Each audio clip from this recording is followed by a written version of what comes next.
We gon' separate live from jazz.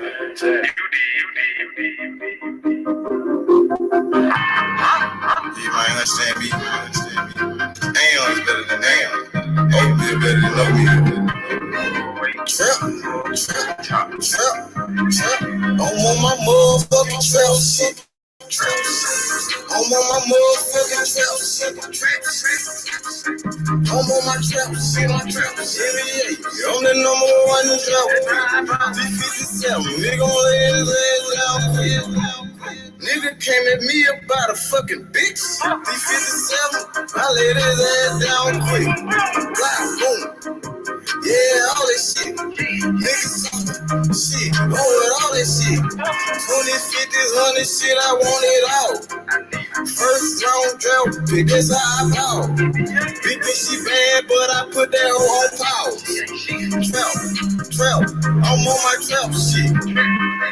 I'm on my motherfucking trap shit. NBA baller, I'm that trap pick. 57, lay his ass down quick. Body sound in the bag, laying in the dish. I'm on my trap shit. For 48 a bitch. Nigga playing with the G shit. Simo, you know I'm with the shit. I'm ballin', girl, paid him back in 96. Don't give a fuck about what I do, cause they don't make you shit. 93 gang bad, they trap big. I don't know nothing about shit, I'm on some trap shit. Hold up, fuck.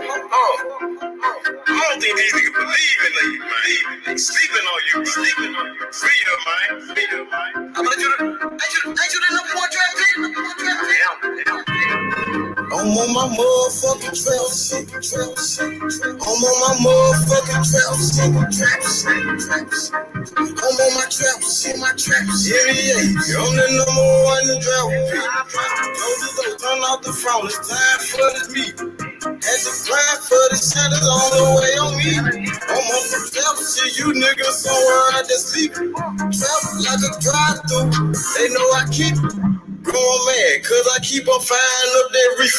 I told them faces, gotta hold it down for my people. Ballin' like a motherfucking trap pick. D57, nigga gon' lay his ass down quick.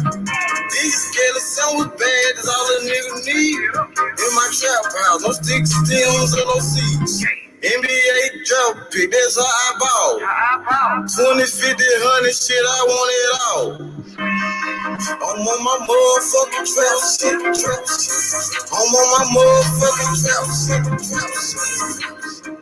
I'm on my trap shit. NBA, I'm the number one in drop pick.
I'm in the streets, I run door.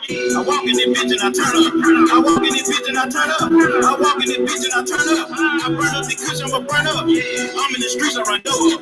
Speeding so fast I can't slow up. Grab me some drink and I pull up. I'm in the streets, I run door. I walk in this bitch and I look like a lick. Nigga, that cause I just went hit a lick. I just ran out with some bells of this shit. Down all that touch and I blew it on keys. Look at me, bitch, I just know I'm the shit. Shooter like Rambo, came from the bando. Free like bankroll, IP bankroll. I'm in the street like the plate that I can't go. I walk in this bitch with a silly way. I walk out this bitch and hop in the day. I blow out this shit like a silly bang. I'm trying to give me a ditty bang. I'm trying to give me a ditty bang. Round, selling plenty. I done ran up plenty cash. I just rolled up a zipper gang. Run up. Pop me some beats and I turn up. My brother can keep up with time. Pop on a nigga for dropping the dime. Rack Ben Frank's on my mind. I'm in the streets on my grind. I gotta sleep with that eye. Oh, the streets came inside. Walking this bitch and I turn up. Bring me some drink and I pour up. I'm in the streets, I run door up. Speeding so fast I can't slow up. Speeding so fast I can't slow up. Speeding so fast I can't slow up. I spin it so fast I can't slow up. I'm in the streets, I run door up. I walk in this bitch and I turn up. I walk in this bitch and I turn up. I walk in this bitch and I turn up. I burn up the cushion, I burn up. I'm in the streets, I run door up. Speeding so fast I can't slow up. Grab me some drink and I pour up. I'm in the streets, I run door up. I'm a rich trap, I do what I want. I'm a rich street nigga, came out the corner. I live a life that these big nigga run. Pro medicine, I don't sip up a rum. Bell for bell, I don't watch it for 12. I turn it on scale, let them up jail. Fuck on the L and make fuck on the L. In the big cat mouth, check on my bell. Then turn to 20, 20, turn to 50. Rocket designer looking like a brick. I'm from the hood and now My niggas get it. If it about money, 6 figures, I'm with it. run through your hood and I'm serving you. Yeah. Place up a order, I'm coming to serve. I'm in the streets, I try jumping like her. Young mother oven, man, hold up, free smart. Real street nigga from the brick. Fuck all these hoes, I can't beat out a bitch. Ride with a pound and a skeleton nigga. I'm in the junk, I keep me a stick. I got a trap and I don't pay the rent. Double cup, I'm getting big. Rolling up backwood Behind 10. Walking this bitch and I turn up. Bring me some drink and I Pull up. I'm in the streets, I run door up. Yeah. Speeding so fast I can't slow up. Speeding so fast I can't slow up. Speeding so fast I can't slow up. I spin it so fast I can't slow up. I'm in the streets, I run door up. I walk in this bitch and I turn up. I walk in this bitch and I turn up. I walk in this bitch and I turn up. I burn up the cushion, but Yeah. I'm in the streets, I run door up. Spinning so fast I can't slow up. Bring me some drink and I pour up. I'm in the streets, I run door up.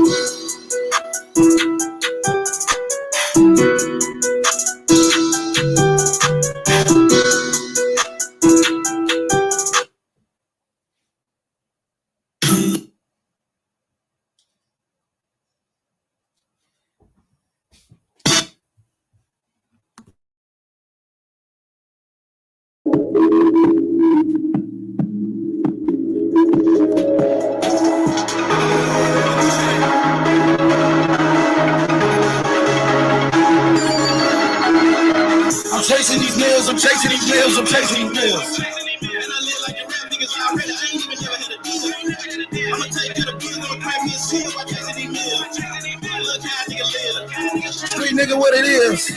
What it is, what it is, what it is. What it ain't, nigga, fuck what you think. I just pulled up a 8 out of pint. I'm a little nigga, but I got right.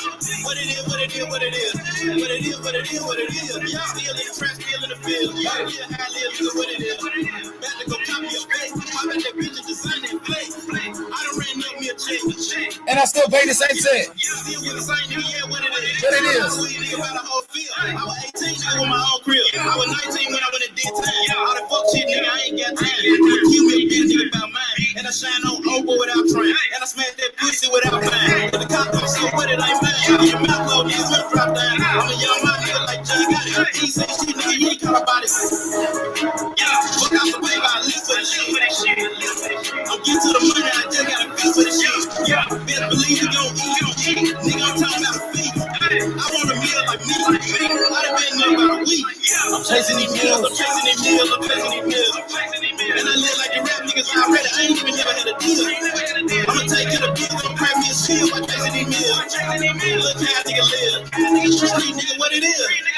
What it is, what it is, what it is. What it ain't, nigga, fuck what you think. I just pulled up a 8 out of pint. I'm a little nigga, but I got right. What it is, what it is, what it is. What it is, what it is, what it is. Still in the trap, still in the field. Yeah, how I live, nigga, what it is. What it is, nigga, what it is. I've been having money, no deal. Say you gotta pay the ass for sale. No seal, nigga, no deal. Street nigga in the streets for real. Stacking please, gotta pay the bill. All these jackets, all these Franklin, blue cheese and the green deal. I've been giving real hitters deal. Get your key before it happen me. You grown now, I'm your pappy still. That fuck shit to get your mammy tree. Hell start motherfucker. Tell your heart motherfucker. Heard shit, dick sucker. You a bitch in your sucker. No deal, I ain't coming through. Street saying hard, dropping please. They want that real shit, all that fake shit. I can't deal with them copping people. Money with me, I support the real. You shooting shots like the porter team. When he was on, I supported him. I took the streets back, now I don't see him. I'm chasing these meals, I'm chasing these meals, I'm chasing these meals. And I live like the rap niggas already. I ain't even never had a deal. I'ma take care Look how nigga live. Street nigga, what it is.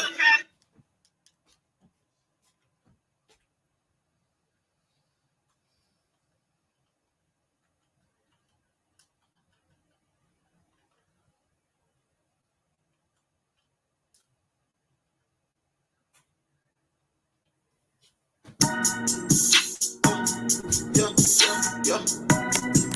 Shut up.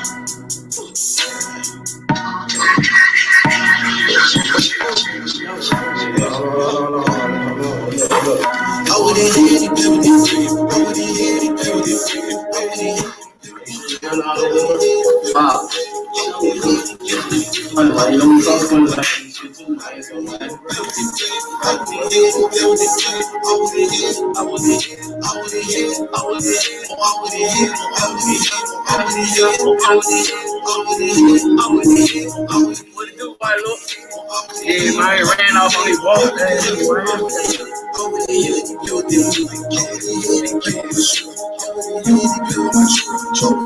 She's an intruder. I'm whipping it for her, ain't talking no you. I keep that chrome, ain't talking about you. You play that then I'm acting like I never knew. I hate to say it, but I'm on the field. Last night, man, it seems like y'all real. Come through your blood, they love me some shots. Thought it was dead, but we in the wheel. Choppers on deck, and we shoot the kill. I thought they were better fucking off my hip. These niggas I killed, no got no got. I'm the fed, then we make it real. Raising pig to my nigga, I'ma hold it down to the end of my life. Do what it take to get us on. Man, the shit is on. So I go back to get out with the head. But it's on the shot. Thought he was dead. Thought he was dead. I with the head and play with the free. I with the head and play with the free. I with the head and play with the free. I with the head and play with the free. I with the head and play with the free. I with the head and play with the free. I with the head and play with the free. I with the head and play with the free. I with the head. I with the head. I with the head. I with the head. I with Say you got some talk, so I had to get out of the head. I'm pretty bitch too, and I'm working down. I had to get out of her head. Got the job with the stick on, got the 30 with the big on. Ain't nigga trying to get on, got this little nigga big on. I fronted the nigga go big, back so I took 52 million later. You like 9 and a half, I'm squeezing the club till I got it come out. Got gang in the bitch, we running the circle. I was in here, we running the mouth in life. We know you ain't down this crowd. I ain't gon' know it without. When you see me, you gon' see my niggas. When you see me, you gon' see my niggas. When you see me, you gon' see some robbers. When you see me, you gon' see some killers. Sometimes they gon' shoot. It's with pressure. I'm a pally on no pressure. Got Instagram like me. So you know everything. You look issue. I'm with the head and play with the free. I'm with the head and play with the free. I'm with the head and play with the free. I'm with the head and play with the free. I'm with the head and play with the free. I'm with the head and play with the free. I'm with the head and play with the free. I'm with the head. Yo, Anthony, what it is? What's good? Hey, H, what's up, man? How's your day? Man, how you feeling, man? Shout out to everybody in the chat. Hit the like button, Big Taco, Danny the Great, my boy Mad Dog H, Chain with Ice, Unique Don, Carlos. Shout out to everybody. What's good, Rakesh? How you feeling, Anthony? Man, what's good? Yeah, I'm doing well, but for me, I'm not sure if you agree with this.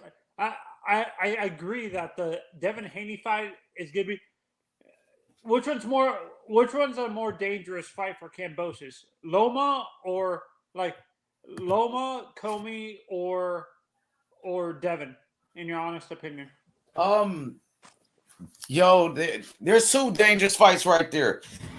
I think they're all dangerous. Now, if Comey beats Lomachenko, Comey is the big puncher. One thing about Richard Comey, he's one of the biggest punchers in the lightweight division. He's known for having a devastating right hand. So they're all dangerous fights. If you want me to tell you which one I think is the most dangerous, I will probably say Devin Haney at this point, between like Lomachenko, Comey, and Devin Haney. I would say Haney because Haney is a young fighter that's hungry, who's ready to make a statement.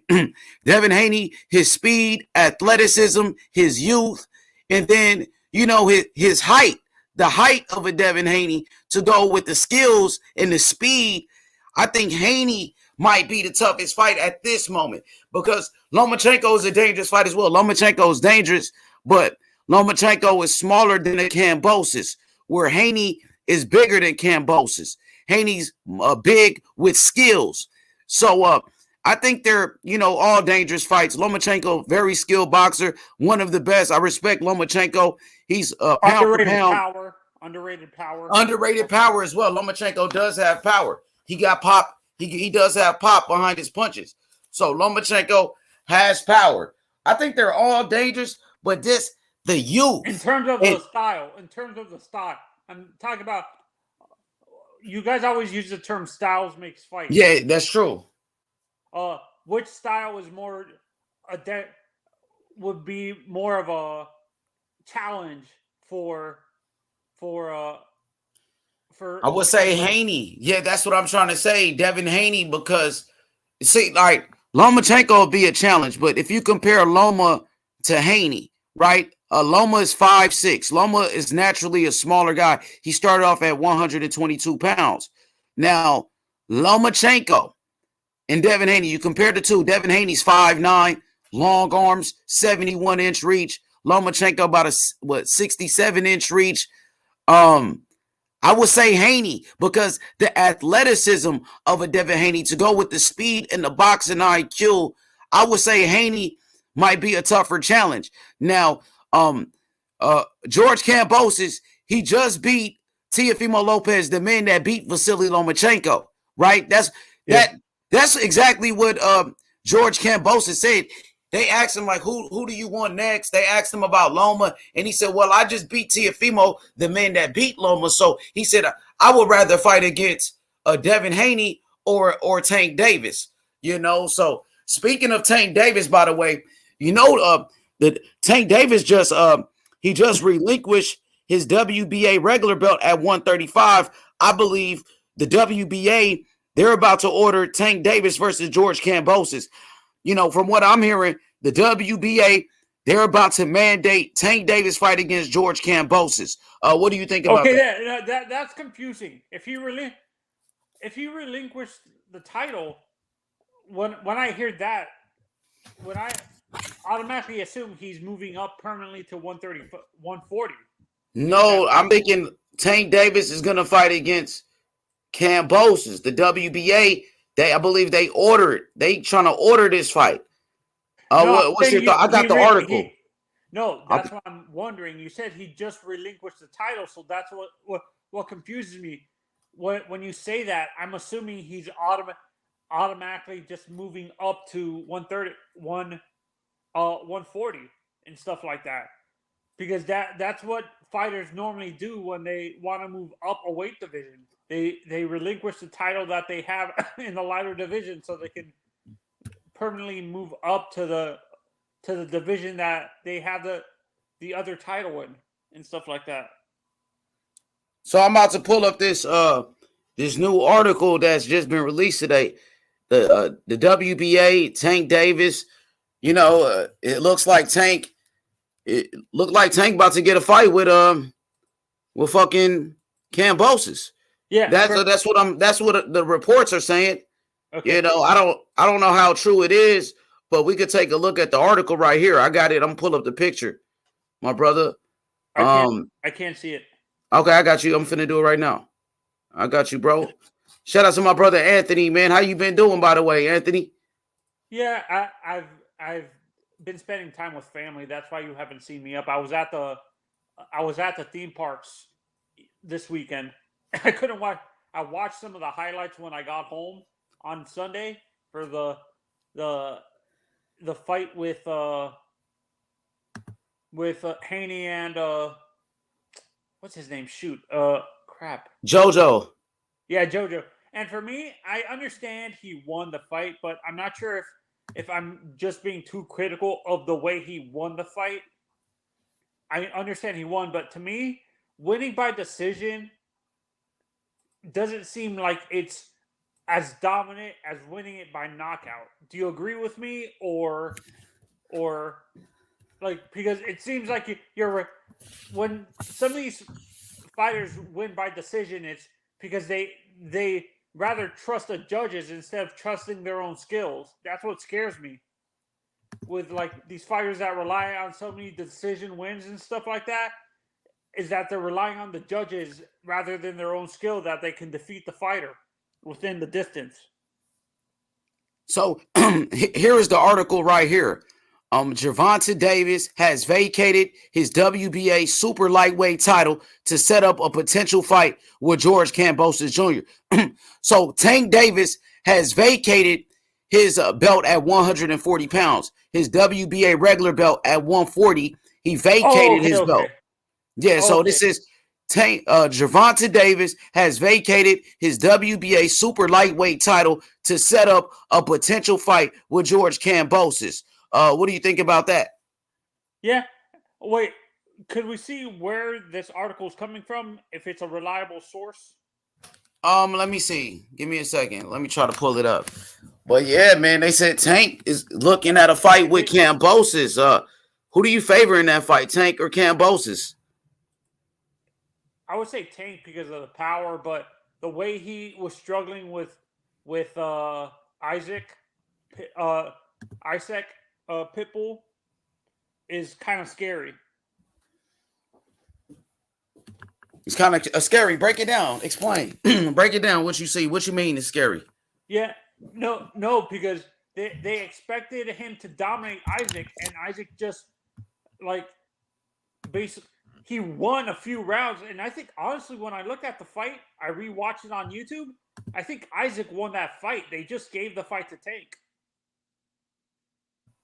Honestly, I watched the whole fight. I thought Tank Davis won the fight.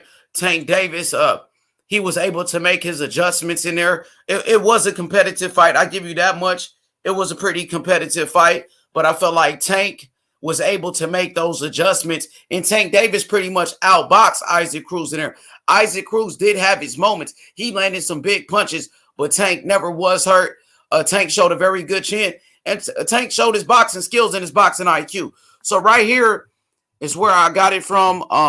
It comes from Boxing Sweet Science 2.0. Shout out to my boy in the chat.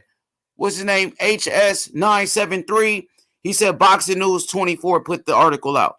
Boxing News 24. That's a question, but is this a blog, a boxing blog, or is it actually a reliable source that's I believe it's one of those websites that keep up with boxing, daily news and boxing. Also, I seen a report from Blue Blood Sports TV. Blue Blood reported it on his channel. It's surfacing right now. People are talking about it. It's all over the airwaves. Oh, there go 24 Geezy. 24 Geezy is the one that sent it to me. He said, now Bob Arum saying the WBO will make Lomachenko Kambosos WBO mandatory. So it's like a race to Kambosos at this moment. Everybody wants to fight Kambosos, from Devin Haney, Tank Davis, Vasily Lomachenko. Everybody wants to fight Kambosos. At the end of the day, it's up to Kambosos. The sanctioning bodies, they can order a fight. But Kambosos, he called the shots at this time. What do you have to say about that? Yeah, I agree with you. And for me, I disagree with you that Haney's more of a dangerous fight in terms of the boxing style. I think Loma, with his experience and pedigree, and to an extent, I think Loma, to me, is a better overall boxer than Devin, to be honest. And why you say that? His experience? What is it? Experience and the competition, the competition that he faced throughout his career and stuff like that. So here's the article. This is the official article. He just dropped the link to it in the chat. Shout out to 24 Geezy. Michael Benson, one of the top reporters in boxing. Okay, so he's talking about it right there. That's what Kambosos and Lomachenko, where Lomachenko will be the mandatory to face a Kambosos. Man, there's so many guys that want to fight Kambosos. MMA champ, how are you doing, sir? Yo, what's going on? H Money. How you doing, my brother? I played 2 basketball games back to back, um, junior varsity and varsity. I'm a little tired, but what's going on? What's the topic, man? Talking about Devin Haney, Kambosos, Tank Davis, Kambosos. What's going to be next? What do you think is going to be next in your heart for Kambosos? Is it a fight with Devin Haney? Is it a fight with Lomachenko, the WBO? Bob Arum said that the WBO is going to make Lomachenko the mandatory. Also, Tank Davis, today breaking news, Gervonta Tank Davis relinquished his WBA regular belt at 140 pounds, and he's looking at a potential fight with a Kambosos. What do you think about these scenarios? Tank is going to go back to fighting bombs. He's going to go back to fighting my local Uber driver, okay? He's not going to be fighting Kambosos. Let's be real, H Money. Now Loma could become a mandatory WBO or IBF. So that fight with Kambosos could really happen. I think that Devin Haney will get the fight. The reason I think this is because Devin Haney actually Devin Haney and Matchroom, he signed the Matchroom, and Kambosos had his last I think 2 fights or whatever with the Zone. Seems like he has a partnership with the Zone or whatever. So I think he's gonna fight Kambosos, I think, and they're gonna put enough money up. I think he's gonna fight Kambosos. Kambosos But looks like what about he's the more interested. WBO? And what about Bob Arum and the WBO saying that Vasily Lomachenko will be the mandatory to fight a Kambosos? And now I heard you say Tank is going to go back to fighting bums, but Tank Davis just vacated his WBA regular belt at 140 because he wants to fight Kambosos. That's what the reports are saying, my brother. H Money. Let's be real. Floyd Mayweather said that Tank is only Excuse me, fighting sir. What did you just call him? Floyd Mayweather. So Oh, come on, Oh, bro. Money Mayweather. Come on, TBE. The yeah, but anyway, TMT. The money team. Come on, bro. 50-0. yeah, Undefeated Mayweather. Money Mayweather. but listen, Floyd said they're gonna fight only PBC fighters. Okay, so that really gets it out of the way. So I mean, let's be honest, H Money. In your heart, do you think Tank will fight somebody like Campos? Do you think he'll fight any of the top guys at 130 I or think it's a possibility 135? that he will fight Kambosos.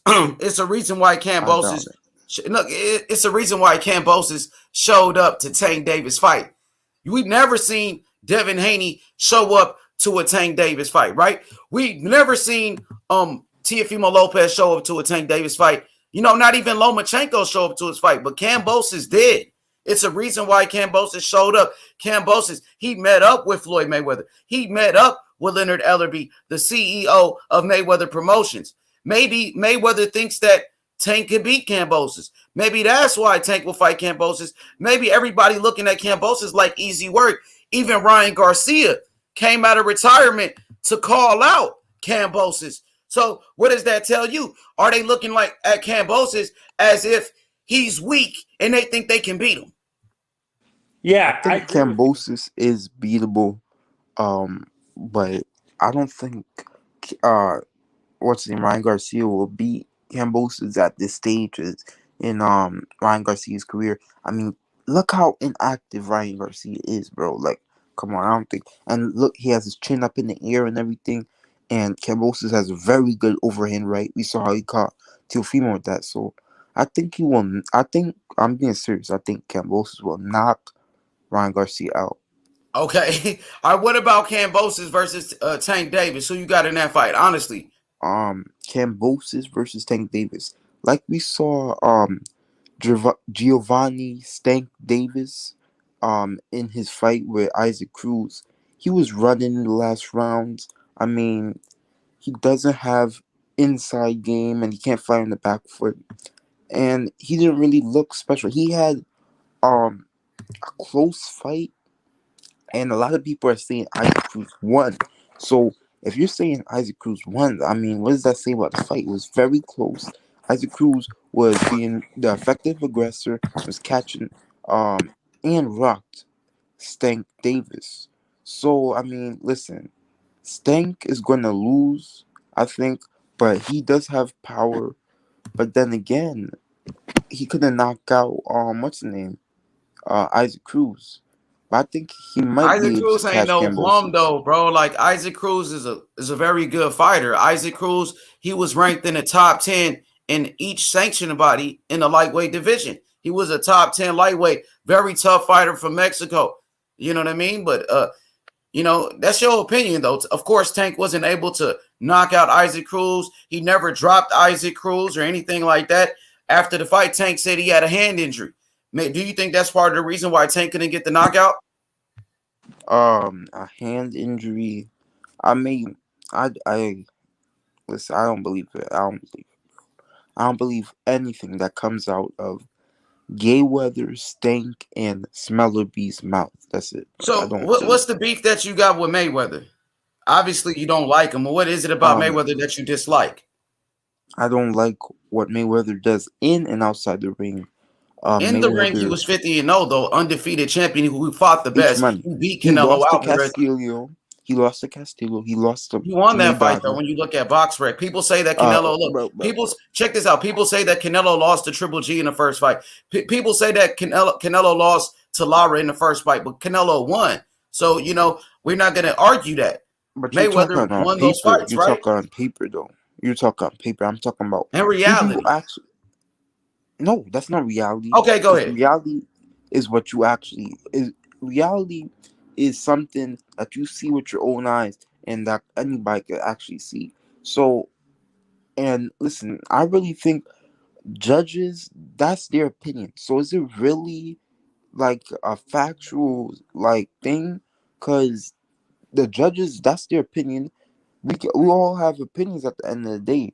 So I mean, I don't really know if it's factual, but I think he clearly lost to Castillo. I think he lost to Maidana in the first fight, So you think he and I lost think every Floyd. close fight he was in? Every close fight he was in, you No, gonna no, say he I lost? think Floyd ducked Margarito. I mean, and a couple other fighters. Come on, I man. mean, You and talking about Floyd, Margarito that got beat by Shane Mosley and then bro. Mayweather beat Shane Mosley's ass? Are you Listen, joking? listen, But but I respect it though. I respect it. and the So reason I okay, the other reason I have against Floyd Mayweather is the stuff out the ring. We don't even need to talk about that. We know, out Floyd's. the ring, we just like what? Like what? What did he do outside the ring? Him. H1, you get what I'm saying. You know Yeah, what I'm I talking get about. what you're saying, but outside the ring, Floyd Mayweather, he actually paid for the funeral of George George Floyd. Floyd. Outside the ring, Floyd Mayweather, he paid for the funeral of George Floyd. He paid for the funeral of Diego Corrales and Gennaro Hernandez. So Floyd Mayweather does do some good things behind the scenes that people don't talk about. I understand like some of his behaviors, you don't like it. I know he got locked up before for whatever reason with his baby mom. Floyd Mayweather, of course, being flashy, throwing up the money. I'm talking about his jewelry and his cars. Maybe that's what you dislike. I'm not sure. What is it? Also him, like, always, he always has to talk about himself. Even when, like, in the press conference with Tank or whatever, he always talked about himself. He always talked about his career. And you saw how he's hating on Canelo and stuff like that. He literally he's obsessed with Canelo, bro. Every time he has to bring up Canelo, man. Like, he's jealous of Canelo. So I think, But I him. mean, I love Canelo. Canelo's number one pound for pound. I think Canelo's the best fighter in the world, but Mayweather did beat Canelo. He did. Yeah, but And there's a Canelo was rivalry there. It's a rivalry. Canelo. Floyd, go ahead. I don't rate the Canelo win because Canelo was like How? 23 and he was weight trained. So I mean, come on, bro. How you don't rate the Canelo win when Canelo was already a unified champion at that time, and Floyd Mayweather was he was close to 40 years old, and he was still able to beat a young lion, and Canelo. Remember, Canelo he already beat Shane Mosley. He beat undefeated champion Austin Trout. Canelo, he beat Kermit Cintron. Canelo beat fighters like what's his name, Jose Cito Lopez. He knocked out the very tough fighter from Argentina, the dude that beat Zab Judah. What's his name? Canelo knocked him out with one punch. Oh boy, from Argentina. What was that motherfucking name? Carlos Baldomir, right? He knocked out Carlos Baldomir. So Canelo was already a unified champion, my brother. We can't use age as an excuse. If that's the case, Mayweather was close to 40 and he still won that fight. You hear me? Yeah, I understand. And I understand what you're saying, H Money. But we always have our opinions at the end of the day. It sounds like but you don't like Mayweather. Like you honestly, you dislike him. It's something that Mayweather did, that you don't like. A lot of people don't like Mayweather, and I can't knock you for that. You know what I mean? Yeah, man. But what do you think? Of Loma and Comey. It's coming up. It's fight week. Actually, it's coming up this Saturday. He also is in the lightweight division. Comey, he's a contender. Lomachenko, both contenders. And both all rated in all of the sanctioning bodies. I mean, Loma, former 3-belt champion, 3-weight champion, and pound for pound. So, what do you think about this fight, H Money? And will this fight get him a mandatory in any of sanctioning bodies? Go ahead, H. Yeah, absolutely. I think this is a very good fight. You got two former champions meeting up in the lightweight division. Two top 5 lightweights. Lomachenko's considered to be one of the best lightweights in the world. Lomachenko, I believe he's he might be a top three lightweight because Kambosos is number 1. Devin Haney is number 2. Lomachenko's number 3. Or some people got Lomachenko as the number 2 lightweight. Some people feel like Lomachenko is still above Devin Haney in a lightweight division. You got Richard Comey, a former world champion. Richard Comey, former lightweight champion, who's a top 5 lightweight. Richard Comey still in the top 5. I think this is a very good fight between two former champions, two top 5 lightweights. Skills versus power. Lomachenko, who's known for being a great technician in the ring. Lomachenko, some of the best footwork in the history of boxing. Lomachenko, defensively, some of the best defense you will see in boxing. Lomachenko, his IQ, his toughness, the speed, the power of Lomachenko was on full display in his last fight against Nakatani when Lomachenko was able to knock out Nakatani, the first man to finish and stop Nakatani. I think it's a very good fight. Right now, I'm leaning towards Lomachenko. I think Lomachenko can win the fight by unanimous decision. But it's possible that Lomachenko can stop Richard Comey. Richard Comey is a very big puncher. I know Richard Comey has one of the biggest right hands in boxing. Richard Comey coming off a very big win against Jackson Marinez. When Richard Comey knocked out Jackson Marinez, a lot of people thought Jackson Marinez beat Rolly. Jackson Marinez was a very slick boxer who had very good skills. And Jackson Marinez was able to outbox Rolly. A lot of people thought Marinez won that fight. And what happened? Richard Comey knocked out Jackson Marinez in devastating fashion, destroyed Jackson Marinez. Richard Comey is hungry. Richard Comey is trying to put himself in position to get another title shot. What better way to get a title shot or deserve a title shot, by beating Vasily Lomachenko? That's a very good way to put yourself back in the hunt. If Richard Comey beats Vasily Lomachenko, maybe we will be talking about Richard Comey versus George Kambosos. This is a must-win fight for both of these fighters. Vasily Lomachenko, he's about 34 years old now. Vasily Lomachenko, he's in a must-win situation. If he's able to beat Richard Comey, it's possible that he will get a shot at George Kambosos. That might be the fight to make. Shout out to my boy Bon Kui. He said because of Mayweather, all the fighters care more about being undefeated than fighting the best fighters. I mean, is it Mayweather's fault, really? Mayweather really, he took those challenges. Mayweather, he fought the best. Mayweather, he fought against Canelo. Mayweather could have lost that fight. Was Mayweather really protecting his own when he fought against a killer like a Canelo Alvarez? No. Floyd Mayweather, he took chances. Floyd Mayweather, he fought against Diego Corrales when Diego Corrales was the boogeyman, when Diego Corrales was knocking everybody out. Floyd Mayweather fought against Diego Corrales in his prime. Floyd Mayweather moved up to 135 in his first fight in the lightweight division. He fought for a world title.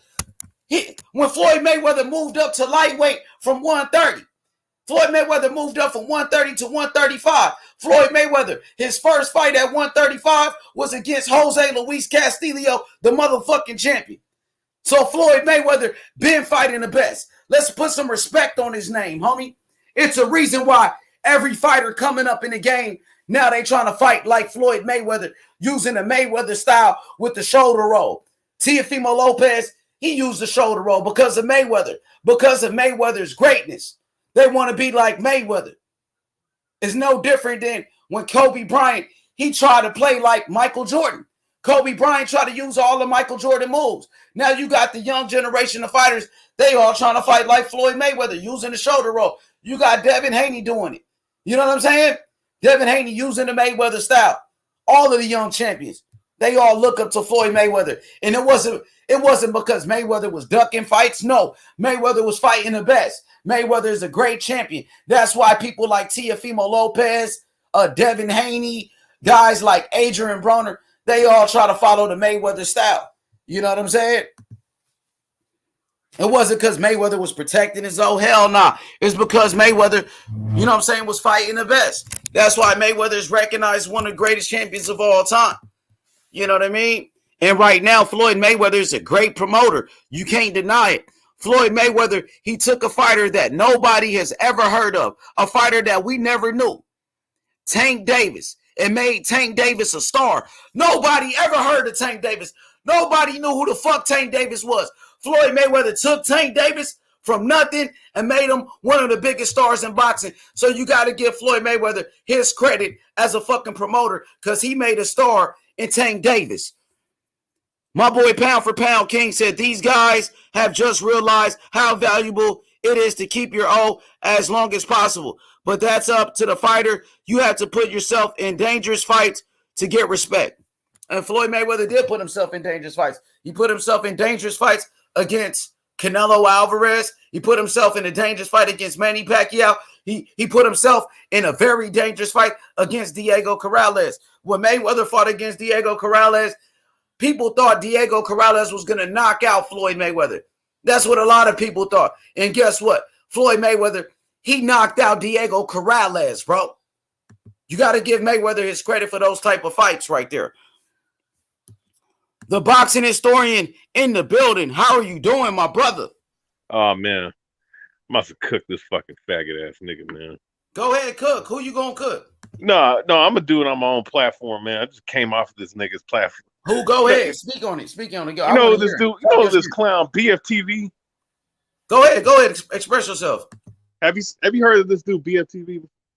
Yeah, LDBC member, yes. Yeah, man, this nigga, man. You must have got into it with him. You was on his channel? What happened? Yeah, I was just on his goddamn channel just a second ago, man. This motherfucker. You was on his panel too? Like, yeah. You had a debate with him? Yeah, man, about the whole Bud thing, man, because he was hating on Bud. And this nigga, this goofy ass nigga, man, is trying to sit up here and say that Bud was ducking Spence because he came up from 147.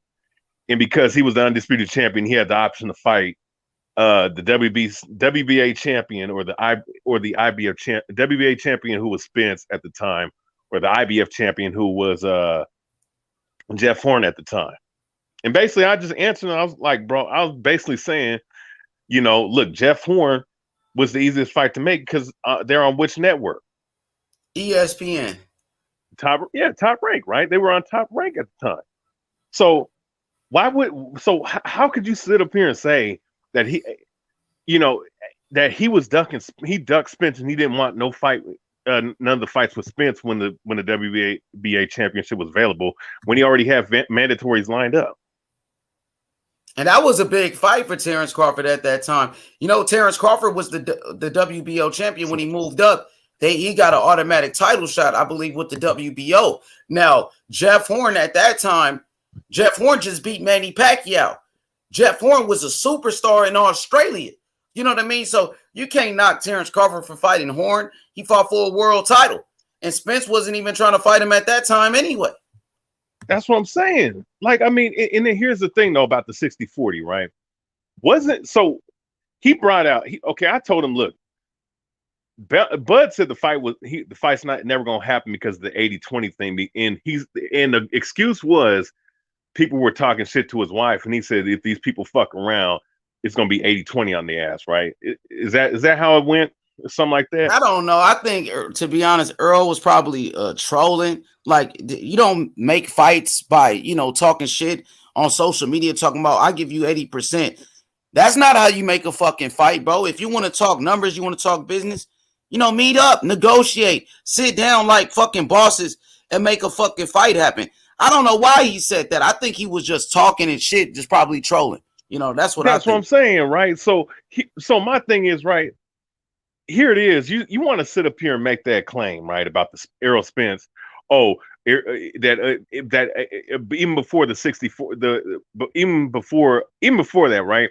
He's trying to say that Bud said something about 60-40, and Bud was like, "Oh, the fight ain't gonna be made." But at that time, if you're talking about who was neck and neck, they both were neck and neck, bro. You know what I'm saying, in terms of popularity and who in prestige at the time, and really could say that Terrence Crawford did more. And if you're talking about pay-per-view numbers, all right, now Terrence Crawford, he was on pay-per-view with Sean Porter, right? Because he was fighting on these networks, where with ESPN and whatnot. So the thing is, question would have to be, okay, Terrence Crawford fought, and he fought for 190, and he fought Sean Porter, and he made 190,000 in this climate that we're in. Basically, we're in the time period of COVID. There ain't as many jobs. I mean, there's jobs available. Ain't too many people working, and we understand there's an economic climate that's different now than there was in 2019 when Sean Porter and Errol Spence fought. Right, that's a fact, right? 2019 people were still getting their fucking money. So there's a more in his now. And he booted me out before. When I said that, right, he tried to make the claim, well, motherfucker, everybody's out in their house. So they're in their house. So, of course, they're going to be here. Of course, they're going to be in that. Of course, there's more incentive to go out and buy the fight in the house. And I'm like, well, wait a second, bro. How the fuck, bro? Motherfuckers will buy fights if they have money. Cats don't have money like that, bro. And not even the app. The app fucked that shit up. A lot of motherfuckers didn't. Bro, nigga, you know how much money they were trying to charge a nigga for the app, bro? Plus the fight? Yeah.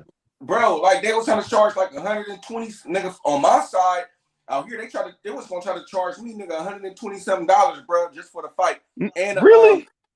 And to subscribe, bro. Like, nigga, it was like they're gonna force you niggas to subscribe, bro. Like you have to subscribe to ESPN to ESPN and shit. I'm like, nigga, I love Bud, but nigga, I ain't finna spend $127 on you though, nigga, my nigga, shit. So, you know what I mean? That's one of the reasons why I didn't get the fight. You know what I'm saying? But that's what I'm saying. But like bro, you can't argue with cuz you talking about BFTB?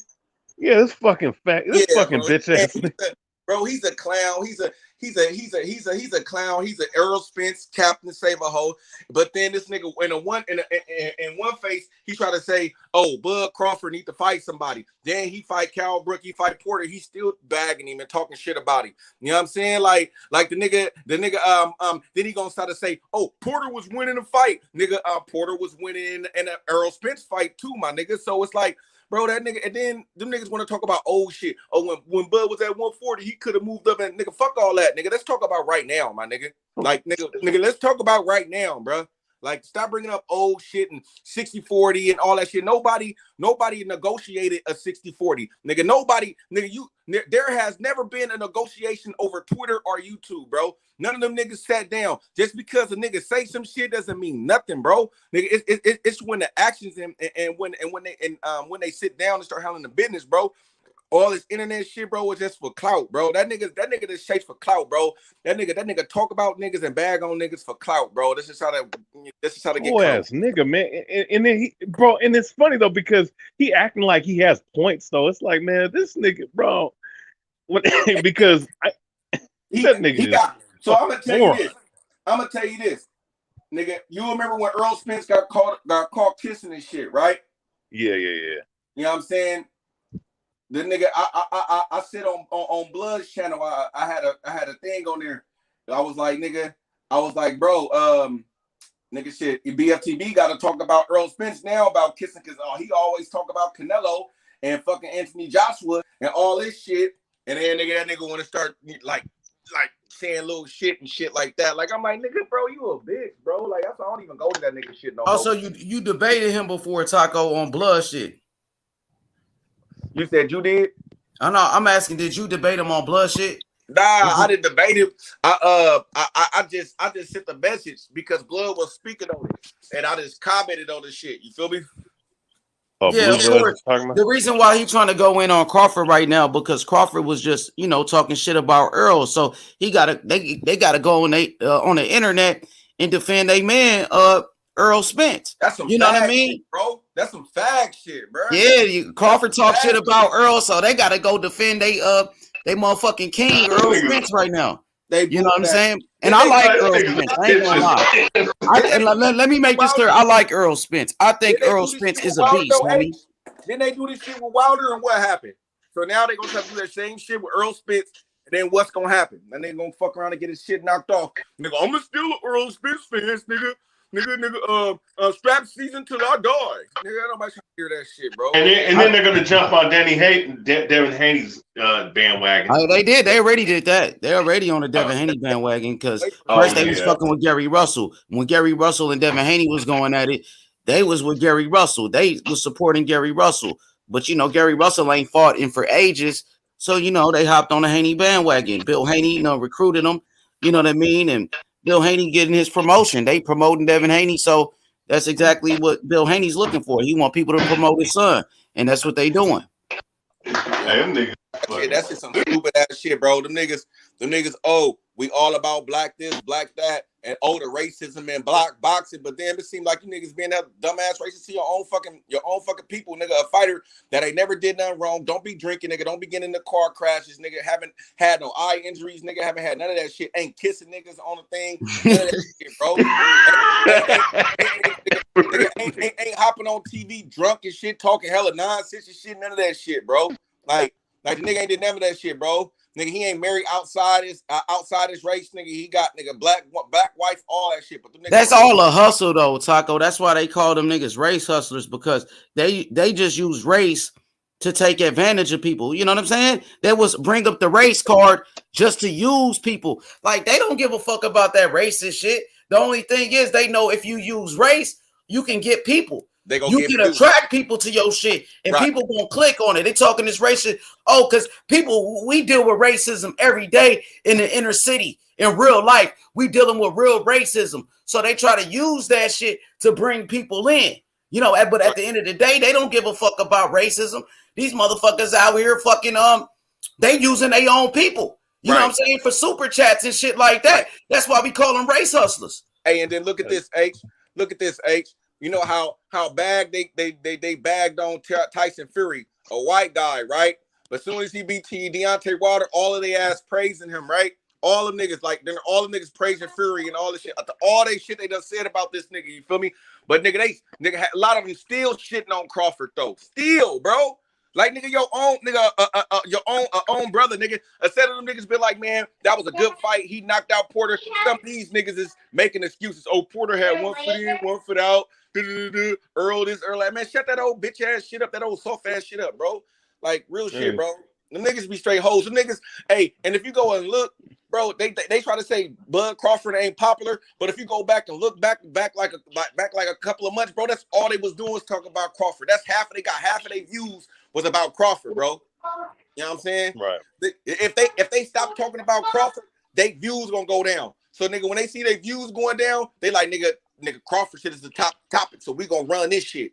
Oh yeah, they got to use Crawford name to build up Earl, because Earl ain't got really, Earl ain't got no opponents like that. Like, who else is left for Earl to fight? Now, Jerron Ennis' name is coming up in the game. Jerron Ennis, maybe they'll talk about Jerron Ennis soon, but right now to keep Earl relevant, they got to bring up Crawford. They got to put their names together. That's how you get views. You got to put them against each other. If they real fans of Earl Spence, they'll be like Earl Spence. Nigga, this nigga calling you a whole ass nigga. This nigga calling you out, nigga, bruh. Nigga, make this shit happen, bro. Like, instead of doing shit like that, oh, bro, he got to take 60-40, bro. He got to get the lion's share of the. Yeah, they being managers now. They counting pockets and shit. Niggas bro. And you know what's funny? Bro. You know what's funny? They say they not pocket watching, but you bring it up. Nigga, what you bringing it up for, bro? Yeah, no, but see, that's the funny thing though. When I was debating this clown ass nigga, man, BFTB, he was like, man, how much do you think the fight is worth? And I'm like, man, I don't know, bro. Not really. And he's like, man, well, wait a second, you're the explorer, you're supposed to know about it. And I'm like, nah, man, I don't think I care about the fight. I mean, if I want to know somebody's person, I'll look it up. But I don't care. I don't care about nobody's pockets, dude. How much the fight is worth. What does it matter, bro? How come it can't matter that they both have had stellar resumes at 147? They both are belt holders. Crawford just beat the guy who last fought Errol Spence. They both beat him. Let's get it on. Yeah, Crawford knocked him out, though. That was the difference. Crawford was able to finish him off. Exactly. What up, Q? What up, my boy? What up, Big Q? What's popping, though? But yeah, I think Errol Spence is a phenomenal fighter, though, to be honest. Like, even though these guys, D-ride him, be fanboys for Earl. Me, I'm just a boxing fan. Errol Spence is a hell of a fighter, bro. I'm not gonna shit on Earl because I like Crawford. I let them shit on each other. Like, Crawford want to call Earl a hoe and all of that. That's cool. That's between them. But me, when I just break down the fights and I analyze each fighter, I think Earl Spence is a great fighter. I think Terrence Crawford is a great fighter. At one point, I was favoring Earl to beat Crawford, but now with the fucking injury, the eye injury, the car accident, and then all the long layoff for Earl Spence, at this point, I would lean towards Terrence Crawford to beat him. But that's not the shit on Earl, though. You know what I mean? That's just my honest opinion. But my thing is this, nigga, if you willing to come off the eye injury and fight Ugas, nigga, why you ain't willing to go in there and go fight Crawford? You know what I'm saying? So my thing is, nigga, if you don't even try to attempt, because nigga, you the A side, you the all the shit, nigga. So basically, nigga, y'all supposed to be sending Terrence Bud Crawford and shit to shit. Because y'all say he the A side. Terrence Crawford don't have nobody. He don't have no promotion. He don't have nobody. He don't got ties to nobody. Nigga, Al Heyman, nigga, Earl Spence, reach out to Al Heyman, tell him to call him. Or nigga, EJ could call Bud. Nigga, you feel me? He's a free agent. So it's no excuses for that nigga, bro. If you can't get to do the Ugas fight, nigga, see Bud about something there, nigga. Stop trying to cap for fucking Earl Spence, nigga. Tell that nigga to make the fight, bro. There's no excuses now. The nigga ain't no other side of the street, nigga. All this shit. Exactly. Nigga, Bud Crawford shouldn't have to come on the fucking internet and say I'm gonna take fucking 60-40 to please you motherfucking fans, bro. Real shit. Nigga, Earl Spence gotta be the man that he say he is. He say he the big fish. Then a big fish need to talk to the little fish to try to make the fucking fight. Nigga, bro, it shouldn't be Bud. Taco. Bud gotta go call Al. Why Bud gotta call Al Heyman? Nigga, you the motherfucking A side. Hey, and Taco, think of this though. Here's a funny part about this. Prior to the Terrence Crawford Sean Porter fight, guess who said he would take the winner of the fight on social media or wherever it was from? Errol Spence, right? How come he hasn't said nothing since? Boy, that nigga was trying to get up out of there. Shit, I ain't seen him say that shit. I ain't gonna Hey, lie. I I ain't hey, seen saw him it. bruh, say shit. bruh, Nah, I seen that him nigga say was he the wanted to only fight a nigga. He was champion the only person in his that next left, fight. bro. He was the only person that left, bro. That nigga, bro, got up out of there so fast that nigga, the news people couldn't even get over there in time, bruh. Nigga, they couldn't even get in there, bro. Ellie Shetback had to run after the nigga. That nigga got out of that motherfucker so fast he didn't Couldn't even know He where did. he. No, even stop. that nigga didn't even know where he was going. He was like, "This where the Uber's at." This nigga didn't know where he was at. He just Bruh, had to get out. I'm that hitting the nigga exit. I don't know where the fuck I'm going, nigga. I just need the That exit. nigga was like, nigga, I'm up out of here. I don't want them to ask no questions. I don't want to be seen. None of that. I'm out. Like, come on, bro. Who But do that but but shit, it's bro? like why you even go to the fight though? Right. Why you going to the fight, nigga? You going to the fight Because he specifically? thought, Yeah. You want to see a fight? That's cool. nah, But he you thought that going there Bud to was going call to this lose. nigga out? You going there to call this nigga out? All that other shit, nigga. I want to nigga. The He undercard thought one that he was shit, going to lose. nigga. He was I hoping need. Porter won so he could hop in the ring on Porter. That's what he was doing. That's what he was. That's why he was there. Because Man, if Porter would have won, he would have tried to hop in the ring on Porter. That's why he was there, bro. That's the only reason why that nigga was there. And then nah, if you can't fight Ugas, who you gonna fight? Oh, so you gonna fight a mandatory? And then all the EJ fan nut huggers, all the EJ fanboys gonna be like, that's cool. That's cool. He can take it. He need to tune up anyway. But nigga, bro, if Porter would have beat Crawford, nigga, you'd be trying to get Porter. Nigga, get out of here, bro. Nigga, stop with that cap shit, bro. It's over with that trying to clean up your side of the street, bro. Nigga shouldn't have to wait for you to clean up this damn long, bro. It shouldn't have to take you that long to Bro, it's clean been up, bro. 3 years, it bro. ain't Come even no on. clean up. It ain't even no time to clean up. Only thing you had to clean up was a Sean Porter or In the maybe Pacquiao. If it ain't a nigga with a belt, I never cared. Like him fight Mikey, that was cool. I was like, cool, you know, he trying to get on this pay-per-view shit. He fight Mikey. Bet that's cool. But if not a nigga with a belt, I don't even care. Like, I don't care. I don't right. care if you fight Danny. You Mr. No Tune Up, so you don't even need Danny. I'm a like I don't know. I don't understand that. Everybody always with these other weight classes they talk about Tank. Oh, he ain't fighting nobody. He ain't doing this. Oh, Canelo ain't doing that. He ain't doing this. Charlo ain't doing that. What is this nigga doing? Man, What is bro. he actually doing? Bro, that's because Like, they come hyped up. on. They hyped up Danny Garcia. They overhyped them niggas, Yep. bro. Like they overhyped Danny Garcia. You feel me? I'm saying because that was supposed to be the nigga. If that's the case, nigga, you didn't even need that fight, nigga. Like real shit, bro. Even No, he after didn't need nigga, that fight, bro. after the Porter fight, it should have been straight to the Bud fight, bro. There was Hey, It should hey, have been. Taco, it should have been.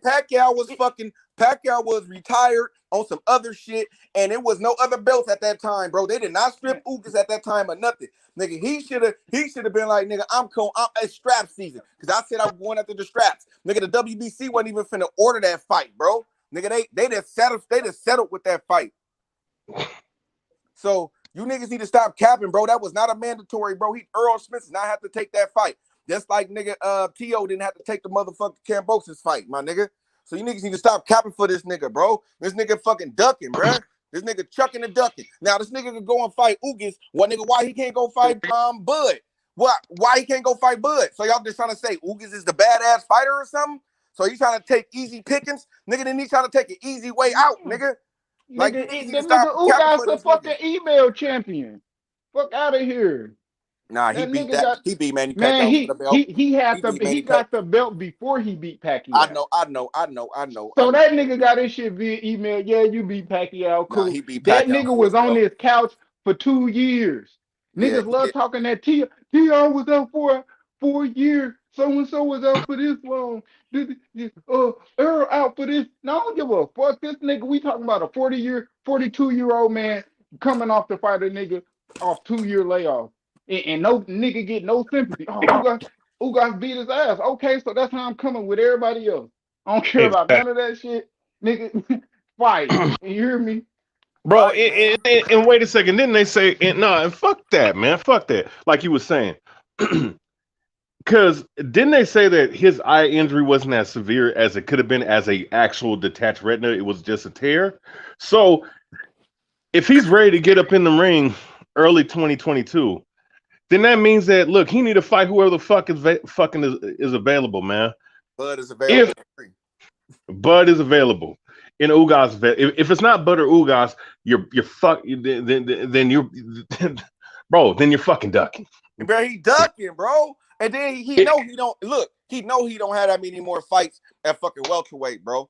He know he Hell don't no. have that many fights at welterweight, bro. So He really should be 154, bro. You see how you see in the sparring session that he was in the same, damn near the same size as Charlo.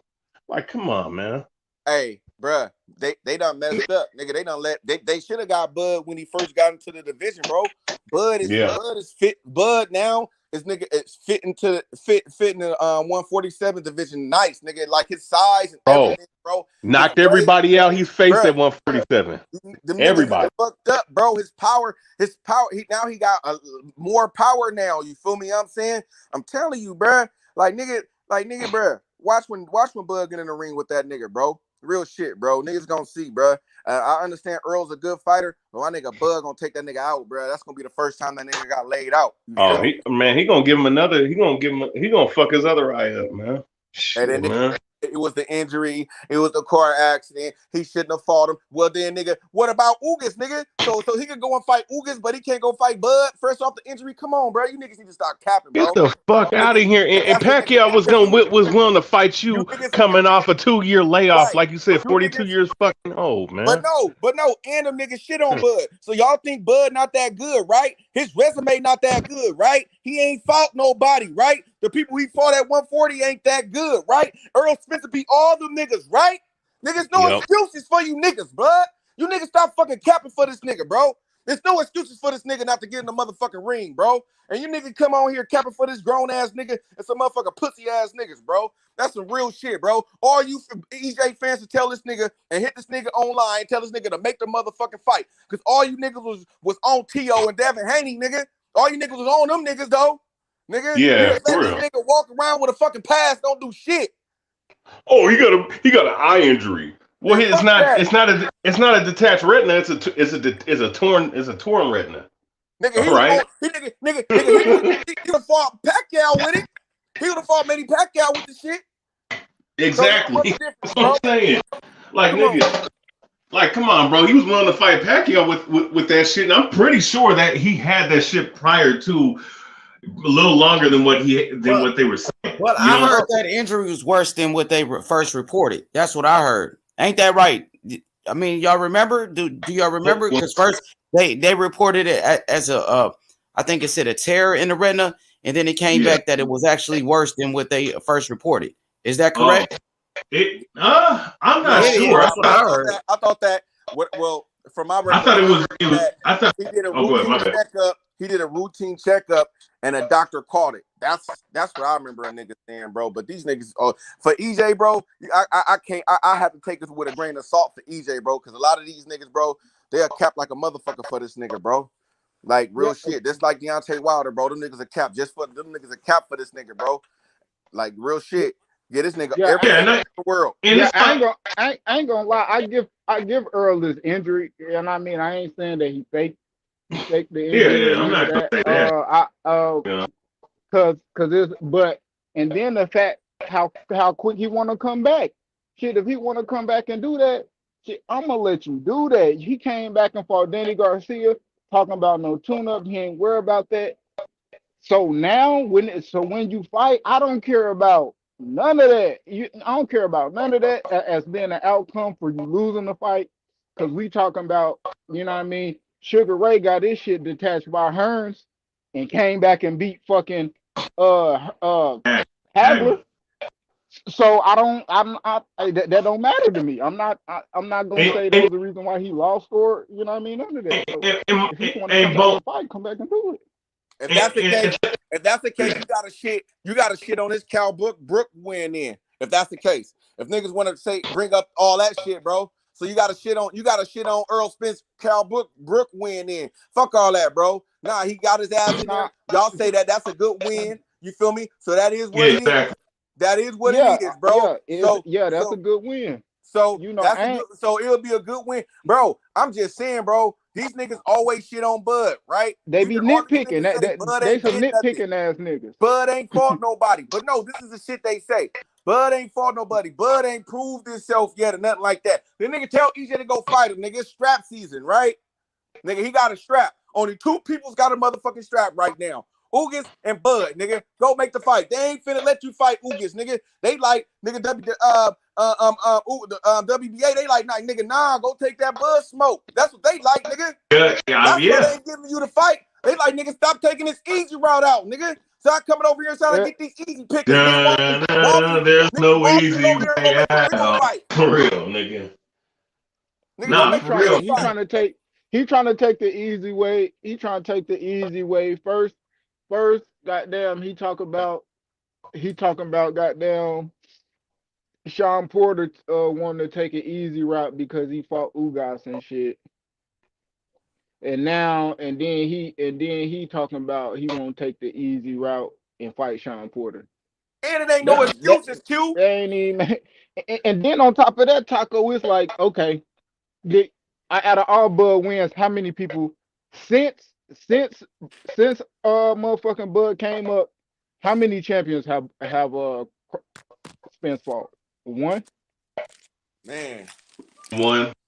And that was Q, so I don't care about that shit this nigga talking, bro. That nigga, bro, you not even fighting. You know what I mean? You want some trying to really discredit this man. Hey, Q, who really done did more than you in the sport, bro. And a buff for your point, Q. Bud is a free agent. There's no side of the street shit talk now. You can't say that. Exactly. For now, whole ass blocked me today because I was cooking his ass. Because I was cooking his ass in the comments. Hey, that nigga blocked me today because I said, man, Earl need to quit being scary, man. Bro, them niggas the same thing. Q the guy, you being scary. What was he at when he was fighting Danny and Mikey? Nigga, I'm talking about right now. You talking about Bob Arum shit, nigga. This nigga, like, nigga, we can't quit playing, bro. And that's why I fuck with my nigga H. You feel me? Me and my nigga H, we could come on here, nigga. We could yell, shout, and scream at each other and all that old shit. But nigga, we gonna still respect each other at the end of the motherfucking day, bro. Like he gonna I'll respect his opinion. I think that he respect my opinion too. At the same time, we got both differences. But nigga, it ain't on no whole ass shit, bro. Them niggas nah, never that. Taco, Taco, you like a brother to me. Y'all niggas kept this shit going right here. I'ma block you and I'ma do all this and then like the nigga BF bitch ass, he'll block you and then start trying to talk all that shit like he a gangster and shit. Whole ass nigga, bro. Like nigga, bro, like you a whole ass nigga, bro. Real shit, nigga. See you in the street, nigga, probably be a little bitch ass nigga, bro. Like nigga, real shit, bro. Like nigga, come on, man. A nigga block you and start asking you questions. Time you start asking me questions. Man. Bitch ass nigga, you're some lame ass on somewhere. Yeah, man. Like these niggas so goofy, man. Like he's like, man, hey, well, you know, like I mean, these guys are fucking characters, man. Like these niggas are some cartoon character ass, Looney Coon ass niggas, bro. I'm telling you. Like, what's his name? I don't respect no old ass nigga. No nigga over motherfucking 30, 40, 36, 37, 40 years old that don't know shit about boxing other than Floyd Mayweather and the Four Kings, nigga. Your ass don't know shit. For real, man. You can't be that old. Fucking boxing, nigga. Talking about you been watching boxing your whole fucking life and don't know shit. But Floyd Mayweather, get the fuck out of here. Let them niggas just be pushing narratives, to be honest. And most of them, they don't really know shit about boxing. They just took their time out to really study the sport. It's all about, pushing certain narratives, pushing a certain fighter. These motherfuckers are ex-lawyers, ex-politicians. that just started a boxing channel, ex-police officers, Exactly. shit like that. You know what I'm saying? Just start watching the Hell shit. yeah. Like, nigga, you 40, you should be able to tell me shit like Electro Jet telling us shit that he witnessed, he seen these fights. Motherfucker, Joseph coming on this talking about fights he seen, nigga, back in the 80s and shit like that. Your ass ain't never said shit that you seen live. Oh, nigga, I watched this. I watched that fight and shit like that, or never even seen the fight. Man, get your ass on somewhere. You don't know shit about no fucking boxing, nigga. Your ass know just as Real. much about boxing as a nigga that's 21 years old that just got on this shit. When Floyd Mayweather, nigga, 2009 and shit. Get your ass out of here. Real You don't know shit about no nigga. fucking boxing, nigga. I know, man. Motherfuckers just hovering around the sport, never really never paid attention to it. But when the Floyd Exactly. Mayweather era came in, they was And no like, Mike Tyson. yeah, like Your the ass fuck, on somewhere. old ass niggas, man. I mean, them. I'm sorry, like you said, man. Guys that's over the age of 36, 35, that's Brian, all they can please. talk about. That's all they can talk about. They ain't shit, bro.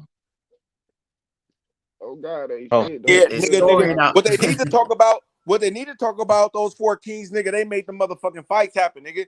Nigga, they ain't let no motherfucking business get in the motherfucking way, nigga. Them niggas, them niggas got in there in that ring. That's what it For is. real. Nigga, that's what Yep, them niggas and it talk even about, bro. and it even wasn't like super crazy for them. Them niggas just didn't hop straight in the ring and fight each other. Like you can go back and see shit with Emmanuel Stewart, nigga calling Sugar Ray Leonard a duck and shit like that. Oh, he's nigga scared to fight. Oh God, like you can go back and see that shit. Like it wasn't as easy as motherfuckers made it seem. They made the fight happen. So we knew they was gonna happen. But it didn't happen when everybody was clamoring for it and shit. It happened a little bit after and shit, but they knew they was gonna make it happen. You know what I mean? That they knew they had to fight each other. These niggas act like they don't have to fight nobody. Oh, he ain't did enough. He ain't on my level. He ain't nigga. What the Yeah. fuck? Yeah, there's like some extra. It's some like triple, quadruple extra shit that was never talked. It wasn't even this bad 10 years ago. But niggas is sitting up here doing this shit now. It's like, man, oh, he ain't fought nobody. He ain't did nothing. I'm like, man, get the fuck out of boxing, man. Go make your money and go sit your ass down somewhere, Just man. because and the thing is, just because they don't know about the person that they fought or they never watched that guy, he's a nobody. He's a bum. Exactly. He's He a a scrub. bum. He ain't nobody. You know what I'm saying? He a nobody. You know what I'm saying? A, They ain't never a watched nigga this that ain't guy. never watched the They ain't nigga never that ain't never watched the undercard, Taco. All right. they watch is the main events. Get And the then fuck out look, of and here. then I ain't look, and know. then look, Q. And then look, Q, I asked him this though. This is shit I asked him though, right? And they don't have shit to say, right? I'll be like, okay, for Bud, right? I'll be like, all right, who you want Bud to fight at 140 besides fighting for the belts? Uh, uh, uh, uh, nigga can't even give me nobody, bro. Yeah. Nigga, you can't give me nobody, bro. Who did Bud? Who you wanted Bud to fight at 140? Besides who he fought for the belts, they can't give me one, bro. Like nigga, or who gonna beat Bud at 140 that he didn't fight? Like, come on, bruh. Like, get the fuck out of here, bro. You niggas be on some old hoe ass shit, bro. And that's why the belts don't get recognized like they do. Because when Bud won, y'all and how he won this 140, y'all shitted on him. You know what I'm saying? Just playing this shit. Oh, who he beat for this belt? Who he did this for this belt? Nigga, who EJ beat for his motherfucking belts, nigga? Nigga, who Deontay Wilder beat for his belts, nigga? Niggas up here Yeah, just hey, I know who snapping, EJ. bro. I know who EJ be for his belts. I ain't gonna lie. See that's why I'm saying But I I'm just respect saying though. I'm EJ just saying, off his fighting, but what he doing with Terrence Crawford, a nigga that we see as his equal, one of his first fight that'll ever be either against him or 50-50. bro. All the rest of them niggas wasn't that. You know what Q, I mean? This I'm just gonna say this. Look, Yeah. okay, those was names that he fought, bro. But you can't sit up here and Mm-hmm. tell me that them was this nigga like you felt like Yeah, those. they was the shit. Yeah, Nah, I hell don't no. think they was the shit like nigga like that, bro. In my opinion, Nah. bro. Porter I ain't never always think they lost was his gonna big win. fights. Porter always lost his big fights, and then Brooke. I mean, it's hard to escape from what he did. Losing the Triple G and coming back down the weight, bro. It's hard to get that out the mind, though, bro. It's very hard to, bro. So it's like, I'm gonna give you credit for him, but nigga, bro, it's not like you was just fighting though, like the creme de la creme, my nigga. Like, come on, bro. Like Porter was good. Don't get me wrong, Porter should be dinner a Hall of Famer, but bro, You lose every big fight, bro. I mean, man, you get in the ring with all the champs, but you lose. Yeah, So and to me, it's not like EJ was just feeding undefeated fighters, Olympians, motherfucking it ain't like he was doing that, bro. He ain't really hurt it even, bro. His career is still going. yeah, he ain't even like at his pinnacle. He's still on the uphill. Like he's still like proving, like showing us it. And at the same time, I still feel like, man, EJ kind of messed up. He shouldn't have been. He should have been on the.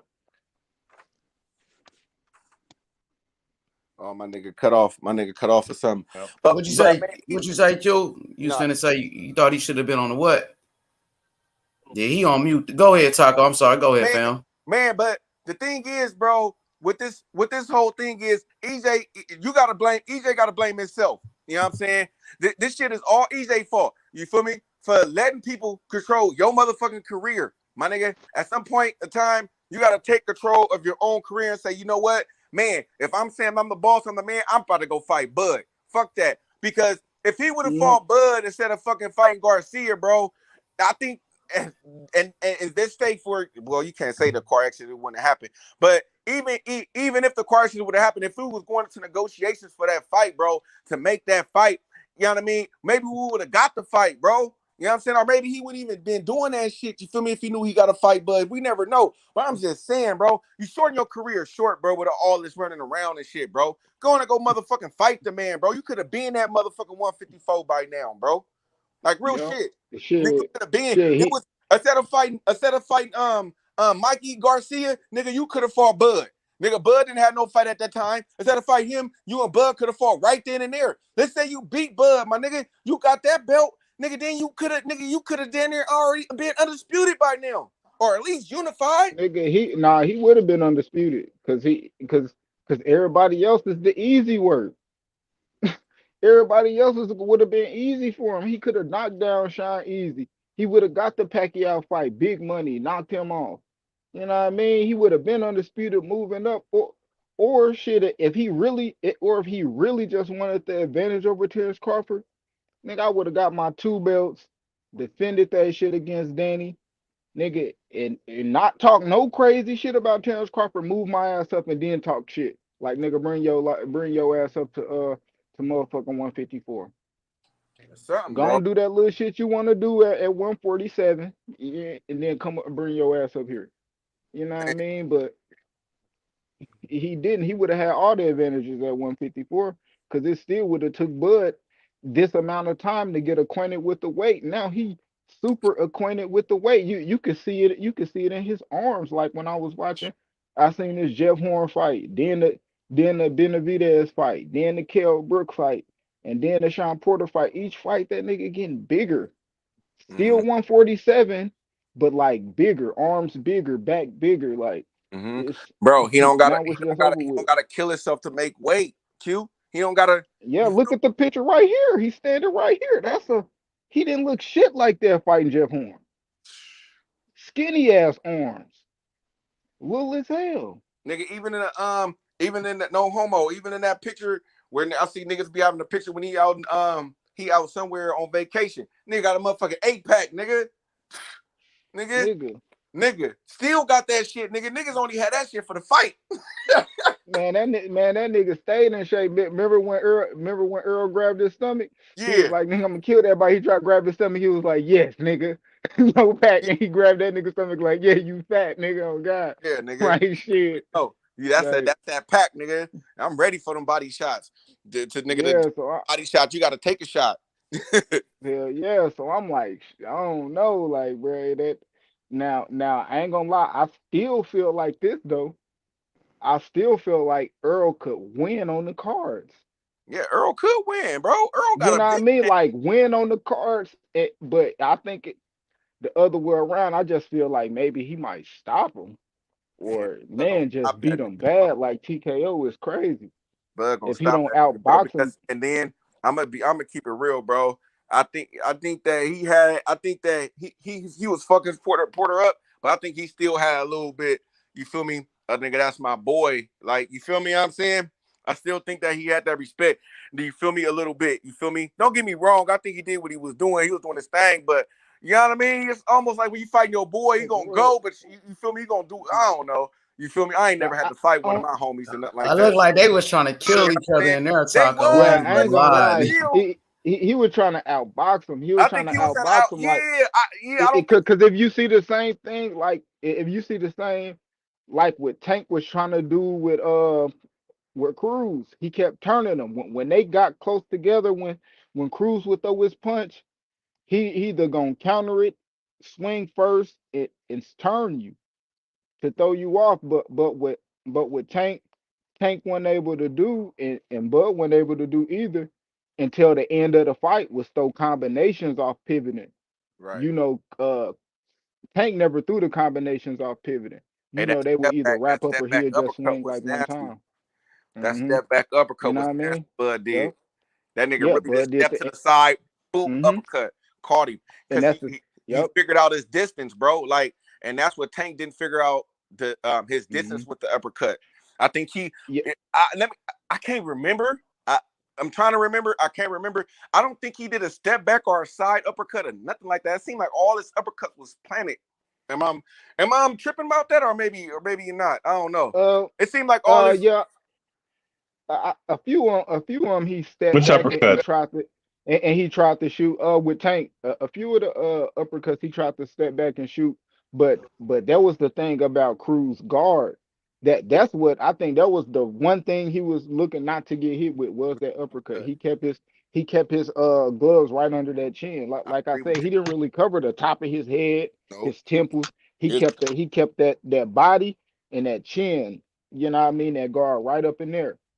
And shit, Tank wasn't able to penetrate, and I seen Tank hand that motherfucker dumb fat. Hey, Like, I'm telling damn. y'all, and that's why I say I think he knocked him out in the next fight if they fight again. Yeah, he'll beat I him. think I ain't Tank gonna knock lie. him out if they fight again in another fight. I think Tank knock him out. I think Tank. He gonna have to get some better gloves. That I nigga think has after you actually fight somebody and you go back and look at the film, you come back way different. Like, especially after you won, and then he had one hand, man. He gonna demolish that kid, and then that's why I think Tank probably gonna end up doing, because that's a big fight, and then because it's like I don't think he gonna be able to fight Ryan Garcia. I don't think they're gonna put him in there with fucking Kambosos. So, a lot of people is calling back for that fight. Why not make more money? You know what I'm saying? Man, because he knows he has a good chance to lose. Yeah, I think it's a bigger fight now. Yeah. To the Mayweather plan. I'm just going off the Mayweather plan with Tank, bro. That's all you can do, bro. Yeah. I mean that's how we go off anybody playing. Like, even when we talking about Shakur and fighting people, we ain't talking about him fighting like PPC or no shit. We talking about him fighting niggas. But I think Shakur fight. You know what I mean? I think Shakur will fight anybody mainly in front of him. It just seemed like Mayweather team has just got Tank fighting messages. That's just what it seemed to me. Well, I think we'll see if they'll make a Chris Colbert fight. If he stay at 130 and you talking about with Shakur? Yeah, with Shakur. You know what I mean? If it's really that. And that's a good you know fight. What I mean? Hey, that's a dangerous fight for Shakur, though. That's a dangerous fight. That's a 50-50 fight right there. Man, Colbert is nice. Yeah, Colbert and Shakur. Yeah, that's a 50-50 fight to me.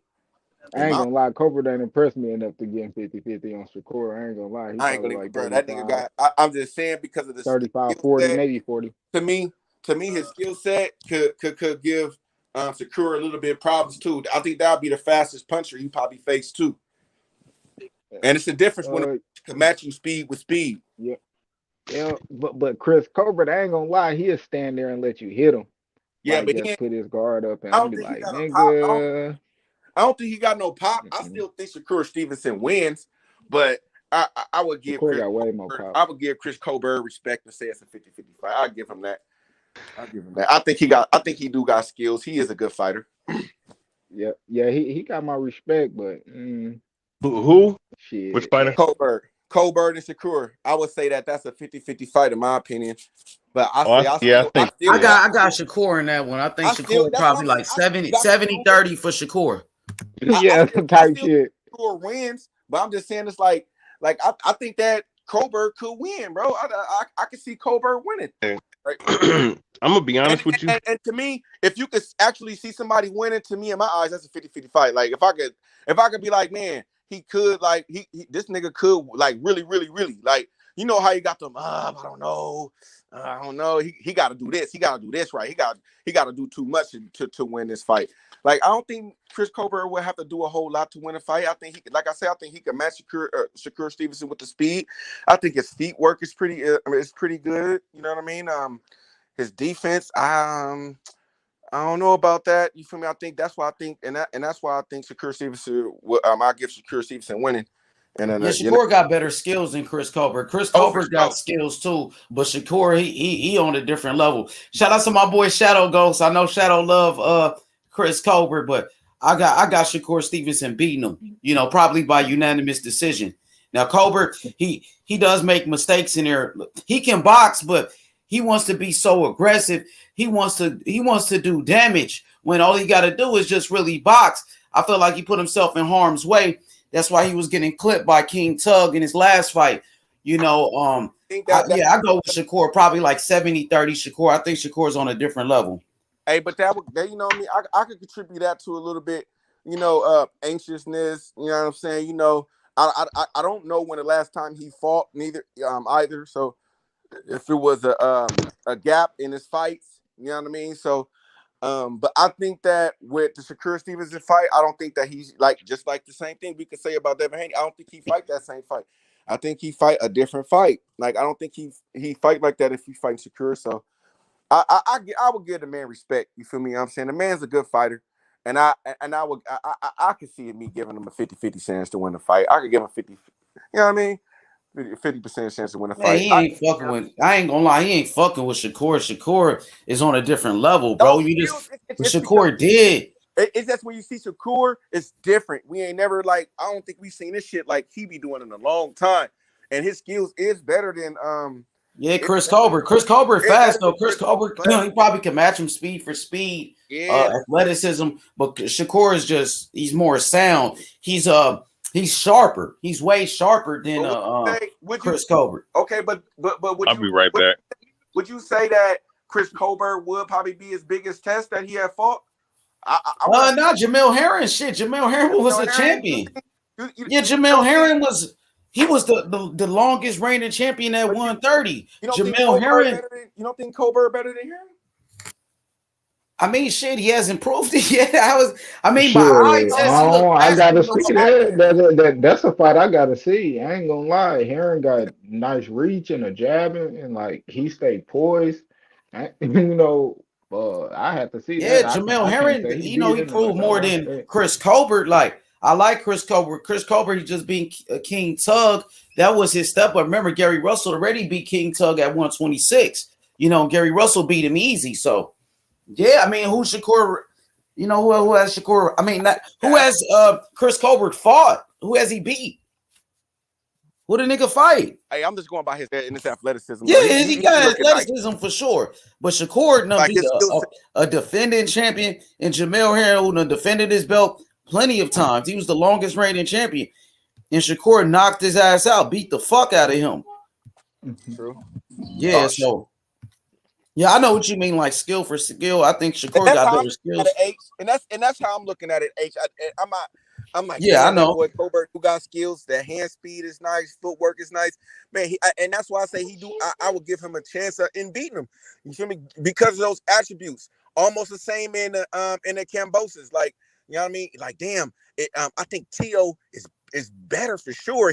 But damn, this kid got a skill set that could get him.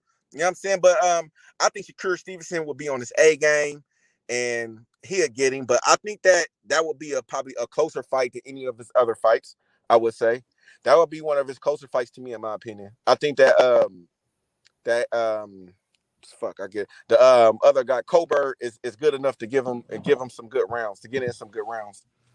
Hey, HLD said, I like to see Gary Russell versus Shakur. Shit, Gary Russell fight at 126, so they're not even in the same weight class. Gary Russell fight at 126 pounds.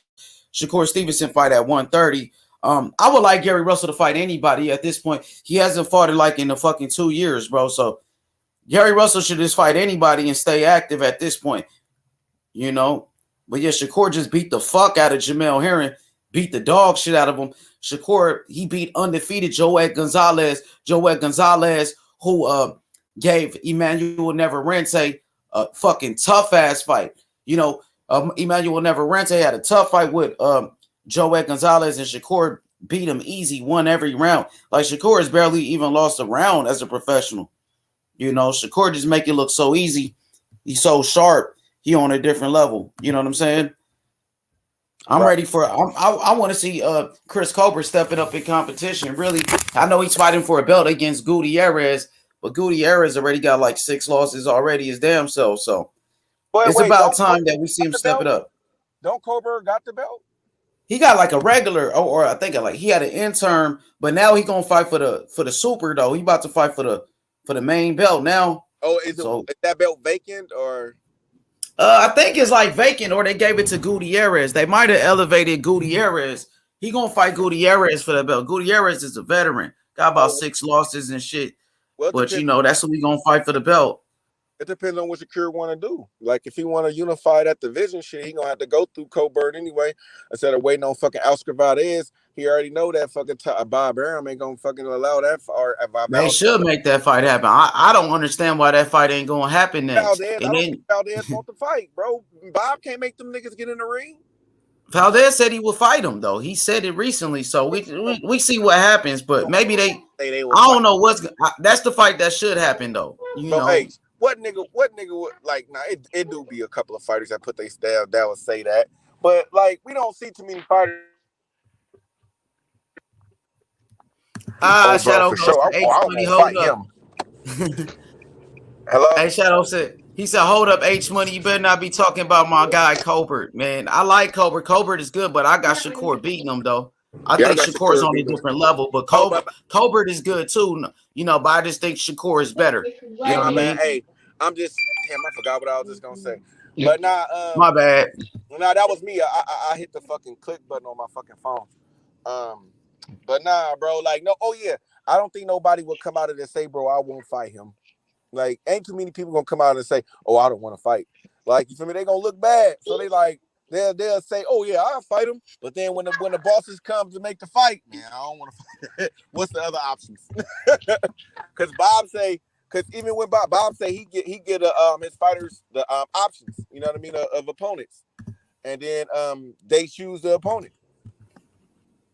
Yeah, that's how it is. Like most promoters, they give fighters, like, you know, they give you a few names on the table and you look at them and they give you an option to pick who you want to fight, you know. So that's a fight that I want to see, man. They both on the same network, same weight class, 2 champions, unification between 2 undefeated champions. Shakur Stevenson been calling out Oscar Valdez, bro, since they was at 126 pounds. So the time is now. 2 undefeated champions. Let's do it. And then you got the Japanese fighter Ogawa, who just won the vacant IBF title on that Teofimo Lopez Kambosos undercard. So Ogawa is a player. He got Japan behind him. So yeah, man, I want to see one face, one champion, one name on every in every weight class. To be honest with you, if I'm Devin, Shakur, I'm going to have to either Valdez or the other guy, the Japan guy. He's feeling himself. He might take that fight. He kind of strong too. That motherfucker Ogawa look like he's strong. He got some power. I think he tested positive before for PEDs. He just won by knockout in his last fight. Ogawa, he looks strong though. But he do look strong. But I think Shakur Stevenson will get him. I think. Shakur too slick, too quick, defense too good. I will give Ogawa like a puncher's chance, but Shakur make him miss and make him pay. Shakur do that nigga like Lomachenko did Nakatani. Man, you know, puncher's chance. That nigga ain't gonna. He probably ain't gonna get touched. He might get touched to the body. He ain't gonna touch him to the head for sure. But and if I'm Shakur Stevenson, I'll try to hit him up because he probably feeling himself.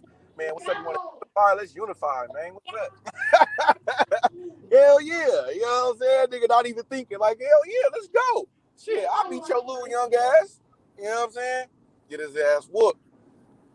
Hopping up and everything. Hey, YB said he tested positive versus Tevin Farmer. Oh, Gawa, huh? He did. He did, but shit, he been clean ever since. That nigga looked strong. Shit, his last fight looked like he was on somehow strong. He was knocked the shit out of Fuzali ass. Yeah, he was beating his ass up. Hey man, I'm pretty sure they had testing for this fight. Hopefully after the fight, so shit, nothing came up so far. So yeah, he was strong as shit. But you know, he got a name, Ogawa, and then he got Japan behind him. Japan, they support their fighters. They support guys like Nakatani, the Inoue's, Murata, who Triple G is fighting. You know, so that'll be a big fight. Yeah, that'll be a good fight actually. What you know, that have it's a big Asian market out here too in the Bay too. You know what I'm saying? Yeah, y'all know. California and LA or in the town. That fight would do nice in LA or the town for sure. Y'all know Gary Russell fighting next in January. Man, that nigga ain't fight nobody. That nigga. Who he fought? Max Sayo, the Filipino. Mike Sayo. Yeah. Man, I believe it when I see it. With that nigga. He just gonna let the WBC and PBC fuck his whole career. That's all I be saying about these fighters, bro. I don't show no sympathy, nigga. Nigga, if he a free agent, nigga, I'm gonna go sign with Bob, nigga. Fuck that shit. Now I'm fucking with Bob, nigga. Go give me some. Come on, Bob. Fuck it. You know what I'm saying? You know what I mean? Niggas all on that Al Heyman shit, bro. Like, nigga, this nigga ain't even fight nobody. That nigga Floyd fucking him, don't want to give him nothing, nigga. If I don't got no contract or nothing with them, I'm out, bro. You feel me? Like, nigga, I'm going to go fuck with Bob. I know he got some fighters at 130. Nigga, I'm there. He already got Shakur Stevenson. So, nigga, I'm moving up to 130. Nigga, fuck it. Shit, yeah, fight Chris Colbert. Fuck it. Take that nigga title. That nigga tripping. Shit. That nigga, he really like, nigga, fuck that. I'm just gonna let these niggas run my career, the WBC and the PBC, and fuck my whole career. This nigga ain't done there fought in 2 years, bro. This nigga ain't made a check in 2 years from boxing. Niggas be crazy. He doing that shit to himself though, Taco. That's what I'm saying, bro. Like, nigga, I don't like, bro, who do that shit, bro? Like, nigga. This nigga that's taking up the ass with no fight or nothing, nigga. Fuck it, nigga. Just take it, nigga. Fuck that, nigga. Nigga, hold on, nigga. You mean to tell me you couldn't give me nobody, bro? Y'all mean to tell me y'all don't got no fighters for me? Y'all don't got nobody, bro. I'm out, nigga. Fuck that, nigga. I'm telling you, bro. Nigga be talking all that black shit all the time, nigga. Black motherfucker the one that do you, nigga. Shit. What's good? What's good? Hey, everybody hit the like button, subscribe to the channel, man. I just dropped the link. YB, where you at? Pull up. YB, join the panel. Where my boy at? Where my boy at? Join the panel. Hey, if I'm in my business, I'm going to fuck with who benefit me. You know what I'm saying? No matter what color or race or ethnic you come from, you feel me, or gender or whatever. You feel me? I'm saying if you could benefit me and you can make me successful, nigga, I'm with it. Nigga, I don't give a fuck who you or where you come from. You feel me? I niggas need to go on with that shit. Like, I don't know. I'm out here from the Bay. You feel me? We fuck with everybody. So, yo, LT, what's good, LT? Yo, it's H Money. Whoa! What's up, my bro? What's up with you? What's up, man? Hey, I'll be right back, y'all. Y'all hold it down. Y'all, I'm gonna go get me some za. I'll be right back. Give me like 30 minutes. Who talked about Colbert? No, 30 minutes. Damn, bro. I'll be back now. I'm gonna keep the show going. I got my brother like running the show, adding people and shit like that. What up, YB? Right, cool. What's good? With I see you. What up, YB? I be. Yo, what's up with LT? Haney. Oh shit! All right, I'm gonna give you guys, if you guys are on the H Money, the Devin Haney train, I'm gonna give you guys some good news. Can I? Yeah, go ahead. YB. All right. Oh, Q, what's up with it, bro? Oh, that's young. What's up, the God? What's up, man? What's up, Taco? What's up, LT? Hey, what's up, Yo B? Hey, shout out to your boy Shakur, LT. Shout out to your boy Shakur. Oh man, let me let you. So in the Spanish, also there's this channels in Spanish, right? And one channel actually is a promoter. Like he has his own boxers. He has fought his fighters has fought under the Top Rank banner and some DAZN banner, right? This promoter has a show called the Ferco Show in Spanish, right? And he has revealed that the manager of Kambosos is in talks, and they're like they're working the details out for Devin Haney, the fight. So that's basically the fight is like most likely gonna happen. Just so you Let's guys know. go. Well, I ain't gonna get too juicy yet, but let's go. You know what I'm saying? That's the fight to make. That'll be one of the biggest fights in boxing. You feel me? You know what I'm saying? An undisputed match with two great opponents, two great Salat to boxers Bon with Quick. skills. Yeah, Man, let's bro. I go. was gonna say, man. Hey, man, it's a good fight, man. I like the fight. I got. Hey, that's You gonna know, be a skill fight right there. I bro. think it'd be And a you know skill what, fight. bro? And how I'm seeing it, and you guys know Eddie Harm, bro. He's called, the rematch room for nothing, right? So it's probably gonna be like a 1 or 2 fight deal, 2 or 3 fight deal, bro. So you guys already know. Probably one in Australia and the other one probably here in the States or some shit. I can't wait for that shit, man. You know what I'm saying? It's good to get an undisputed champ. Like even though the WBC says that, but it's good to get Kambosos versus Haney or yeah, And bro. that will clear up the whole what is it? And that will clear up the whole Dispute the bullshit. dispute of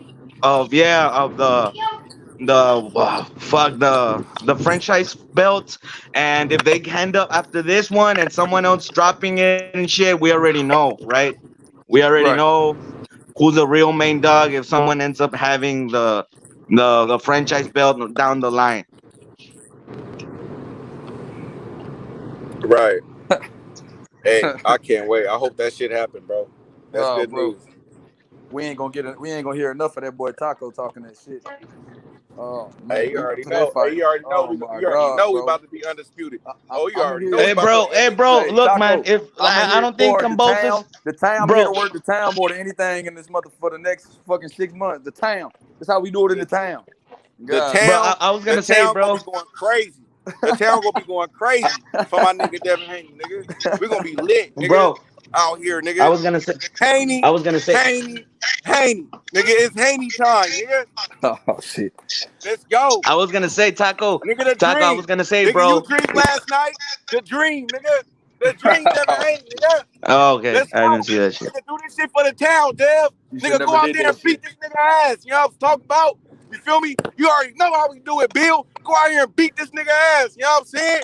Come back home with those motherfucking belts to the town, man. Have a motherfucking parade. You feel me? You know it's gonna be smelling like some real good in the air, man. You know what I'm talking about? Facts. Hey, yo, Hey, is that Taco, right? Hey, Taco, look, bro, I don't think Kambosos is gonna like fold. I think that guy wants to Nah. fight in Australia, and I think it's gonna happen. But this is the thing, bro. This is why I think it's gonna be like a 2 fight thing, bro. Like, cause I don't think Devin Haney might win in Australia, but I rematch like a know motherfucker. Eddie Hearn works the Rematch clause rematch like a clause, motherfucker. and it makes the rematch clause juicy. He makes the rematch clause juicy, so it's probably gonna be one in Australia and the other one in America, bro. So Nah, you I know what I doubt that. mean? I kind of doubt that they gonna have that in there, but it's gonna probably be a stipulation to us where Devin will have the option of if you want, unless he want to go up to 140 and drop the belt, because I don't see, I don't know. I maybe Dev would stay down there for 2 fights, but I don't know. You feel me? I see if he get undisputed, shit. Why even waste the time? You feel me? You done did everything you needed to do. You done did everything you needed to do at 135. Move up. You know what I mean? But if it's some type of money or stipulation to us where she got to do it, then I'm down with that too. But Bro, if I'm Devin this is Haney, this is the thing if why I'm I'm Devin saying it, Haney, bro, because I if don't I'm see Devin Devin Haney, Haney beating. I don't see but Devin if I'm Haney Devin beating Haney, beating this Kambosos in this right Australia, quick. bro. But that's just me. But I don't see Devin Haney. I don't see Devin. If I'm Devin Haney or Bill, I am not putting in my contract that we gotta fight you. You know what I'm saying? Like we have to fight you. You know what I mean? No, I have it in my contract. If I stay at 135, I will fight you for the rematch. But if I move up, nigga, I'll move up. You feel me? Oh, of course. And I then mean, and no then one with no that one isn't. You franchise know what I belt, mean? you feel me? They'll give him the option at Josh Taylor at 140. I don't think he's ready for Josh Taylor, but instead of a catch weight at 136 or whatever that shit was. I don't know. That nigga was talking about. But yeah, I think Devin will fight Taylor at you know what I mean? For undisputed at 140. I don't know if he'll jump. I don't know, but I think Josh Taylor will be gone by then for sure. I ain't gonna lie. Yeah, Hey, what's good, everybody? Smoking Joe, what's up with it, man? I can't see everyone in the queue. I see Haney and George Kambosos' face. Oh yeah, who am I talking to tonight? It's YBQ, Taco, LT, and H just left. He'll be right back. What's up? How are you guys doing tonight, man? Talking that boxing shit, man. Big Joe. Well, I tell you what, man, it's a lot of interesting boxing news, man. Stanionis. Uga Stanionis. You know what's funny? I don't think, not since Mayweather Pacquiao in 2010, 2011, have I ever seen so many fans of one fighter not want a fight to take place. Why on earth are, like, once again, this is a sport. It's just a fight, guys. Why on earth are Spence fans so deterrent against the best fight in the welterweight division happening? Trying to rationalize and justify why Ugas deserves a shot before Crawford? Ugh. I mean, and once again, guys, they're taking into consideration that Errol's going to be back sometime soon. Yes, he's been cleared to train, but I guarantee you, if he's doing any sparring in the gym, it's not to the face yet. Like, dude, this is not good. Like, I'll be very, very surprised if Errol Spence comes back within the first 2 quarters of 2022. Like, think about this. This is the nature of this injury. It took Sugar Ray Leonard to return back to form 3 years, and he was babying that eye the entire time. We have to see if Errol Spence Jr., like, in my opinion, Crawford should just try to move on. Like, hey, man, I'm not waiting around for anyone. I'm getting old.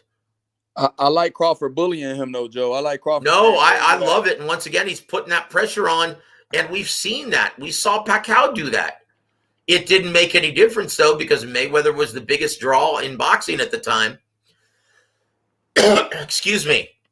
But I haven't seen anything like this since that time 10 years ago, where for some reason so many Mayweather fans were trying to rationalize and justify why Pacquiao didn't deserve the fight that the fans mandated. Now, once again, I'm going to say that again.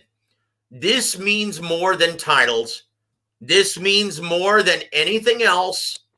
When the real bosses of boxing, the fans, mandate a fight, it has to happen, guys. It has to happen.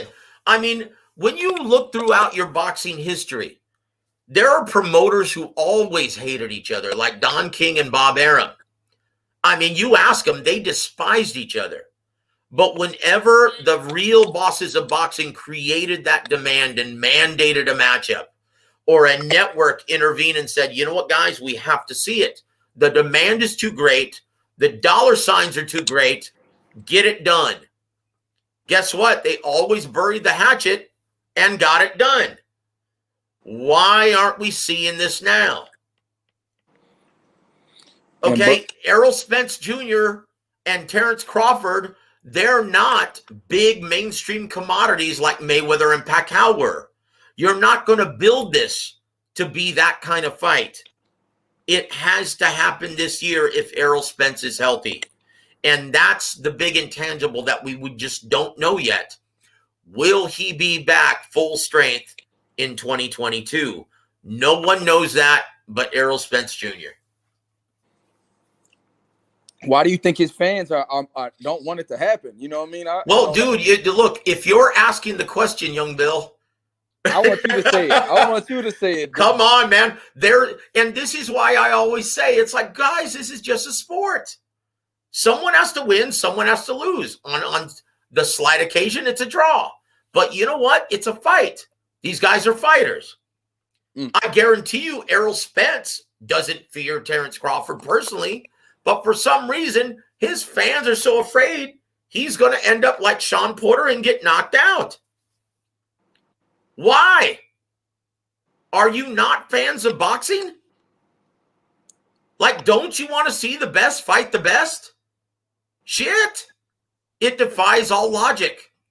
I understand being a diehard fan of one fighter specifically, but come on. Do you really want to see your favorite fighter cower and not fight the best?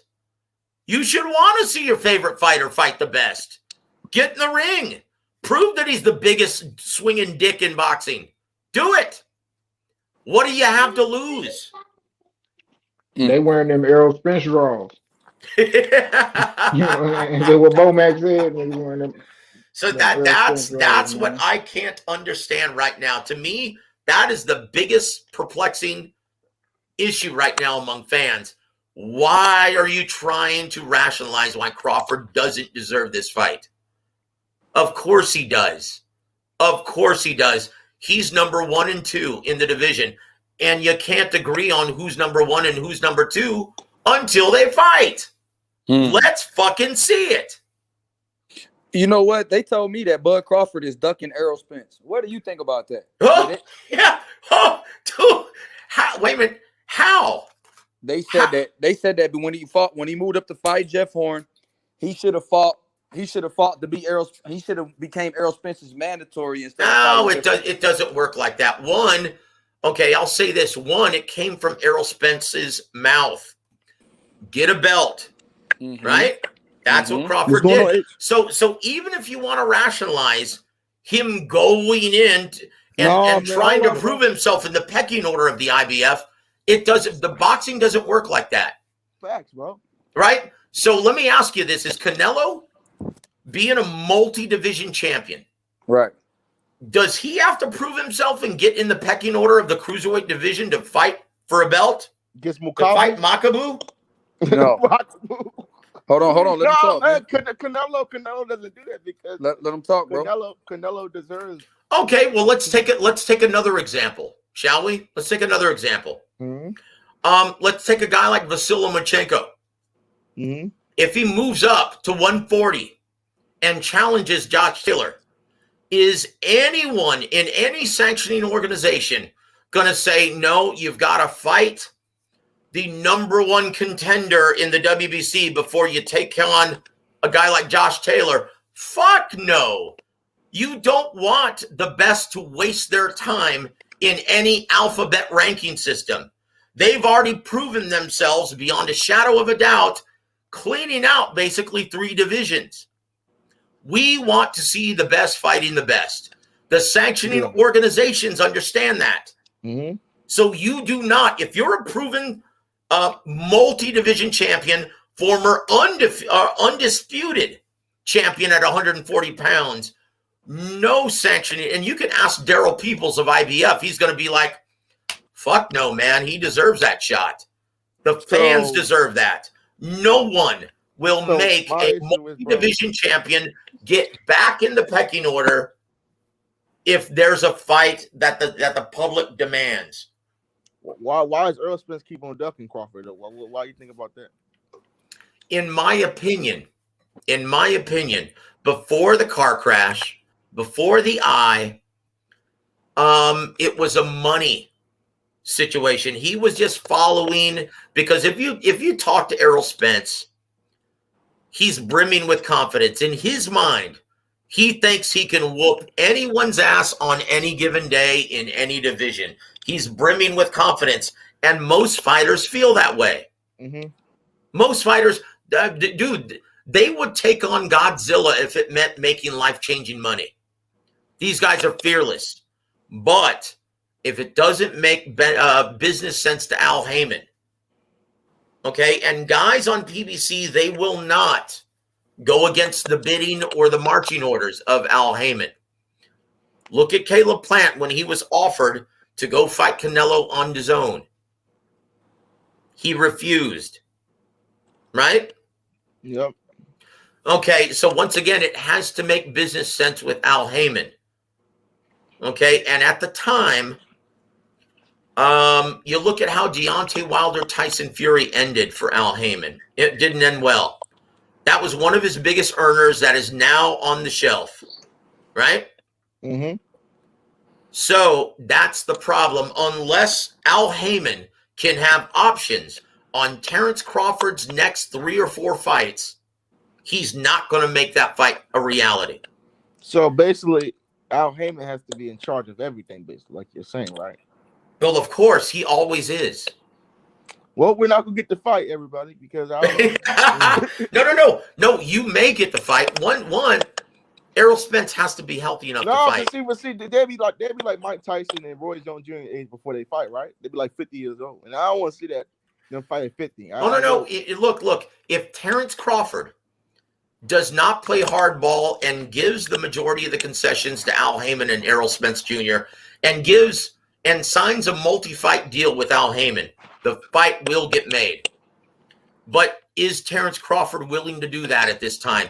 He wants to try and be a free agent. In my opinion, that's not going to fly. That's not going to work. Kind of like what Canelo and Mikey Garcia is kind of like doing. Yeah, but see, and those are two totally different situations. Mikey Garcia isn't the draw where that Canelo is, to where being a free agent doesn't work for him. How many fights has he had in the past 3 years? He had the Spence fight, and he had the Jesse Vargas fight, and he had this fight that he just lost. Okay, that's it. How many major fights has he been in the last 3 years? Just one. That's it. And that's when he was signed with PBC. He wasn't a free agent at the time. Now that he's a free agent and no one has to work with him, they won't. They won't pay what he's demanding, right? Because he's not a big draw. Canelo, on the other hand, look, free agency only works when you can draw those kinds of ratings, you can sell those number of tickets, and you're that big of an attraction. That's the only time free agency works. Terrence Crawford is going to experience this very, very soon. He's going to have to sign on the dotted line and commit to an influential promoter who has the TV dates. Because here's the difference with Canelo, right? He can get TV dates with or without any promoter because he demands he has got that kind of mainstream appeal, right? Because he lost to Floyd, all right? I'm sorry, what? Because he lost to Floyd. I mean, what does that have to do with losing to Floyd? I mean, bro, like a lot of people didn't know Canelo until he lost to Floyd, right? Can we say no?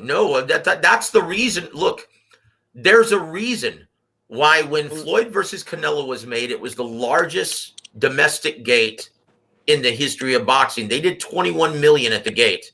Yeah, I know. Okay, so you can't generate that kind of gate without anyone hearing of you. I was just messing with you, bro. I was just messing with you. Oh, okay. Yeah, see, I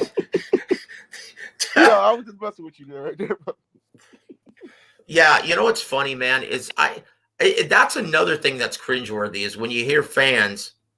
But you know those are the Canelo haters, bro. We all know that. Yeah, that's what makes me cringe is when they still bring up Canelo beating up a 23-year-old Canelo Alvarez. I'm like, look, guys, if you haven't noticed that he's a much more improved fighter since then, you don't know what you're looking at in the ring. Yeah. Well, they're gonna say, well, he got outboxed by Lauren. They'll say that. Which I thought. You know what? I thought Lara won that fight too. Me too. But once again, he's a much more improved fighter since then, also. Mm-hmm. And I know this firsthand. I remember when they made the decision, hey, you know what, guys? We're not going to move up to middleweight yet because he's not ready. If we move him up to middleweight, he's going to be fighting giants compared to what he's fighting now. Guys who are 6 foot and up, right? And unfortunately, he's going to have to be a more effective aggressor when he competes at middleweight. He has no choice but to add that new wrinkle to his fight game. And so they kept him at that absurd catch weight for a really long time. Yeah, look, 155. But when they used to say Canelo weight 155, Canelo weight. 155. Come on. That's absurd. But they did that out of necessity. They wanted him to add that new wrinkle to his fight game before he moved up. Before he fought Big G. Yep, before he fought Triple G. That's right. That's what they were saving him from. They wanted him. They saved him from Triple G for about an extra 2 years. Yep, they're like, look, man, you can't cut off the ring for shit.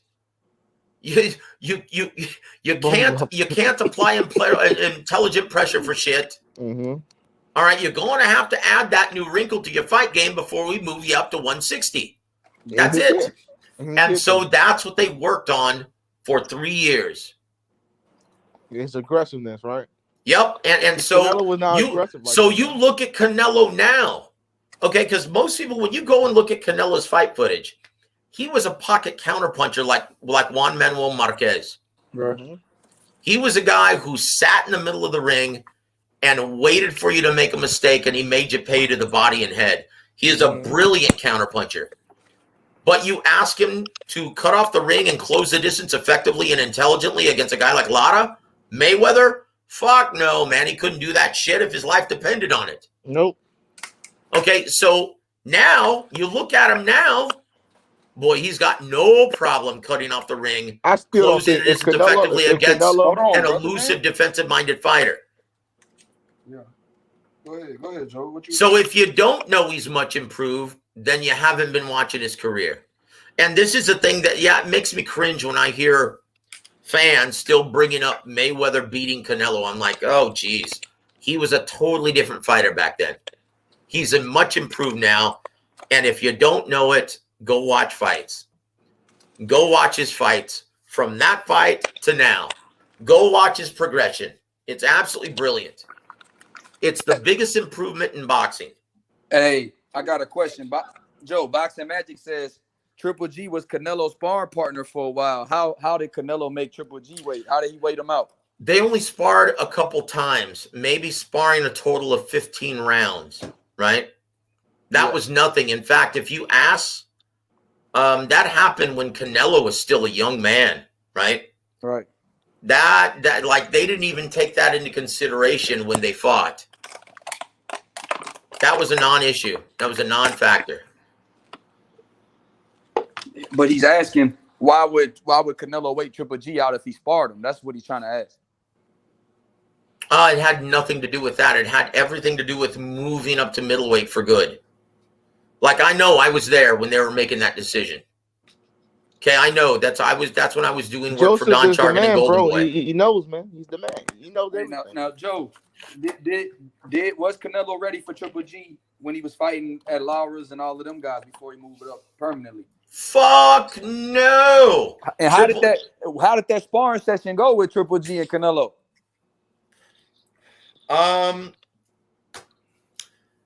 Both guys held their own, surprisingly. Once again, Canelo's a very good pocket counterpuncher, but no, Triple G at that time was a fucking animal. That's why they didn't spar very much. It was maybe 2 days total. Maybe. Yeah, but see, Triple G, I mean, when he stepped up in competition against Jacobs, he didn't look all that good. We gotta be honest, bro. Like, I think Triple G was that dude, bro. He was that dude. No, I'm just saying, like, bro, a lot of people did duck him. Bro, you gotta realize he came to America. Bro, let me go, bro. Like, you let me go, bro. I'm trying to. But you've been talking over everybody, bro. No, it wasn't, bro. Triple G came to America at 30 years old. Come on, bro. You was asking all the questions. Hey, you guys, while you're talking, I'm gonna be doing a shot, okay? Salute, everybody. Salute. All right, bro. Let's just move on, bro. Because go ahead, talk, brother. All you do is talk. No. Go ahead, bro. Go ahead, man. Go ahead. Nah, bro. See, there you go acting like a pussy, bro. No, man. I'm not gonna do this tonight, bro. It's fucking Wednesday night, bro. Hey, relax. Let's chill out. So bring up another topic. What do you guys want to talk about, man? Don't argue. Man, I want to talk about what's going to happen with the Loma and Coleman fight. Is this a title eliminating fight? That's a great fight, guys. Everyone, because of the Nakatani performance, truly believes that Lomachenko, if he's 100%, is going to wipe up the floor with Richard Comey. I'm not sure about that because if he gets caught by Coleman, it could be a done night for him if he gets caught. That's my point. This is a much tougher fight than everyone realizes. Look, Richard Comey is a big, strong, natural 135 pounder who can crack. He's got some crack in his shot. He's customarily durable. Geez, man, this is a potentially problematic fight. If he's applying pressure from start to finish, that could pose some stylistic problems for Vasyl Lomachenko.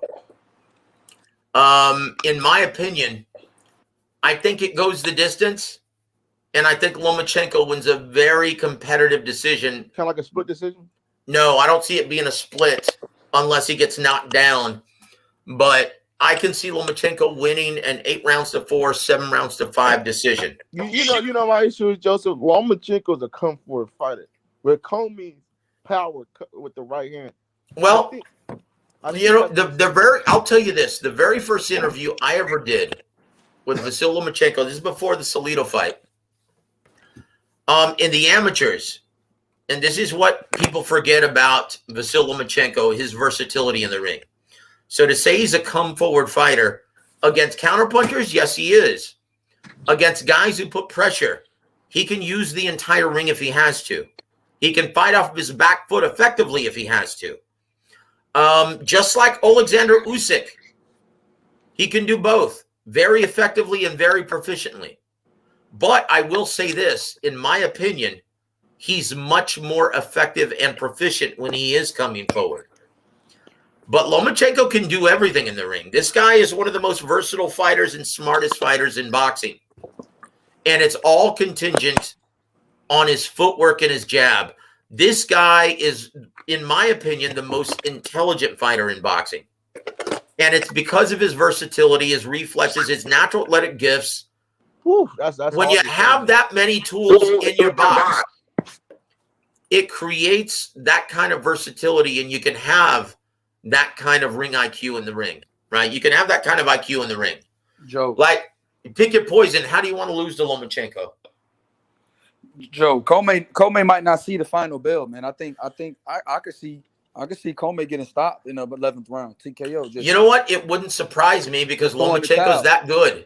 It wouldn't surprise me because Lomachenko's that good, but I just have this feeling because aside from the Teofimo Lopez fight, he is customarily one of the most durable fighters at 135 pounds. Definitely that. So I think it's going to go the distance. That's just my gut feeling. But who knows? After watching more tape before my head-to-head article on Friday, I may change my mind. But my official prediction will be out on Fight Saga on Friday morning. But hey, guys, if you're in the San Antonio area, please come out to, or if you're a DirecTV subscriber, I just found out that the fight that I'm calling on Saturday night is going to be distributed over 36 million households in DirecTV. Yep. I don't have DirecTV, man. Well, if anyone has DirecTV, yeah, you're going to see my big Mexicano mug on it, man, calling the fights.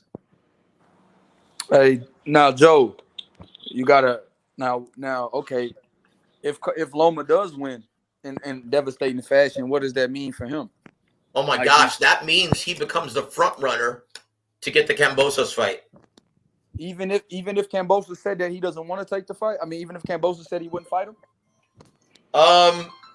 Did he say he wouldn't fight him? Because I don't think he's ruled out anything at this point, has he? He just said he's not interested in him or Comey because T.O. beat him. That's what he said. Okay, that's just silly. So what he's saying then, if Lomachenko looks tremendous and really makes a statement, he's going to flush the biggest money fight available to him outside of Gervonta Davis down the toilet. But because you know how these fighters do when they get these belts. Y'all know how these fighters look. In my opinion, what he's setting after hearing that. Do you remember the other night before I got plastered on this channel? I said, look, if I were advising George Kambosos, if I were his advisor, I would say, fuck these guys. You're not mandated to fight any of these guys. Go to Australia, fight some scrub that's 75 in the world, and make your money. You don't need to fight any of these guys. Don't fight it. They're not your mandates. They're not your mandatories.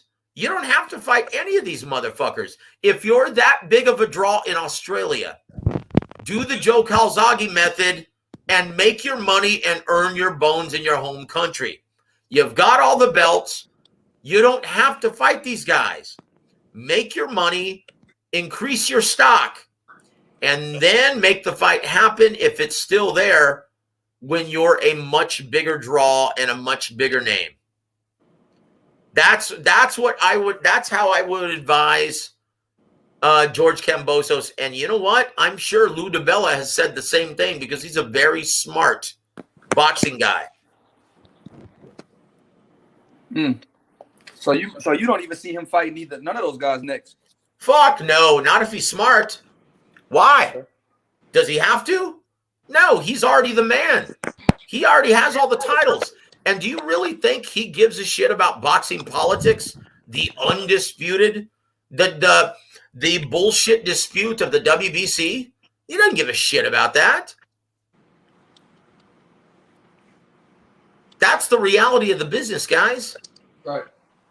So once again, if he's smart and his team is smart, they're going to go down to Australia and have 3 fights in 2022, fighting a bunch of nobodies in Australia, making a shit ton of money because he's a much bigger draw over there than he is here. Yeah, I can definitely see that though. Because here's the most important thing: does he have to fight any of these guys? But are they gonna call him a duck like they did all these other guys? Is he a duck? And what does that mean? What does that even matter? Do you think that's going to hurt his feelings or affect his pocketbook in any way? Fuck no. Most of the guys who throw out the duck moniker, they don't even pay for these pay-per-views. Okay, because once again, ducking within the business of boxing, ducking does not exist. But I don't pay for these pay-per-views either. So I mean, everybody. I know a whole bunch of people that don't pay for pay-per-views now. Nobody's gonna buy those $80 fights, man. Shit costs too much. It does. It does. Look, and you know what? You can't snub any long-suffering fight fan from pirating these events. You can't snub your nose at these guys because for decades, okay, we've been paying through the nose for all of these events, right? Mm-hmm. If you're not a writer and you're not within the business, yeah, you've been forced to pay for every single major event. So now, if you've got the technology to see the event in HD without having to pay for it, it's very difficult for a fan to justify, well, why should I pay for it? Why should I? Like Gervonta Davis versus Isaac Cruz. It was very hard to justify paying $75 at Christmas time. Yeah. Right? How are you going to ask a fight fan to purchase a fight for $75 that they didn't ask for? And that's the reality of it, guys. So it's very hard for me to snub my nose or say shame on any fight fan for not purchasing that event. Yeah, I agree. So in my opinion, what's going to happen is George Kambosos is going to fight a nobody in Australia in front of 20, 30,000 fans, make his money.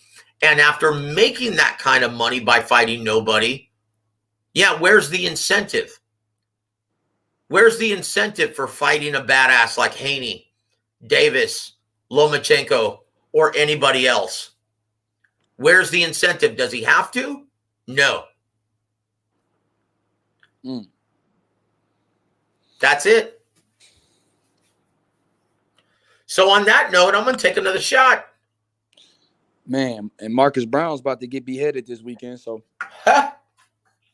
Yeah. Oh, boy. And Zerto fight this weekend, so we got some good fights coming up. Zerto is on the 18th, brother.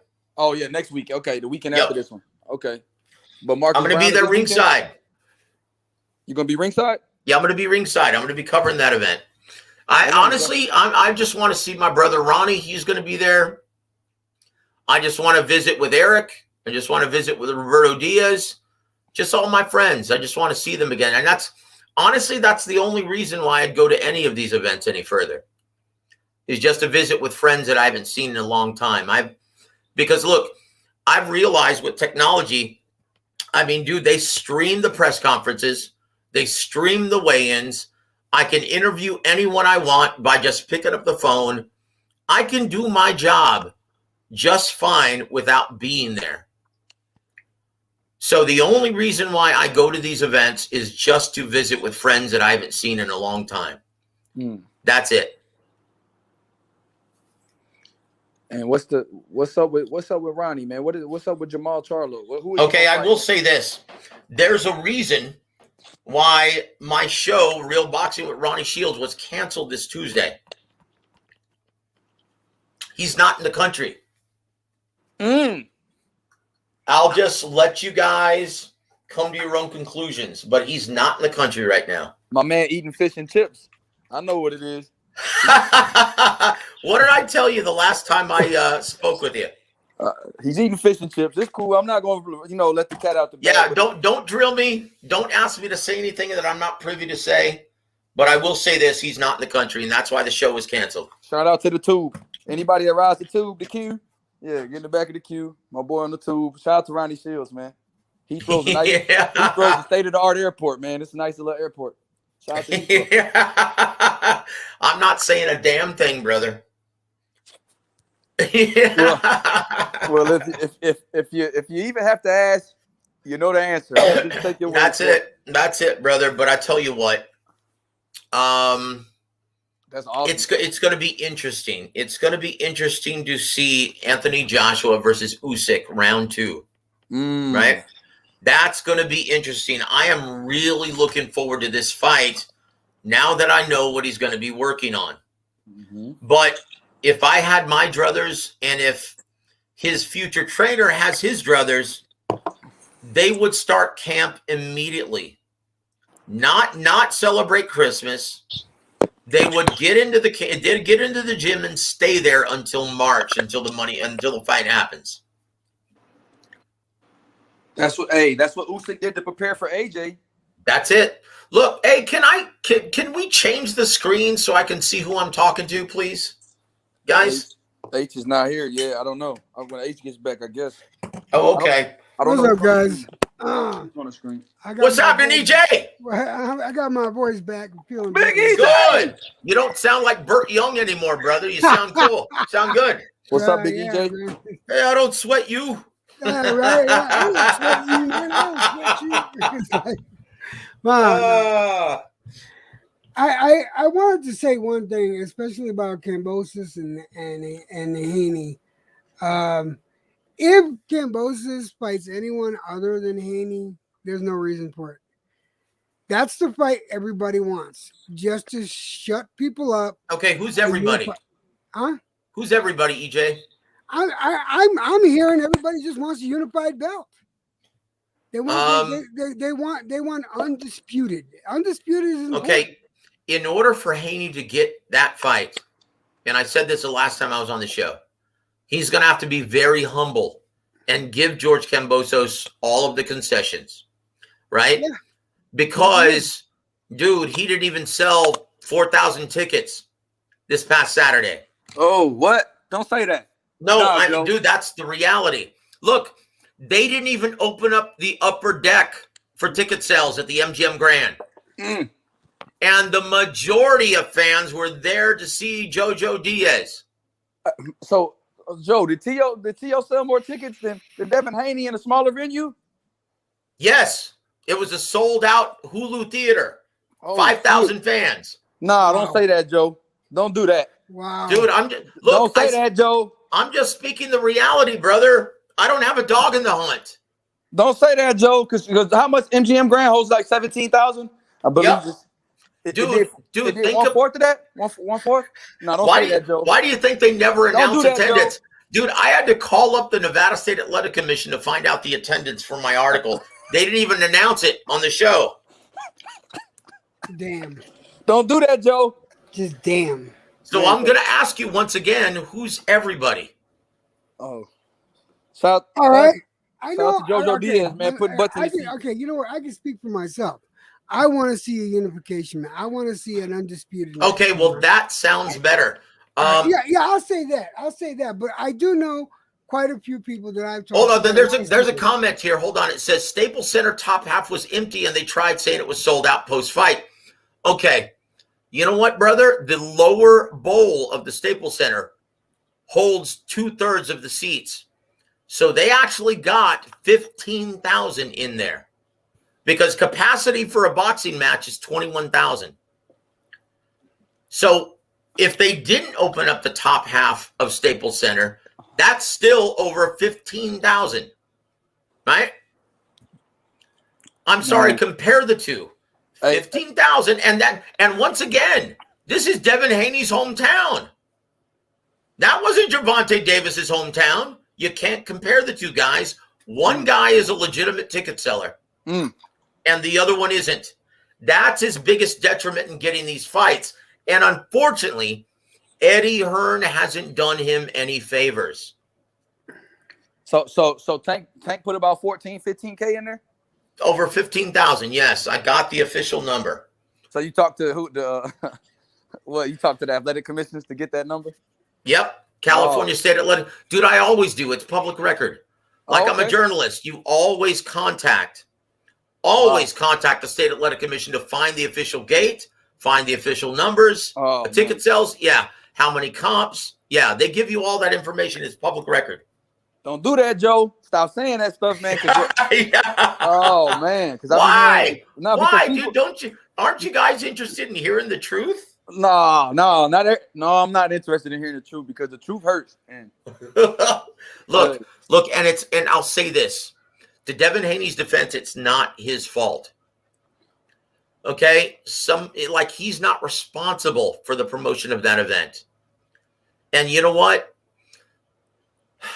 It's been my experience as a publicist and just being a musician in the entertainment industry. Right. Either fans gravitate towards you or they don't. It's not your fault. Dang. Look at Chavez Sr. He had the personality of a stick when he was fighting. And everyone loved him. He had an entire country behind him. He did. He was one of the biggest stars in boxing. Right? So here's the problem that Haney's going to be facing in trying to make a George Kambosos fight. He's been expected to make $3 million per fight. Okay, and that's just to fight guys like Linares, Diaz, Gamboa. So when fighting for the lineal lightweight championship, how much do you think he's going to demand or expect? Who, Devin Haney? Yep. Oh, man, Joe, don't tell me that. I don't want to know these numbers. So that's the problem. That's why I said in order for Haney to get this fight, he's got to be extremely humble and give Kambosos the massive lion's share and the majority of the concessions. Oh, Joe, don't do that, man. You're making me upset. You're making me upset, Joe. Sorry, guys. Look. What do you think this would feed into then? Because if he doesn't, man. Look, man. It brings me no joy to tell you guys this shit.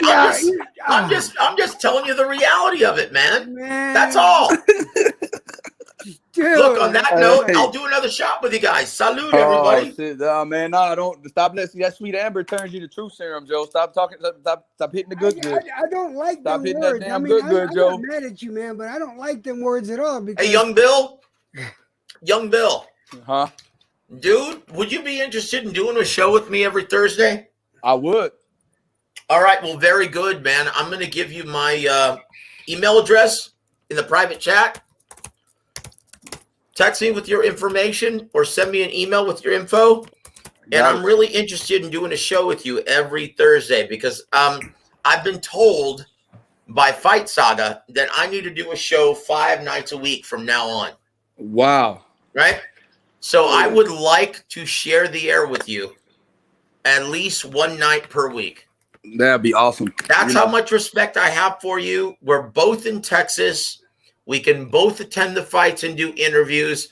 And especially when a certain heavyweight comes to Houston, you'll be our guy, right? Uh-oh. AJ, you think you can spit a few bars for us? But, that boy AJ gonna drop a freestyle in Houston, Joe. So do me a favor. Send me an email. We'll be in touch, and we'll be on the air together as soon as we can, okay? Hey Joe, I'm gonna meet up with you at the Sinisa Estrada fight too. I meant to say Zero, but you're gonna be there. Yeah, right I'm on, that man. one in San Okay, Antonio I'll too. see you there, dude. You know what? If you can, I don't know what you're doing this Saturday, but come to San Antonio. You'll be my guest, and I'll get you in. And I'll come you out to all there, the promoters, Prince Ranch Boxing, DirecTV guys. Yeah.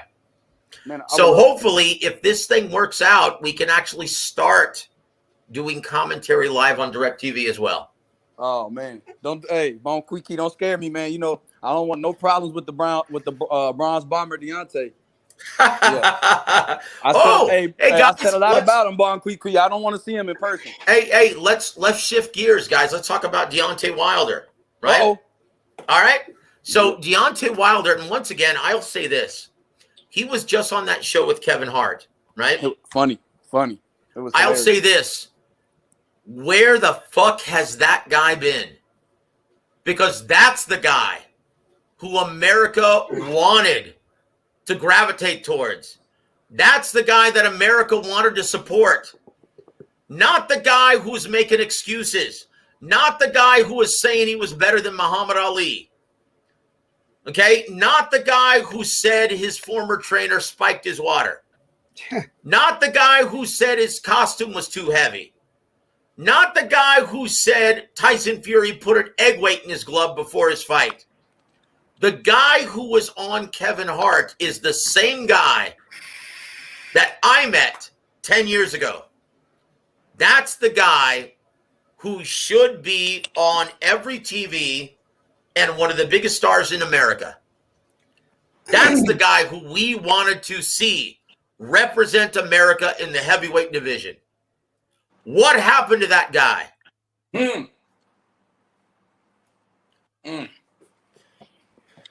Deontay Wilder was awesome. He's got a great backstory. He's charming when he wants to be. That's the guy we saw in that Kevin Hart interview. Where the fuck has that guy been?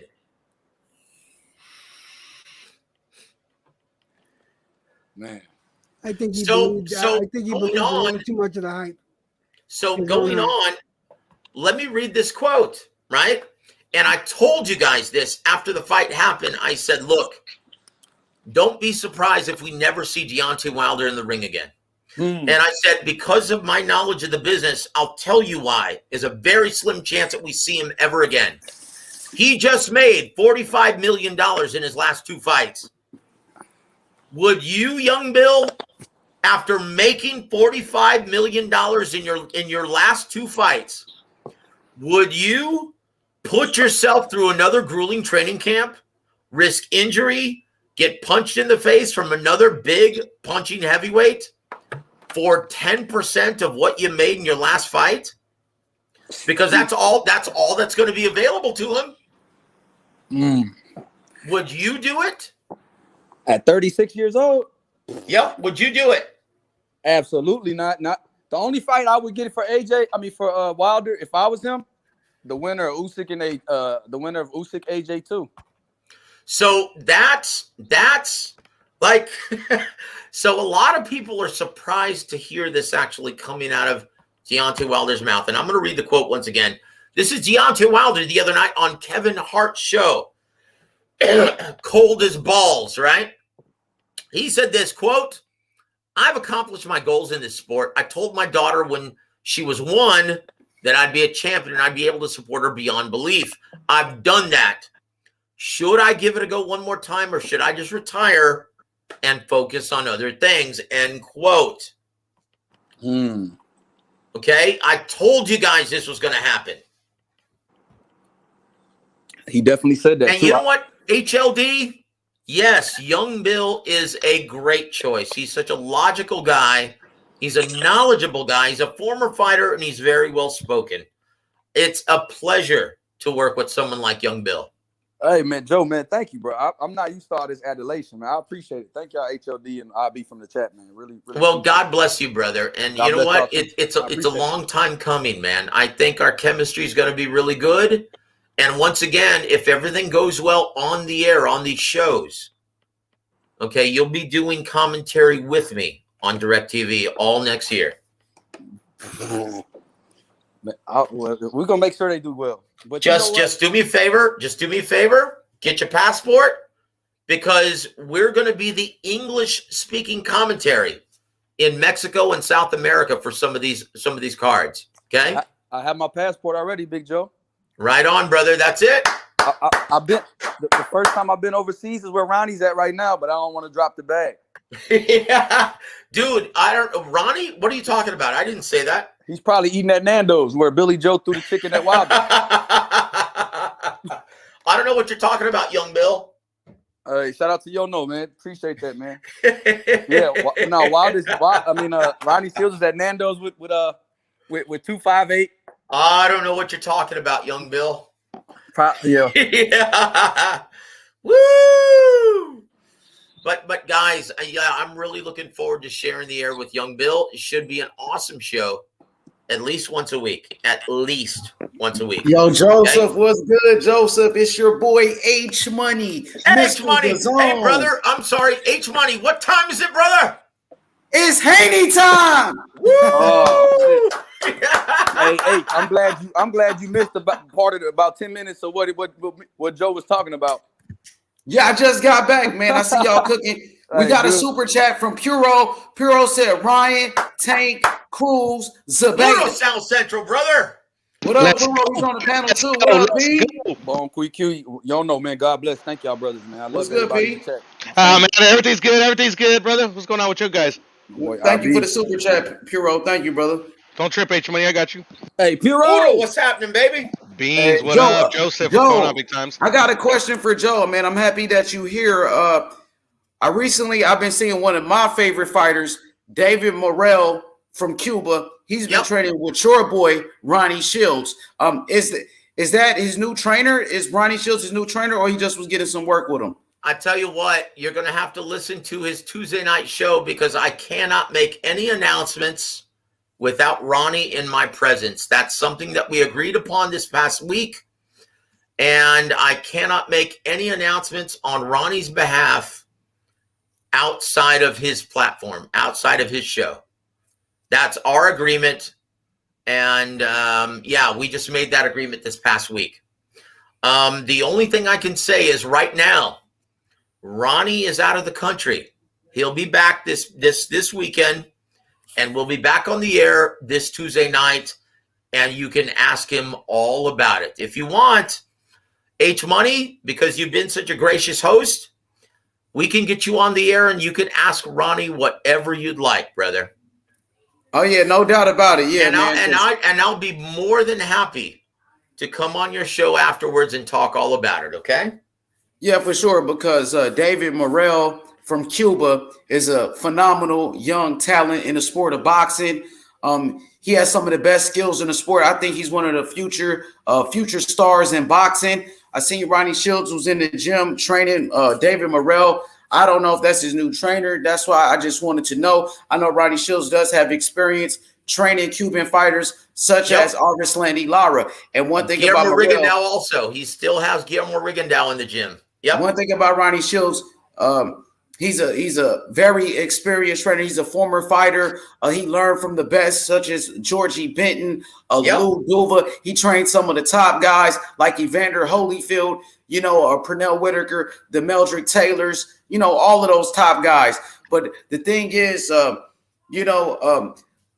David Morrell from Cuba, only 23 years old. He's already a world champion. He has the WBA regular belt at 168. He fights December 18th against Alantez Fox. And a lot of people think Alantez Fox is the best name on the resume of a Demetrius Andrade. Morrell only has 5 fights in, and he's already a main event fighter. He's let already me in tell main you. event. Let me tell you. David Morrell is going to make short work of Alantez Fox, and I love Alantez. He's a good guy, and I've interviewed him several times, even when he was just a prospect, right? But he is not the same class as David Morrell. David Morrell, you can move him along very, very quickly. And you can, trust me, he's going to fight for a major world title, not just the interim WBA. He's going to fight for a major world title within 12 fights. But here's the key. PBC has to do a much better job of keeping him active. I mean, he was active during the pandemic, though. He fought about 3 times during the pandemic. Okay, well, he needs to keep that up. Okay? Because you're not going to be able to defeat the elite unless you stay active.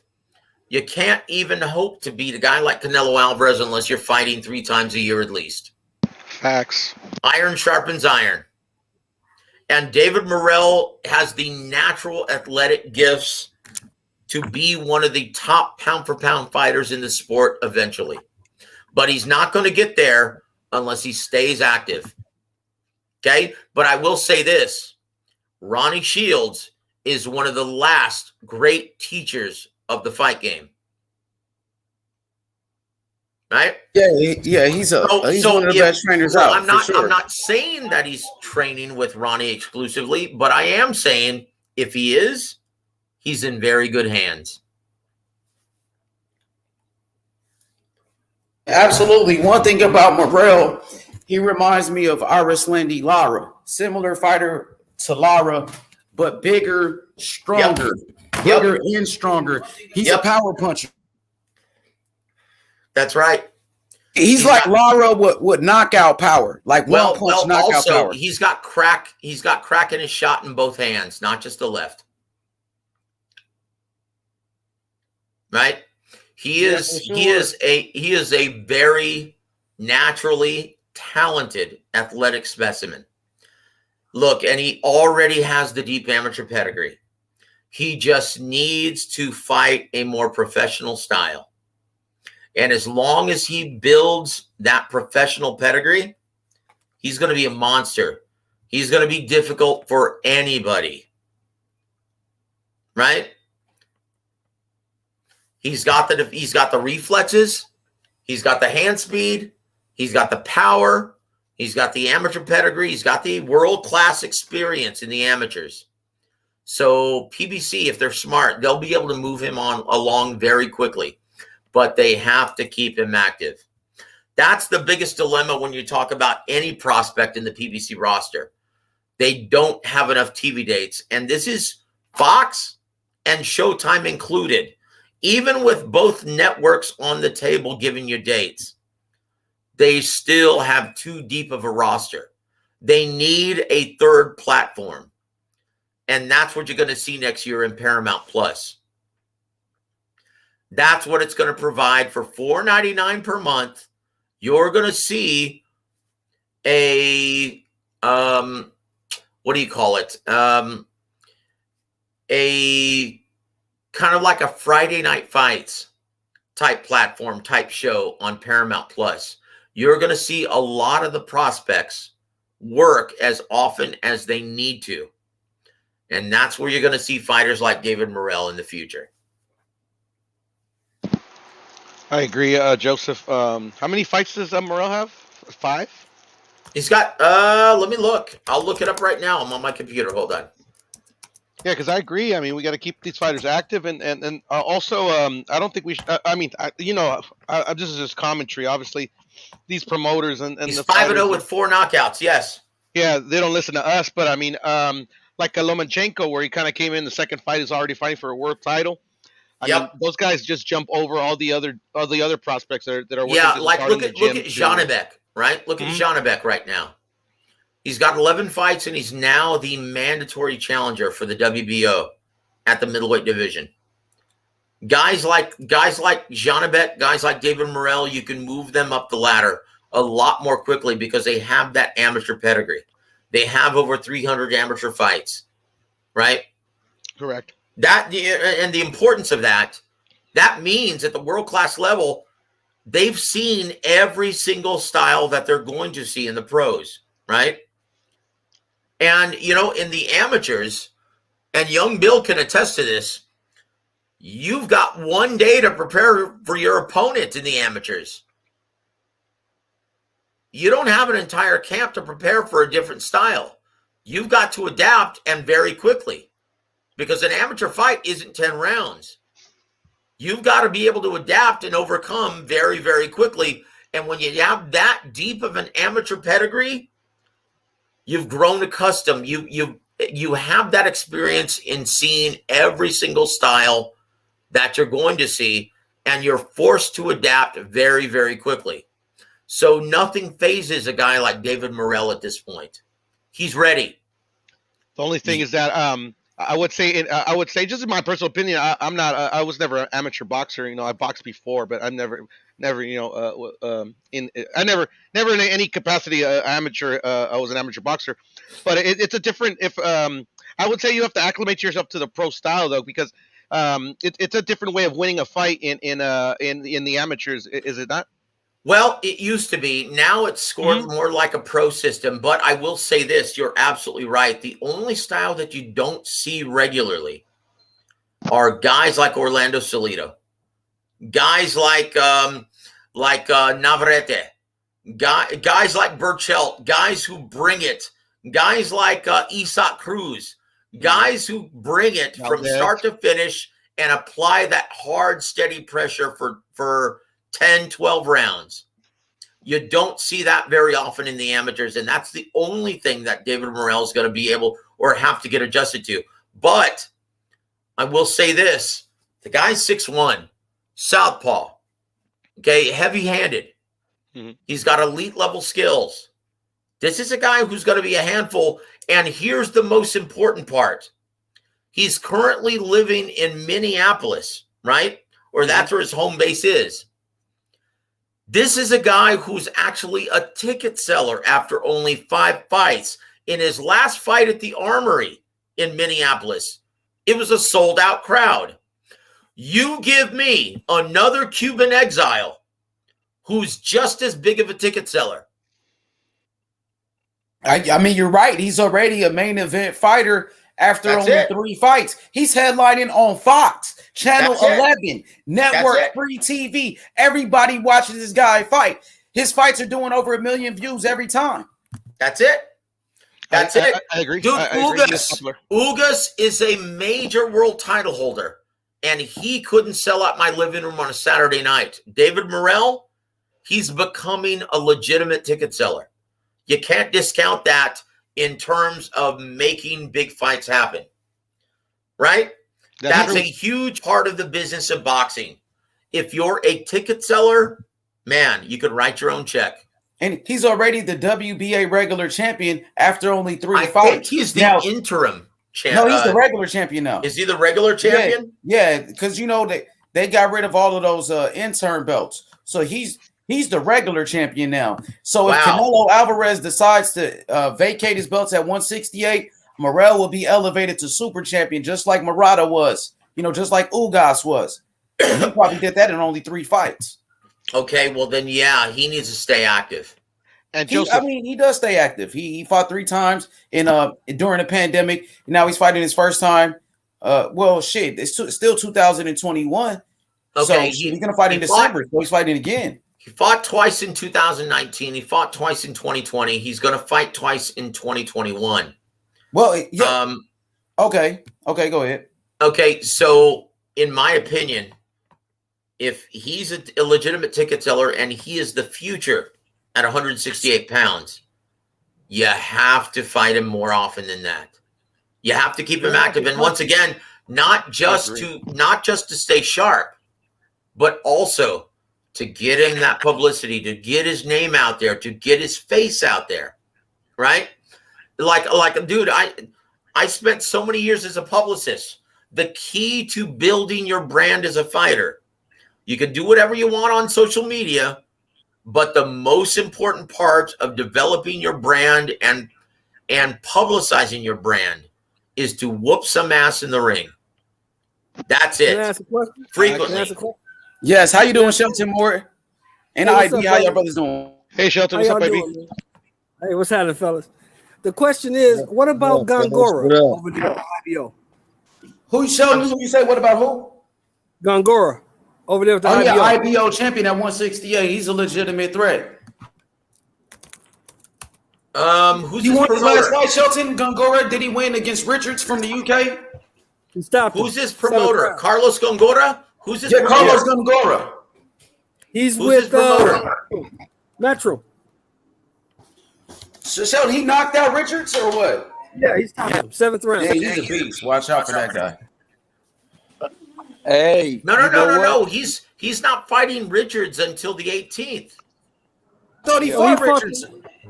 No, Who's he's the not guy he fighting. fought? He's not fighting LaRon Who's his Richards last until fight? the 18th. Who's his last I thought fight? he just fought on the His, undercard. no, his last fight was against Chris Pearson, and he whooped his ass Yeah. in the 8th round. Knocked him out in the 8th. round. Stop it. 8th round stoppage. What's your thoughts on him, Joe? You know what? Geez. You know what? I feel for guys like Gongora, right? He's a tough, total badass, right? Heavy-handed. He's a guy who's still learning on the job from Ecuador. He's a tough man, big guy.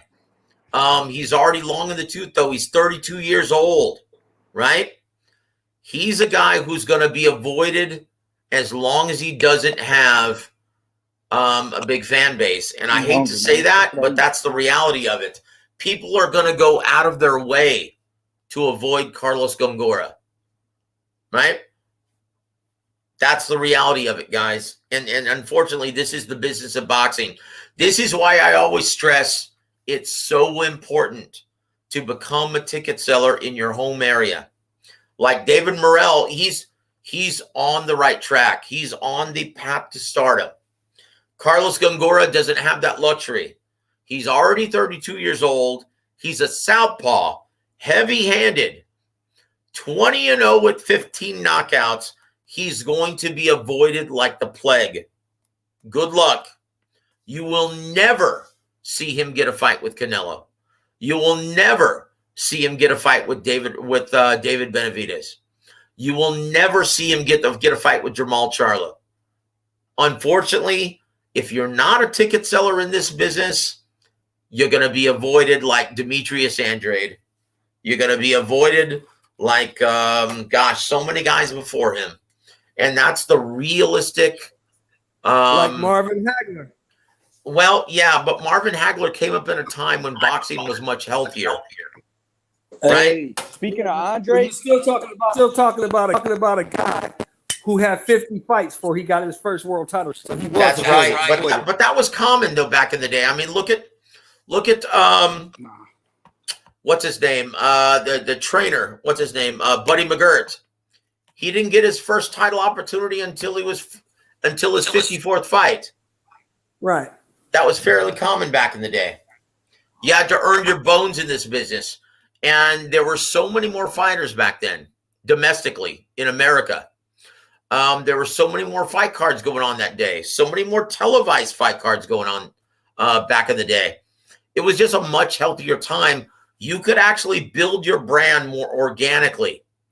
So it didn't matter if you sold tickets initially. That was going to come because boxing was much healthier back in the day. It was more like a pure sport back then. Like, do you know, like in the NFL, if you have a career high, if you have a career year, right, and you become like the top, like leading rusher in the NFL, well, next year you're going to be compensated for it and you're going to make those kinds of dollars. That's not the way it is in boxing right now, but that's the way it used to be. If you earned your bones in this business by merely performing in the ring, you used to be able to, hey, the money's going to be there because it was. And Marvin Hagler is a perfect example. This is a guy who no one wanted to fight, but you couldn't avoid after a while. And even though he didn't have a big fan base initially, he got it just from getting to the top of the heap. right? You He remember what became Joe a Frazier? star out of accomplishment. That doesn't happen anymore. You remember what Joe Frazier told him? No, educate me, brother. Joe Frazier told Marvin Hagler, "You got 3 strikes against you. You're black, you're a southpaw, and you're good." That's it. That's it. But once again, boxing was much healthier back then. You couldn't avoid the best back then, right? You couldn't avoid You it. had to fight because there was only one belt. So eventually, you worked. There were only 2 belts, really: the WBC and the WBA. That was it back then. So if you worked your rankings, the champ couldn't avoid you. He had to fight you. That's it. That's it. It was a much healthier sport at the time, right? So we don't have that privilege or that luxury. Fighters don't have that luxury nowadays. So if you're not a ticket seller, there are enough sanctioning organizations where people can avoid you. And in my opinion, Carlos Gongora, he's going to be avoided like a plague. He's a heavy-handed, unorthodox southpaw who can take your fucking head off, right? He's a guy who you can't really train for because he throws such weird shots at such odd angles. Kind of like Maidana. He's like a southpaw version of Marcos Maidana at 168. Exactly. Why would you have to fight him if you don't have to? Why would you want to fight this guy if you don't have to? That's the biggest problem he faces at this time because he's not a big ticket seller. No one outside of the diehard boxing community knows who the fuck he is. And speaking of another guy, like Andre, his mandatory right now is Janabek, who's a tough-ass fight. Hey, and that's a hard fight to promote, but that's a low risk. I mean, that's a high risk, low reward fight. You fighting Janabek. That's it. He doesn't have a big fan base. This is a guy who is getting the push from Top Rank. And he's getting the push very quickly in his professional career. He only has 11 professional bouts, but this guy's already seasoned. His amateur record is 300 wins and only 8 losses. Mm-hmm. 308. So that's it. He's 308 from the amateur, so you can move him along just like Arthur Baturbia very quickly. That's what they're doing. And so Demetrius Andrade's like, holy fucking shit. Well, fuck this. I'm going to move up. I'm going to 168. I'm going to 168, man. About time. Did they already mandate the Boo Boo and Janabek fight? Yeah. Yep. Okay. Yeah, so he's willing to drop his WBO strap and go up to be Canelo's mandatory in the WBO up there in 60. Oh yeah, he's going to vacate, man. He's going to vacate. He's not fighting no Janabek because that's a 50-50 fight. And that's a fight he could very well lose. Yeah, well, I'll say this. At Andre's advantage, though, this is the only advantage that he has going into this matchup. Janabek, like most Eastern European fighters, they prefer to keep everything from mid to long range. Right. Okay, so the only chance you have of beating Demetrius Andrade at this point is if you close the distance and try to fight him on the inside. He's a donut fighter.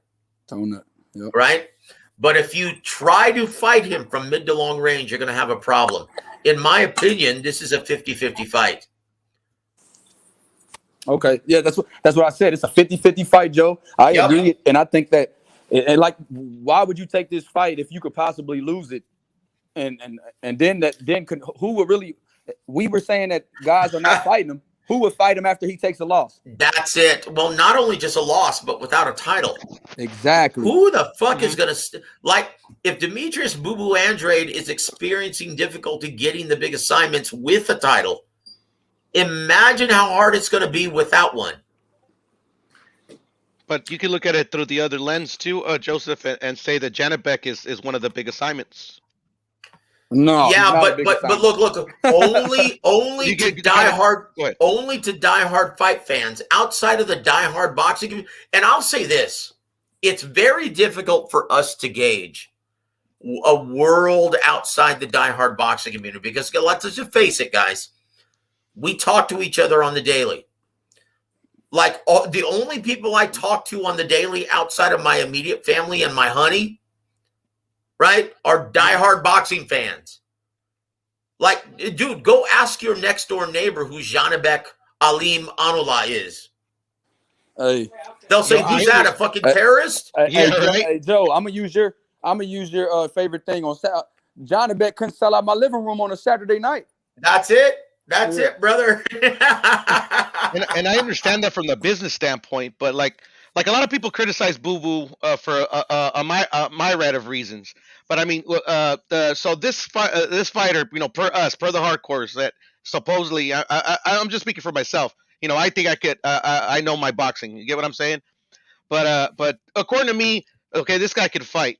But wouldn't it to convince like maybe it's some people that know who this guy is to fight him and kind of like see, I don't turn down any mandatories, stuff like that. Couldn't he'd use that in a way to build his brand as well?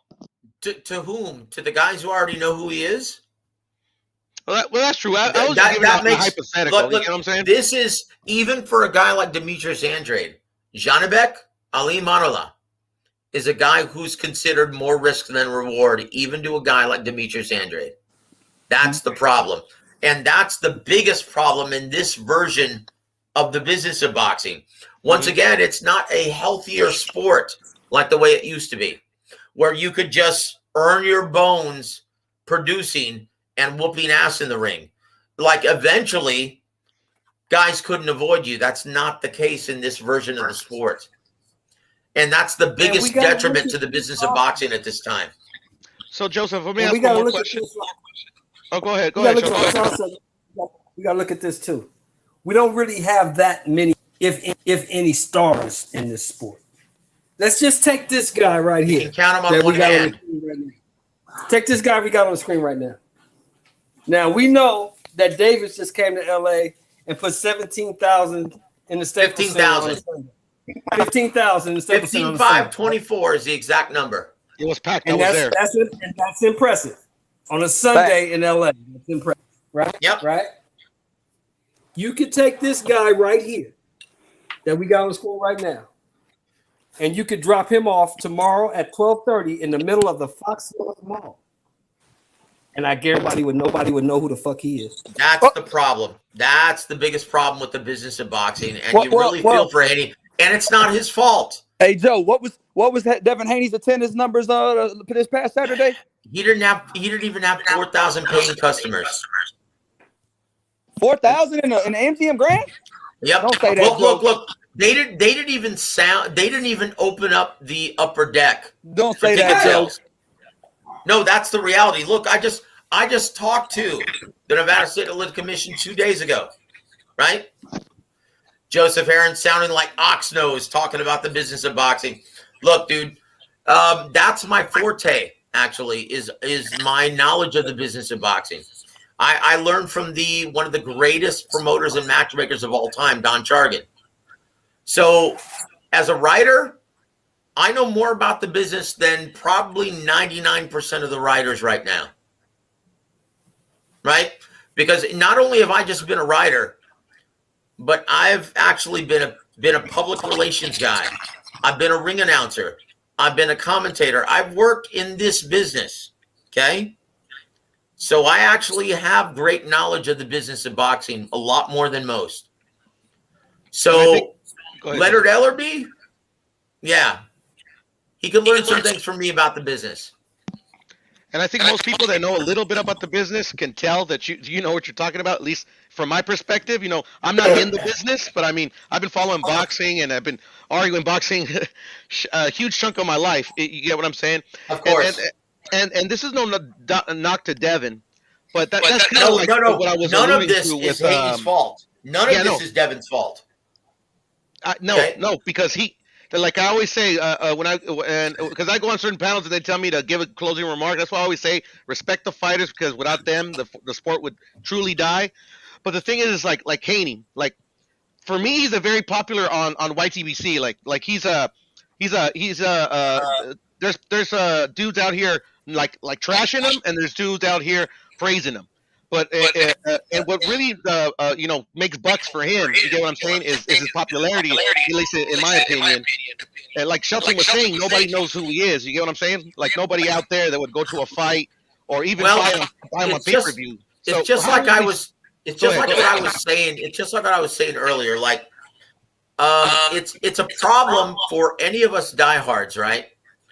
It's very hard for us to comprehend a world outside the diehard boxing community because we live, eat, breathe, shit this stuff, right? That's what we're all about. That's our life, right? We're lifers. Yes, sir. Okay, that's all we do. But go to your next door neighbor's house. Ask them about Devin Haney. They'll tell you who the fuck is he. That's the problem. There's such a huge gap between the Hey, diehard Joe. boxing community and the mainstream and casual sports fans. Hey I Joe, mean, I'll go my you. neighbors I'll go come to you my house one watch further. boxing. I'll Go go ahead, you sir. one further. I'll go you one further. People outside of YouTube, the diehard boxing community, they have no idea who Errol Spence is. Have no idea. That's no idea it. Crawford is. That's No it. idea. Outside of the DFW Jamal area, Charlo. that's right. That's No, these are absolutely people- right. They know Canelo. They know They know Canelo. They know Floyd Mayweather. They know Oscar De La Hoya. They know Manny Pacquiao. They kind of know Tyson Fury and Deontay Wilder now. Other than that, I think they started to know Tank Davis though. They know Tank Davis because of Instagram. Because of Mayweather. They know him because of Mayweather. Because of Mayweather, yeah. Like this should tell you a lot, right? On Sunday night, Gervonta Davis's name was trending on Google search. That's a lot. Okay, when you're a fighter and your name is trending on Google search, that's something. That means you've got some juice. You've got some juice, right? And it's all because of Floyd Mayweather, who his promoter is. Well, Devin Haney is a rising star, though. He's only 23 years old, and he is making some noise in the sport of boxing, and they building him up to be a star. Within the sport of boxing, you're absolutely right. Outside of that small community, there's like very few people know who Devin Haney is. And once Devin again, Haney, he's known in the urban community. That's not his fault.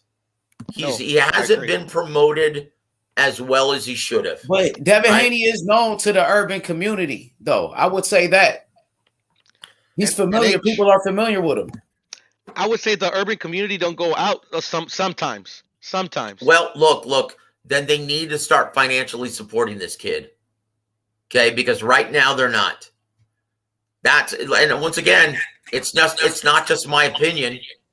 I'm just going by the numbers of the Nevada Athletic Commission. He was fighting in his hometown. Let's be honest. If the urban community don't go to fights too much, bro. Well, you know what? But some brothers do, though. Some brothers do show up to support, though. Baltimore came out. I would say that. Staples Center, I think Baltimore came out. I mean, I go to fights. Yeah, Baltimore came out, but Baltimore people versus one city. You talking about a guy like Leonard or a guy like I'm gonna have Sugar Hill on my show tomorrow or next week. He's gonna be talking about the mandated Dillian White versus Tyson Fury. What are your thoughts on that? H Money, I'll start with you, brother. We're gonna have, brother. Do you like that fight? I mean, absolutely. I love that fight right there. But me personally, I want to see Tyson Fury versus Alexander Usyk. I was hoping Anthony Joshua would take that step aside money. No chance. Get a shot at the winner. I mean, a lot of people were pushing for Wilder to take step aside money when he had to go to arbitration to get his shot at Tyson Fury. So I think personally, Tyson Fury will destroy Dillian White. Dillian White, he's a tough fighter, but he's been knocked out a couple of times. He got knocked out by a old man in Povetkin at the time. I think Dillian White is pretty chinny. He got knocked out by Joshua. He got dropped by Oscar Rivas. He was dropped by Joseph Parker, who was not a puncher. He got dropped by Derek Chisora as well. I think Fury will destroy him. That's what I think. Yep. The size, the range, the versatility of Tyson Fury. Now, once again, This is all going to be contingent on how seriously Tyson Fury takes Dillian White.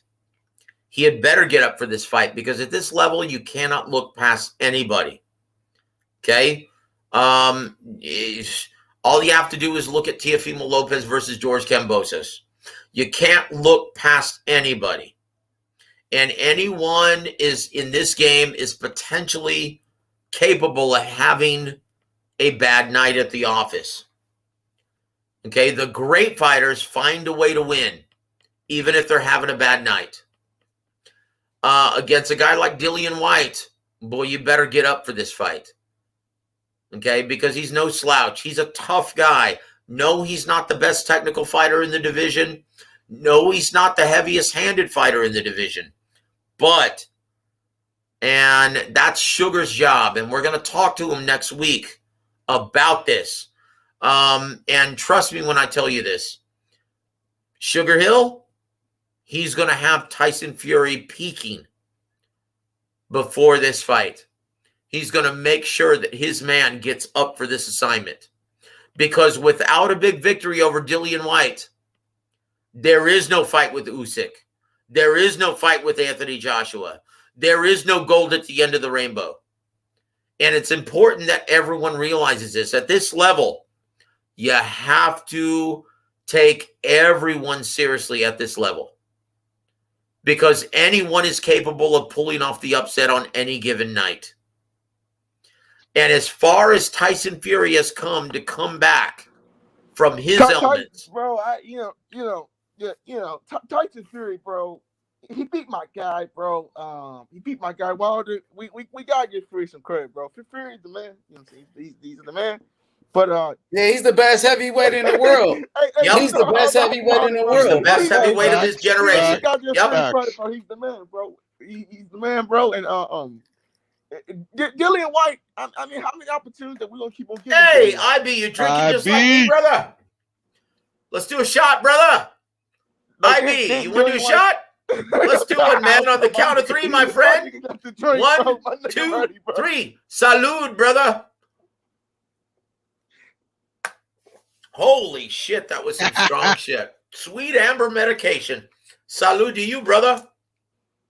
I'm just saying, how many you already know, Joseph. Much respect, much love always, man. God bless you, brother. I'm just saying, how many times we gonna keep on giving Dillian White opportunities, man? Like how many times this guy? Okay, and hasn't gotten one. Hold on. Did Puro say that? Who said that? That's Puro said that. Puro said that. Okay, Puro. I'll tell you, as long as he continues to sell tickets in the UK, he'll continuously get these opportunities.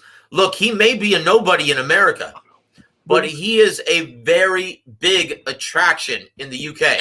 Well, the UK has 57 million people. Like, hold on, let me say something, bro. He hasn't I'm gonna let you go. Hey, Sean, I'm gonna let you go, bro. All I'm gonna say is, don't the UK got 67 million people over there, right? Yep, 64 million. Okay, so ain't that the size of like Texas over here, right?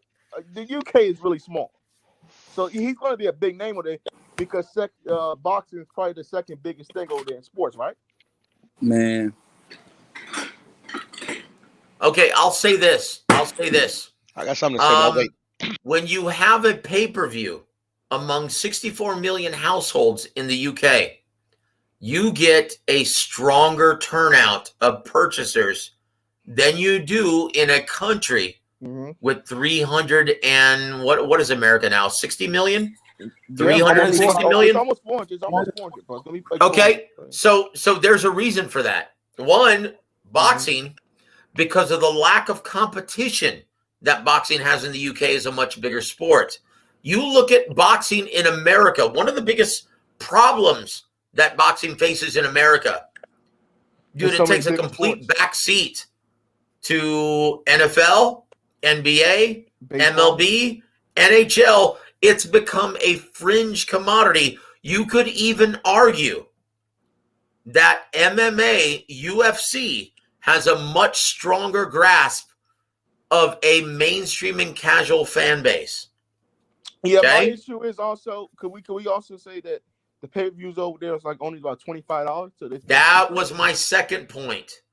It's a much more reasonable and affordable offer Like when you look at Anthony Joshua, his last pay-per-view was what, 29 pounds?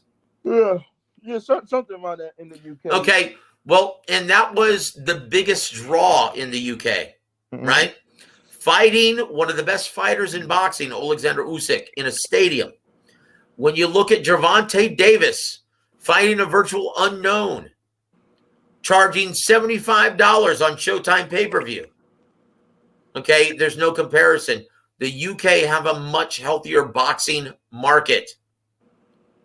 That's why Dillian White continuously, like you could ask also the same thing. Coming up on the 18th, Joseph Parker versus Derek Chisora. Why does Derek Chisora continuously get these assignments? Because he got a big fan base over there. Because he can. Because he sells tickets. Because he's a big attraction over there. Right? Does anyone really give a shit? Like, how does he affect the landscape of the heavyweight division? He really doesn't. Nope. He's like a journeyman. But he still sells tickets. So, yes, you're going to continuously see him get opportunities when other fighters are more deserving, like Ergovich. Right? Yeah, Hergovich. I think Hergovich deserves, but Joseph, I would argue that he's not deserving though, because he's been a WGC mandatory forever. This is his first shot. Bro, come on, Phil, stop lying, bro. You know he's not been a man. Okay, hold on. Buro, with all due respect, Buro, it doesn't matter. Like, you guys forget that this is a business first and a sport second, right? Yeah. If you can sell tickets, and if you can draw ratings, you're going to continuously get opportunities even if you don't deserve it. Yeah.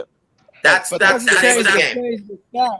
But that is the fact that the man hasn't got his title for damn near 4 years. That's what I'm saying, Shelton. Shelton, you're telling you, bro. He had 2 opportunities against Luis Ortiz, bro, to take a fight, and he didn't. Go look it up, bro. Are we gonna be right or we gonna be wrong, bro? When was Luis Ortiz a champion? When was Luis Ortiz a champion? When was Luis Ortiz a champion? This is what we're speaking about, brother. When was he a champion? To a lot of UK fans, right? This is going to be the purging of everything, because, like it or not, Dillian White has more UK boxing fans than Tyson Fury at this time. Yep. This is a huge fight on the island. Outside of the island, who gives a shit? Nope. Right? But once again, this is a business first. Like, and it's funny. This is a famous saying among people in the business. There are only 2 reasons why you enter the boxing business. 1, to make money, and 2, to make more money. That's the reality, guys. That's why selling tickets and becoming a big attraction is such a huge part of a young fighter's cultivation and nurturing process, right? My question is to Sheldon, how was Dillian White mandatory for 4 years? Because that means that somebody had to restrict. If he was mandatory for 4 years, you know how long that is, right? Yep. So I guess what I have to say to that is, dude, don't ask me. Ask that question to Mauricio Suleiman. That's what I'm trying to tell you guys. Oh, y'all couldn't answer that. Right? Because I don't have the answer for that. I think we all have the answer. It's just we choose. I don't know. I'm speaking for myself. Like, Dillian deserves this shot, and it's been 4 years. Dillian White failed on his beat. Because of the business. No, I understand. I understand what he did on that. But hold on, let me finish my point. But the thing is that literally, because the business of boxing, they had Tyson Fury tied up with 3 fights with Deontay Wilder. And literally, I believe, I could be capping, but I believe if the WBC had a choice, Tyson Fury will fight Deontay Wilder 4 more times. Duh, bro. Of course, it's worth more money. Yeah, bro. Exactly. But still, I mean, there's other boxers in this sport trying to make a living as well. Let me give you an example. Budo, let me give you an example of the business of boxing. This is what's going to happen at 47, right? Even though EJ is not healthy enough to fight at this time, right? And that's only up to him. No one knows how long, except Errol Spence Jr., no one knows how long it's going to take him before he feels 100% healthy to get back in the ring. I guarantee you, even though he's been confirmed to start sparring again, I guarantee you he's not sparring heavily with shots to the face. He's babying that eye. That's a very, very delicate injury, right? So what's going to happen in the interim, right? Rather than stripping Errol Spence Jr. of his titles, they're going to set up the IBF and the WBC. They're going to set up interim championship fights. Per the rules. Right? And why aren't they going to strip him? Because they understand that their belt is worth much more if Errol Spence Jr. is carrying it around his waist. That's the bureaucracy of boxing. That's the sanctioning organizations. Think about this. If you get Ortiz Jr. versus Butayev to fight for the interim WBC championship, a fight with Errol Spence versus anybody is worth a lot more. Like Errol Spence is going to make more money than both Ortiz and Butayev combined. That's why they will not strip him. That's why they will not strip him. My bad. Right? Yeah, no, that's per their rules. Yeah, that's what they're gonna do. They've done it before. They're gonna do it again. And I was just about to say, EJ versus Virgil Ortiz will be a huge fight here in Dallas. Oh fuck! It's a huge fight. Man. Yeah, of course, man. God. That is AT&T Stadium worthy, right? How many people? Hey, do you guys want to hear the story of why Errol Spence Jr. became such a huge household name in DFW? Because if you understand and you look at his path of progress at PBC before that, when you think about the prospect of him fighting Mikey Garcia, Al Heyman's first choice was to put that fight at the American Airlines Center. And Lester Bedford, very good friend of mine and very knowledgeable event organizer, right? He said, Al, what are you, crazy? Don't do that. Make a deal with Jerry Jones, put it in the AT&T Stadium, and let the Dallas Cowboy marketing team sell your tickets for you. Yep. Okay? So without the assistance of Jerry Jones and the Dallas Cowboys marketing team selling these tickets to all their season ticket holders, Errol Spence Jr. would not be the commodity that he is today. That's how much of a business our beloved boxing has become. Yeah, man. That's true. That's what it's always been, in my opinion. And even Ocampo, he fought in the Star, which is a part of the Cowboys. He fought him at Frisco. Yep. Frisco, Texas. Yeah. He fought, and that was 11,000 strong. Yep. But once again, dude, think about how different Errol Spence Jr.'s path of progress would be if they fought him at the American Airlines Center instead, the home of the Dallas Mavericks. Yeah, that only holds about 17 to 20,000. Yep, and it wouldn't have even sold out then. Like, dude, when you have a machine like the Dallas Cowboys marketing team, pushing tickets for Joseph, you mean the Cowgirls, man? I'm sorry, what did you say? You mean the Cowgirls, man? That's what y'all are, man. You a Dallas fan? You mean the Cowgirls, right? Man, you know what? I'm not even going to justify an answer. You talking to a dude that's in y'all division, man. You know what, dude? I bleed blue, brother. I'm a Cowboys fan, die hard. Okay, so I'm not even going to say anything for that. All I can say is 8-4, number one in the division. You're gonna be playing us Thank you very much. But you're going to be playing the Great Washington this weekend, so I'm sorry. Did you say the 6-6 team who doesn't even have a fucking mascot? Remember the last time we played y'all, we embarrassed you. I'm sorry. What was that? We embarrassed you last time, right? When we played you, right? Embarrassed. Yeah. Define we flew that. You off the field. We flew you off the field, right? Okay. Yeah, we beat the shit out of y'all on Thanksgiving, so watch your mouth. But okay. But I was Joseph. So once again, all right, hey, brother IB, are you ready for the shot, brother? The Dallas Cowboys. Hey, them Colts coming, IB. My boy Carson IB, ready for the shot, brother? Jonathan Taylor. He might be the best running back. Oh shit, you're eating right now. Never mind, man. Man, Check it nigga, out. fuck I'm that. ready for it. Hey, Okay, well, let's do it. Let's do it. One more shot, too. IB. Come on, baby. I got the bottle too. We eating and we drinking, Joseph. What you talking about? I tell you, IB. Hold on. Whoa. Wait for the count of three, brother. You ready? What are the Cowboys Okay, worth now? guys. $4 billion?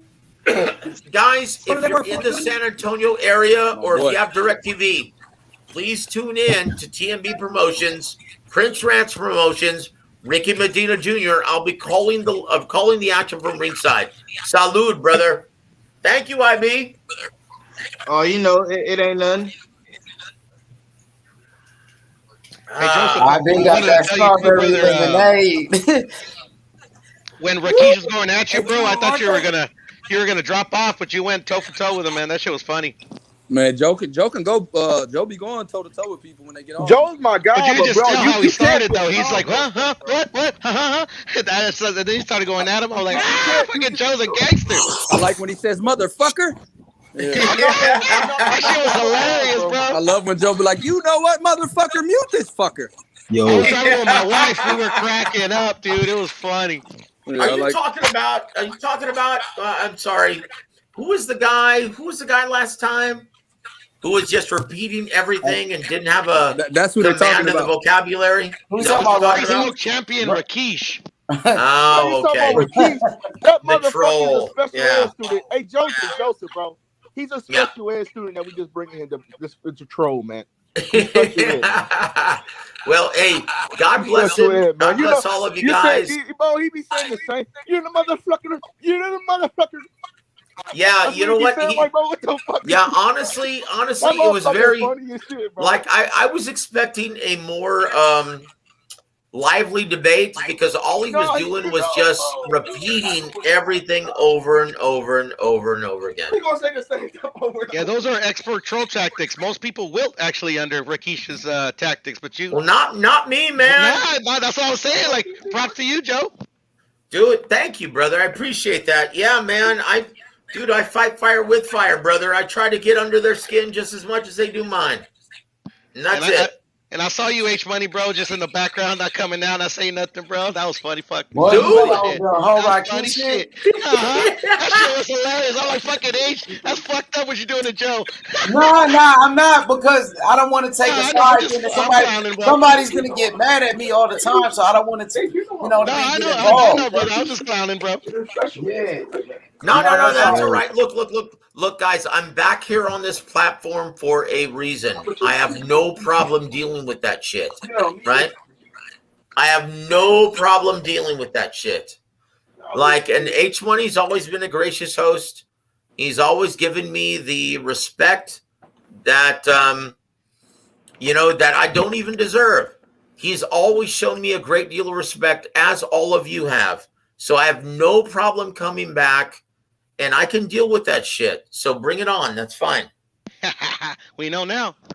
Hey, yo, man, check this out, man. Sorry, did you guys see that? That Gary Russell Maxayo is fighting January 26th. What's up with him? What they talking I was about? gonna tell you that. Hell yeah. And then you got Super Real Matias rematch the Patriots, the guy that beat him. You know, so they announced Gary Russell that fight is out. Like, It's official. H is official. He coming back. Maxayo. Mark Maxayo. Oh, that's a good fight right there, bro. I predicted that fight by a year ago. Yeah, you said that. Oh yeah. The undercard is already fired. You got Super Real Matias trying to avenge his only loss against Petros. Hey, who's fighting? Gary Russell fighting? Mark Maxayo. Mark Maxayo. Okay, that's a good fight. The Pacquiao, prodigy. Yeah, he's the guy who's managed by Sean Gibbons. Yeah, Mark Maxayo is an excellent fighter. He's 23-0. Let me tell you. Let me tell you, man. Hold on, brother. If this fight is fought from mid to long range, Mark Maxayo is toast. But if he applies intelligent pressure and is able to cut off the distance, close the distance, and fight intelligently on the inside, boy, Gary Russell, he's going to have a fight on his hands. And this is a great fight, guys.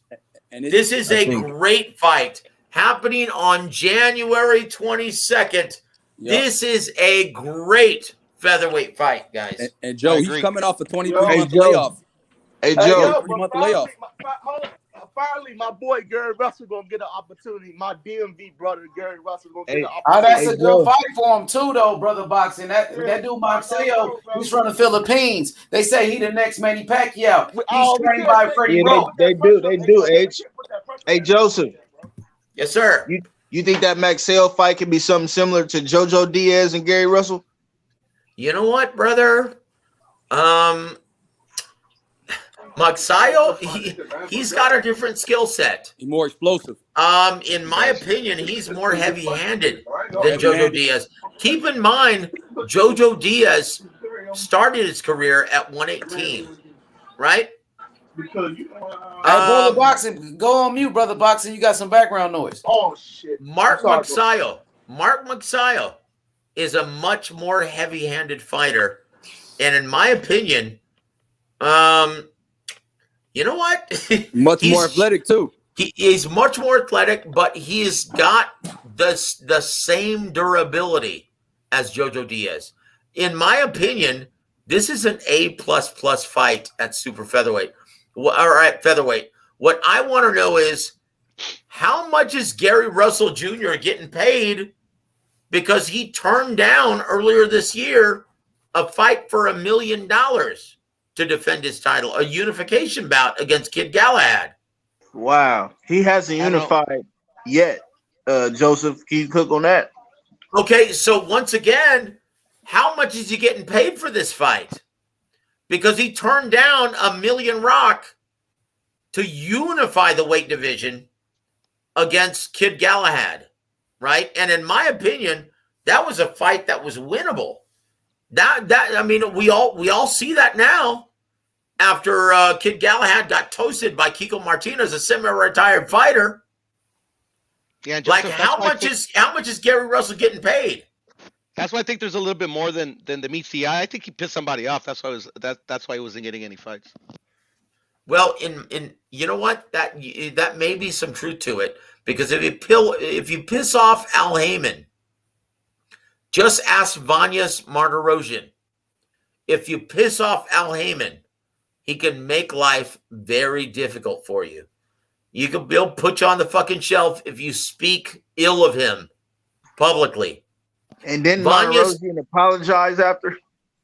He did, but it didn't do any fucking good. When's the last time you seen him in the ring? Triple G, they fed him to him.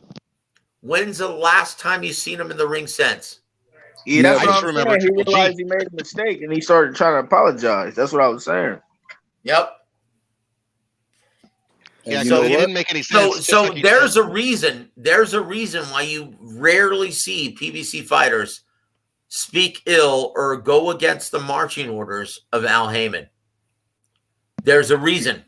Yep. Like you do not in this business, unless you're a big attraction, you do not bite the hand that feeds you. That's it.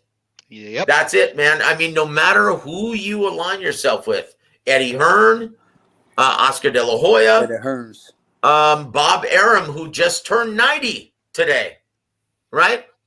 Al Heyman, if you bite the hand that feeds you, they have no problem putting your ass on the shelf. That's it. I'm gonna feed you the Loma tank. So let me ask you guys. You're saying. Let me ask you guys something. If Lomachenko looks spectacular against Richard Comey, and that's a big if. Okay, where does he go from there? I don't know. I mean, if Kambosos is locked up, I don't know. If he's not Kambosos, he's gonna get his titles back. Well, I've already spoken on where I think Kambosos is going to go, right? And to anyone who wasn't listening at that time, I'll repeat it, right? If I were Kambosos' advisor, I would tell him, fuck everybody else. They're not your mandatories. You don't have to fight any of these guys. Who gives a fuck about boxing politics? Stay in Australia. Pull the Joe Calzaghe method. Earn your bones on your island. Make your money. make your bones, keep the fucking ring championship, fight your mandatories, and you know what? If they build themselves into a big enough brand to where the public demands the fights, then you deal with it then. For the time being, in my opinion, okay, and Lou DiBella is a very smart guy, right? Right. He knows more about the business than I do. He is the former HBO executive in a much healthier time, right? In my opinion, he's telling George Kambosos exactly what I'm saying, right? I agree. I wouldn't be mad at him for it. I just, I want to see Loma get a fight with Haney or Tank or any of those guys. Well, let me ask you this. What do you think of Bob Arum at age 90 saying, you know what? I'd love to see Lomachenko versus Shakur Stevenson at 130 pounds. I like that fight, too. I love that fight. Okay, so let me ask you this. Going in clockwise order. Pluto Central, you first. Yes, sir. Who wins? Lomachenko versus Shakur Stevenson. Why? At 130? At 130. At 130? It's a 50-50 fight, most definitely. Loma definitely has the better experience than Shakur does. But his Shakur, his boxing skills are undeniable. So I could totally see him. I would say Shakur just because Tio kind of unlocked the code of negating Loma's footwork. And I think with Shakur's ring IQ and boxing skills, he could do the same thing and probably outbox him over 12. I'm sorry. Were you comparing Lomachenko to Jamel Herring? No. Okay, very good. Don't do it. Young Bill, what do you think, brother? One more thing, though, about the Yes, Jamel sir. Herring comment. That's the thing. That's why I think some people were a little overly excited with Shakur. Shakur is great. Don't get me wrong. But He's Jamel, not an effective aggressor, though, man. I told you guys this was going to happen. And Jamel didn't. I don't know. I didn't see him. I mean, I think he went in there and I think he tried his best, but I didn't really think he went there to try too hard to defend his title. If you kind of get what I'm saying, no knock against Herring. I don't think he took a dive or anything. If you get what I'm saying. Let me tell you. No. Jamel's all warrior, man. There's no quitting him. He is. Okay, so let me just tell you.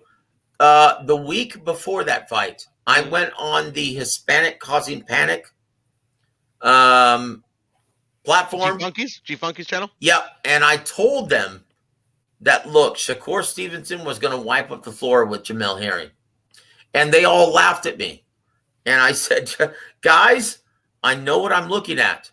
I know what I look at in the ring, and I know both fighters very, very well. Shakur Stevenson, he is among the best over the last 20 years in terms of controlling range, right? I agree. You have to put him in the same category as Andre Ward, Floyd Mayweather, and Terrence Crawford. Terrence Crawford. Yep. Thank you, Young Bill. And, dude, you know what? Hey, it played out the way exactly the way I thought it was going to be. So, Young Bill, who wins between both gifted fighters, Lomachenko versus Stevenson? That's a tough fight. And, because 130 is really Loma's best weight. Yep. People don't even understand how good Loma. I mean, Loma was actually a lot even better at 130. He's stronger at 130. Stronger. Man, they both southpaws. That's that's a dangerous fight for Shakur right now at this stage of his career. That's a real dangerous fight. Yep. Because can you think of anyone better, Young Bill, collapsing the pocket than Lomachenko? And will Lomachenko had the same respect for his power as he did for these bigger guys at 35. That's the thing. As good as Shakur controls the range, Loma throws punches in bunches. And that's it. Tell you what, sign it up. That's a great fight. Let's see it. In my opinion, I would much rather see that fight than Lomachenko versus anyone at 35. Wow. And yes, that's saying something. And because I think that highly of both Shakur Stevenson and Vasyl Lomachenko. So do you think that Loma beats Haney, Joe? In my opinion, Yes, I do. And once again, it's not an easy fight, dude, because Devin Haney is a bad dude. Yeah. He's huge. He's a huge 35 pounder, right? But does he have the energy level, right? At this point of his career, struggling to make 135, does he have the energy level to keep a guy like Vasyl Lomachenko off of him? Does he have the energy level to control range and to keep a guy like Vasyl Lomachenko at mid to long range? Because once again, at mid to long range, Devin Haney is the best fighter at 135. Yeah. At mid to long range. But when you collapse the pocket, what happens? Right? And you know what, Joe? You know what? Like you said, will Loma show him that type of respect like he would show a harder puncher, a guy that knows to knock him out? No. Once again, I don't like the soft puncher argument that most people have as far as detractors of Devin Haney. Look, you can say that he doesn't have power in both hands, but he's got enough to earn your respect. Look, young Bill, and you know this, you're a former prize fighter, and I brought this up on the last show, right? You know, even with 16-ounce gloves, someone who's punching you in the face doesn't feel downy soft. Right? I agree. Nobody likes to get hit in the face, period. No one. Ask Jojo Diaz, right? No, he doesn't have the power to knock you out in one shot, but he's got enough. A big, strong 135 pounder, a guy who's 5'8", a guy who's 23 years old. He's got enough power to earn your respect, and you're not just going to walk through the front door, right? But once again, a guy like Vasyl Lomachenko, look at his footwork compared to a guy like Vasyl Lomachenko, right? Right. Like Jojo Diaz, compare his footwork to a guy like Vasyl Lomachenko, a guy who's going to give you different angles, different looks. True. Good luck landing that telephone pole jab. Good luck. Yeah, I'll do respect to Haney. He couldn't keep JoJo off of him. I don't know how he keeps Loma off of him. Exactly. Yo, what's good, 150? 150, my boy. Yo, what's up, bro? I know. Hey, do you guys want to know what the weigh-in was on the day of the fight for Haney Diaz? Nah, don't say it, Joe. Don't do that, Joe. Yeah. Why not? Why not? Okay, The fight's over. He won. Sorry, that's all right. We'll move on. That's fine. No, say it. Guys, Haney weighed in on the night of the fight before he entered the ring, 157. How much did JoJo weigh, Joseph? 143. His last fight he weighed heavy too. He weighed 155, 156 for all of his fights at 35. Bro, that's what I'm saying. That's why it's gonna be hard to beat Devin Haney at 135. That's it. He's a big, strong guy, man, and you can say he doesn't have any power, bro. but he's got enough. He's got enough to earn that respect. Jojo Diaz can say, "Hey, you know what? He couldn't hurt me. He couldn't knock me out. Well, it was enough to keep you from walking through the front door." Dude, Haney is a handful at 35 as long as he can make the weight. JoJo said that Haney will walk through Kambosos. I've seen that interview. JoJo picks Haney to beat Kambosos. Of course he does, because he felt that fucking jab all night. Yep. So going to 150 Dream Team, who wins? Shakur Stevenson or Vasyl Lomachenko at 130 pounds? Johnny Beck, what do you think, brother? Man, that's a tough ass fight. That's hard for me to watch as well. That's hard for me to watch. I feel like I love Lomachenko. I like Shakur too. I fuck with both of them, man.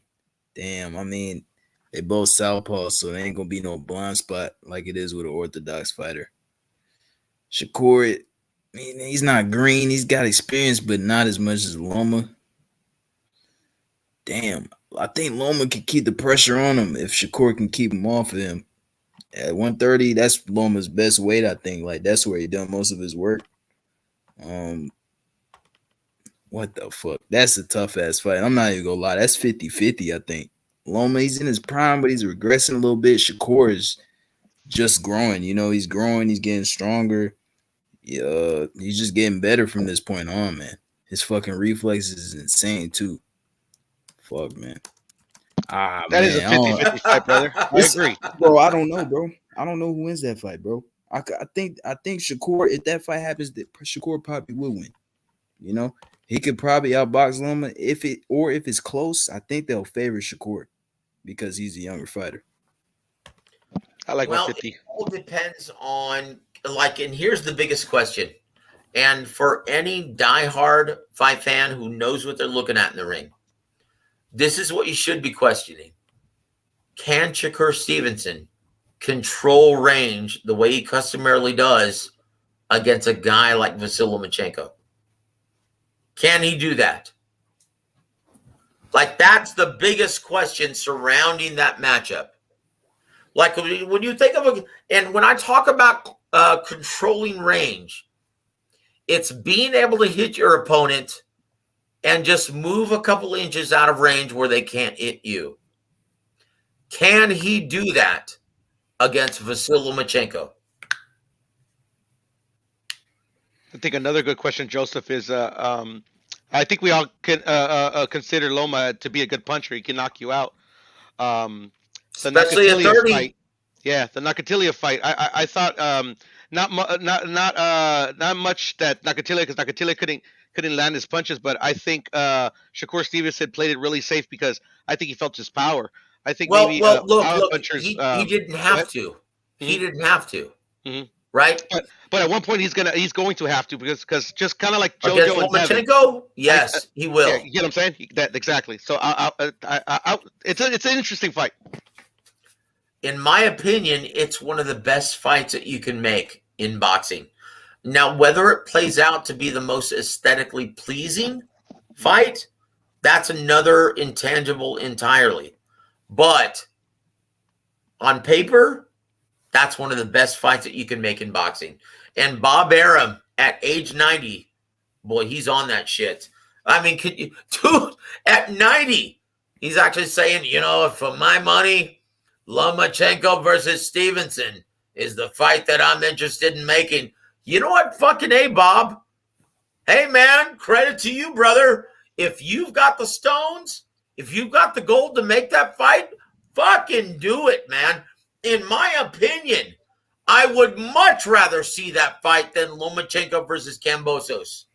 In my opinion, that is a much more intriguing fight on paper. You know who doesn't want to see that fight, Joseph? Shakur fans that know what that fight is could potentially are, because you got Undisputed, a lot easier fight for Undisputed, or fighting Lomachenko for no belts, and you don't know if he wins or not. Well, I tell you what, brother. If fans are real fans of boxing, they want to see all the smoke. They want to see the best matchups being made, right? All of this bullshit about hiding, trying to protect your fighter, trying to protect your favorite fighter. Dude, it's a sport. A guy's going to win and a guy's going to lose. It's part of the sport. Deal with it. Dude, this is not square dancing. This is not basketball, right? This is not baseball. A guy's going to win and a guy's going to lose. Deal with it. If you want to be a fan of this fucking sport, suck it up and realize that it's a fight. It's a fight. And anything can and often does happen in the theater of the unexpected. That is boxing. That's it. Hey, right? Joe. Tell the promoters that if you have their ear. Hey, Joe. Well, it's not just the promoters. It's not just the promoters. It's the fighters and the networks. There you go. Young Bill, what's up, brother? Hey, Joe. My boy IB is Team Spence, and I'm from Texas. We're from Texas, so I really rock with Errol Spence. But it's yeah, man, Big Fish, man down promotions. You know that. Yeah. Big EJ in this motherfucker, man. Earl Spence Jr. undefeated, unified welterweight champion, pound for pound. Earl Spence, pound for pound. Hey, Look, Joe. Talk that shit. Talk that look, shit. look, Joe, I could you love dynasty. ever both imagine? fighters, bruh. I love both fighters. But IB, styles let me make tell you, fight. Puro South Central, I'm on you, brother. Look, I love Errol Spence Jr. I love Terrence Crawford. There's only one way to settle who the number one fighter is at the welterweight division. Let's do it. Let's fucking do it. And anyone let's who get it. doesn't want to see that fight happen is not a real fan of boxing. That's it. It's mostly EJ fans that don't want it though. That's it. Look, dude, if EJ is 100% going into this fight, that's going to be problems for Terrence Crawford. Big And problems for anybody. in my opinion, and once again, when I say in my opinion, I mean exactly what I say. It's just my opinion. In my opinion, this fight is going to come down to distance. If this fight is fought from mid to long range, advantage Terrence Crawford. If this fight is fought in the pocket, advantage Errol Spence Jr. Both guys are durable, both physically and mentally. Fucking sign it up. Make it happen already. Fucking come on. What the fuck is everyone waiting for? You don't Do yell it. out enough. That's all. Well, Bud said he trying to find Nemo, and he haven't seen the big fish. That's what Bud said. He was out there in the ocean. He said it's a lot of places for EJ and his fans to hide. Look. Like Ronnie Shields is a very dear friend of mine, right? Not just on the air. There's a reason why we have a show every Tuesday, because we're very dear friends personally, right? I've known him for decades. Right. Okay, so I'm going to tell you this. If you're ever interested in a fight with any PBC fighter, you contact Al Heyman. You do not contact the fighter. Okay? Okay. Don't talk business with anyone else but Al Heyman. So if Terrence Crawford wants to find the big fish, supposedly, of the 147-pound weight division, you contact Al Heyman. Awesome. That's so you're saying it's not just a clever saying? Nope. You contact Al Heyman. That's it. If you're interested in making that fight, you contact Al Heyman. That's it. That's how you make the fight happen. You don't make it happen on social media. You contact Al Heyman. That's it. If you're serious about making that fight, you contact Al Heyman. That's it. I hope they on that. Phone is ringing right now, fellas. I hope they on it right now, Joe. I hope they on it right now, because I'm calling him right now, bro. I'm about to call him direct. Yeah. My guess, if I had to speak intelligently, right, of everything that I know, my guess is that Errol Spence is nowhere near fighting at the elite level at this time. Uh-oh. Yep. It's not controversial to me. Uh-oh. Okay, who wants to do another shot with me? Man, you don't. No, where's the screen? Let me see all my players here, man. I'm out of whiskey. Don't spill too much on the good. Are you out of whiskey, brother? I am. I finished it off like a while back. I keep forgetting to buy some. Oh, shit. Big EJ. I'm a drinker. I'm a drinker there, Joe. I'm a drinker. Okay, so I have one in spirit. I never thought. So unfortunately, I'm a drinker too, but I like to talk, right? So sometimes I forget that I've got a shot right here poured, waiting for me, and ready to drink, right? Because I'm talking too much. So what do you guys think? I'm going to pose this question to all of you. Who wins? Terrence Crawford versus 100% healthy Errol Spence Jr. Who wins and why? Let's start counterclockwise. Or I'm sorry, not counter, clockwise. Puro South Central, what are your thoughts, brother? Who do you think wins and why? See, and I'm gonna do a shot with you, brother. I got Coke. You got Coca-Cola? I got Coca-Cola, bro. Okay, I've got Jack Daniels, man. I'll shoot one with you. There you go. Cheers. Bro, I ain't gonna hold you, man. Crawford in 2, by the way. Wait a minute. Did you say Crawford in 2? Sure did. Yep. Holy shit. Nigga, Crawford in 1 round. Nigga, Crawford in 1 round. Oh Like, my word. Knockout, Oh my word. Slick Rick looking motherfucking Earl Spence out here. Okay, Nah, 153 seriously, team. I'll give you my opinion right now. Give me a second. Let me fix I'm just messing with you, bro. It's gonna be Yeah, like and we got my Okay, boy 150 Dream Team, 150 H Money. Dream Team, Young H Money. 50. What's What are your good? thoughts, brother? What are your thoughts? Who do you think wins, H Money? Between Crawford Terrence or Crawford, Spence, and why? Terrence Crawford, Earl Spence. Man, that's a great fight right there. That's like Sugar Ray Leonard versus Marvin Hagler all over again. You know what I mean? With Crawford being a Sugar Ray Leonard, and then you got, of course, Earl Spence is like Marvin Hagler with that constant pressure. When you talk about Earl Spence Jr., you're talking about the undefeated, unified welterweight champion of the world. One of the best. He's an Olympian. He's the real deal. But we know Earl Spence dealing with injuries, serious injury to his eye. You know, I seen fighters' career get stopped because of a fucking injury like that. You know, and then you're talking about a serious car accident. He suffers real injuries. You know what I mean? So now you're talking about the injuries with the layoff with Earl Spence. So that takes its toll on the fighter. You know, no matter how great he is, but that will affect anybody. Now you talking about Terrence Crawford, 3-division world champion, undisputed champion, undefeated pound for pound. Terrence Crawford, one of the best in the world.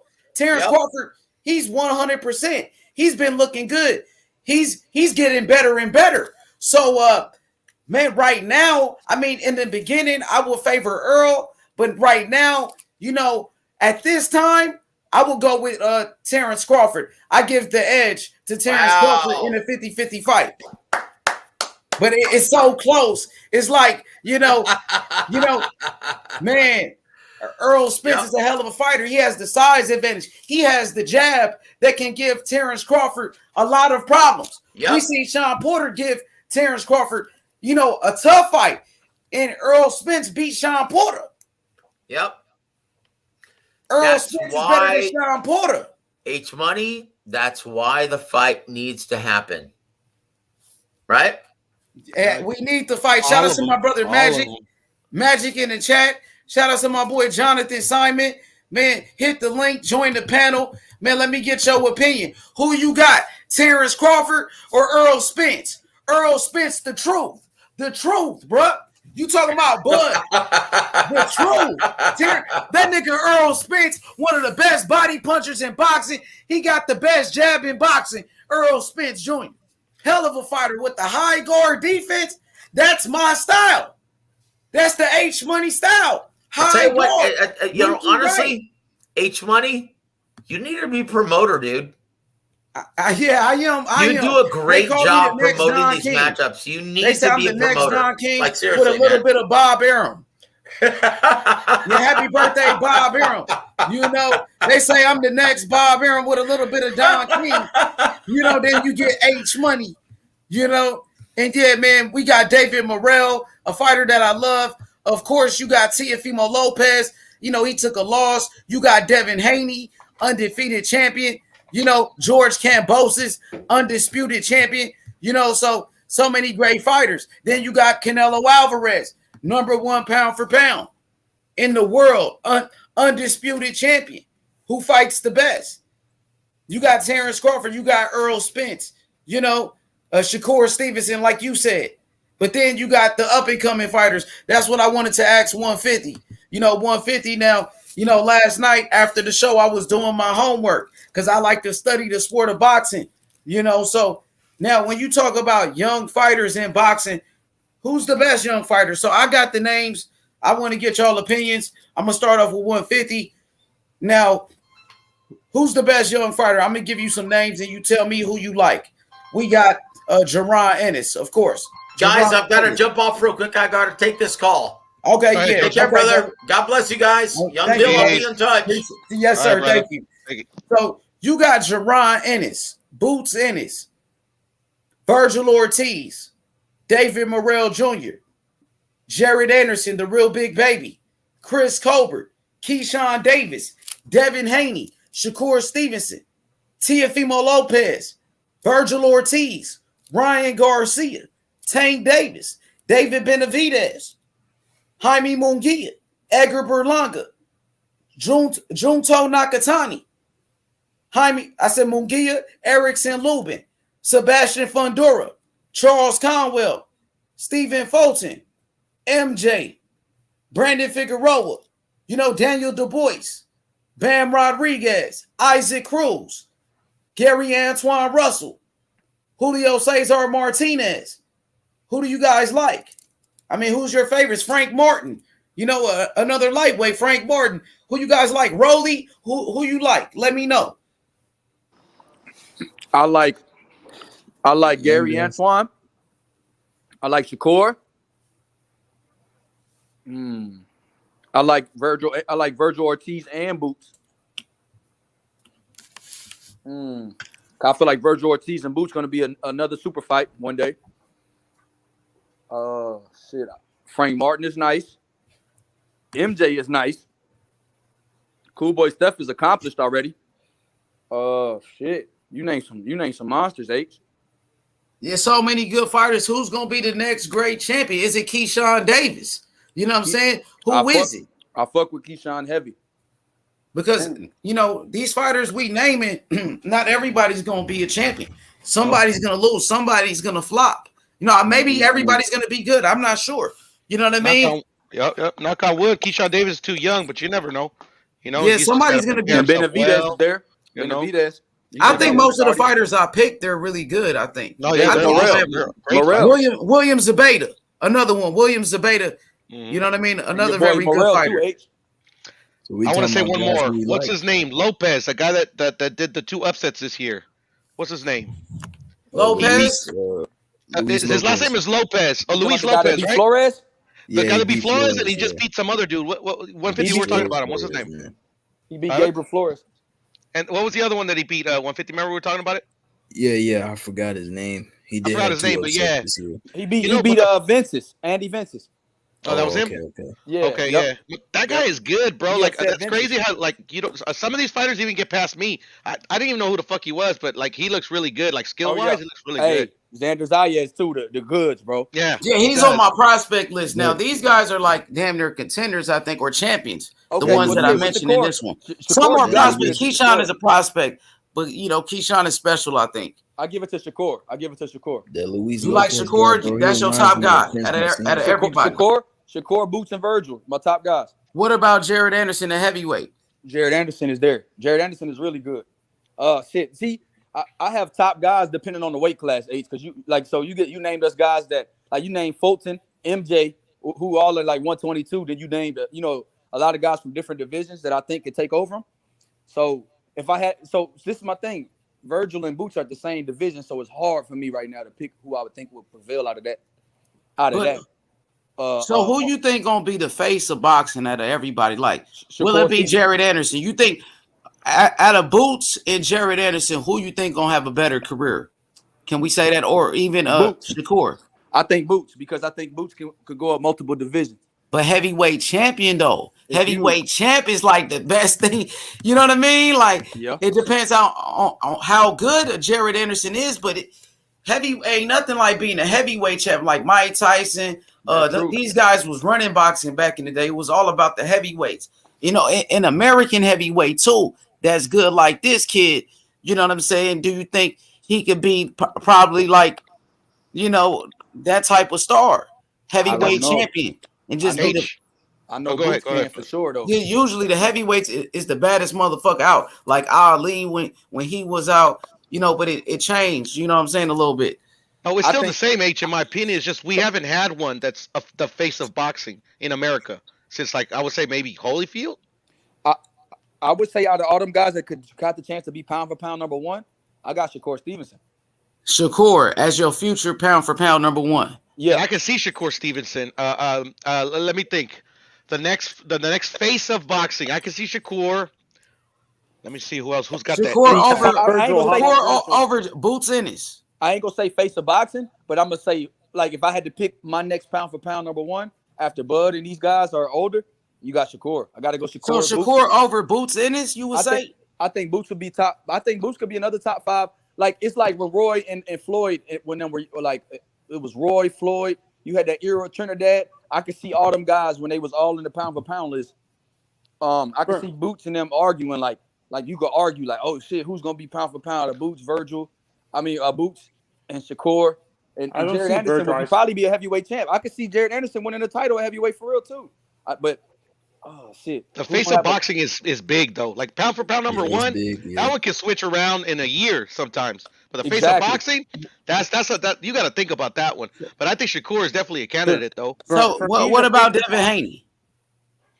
Yeah, I mean he's got good buzz, right? I mean, like literally, but he's got to put in like literally some big wins, like big. He got wins. some good wins though already. Like out of all of these guys on the list, would you say Devin Haney got the best resume, or is it T.O.? T.O. might, but T.O. got beat though. But T.O. might be the top guy when it comes to resume out of all of these guys. Check this out, H. Check this out, H.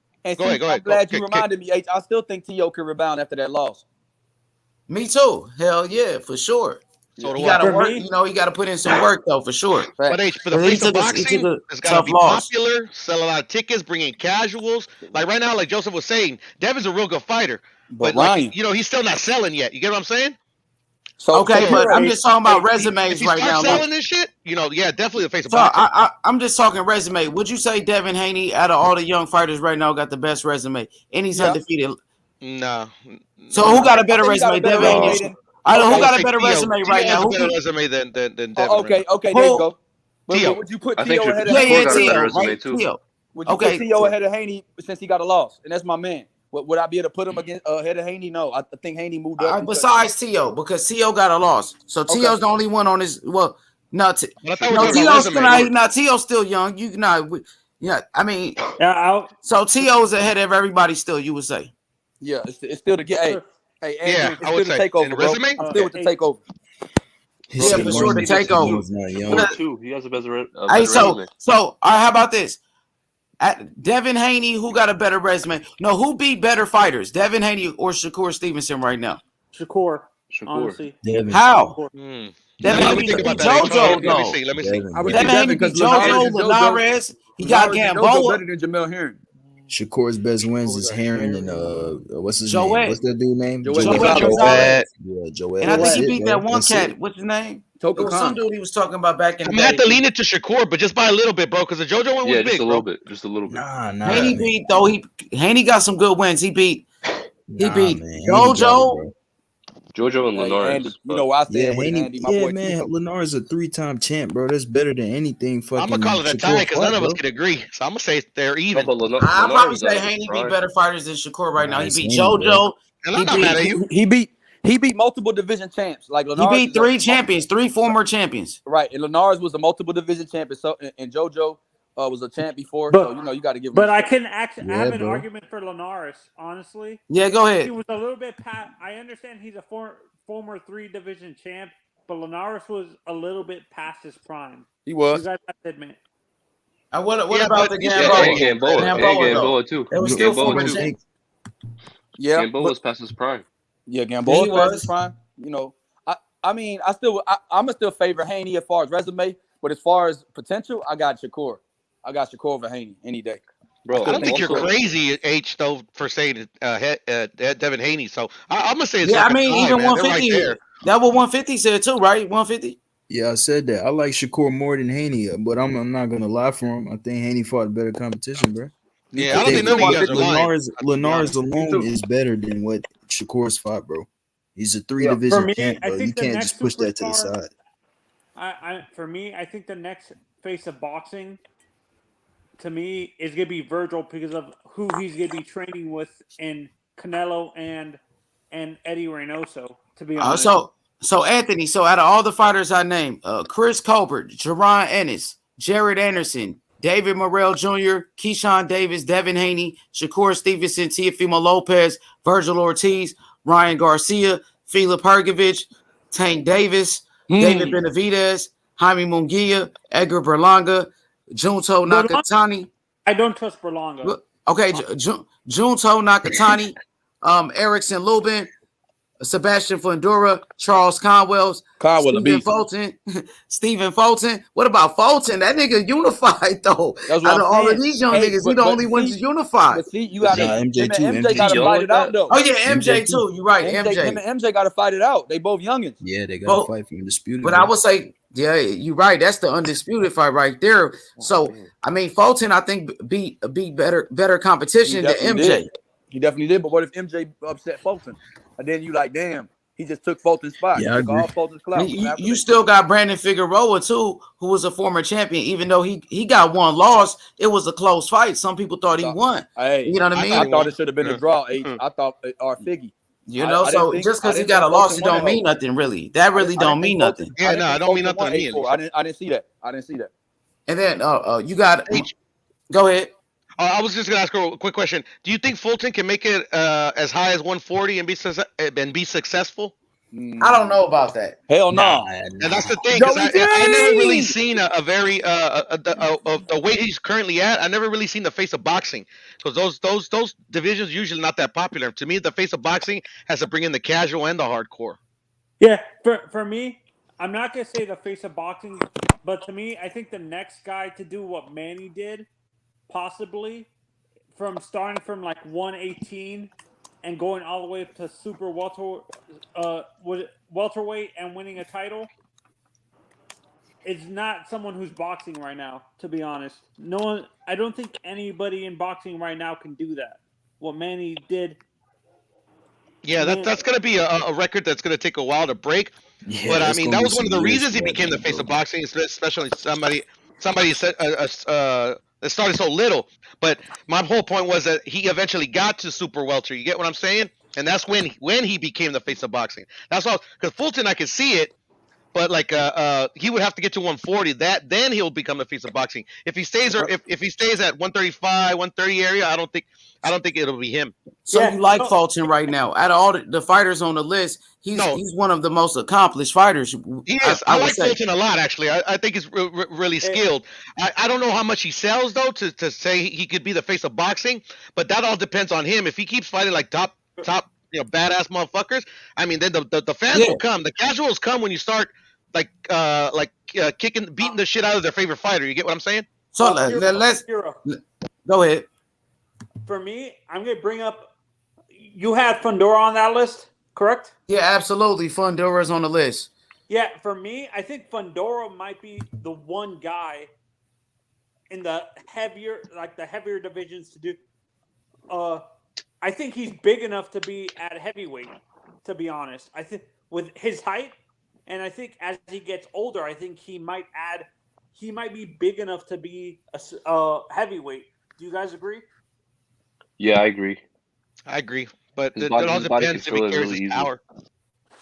He will. I think he can get really strong too. Like, if he hits the gym. I think Fundora, in terms of his power, I don't think it translates. I think he's gonna be he's gonna be like a Usyk, and Usyk. He doesn't have the boxing skills yet, but I think if he's in the heavyweight division, he's gonna be like a Alexander Usyk, where he relies on going to outboxing people in the heavyweight division. I think that's what his potential is at the heavyweight division if he goes all the way up there. So you see him developing the boxing skills at Usyk's level and then competing at heavyweight. Yes, like eventually. Okay. That's an interesting take. No, he doesn't box like Usyk though. Yeah, he boxes completely different. He's saying that he can eventually get there. He doesn't say he's doing that now. Oh, like how He's he a went from pocket. cruiserweight to Yeah, heavyweight. but it's two different styles though. He's a pocket fighter. He fights in the pocket. No, I feel you 150, but I think what Tony's saying is that like literally like he thinks he could get to where the skills are so good that he literally can outbox these heavyweights. I think that's what he's alluding to. Me and man Chad and Tony, we were talking about Fundora earlier. I think, bro, he's just if he stays in the distance and uses his jab, he would be an amazing fighter. I feel like him fighting in the pocket is not the best idea. He's really tall. His body's exposed. I think he's just gonna get cooked to the body all night. I agree with 150. I agree with you 150 with Fundora. If he uses his reach and he knows how to fight on the inside, he would be a dangerous fighter. But You got the liquor. He's too focused on fighting on the inside. Do you agree, Piro? To be perfectly honest, like I don't know. For me, for Fedora, he's still kind of raw. I don't know where he's gonna Yeah, he's still raw. like Yeah, that too. yeah, he's still real raw. I don't know if he's gonna end up being a pure boxer puncher. I think time will tell with Fedora. To be perfectly honest, I haven't seen enough of his fights to be perfectly honest too to determine like where he even is at now. You get what I'm saying? Like I'm not saying that because like the other dude gave him a good fight. It's just I haven't seen enough of him. Yeah, and for me, I say the same thing about this is why it's hard to do the face of boxing thing right now with some of these young guys because they're still developing as fighters. So we as boxing fans, it's a I'm gonna say this as boxing fans in general, we don't have the patience to wait for some of these young guys to develop. Do you guys agree? It's a microwave. We want microwave success for some. I think it is that now, bro. Especially even earlier. Like everybody, like literally, like everybody thinks that if these guys don't fight now, that the Manny Pacquiao Floyd Mayweather situation is going to happen. And like literally, I don't think that could be necessarily be the case, but I understand what the sentiment is. Yeah, no, and this is what I'm. This is I'm not saying Tyson was that, but in essence, he was kind of like it was Mike Tyson was a rare case of microwave success at the highest level. That's what I think. Young fans saw what they saw with Tyson, the highlights of Tyson. They want these young fighters to be like that right away. That they don't have the patience to wait for them to develop. Do you agree, 150? What I'm saying? I mean, yes and no. But shit, man. I just think honestly, bro, these guys just gotta fight, man. They gotta fight. They gotta really fight to really prove I blame themselves. the promoters. I don't blame the fighters. I blame the promoters in a sense because they're protecting Yeah, I don't these blame the fighters fighters. too much. Some of them. Yeah, Anthony. It Actually, I depends. totally 100% agree with you, bro. Like literally, like at these guys' ages, like Devin Haney, 23, Ryan, 23. Well, Tank's the oldest of the lot of them. They literally should be fighting like fucking. They should be running through the ranking system. You get what I'm saying? Exactly, bro. And they Yeah. started doing that, but then like they got to a certain. Well, Devin's kind of an interesting. It could be an anomaly because like literally he didn't have a big amateur background because he became a pro very young. He went to Yeah, he Mexico went and to started Mexico. fighting. Yep. You get what I'm saying? So Yep. I can see Devin from Devin aspect to kind of leave him out of that picture. But like How yeah, about man, like Theo? Can you use what's up, brother? Theo example, kind of? Yes, yeah, you could use actually Tio as a perfect example. But I mean, like literally, I mean, Tio actually is actually kind of a bad example because he literally earned his way to that Loma shot. Like literally, like Yeah, he worked his way. you get what I'm saying? It's like no knock on Devin. I got my own opinions on how the WBC fucks that all up.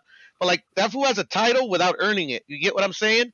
Like JoJo's his best win, and even though I thought he lost, I'm glad he fought him though because even if they would have sided like with how I saw the fight, he still got that experience. And one loss don't kill your career.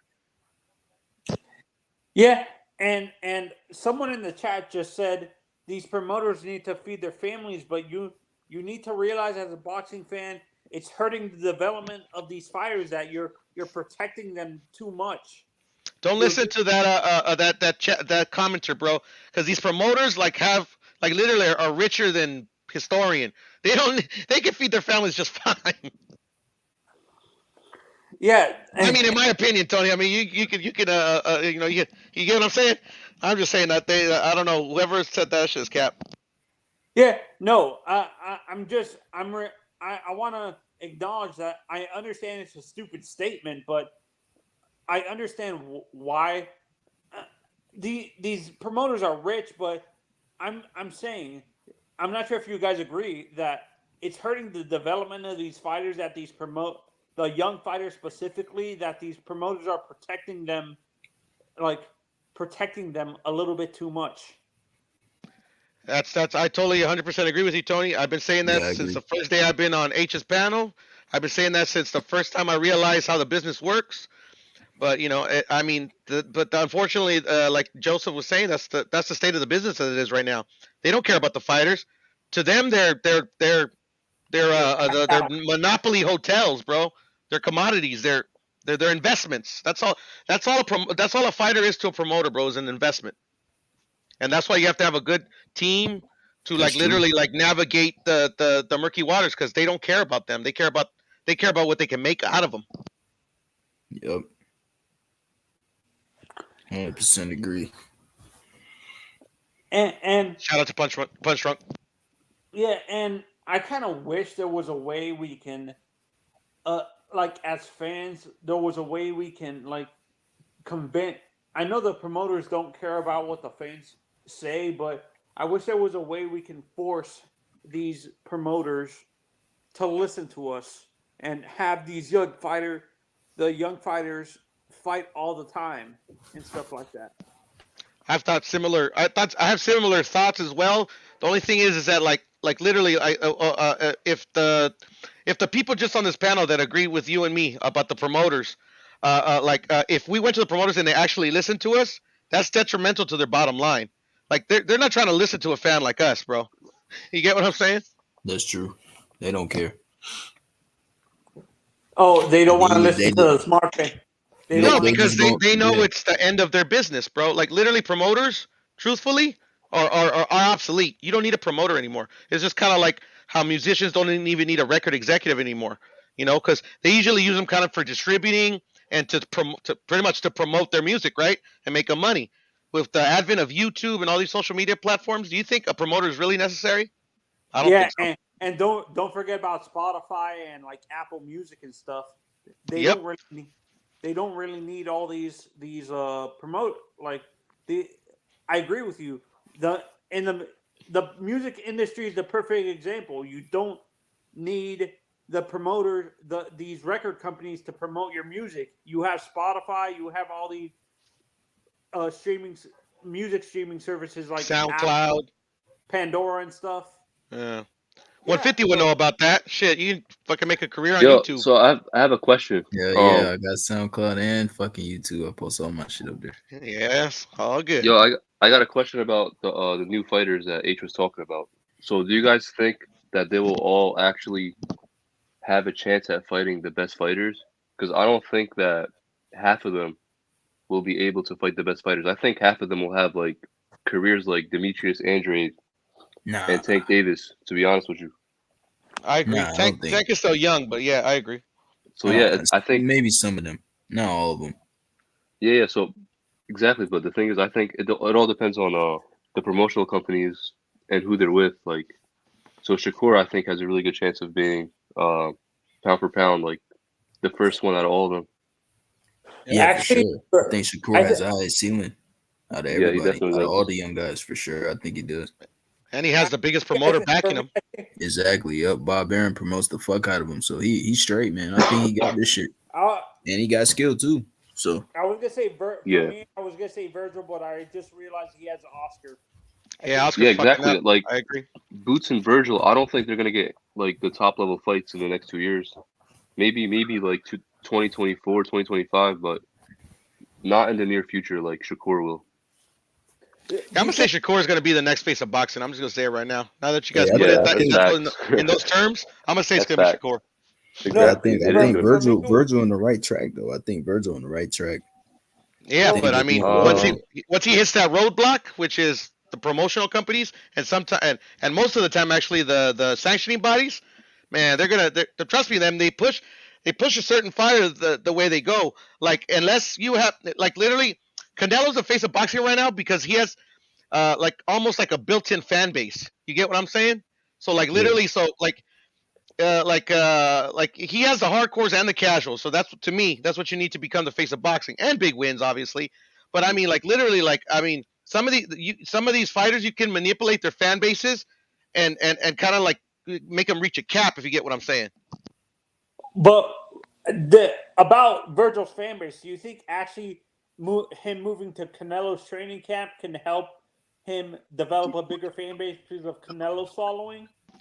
Well, the thing Yeah, is for with, sure. with Virgil, I think they're moving Virgil and Boots. Like I think they should move all the fighters. They fought in some some journeymen. They fought in some what quote unquote I don't like to call them bums. But they like literally they have a pretty good solid resume Gatekeepers. up to this point.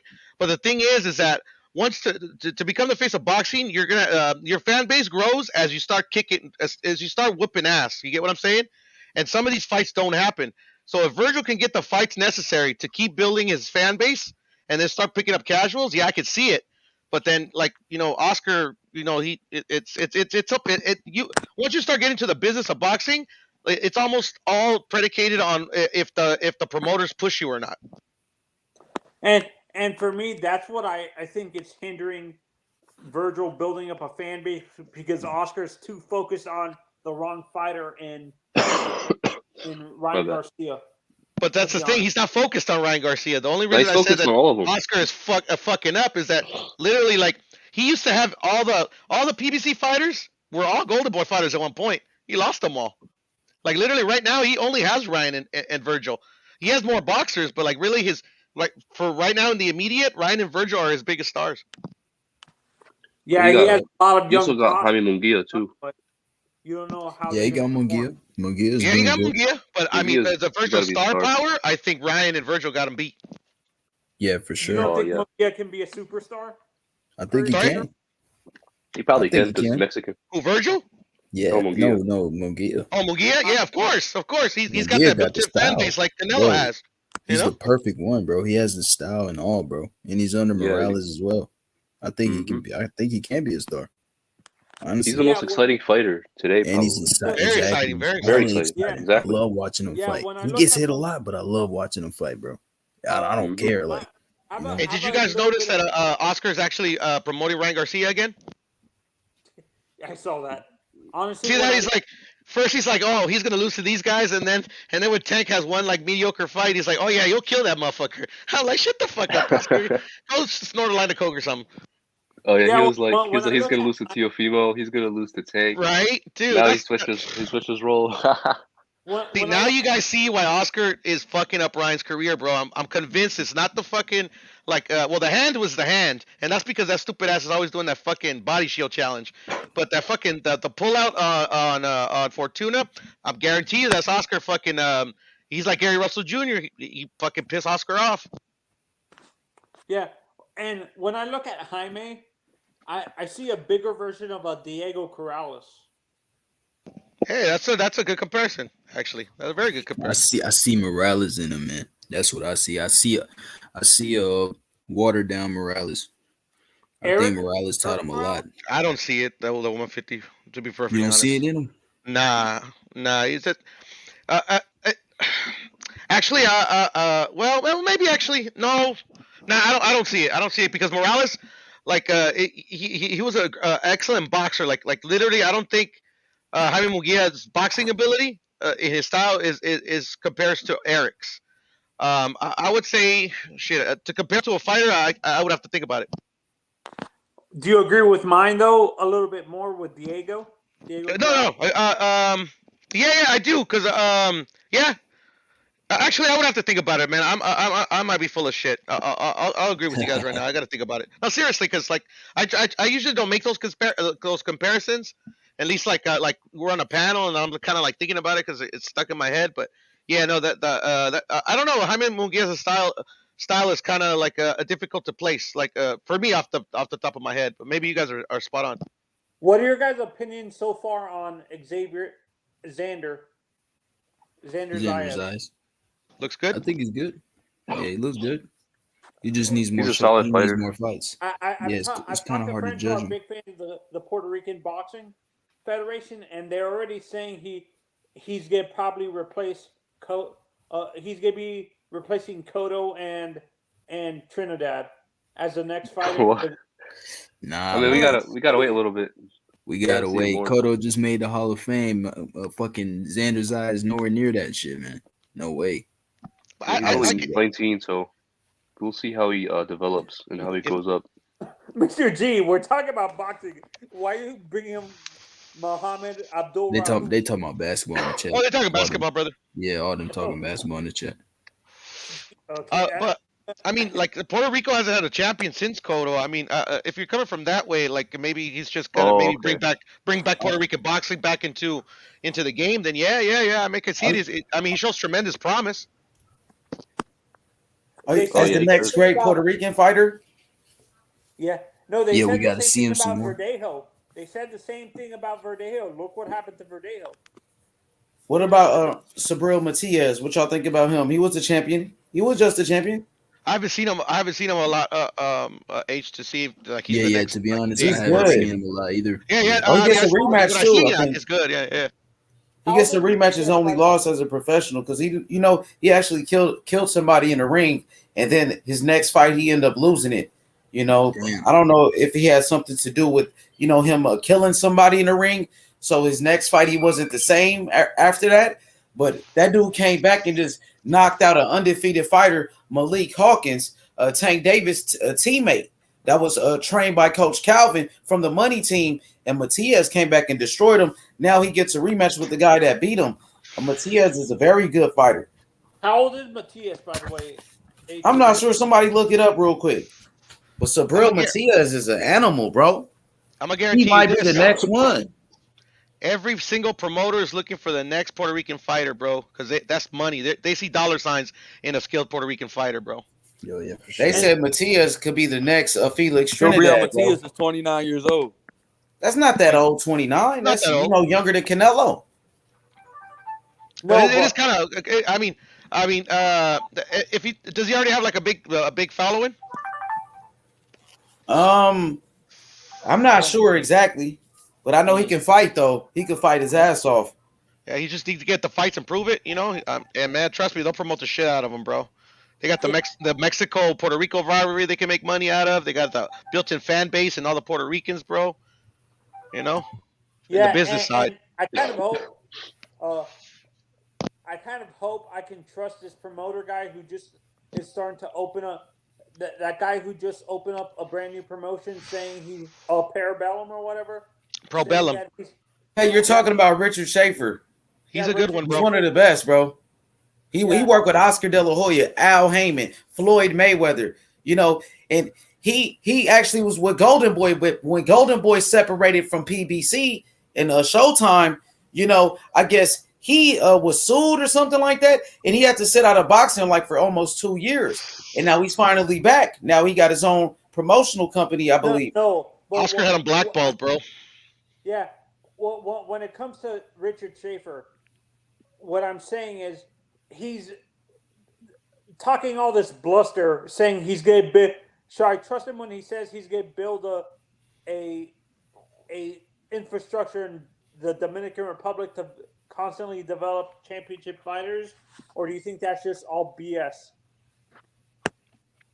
I think he can literally, like, I don't like how they're moving Tank. Me personally, like, if I was a young prospect, I don't know the way you get what I'm saying. I can see them like convincing like PBC fighters to come over there. No, but I'm saying building the infrastructure to what? Develop young prospects. Yeah, I don't know. Actually, I don't know. I don't know how I would answer that question.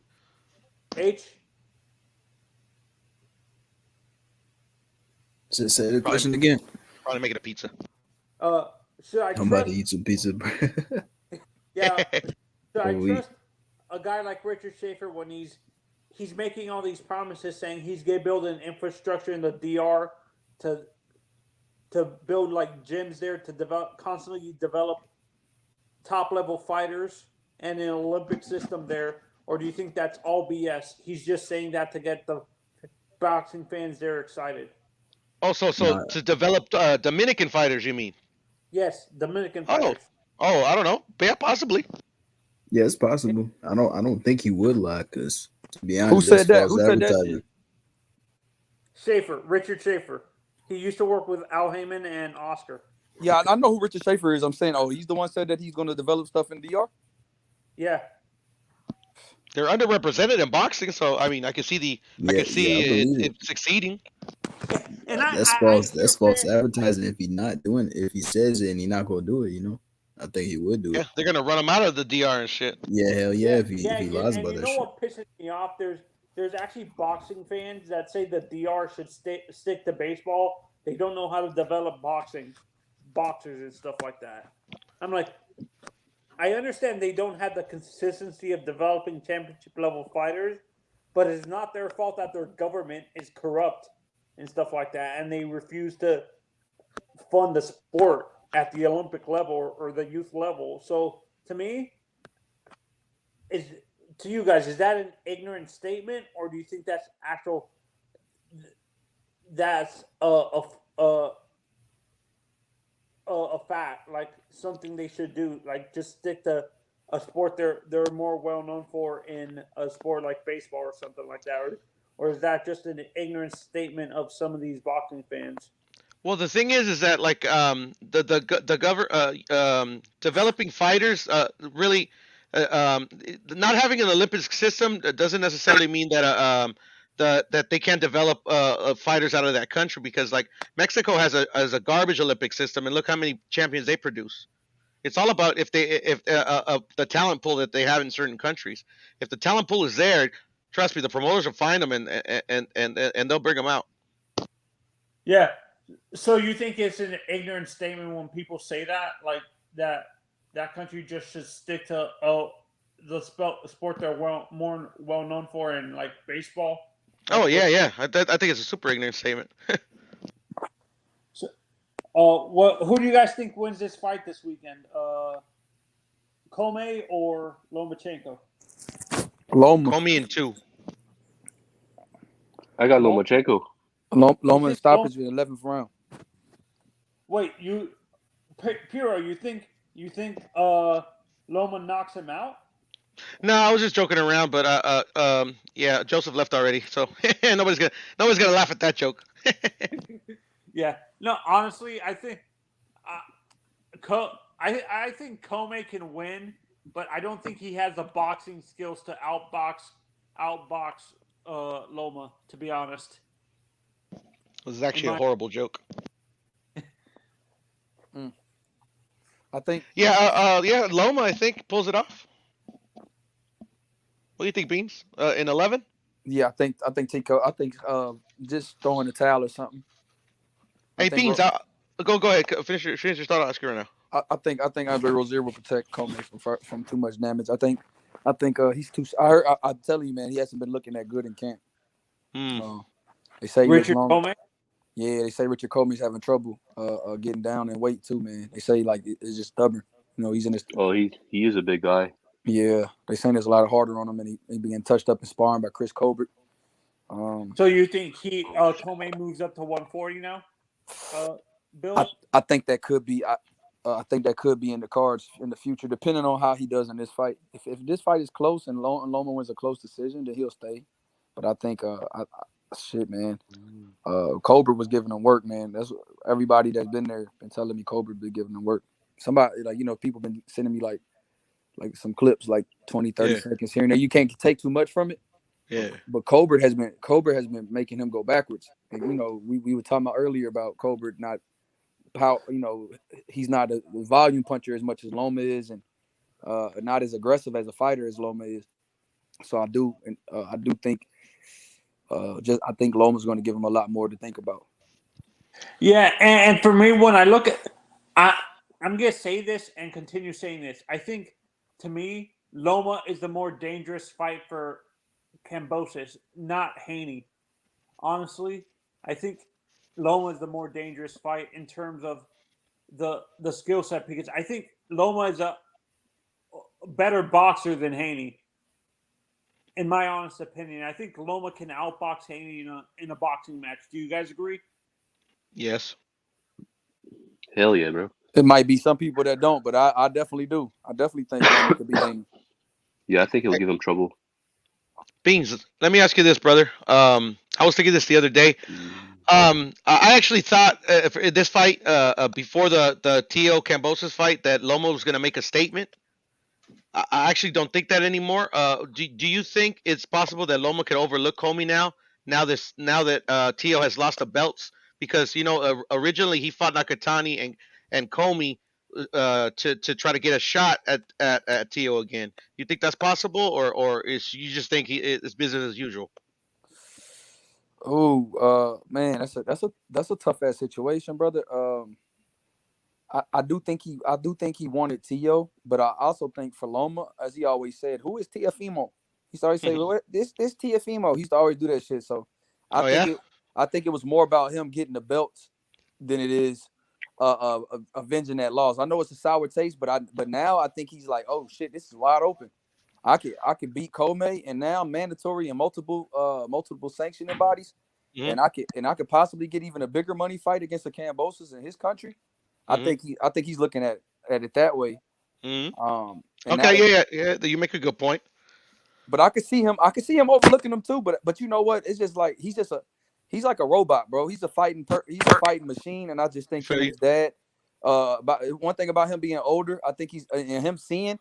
I think the best thing that could happen to Loma is that him seeing Tio get his ass whooped. And I think that whatever, if he was going to overlook Comey, I think that sat him. I think that leveled him back down to earth and humbled him a little bit to where shit he's not going to do that. Because now these dudes know, hey man, I can get my ass whooped. I can get dropped if I'm not playing. If I come. I feel you. So he doesn't want to be like Tio. He doesn't want to be like shit. That shit can happen to me again. What's the point if he loses and then Tio just lost? Like he like damn.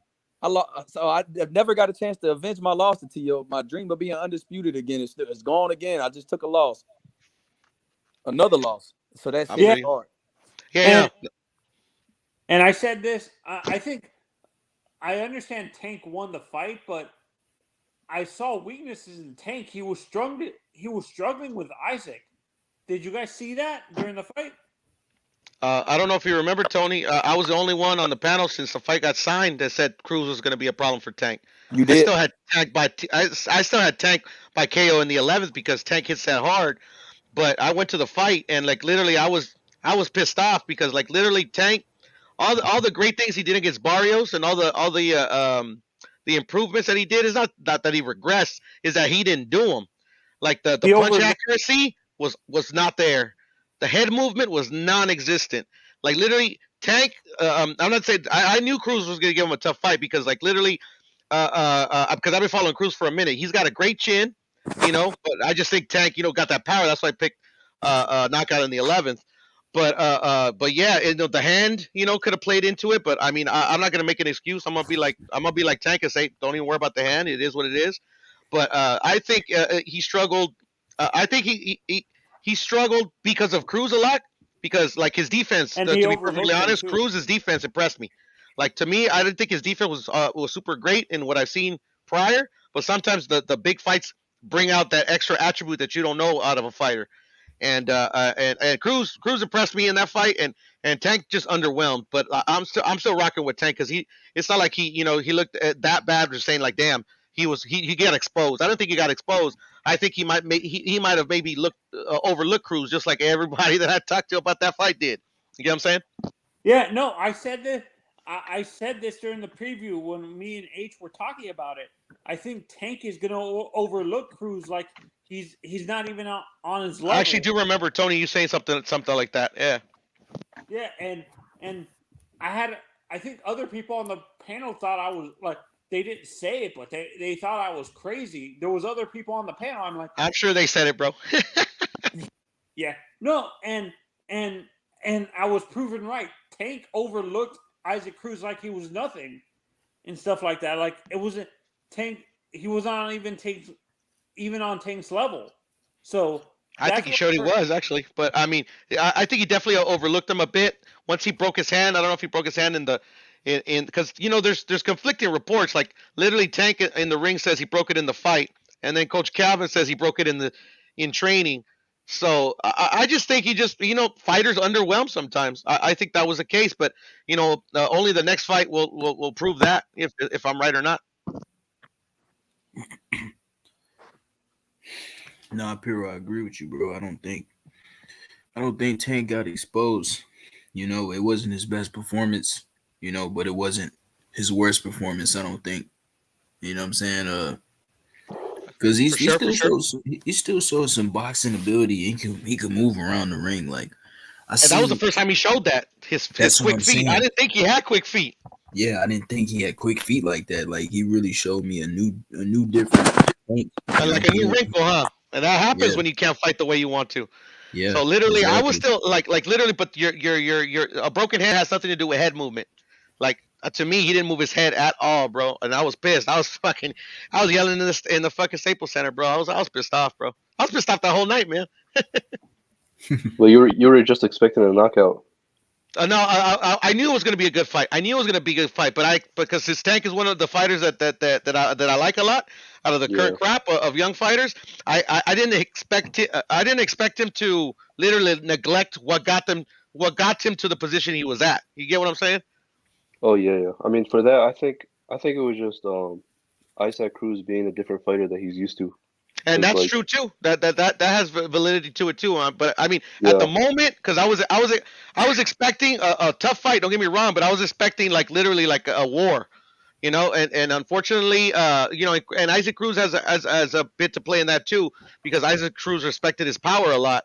Is it's just, you know, it is what it is. You know, it's just unfortunately you're not going to look great in every fight, but that's what I was also saying yesterday or even the night of the fight is that my favorite fighters, I tend to like overly criticize them when they don't perform the way I expect them to, and then I got to work on that.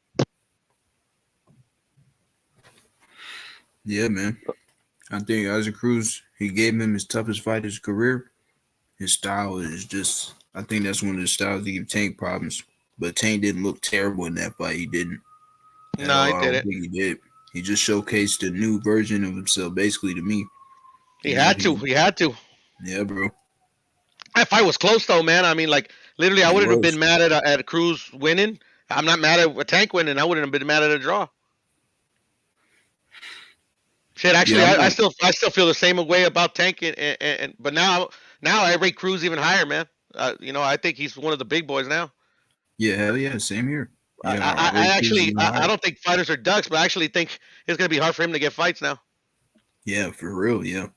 I don't, but yeah, I'm with you. I think, damn, I think, Cruz, you know, I mean, no, this is what I was about to say. Yeah, I'm not mad at the decision. Honestly, you know, the fight was close. They could have gave it to both fighters. It could have went either way, you know. And Cruz ain't mad. I don't think Cruz care. You know what I I'm think saying? Cruz is like, I think people motherfuckers know who I am. You know, they Yeah, fight me, they're gonna get their ass kicked. yeah, he's happy. I think he was Uh, happy with his result. Like he's telling everybody, like, "Yo, I'm a star now. Y'all boys better respect me. I can fight. I didn't come here to lose. Y'all just looked at me as some underdog or That's just some food. dude that was gonna get knocked out. Hell no, they was wrong." Uh, So Cruz proved a point. He looked at this like, yo, this is my biggest opportunity. I'm gonna show these guys that I can hang. That's yeah, what it he looked like to me. capitalized on it, in my opinion, man. Like literally, like the fight. I would say it was a pro Tank crowd. But by just like maybe like I would say maybe a little bit. I would say like maybe three. I would say just like you can see like when Cruz came out, you know, you had all the Mexicans cheering, right? You know, Yeah, but when Tank came out, man, it got loud up in there, bro. I it don't know if did. I got that on my live. I don't know. H would probably remember. I'm not sure, but I had to hit mute because I didn't want H to get flagged or anything. I Yeah, actually get got copyrighted. copyrighted. I have a strike. I can't go. I can't do any lives until March. Damn. Why? Because you was at the fight. I don't know why it just says copyright claim and H. I don't know nothing about content creation, so I literally just hit go live. You know, after I got off of your channel, I just hit go live. Well, Repa was in there, a couple other dudes were in there, and then I was like filming the national anthems, and I was filming the Yeah, I don't think you walk-ins. can show the actual fight. Like, I No, don't think no, you can like that. I didn't get to the fight. I didn't get to the fight. Like literally, this was Oh, just the national anthems. yeah, even that I think. I don't know. Some of those dudes be at the fight, but they be like in the lobby and shit like that, and they be Yeah, but live over there. no, but they be filming too. They just know the rules, bro. There's no way to get around it, bro. Yeah, for Yeah, sure. For sure. they know the rules. Cause I remember one time, when it was Pac Ugas, we was on Black and Brown channel, and Punch Drunk came on there. He was at the fight and shit, and then like he was showing us. He didn't show us the fight. It was after the fight, but he was showing us all that shit. Music was playing and all that shit. Ain't nothing happened though. No one got flagged or anything. So I don't know. Yeah, that's what I want to create content. I already fucking got too much in my head, man. I was like, fuck it. I just told everybody was like, oh, fuck it, I'm just gonna go live so I can see it, and then I was into the fight anyways. I don't want to be holding up no phone. Yeah. Yeah, So Isaac Q, what up, Cruz bro? is a star now. That motherfucker's Yo, a you star saw him at now the in the Laker, you game. saw him at the Laker game? They was showing No, him I all didn't over see him the at the Lakers game. Laker game. He was. Yeah, he was at the Lakers game, bro.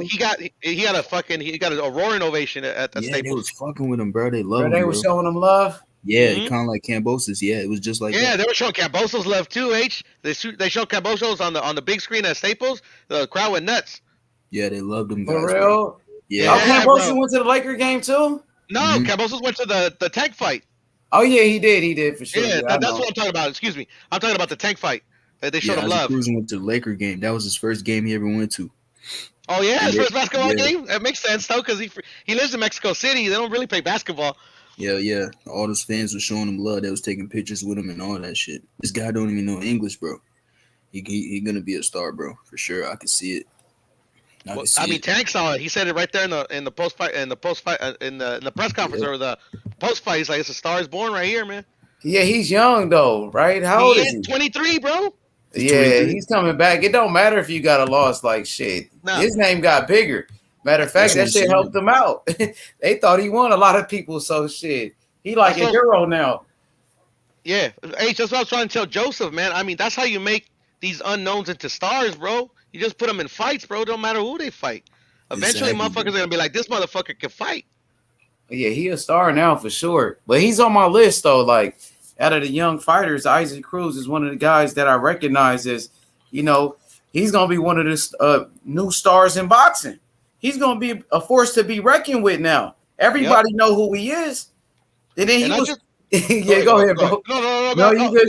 Go ahead. Oh, no, I was just gonna say this last thing, and not just because people know who he is or he gave Tank a good fight. Motherfucker can fight, bro. I'm telling you, man. This guy will beat or give anybody that you see in this picture in front of me work, bro. Anybody. Oh yeah, he's a name now for sure, though. And then he signed to Manny on Pacquiao that Promotions. Picture. I'm telling you, bro. And I thought that before he did that with Tank. He signed to Manny Pacquiao Promotions, right? He is. He's with Sean Gibbons. Yeah. But he could fucking beat up. Beat up. He could beat Tank. He could beat Ryan. He could beat George. He could beat Loma. He could beat Devin, bro. I'm telling you, he's that good, bro. And I thought that before he even showed it. I saw it. I saw the promise. And I'm glad that he got the fight. And hopefully he keeps getting fights. Yeah, like hey, win, lose or draw, he's a name now for sure. Like people know who he is after that fight with Tank Davis. Cepeda's the next one though, bro. Trust me. Cepeda's gonna literally surprise people like Cruz did Tank. He's gonna be the next cherry pick gone wrong. Watch. I wonder who's gonna give him a chance. Maybe nobody's gonna fight him. Well, that's the thing though. Like maybe a pullout, in this situation, or maybe like you said, maybe nobody fights him, or maybe it's a mandated a shot like Terrence and Sean. I don't know, but I mean the guy can fight, bro. I'm telling you, Cepeda, man, he's good. Who do you see fighting him? I don't see anybody fighting him though. That's the thing. That's the thing about the business of boxing, H. That's the thing that frustrates me, bro. It's literally like you can literally if you got enough money or you got enough backing, you can make these commissions overlook the mandatory, and literally and that's how these fighters that are really good don't get their shots, bro. That's just the fact, bro. I mean, I wonder who promotes Cepeda. Hey, look, Oscar De La Hoya, he's not gonna put Ryan Garcia in a fight with William Zabeta. Ain't no way in hell he's gonna do that. I think he should, but I agree with you. I don't think he would unless he's just done with him. He's just like, all right, I'm gonna feed you to this guy. But that's when the fighters got to be fucking always on point, because you never know when they're gonna try to feed you to somebody. And if you're always prepared, bro, the skill is skill, bro. You'll always at least give your best effort. Yeah, because he's on my list of fighters, man. Like, really, I'm not. I know what, like, we talking about like ticket sales and which fighter gonna be a cash cow. I'm just right now. I'm looking at who's gonna be one of like the best when it's all said and done. Who's gonna win the most world titles or go for undisputed and win championships? Who's gonna do that? Who's gonna fight the best? Now, when I'm looking at the list, now you got Fulton right now, who's a unified champion. Shakur Stevenson he's a 2-division world champion. Teofimo Lopez was an undisputed champion. Devin Haney is a world champion. Let's see. Morrell Jr. got the regular belt right now. Jerron Ennis, MJ, unified champion. MJ, exactly. MJ's a unified champion already. Julio Cesar Martinez is a champion. Jaime Munguia, he was a champion already at 154. He knocked out Saddam Ali. Oh yeah, I remember that. So I'm looking at all of that, and then you got potential. You got a guy like Ryan Garcia. He hasn't really fought the best, but he did beat Luke Campbell. That was his best win, but we haven't seen from Ryan in a minute. Check this out, H. Before you keep cooking, I think Ryan, and I said it before, I think Ryan's in the Gary Russell situation, bro. Ryan. I know that he pissed off Oscar, bro. Just like Canelo did, and he had to go fucking to go to court. And a lot of people don't remember, man. Canelo was out like 8 months because of that fucking that lawsuit, And inactivity, it plays a factor in some of these fights, And I don't know who Gary Russell pissed off, but he made up, man. I'm glad he got a fight, man, because he was just sitting there. Yeah, he was. Leo Santa Cruz, I think, pissed somebody off too, brother, because he hasn't fought since he got his ass kicked. Or it could be just maybe that knockout. They're kind of like being careful with him because because that knockout was vicious. You get what I'm saying? Yeah, that was a very bad knockout, bro. For sure. I'm looking at it right now like who's going to be that next star in boxing? Matter of fact, who's going to be the best? Who's going to be the best fighter? Is it Jerron Ennis? Is it a Virgil Ortiz? Who's going to be the top dog? Jerron Ennis got speed and power. He got an exciting style. People like Jerron Ennis. You know what I mean? People love, Virgil. Fucking Virgil, 18 wins, 18 knockouts. He's a knockout artist. Virgil Ortiz. Virgil is right there. He got a good resume too in only 18 fights. Go ahead. He wants Bud or Virgil. Oh yeah, he wants Terrence Crawford. Keep calling him out. Right now, he's going at him. No, he's been going at him since he beat Maurice Hooker. And then Bud was out. I remember he was at the fight in Texas, and he's like, "Oh, he needs to fight the guy that I beat the other day, Kavalauskas, and that's why he fought Kavalauskas." And then he's like, "Okay, I want Bud," and then I forgot. Bud said something else that, "Oh, he's not ready for me yet," or something like that. Yeah, so I don't know. He's been calling him out twice, and Bud is like giving like reasons why he's not ready. So I don't know. To me there is no ducks, but I don't know. Yeah, he did. You get what I'm saying? No, H. He's been calling him out. So, but like right now they want to make Arrow and Bud, bro. So I don't think it's plausible for Virgil to get Bud right away. Especially they wouldn't put Bud with Virgil, bro, because they don't want to mess up that Errol Spence fight. If you get what I'm saying. Yeah, for sure, no doubt about it. Virgil Ortiz, he's one of the best young fighters in boxing. That kid is special, Virgil Ortiz. Yep. He got all the skills, man. You know what I mean? And he got the power. So I love Virgil Ortiz. He's one of the best young fighters. You know what I mean? I'm watching Virgil Ortiz. He's one of my favorites. Then you got Boots Ennis, though, who got speed and power with boxing skills. So I'm paying attention to every fighter. You know what I mean? Then heavyweights. Everybody love heavyweights. You got Jared Anderson. Filip Hrgović, he's older, but Hrgović is a young heavyweight. He's still a young fighter. Watch out for Hrgović coming up in the game. Yeah, is Deontay Wilder still retiring? That's what I heard. I heard that he was talking about it, but he might, man, the way he got beat like that. But he's gonna get some more money coming soon, though. And he's talking about it. When they start talking about it, bro, it might be time to hang it up. I say he go one more fight with Andy, then hang it up. Go get in there with Andy one time for the people. That'll make him a lot of money, but it's a dangerous fight, bro. I want to see it though. I want to see that. No, but that's why, like when I heard around, I don't know if I heard it somewhere. I read it somewhere that he was thinking about retiring. I'm like, shit, man, because I still want to see him fight AJ. Yeah, I want that Andy Ruiz fight, and then I No, want. I want that one too. You know, come on now. I gotta see that US Andy versus Ruiz Mexico, Wilder, and then I say retire after that one. That's what I think. I mean that it makes sense though if you're really thinking about retiring, but also if he really thinks that he wants another fight, you know, yeah, get the best fight for the most money, and that sells. That sells. It's a guarantee seller, bro. So I got a question, man. What about David Benavidez? You know, what about him? Is he going to be the guy? He's calling out Canelo. He's been calling out Canelo for a long time. He's a two-time champion, Benavidez, undefeated. He got a very exciting style. You know what I Go ahead, mean? keep going. Yeah, keep cooking. Yeah, man. Benavidez is a monster, bro. He looks like he's good. You know, he looks like he's really good. He is really good. He is really good. I think there's no doubt about it, and I think he's in the conversation. Who promotes him?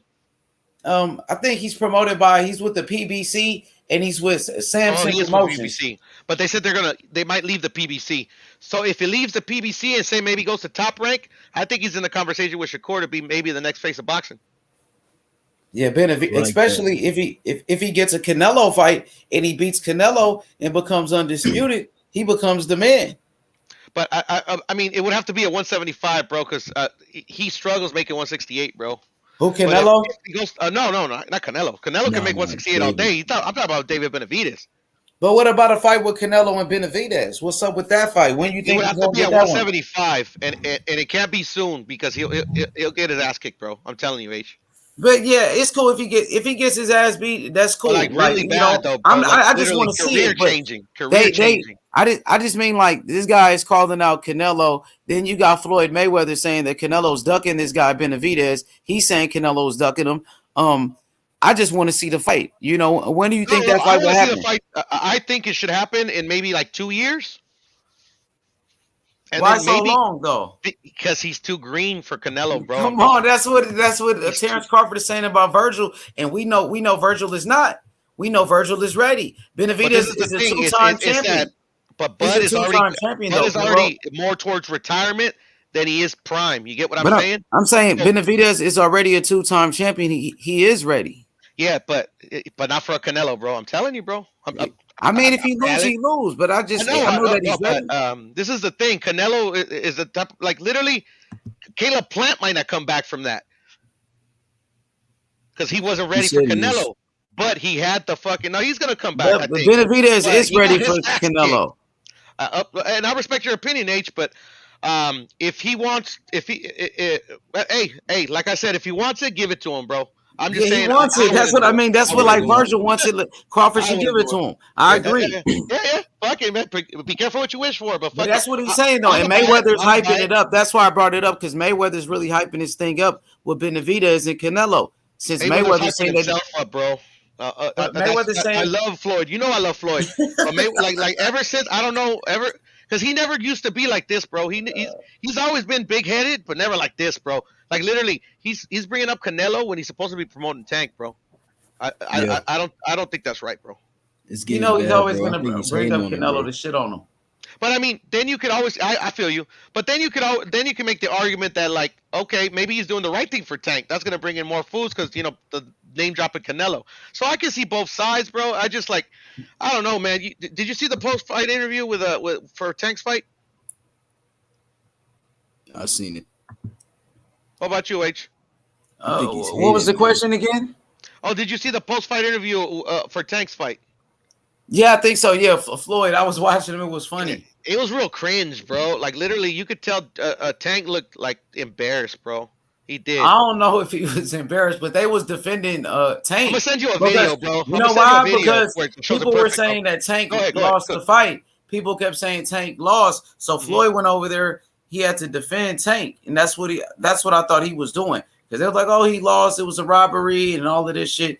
And that's what Floyd was like, man, nah, he won the fight. He outboxed him. And he was talking shit too.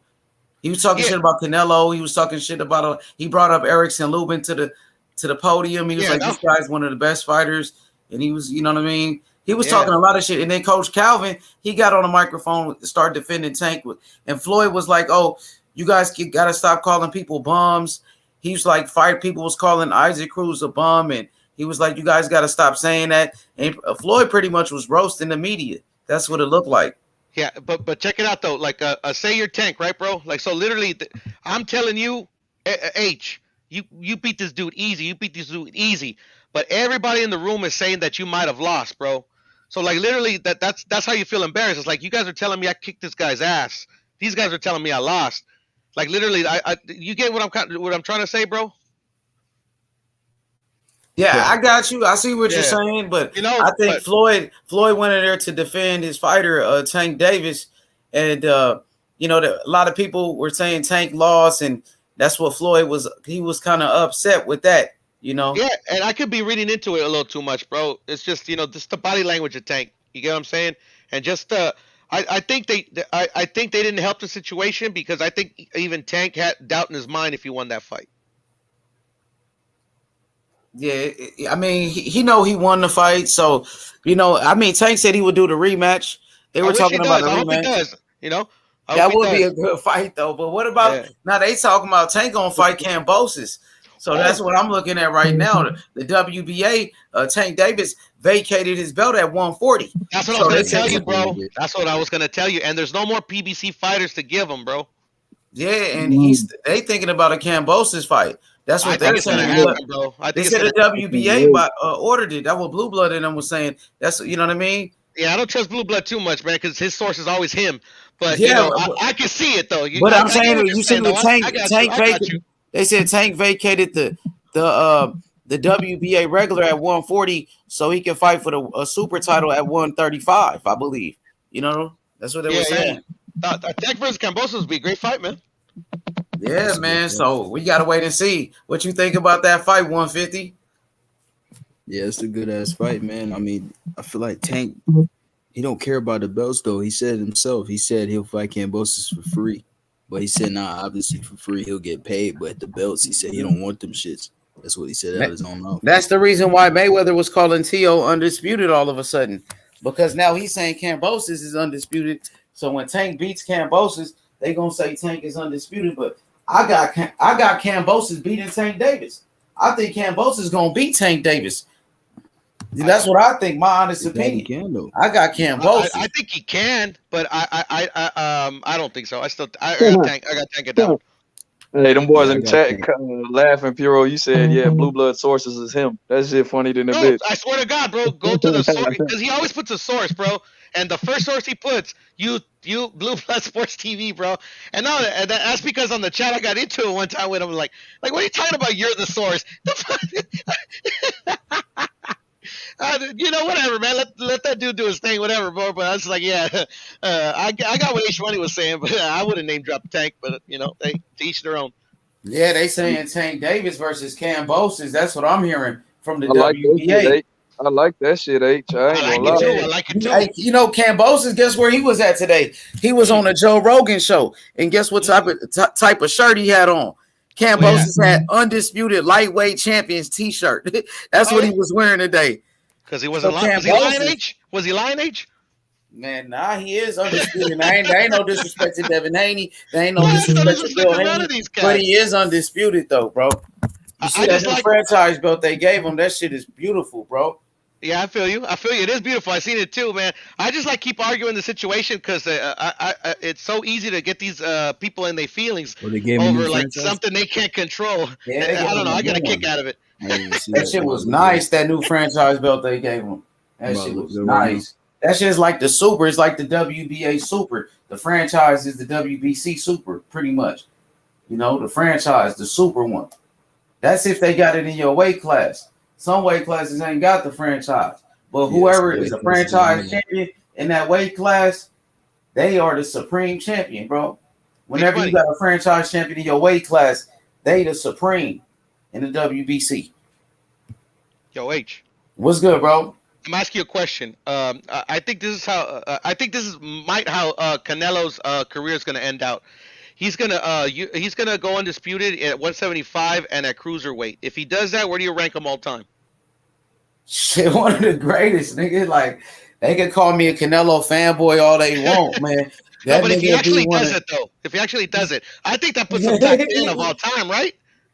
He's one of the greatest. Hell yeah, one of the greatest champions of all time. Because right now he's pretty high, you know, in my opinion. But like, damn, I mean, I don't think that's ever been done before.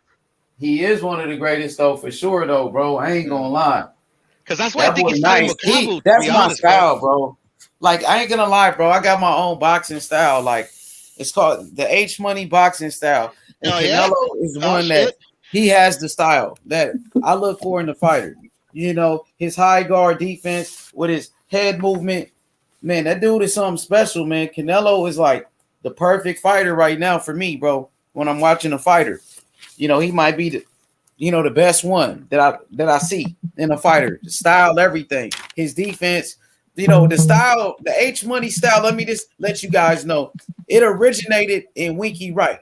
Winky Wright with his high guard, and it's kind of like a pressure style. When you coming forward, you walking somebody down. You see when Canelo walks somebody down, he's in a high guard. The way he fought Caleb Plant, the same way he fought against Colin Smith, Billy Joe Saunders, and his constant pressure and his defense with his head movement, keep his hands up high.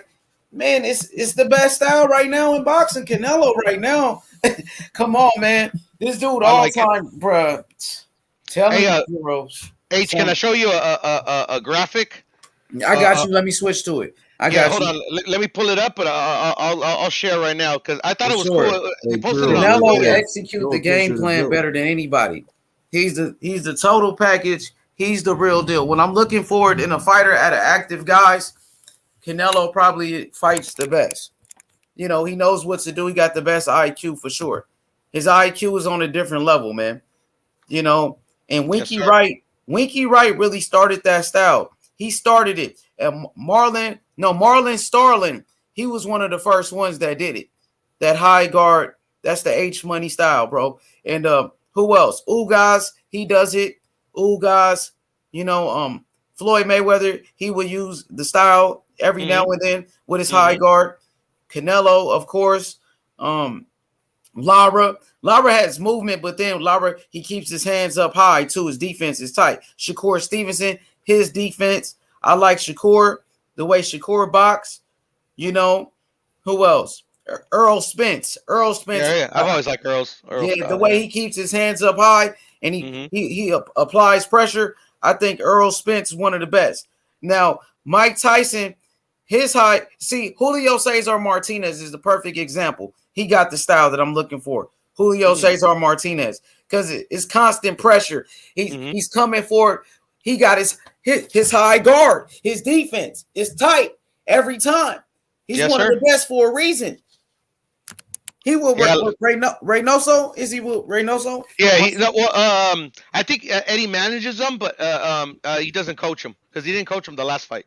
He's one of my favorite fighters. Scheduling conflict. I'm not sure, but he's definitely with Eddie. Eddie manages him definitely. Reynoso. He's one of the trainers that got the style that I look for in a fighter. Eddie Reynoso is right there. Ismael Solas from Cuba, very great trainer. Eddie Reynoso. Who else? Derek James, Papachenko. These are some of the fighters that I look for. Usyk, he got that style too. He comes up with the movement and then elusive with his hands up. Defense tight. Usyk, even Lomachenko, one of the best. Loma, Benavidez too.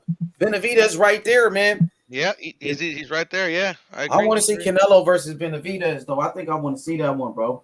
I ain't gonna lie. Yeah, no. Hey, he ready. Everybody wants to see it. I agree. He ready. He ready. But Puro, I agree with you. I agree it's gonna end bad. Yeah, I think it's gonna end bad too, bro. I mean, just I don't know. It's just I hold experience, especially with experience with top champions in high regard, bro. And David doesn't have that at all, bro. You know what I'm saying? But he's got all the skills to beat him. But I mean, usually it doesn't happen though. It'll usually happen if you fight a champion that's usually like a lazy champion. You get what I'm saying? That's not always prepared. Maybe like that gets fat in between fights. Like a Ricky Hatton shit, or Tank, like he used to fucking blow up in weight between fights. Canelo's fucking uber dedicated, man. You have to come your A game every single time you fight Canelo, no matter how good you are. Man, I was so pissed off with Julio Cesar Martinez last fight, bro. When they cut it too That's short. what pissed me off too. Actually, Man, that them whole card was dudes. garbage, bro. I'm sorry. I'm gonna say it. I'm gonna fuck. It's over now. That card was garbage. That was hot garbage. Nah. I don't think the MJ versus Velasquez, Well, that was a yeah. good I fight. mean, I guess that one saved the night. That That was a one was good fight. entertaining, but it That wasn't was a even good fight. competitive, to be honest, bro. It wasn't competitive. It wasn't that No. competitive. But I think the Velasquez But I mean, dude the put up a good guy. fight. I was rooting for the fucking Chilean dude. No, I was going for MJ all the way. No, but I mean, you I'm get a what I'm fan saying, of because MJ. Chile never had a champion and shit like that. I was rooting for him to at least do well, which he did, I guess. He made it to the Yeah, he end. did well. He did well. I think he did. Yeah, he made it It to the stopped end. going up. I think Right. it's more people gonna know him. I mean, Yeah, it's true. he's at a lower weight, but he got some fans. He gained some fans that night for sure. But that dude You that see that fought one, H? Martinez, Oh, sorry. Go ahead, 150. the dude that fought Martinez Arroyo, man, that dude he could see, bro. He just wanted out the fight, bro. Yeah. I mean, I just don't like to say that they quit or anything like that. Fuck it, man. He was already getting his ass kicked. I guess He I can was give him a getting his pass, ass but kicked. Yeah, he was. I mean, the good thing they didn't do anything like fishy, anything crazy, fucking try to like go long, because they could, sometimes they do that, they'll get a cut, but they already know like the judges are gonna do something fishy, so they just do enough to make it to like the fourth round. And next thing you know, they fucking lose a technical decision. I've seen that happen. Yep. Yo, wait, did you see that the thing I put on the Yeah, TV, I bro? see it. Zoom in a little bit. What is that? Yeah, I got you. It's a comparison between Canelo and Floyd.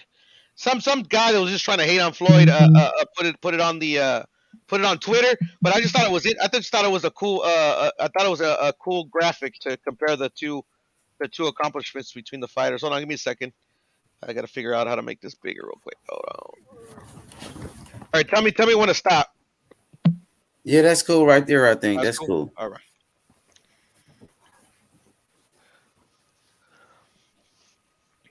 Go to the side a little bit. Move it to the right a little bit. Move it to the right. Move to the right. Give me a second. I'm going back. All right. Let me. Sure. I think I can probably figure it out. Is right there good? Yeah, that's cool. That's cool. All right.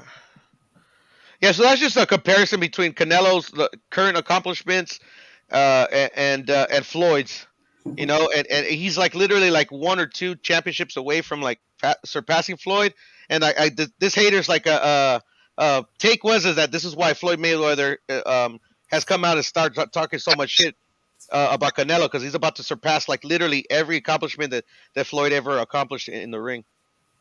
Oh yeah, they got that comparison, Mayweather and Canelo, but Mayweather he will always say he beat Canelo. You remember what he was saying, at the press conference? He was like, "Oh, he was easy work," man. I'm telling you, that motherfucker easy work. You seen him talking all of that shit. Mm-hmm. And the thing is, and I don't care about talking shit, bro. And literally, if Canelo does surpass Floyd, I'm a Floyd fan, but he, he's not wrong. If he says that, oh yeah, that was easy work, and I kicked his ass, he ain't wrong. So I'm not mad at that, What I mean, like literally, if Canelo, there's an argument to be made if Canelo never fought Floyd, maybe he never becomes the fighter we know right now, Yeah, for sure. But that's Floyd. He loves to bring that up, man, to talk shit. So it's his ego, bro. I think the persona he created, he's becoming a bit of the persona he created. You get what I'm saying? But he just doesn't fight anymore, And unfortunately, he's always gonna get that hate because he created it for a reason to sell fucking boxing matches.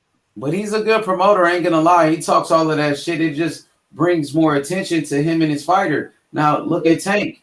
Tank is one of the biggest names in boxing, and Floyd Mayweather was his promoter. Floyd Mayweather made Tank Davis a star. Before Floyd Mayweather, nobody knew who Tank was.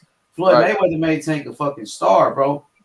The only thing is that, like me, if I was a fighter, like I wouldn't want the people to hate me. You get what I'm saying? And unfortunately, like if you take the heel route, like people, like some people are just like literally they don't care. Like I don't know personally know Floyd Mayweather, but so literally people when they don't know you just because you have success, they hate on you. You get what I'm saying? Yeah, Floyd is big time, bro. Floyd is probably the biggest star shit in boxing. You know, one of the biggest, him and Ali, Mike Tyson, Oscar De La Hoya. You know, Floyd is one of the biggest stars in the history of boxing. And then as a promoter, he's doing a good job making his fighters, you know, rich and shit. Look at Tank, pay-per-view star, bro. And Tank ain't really just fighting the biggest names like that. And they was able to, you know, to do pay-per-views with Isaac Cruz. And now look at Isaac Cruz. He's a fucking star now just because he fought Tank. You know what I mean? A Mayweather fighter. Now Isaac Cruz is a star, bro, in the sport of boxing. So it just shows you the power of Floyd Mayweather and Floyd Mayweather Promotions and just that team. You know, the PBC, Al Heyman and those guys. They know how to put on a show. Like you said, you was there. It was packed, you said. You told me that. No, it was. I mean, you saw it. Shit, I went live for that quick second, you know. I guess because like, fuck, man, people like badmouth the fighter so much and it pisses me off, you know. So I feel so excited right away. I'm just in my feelings, bro. Don't listen to me. Yeah, man, it was packed up in that motherfucker. So, you know, Mayweather Promotions, they doing some big things over there, man. You know, facts. They doing, yeah, man. Tank, he a big name. Tank came out of nowhere, bro.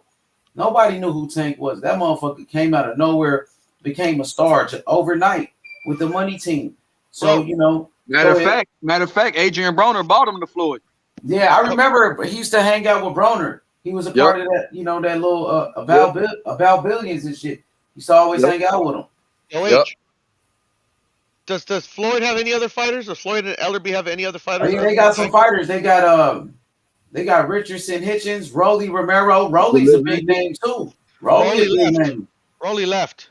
I didn't know that Rolly left. I never heard anything about that. Yeah, no, Rolly left. If I'm not mistaken, I'm gonna look it up. I'm gonna look it up. Because I know he was just over there with Leonard Ellerby, hugging on Leonard Ellerby and shit at the fight. It was a quick read, but I think he might have left, but I'm not sure. But I'm not sure about that one, brother. I never heard anything about that. I don't want to be wrong, you know, but I think he left them. But no, I don't think so. That was a quick read that I saw, but you could be right. But yeah, so they got Rolly and Richardson Hitchens. Well, who else? Yeah, Rolly, Richardson Hitchens, Jalil Hackett too. He's one of the best prospects in the game. When did they ever got fighters? Oh yeah, Jalil Hackett just started, right? Yeah, he just started. He's good. What about Hitchens? Badu Jack too, and they had Badu Jack, who's a big name. Okay.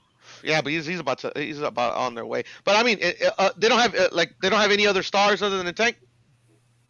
Not a big star like Tank. No. Okay. Yeah, not so many big stars like Tank. Ain't no shit. Is not. I mean, how many fighters on Tank level? Maybe Ryan Garcia. No, not in the terms of like how big he is. Like I know there's not a lot of fighters like in Tank's level, but I'm talking about like just like other stars, like just other like popular fighters. I guess. Yeah, I mean Badu Jack, he was a big name. Badu Jack. I don't think he's very known though, or am I off? I mean, I believe so. Yeah, you think so? I think so. But Badu Jack, he been in some big fights, bro. Like Badu Jack, Badu Jack was cool, man. 2-time champion, Badu Jack. Yeah. No, I like that. I liked it when he was. They robbed him, but when he got that big old cut above his eye and shit, above his he had like in his forehead, and it was fucking nasty. They wanted to fight it, they wanted to stop it a bunch of times, but he made it to the end, and then they robbed him. That fight was like, damn, man, this is a bad boy. But Mayweather as a promoter, for sure, man, he's one of the best promoters in boxing. He showed that he can make a star out of any, you know what I'm saying, out of Tank Davis. Who else doing that with a fighter, bro? We can't name another fighter, you know, in America that's putting asses in seats like that, like fucking Tank Davis is. You know what I mean? They're doing a good job with Tank. Yeah, they're making him a star. They're making him a star, so that I can't argue that one. For sure, pay-per-view star, you know. And I think Jalil Hackett might be the next one. He's gonna be the next one coming up with Mayweather Promotions. And then, I mean, still Richardson Hitchens, Rolly. I know Rolly, from what I know, Rolly's still with the money team. Yeah. You know what I mean? Even though of course he got pulled out the fight and shit. That sucks. But you know, shout out to Rolly though, man. Rolly makes a lot of noise. Everybody know Rolly. I'm not a big Rolly fan because I like shit talking, but he takes it a little too far. But I mean, fuck, he's a boxer, man. I want him to succeed. Hell yeah, Rolly come in with that smoke, man. Rolly, everybody know that Rolly coming with that pressure. He got that power too, Rolly. Yeah. I like Rolly though. I ain't gonna lie. I was in a fight. Actually, it probably was a blessing in disguise that they pulled him out, bro. Tank would have murdered him, man. I don't Yeah, I know what. think Tank I would mean, have shit, fucked he him up. probably could have caught Tank with a crazy punch though. Look, that could have happened, but I mean, I He think got the power. Well, I mean, shit, Tank was getting caught by Isaac Cruz. Imagine what a Rolly would Isaac have did Cruz with can that type fight of though. power. Like he can set up his shots. Like Rolly doesn't set up his shots, bro. His foot movement's all crazy. That's why I was just like, damn, they're putting him in with Tank. These fuckers are nuts. I like Cruz though. I ain't gonna lie, man. Yeah. No, I've always liked Cruz, and I'm glad he got his shot, and I'm glad he fucking he proved that he belongs, and hopefully he gets another one. I ain't gonna hold my breath though. For sure, like shit. If somebody want a name, somebody want a good fight, Isaac Cruz will give you a good fight, and he got you know what I'm saying, he got a name. Yep. He's H, known. you should So promote, bro. Fucking try to change the game, bro, so we can get all the big fights. yeah, we got to hit up Isaac Cruz. I know I that know, right? motherfucker big time now. That Shit. motherfucker big My time now. family The doesn't way he live in coming. Mexico City anymore. If not, I take a trip, try to go find his ass. Yeah, he's with Manny Pacquiao promotion. So yeah, he came up. Yeah, Everybody literally, know him, man. in my opinion, the change of to make all the big fights happen has to start with the fighters, bro.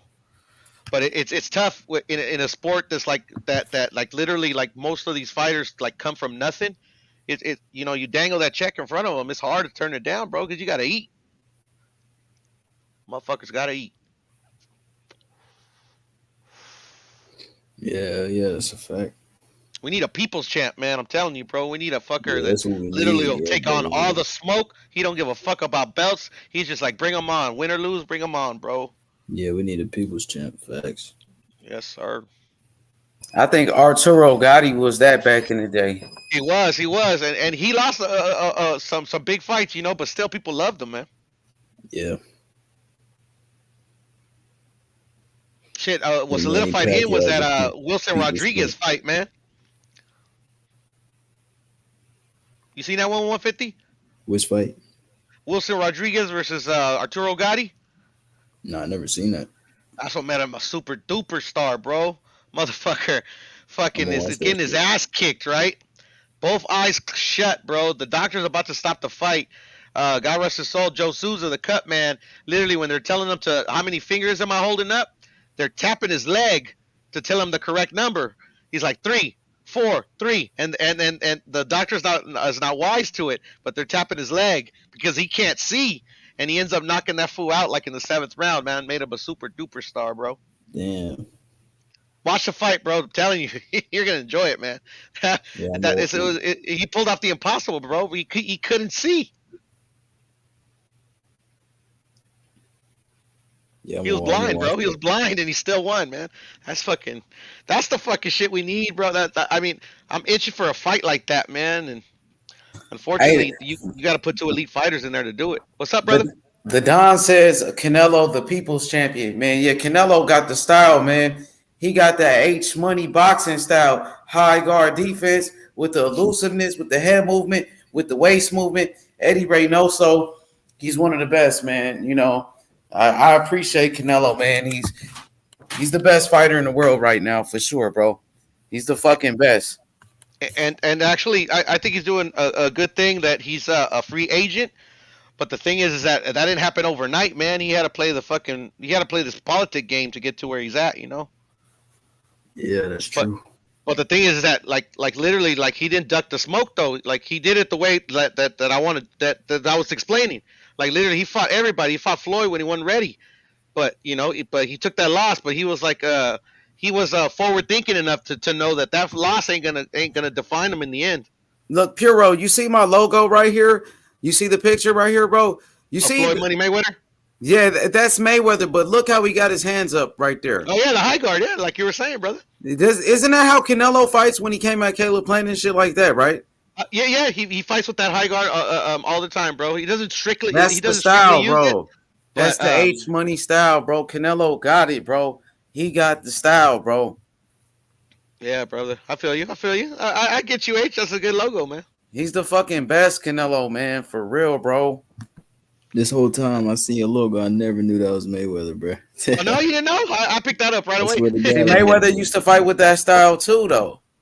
I yeah, he think did. Winky really made it popular when Winky used to walk people down like that. Winky right, and then Marlon Starling used to do it. Mike Tyson, his peekaboo defense was pretty good, but I think it was kind of different though. I don't know. Was the peekaboo is different than the high guard? I think a little bit.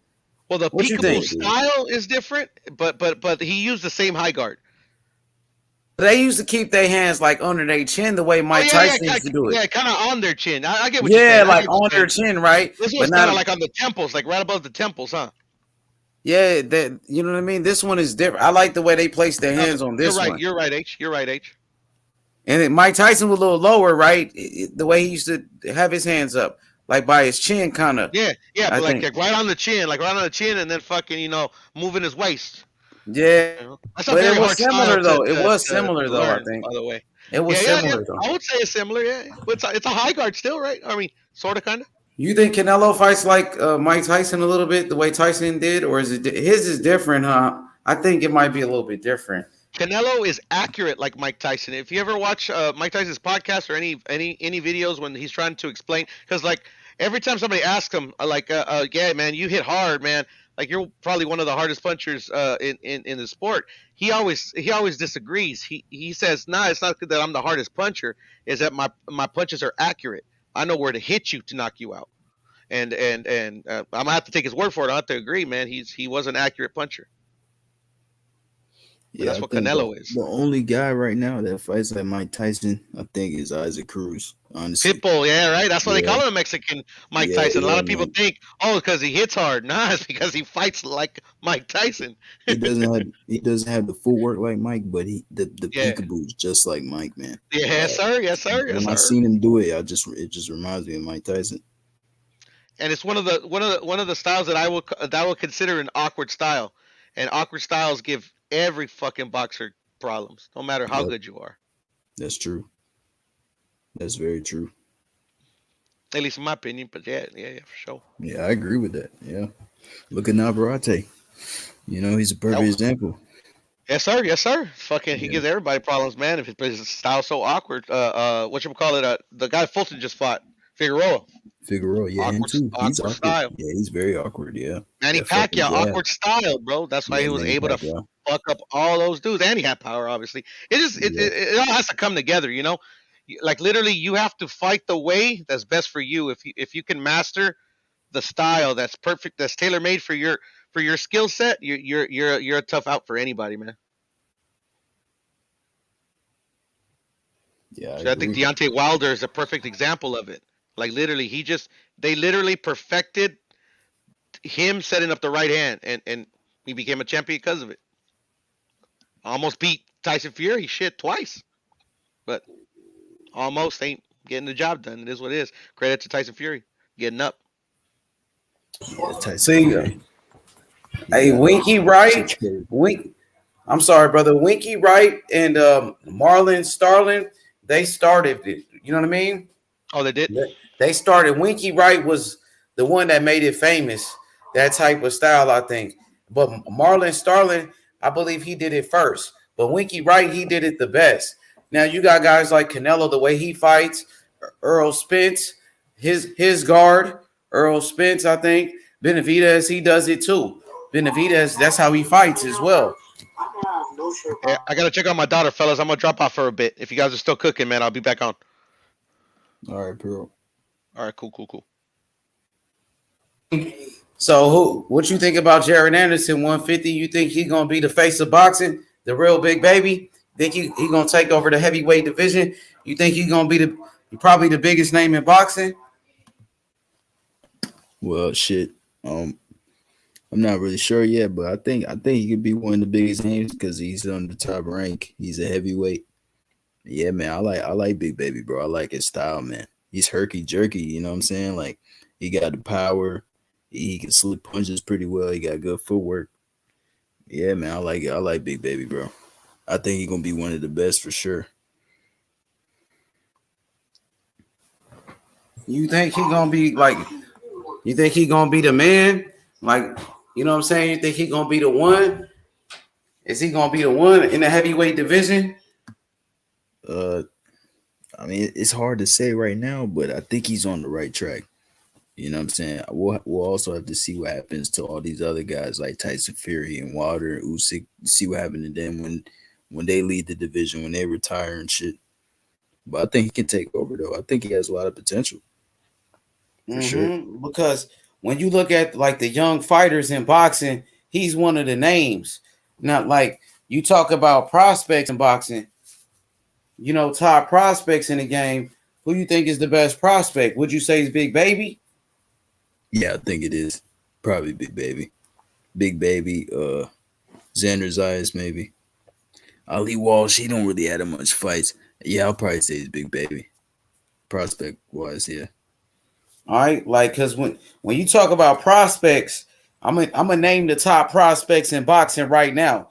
You got Abdullah Mason. They say he the next Shakur Stevenson. Jared Anderson, Jalil Hackett, Brandon Lee, Joey Spencer, Xander Zayas, Charles Conwell, Diego Pacheco, Keyshawn Davis, Gary Antoine Russell, Edgar Berlanga.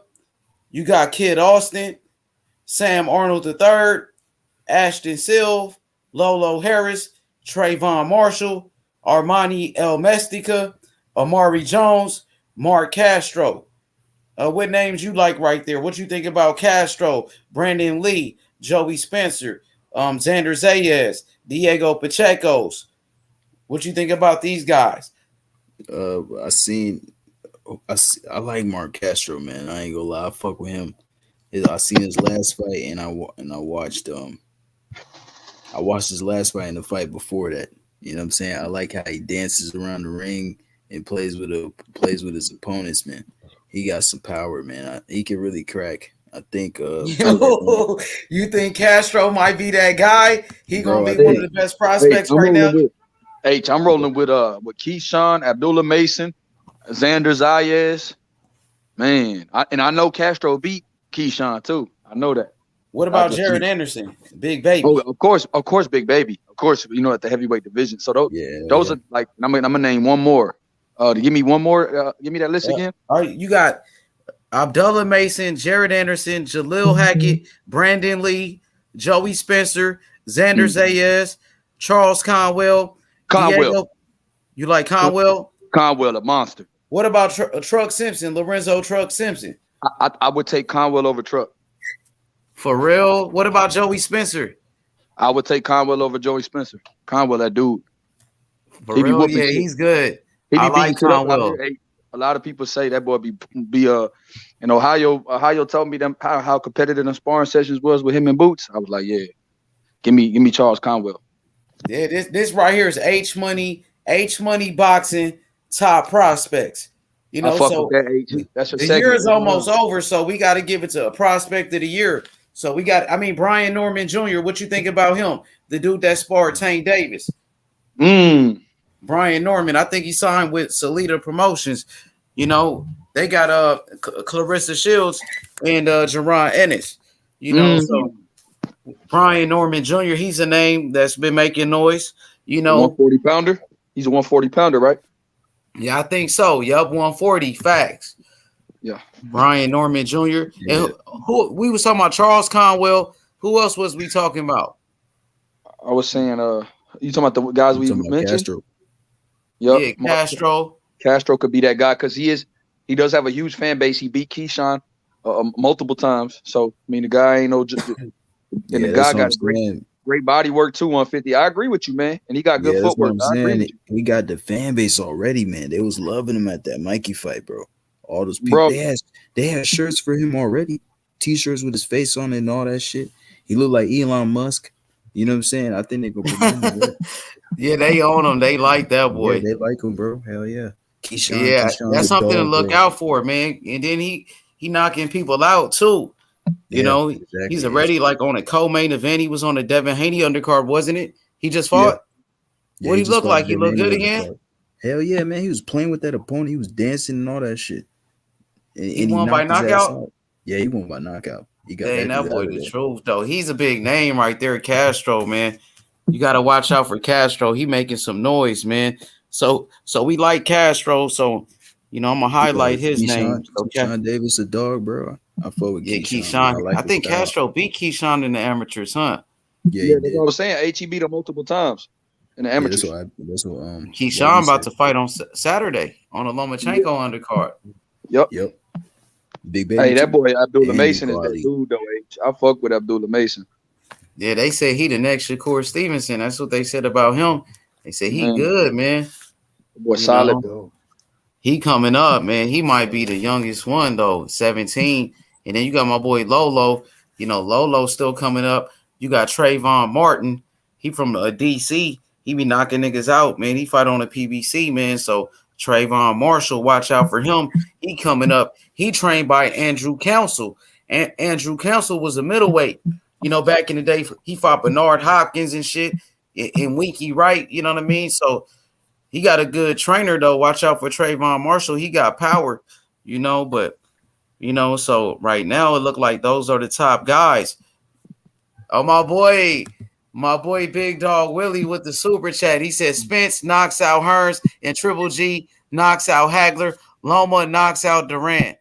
I don't know about that. Spence knocks out Hearns. I don't know about that. Hearns a legend. You said Triple G knocks out Hagler. No way.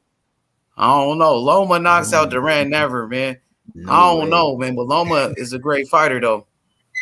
Hell no. Loma does not knock out Durant. What the fuck? Man, that's crazy. And Triple G knocks out Hagler? What? I don't see that. Triple G a beast, though. He was a beast back in the day. He was a beast, man. He really was. Trying to stir the pot. Yeah, he trying to stir the pot, Rolling. Hell yeah. Shout out Rolling with punches, too. Yeah. What's up, Rolling? What's good, my boy Rolling? My boy Roland, get ready for that. What's going on, man? What's going on, Nick? Yeah, Rolling. Getting ready What's going on, everybody? We just talking top prospects. Yeah, Mark Castro. It's like the people like Keyshawn Davis. I'm hearing that the people they like Keyshawn Davis, man. They like Mark Castro, the Jared Anderson, the heavyweight. A lot of people like him. Abdullah Mason. You know, what about Joey Spencer, Brandon Lee? What you think about Xander Zayas and them? What about them? Diego Pacheco. I see Brandon Lee fight too. Yeah, Brandon Lee's pretty good. I think he's decent. He just needs more better opponents. I think he has like 20 fights. He has a lot of fights, low key. Yeah, so what y'all think about Brandon Lee? Y'all like Brandon Lee? Is he one of the top guys? Is it Joey Spencer? Is it Xander Zayas? Diego Pacheco? Charles Conwell? He said he liked Conwell. You know, who else we got? Brian Norman Jr., Gary Antoine Russell. I think he's still a prospect. Gary Antoine. Russell. I like Antoine as a monster. Yeah. Yeah, he's still a prospect because he ain't really fought with nobody like that. So he's like 26, but he's still a prospect, though. You could be a 26-year-old prospect. That is boxing. Yeah. You know, fighters move different. But he's still a prospect, though. Gary Antoine. You like him?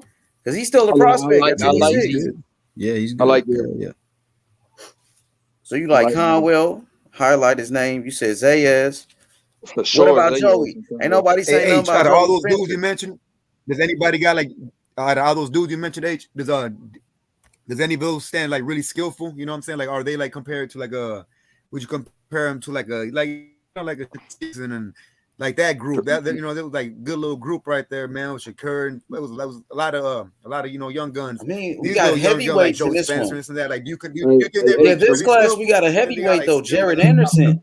It's different. Like we got Jared Anderson, Abdullah Mason. He only 17, so he's still like really young. So Keyshawn Davis. What about Keyshawn Davis?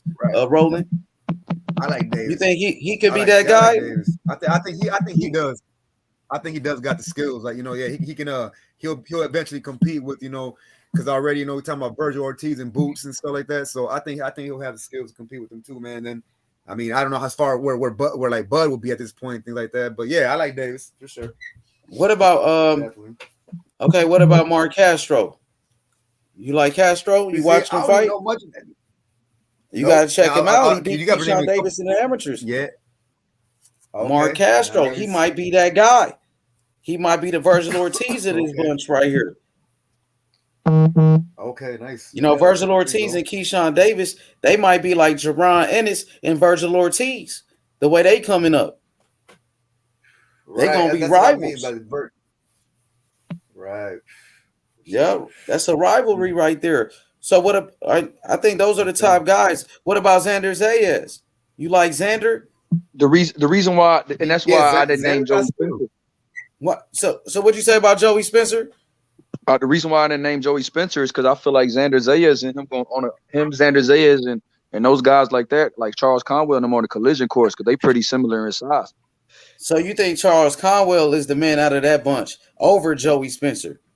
I think Charles Conwell could beat Joey Spencer, and I think Xander Zayas in the future could beat Joey Spencer too.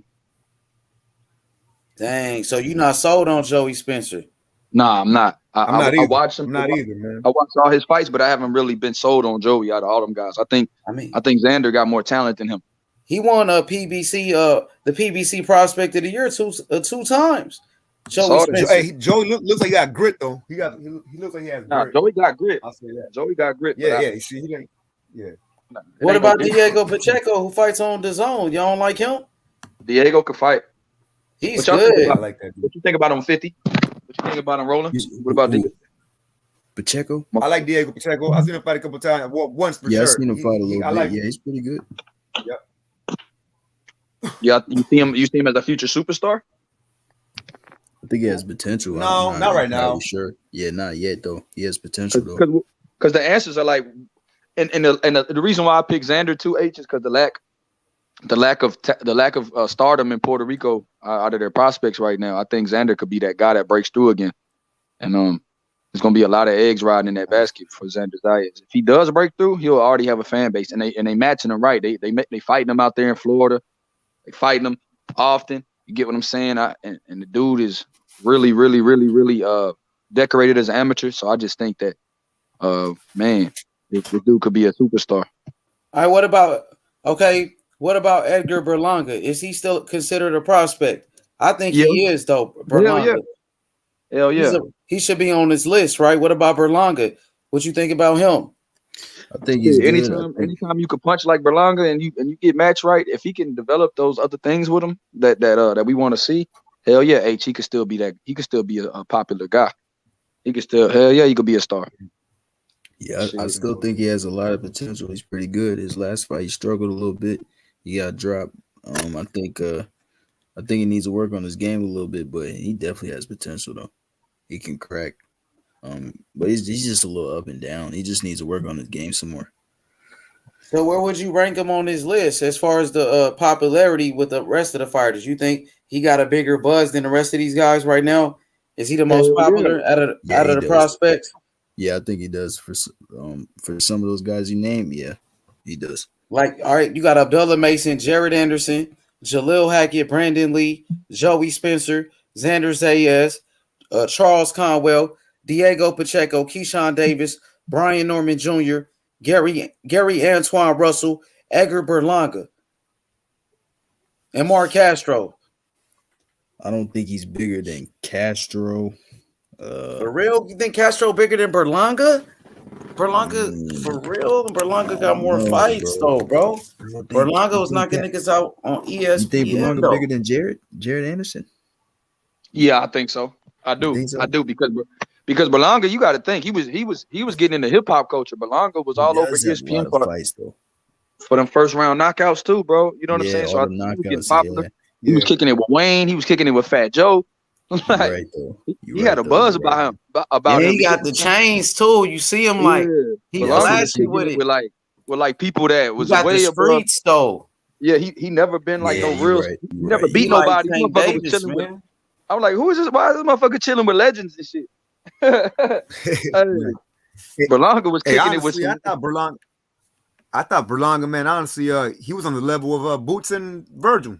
I mean, you did, huh? I think he's on the level of Boots and Virgil. Honestly, above all those other guys you were mentioning. Oh, okay. I don't know. Okay, well, shit. That's the first time I heard that. He has a. Yeah, man. I mean, I honestly I thought the buzz around him was damn near bigger than Virgil and Boots at one point in time, especially with those knockouts. I agree. Right? That's what I'm saying. Like everybody kind of people start hearing about Berlanga. No cap. Like people start hearing about Berlanga. So Yeah, for I do sure. think because ESPN was running that shit. You know what I'm saying? That first round knockout, he Hell kept yeah. making. The knockout. Yep. Man, they're all over Yeah, that them shit. knockouts, yeah. Everybody They like, do damn, got a who lot gonna of make it out the knockouts. first round? Right. Yeah, I remember that, man. Definitely. Yeah, I kind of agree with Roland on that. So where do you rank Berlanga with the rest of those guys? Is he still one of the top prospects, or y'all since his last fight y'all not really fucking with him? He absolutely one of the best prospects. Absolutely. Yeah, I believe him. So where would you rank him? So how would you rank it? I'm gonna give you the list one more time. I want to get y'all to rank these fighters, man. You got Mark Castro, Abdullah Mason, Jared Anderson, Jalil Hackett, Brandon Lee, Joey Spencer, Xander Zayas, Charles Conwell, Diego Pacheco, Keyshawn Davis, Brian Norman Jr., Gary Antoine Russell, Edgar Berlanga. How would you rank those guys? Is Berlanga like on the top of that list? Is you know what I mean? Who's number one? Is it Jared Anderson? Well, I think Berlanga top 5. But yeah, I agree with you, bro. Berlanga's definitely top 5. Just off of name value and all that shit. But see, if you talking about who got the highest, I see if we this is the thing, H, are we saying who got the highest ceiling? Or are we saying who could be that guy? Like say we in a draft. Right. We in an NBA draft type shit, boxing draft, bro. You could pick your own fighter out of the list. Who would you take? Like who would you got? Mark Castro, Abdullah Mason, Jared Anderson, Jalil Hackett, Brandon Lee, Joey Spencer, Xander Zayas, Diego Pacheco, Charles Conwell, Keyshawn Davis, Gary Antoine Russell, Edgar Berlanga. For me, my number one pick would either be Keyshawn, Big Baby, or Xander, and then Berlanga. So he like number 4. He like a top 5 pick though. Yeah, for sure. Yeah, he's top 5. I'll take number 1. I'll probably take. Yeah, I gotta take Big Baby. Castro, number 5. Big Baby number 1. I'll take Big Baby number 1. Then I'll take Keyshawn. Then I'll take Castro, Berlanga, and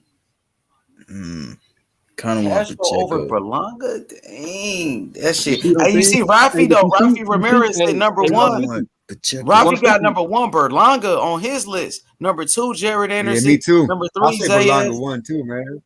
For real, over everybody. I like his list. 1, bro. I like his list. See, I got Castro 5. I had Keyshawn.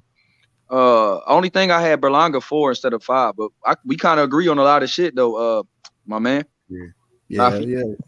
We had the same names. We had the same names. It's just a different order. Definitely. But yeah, even 150.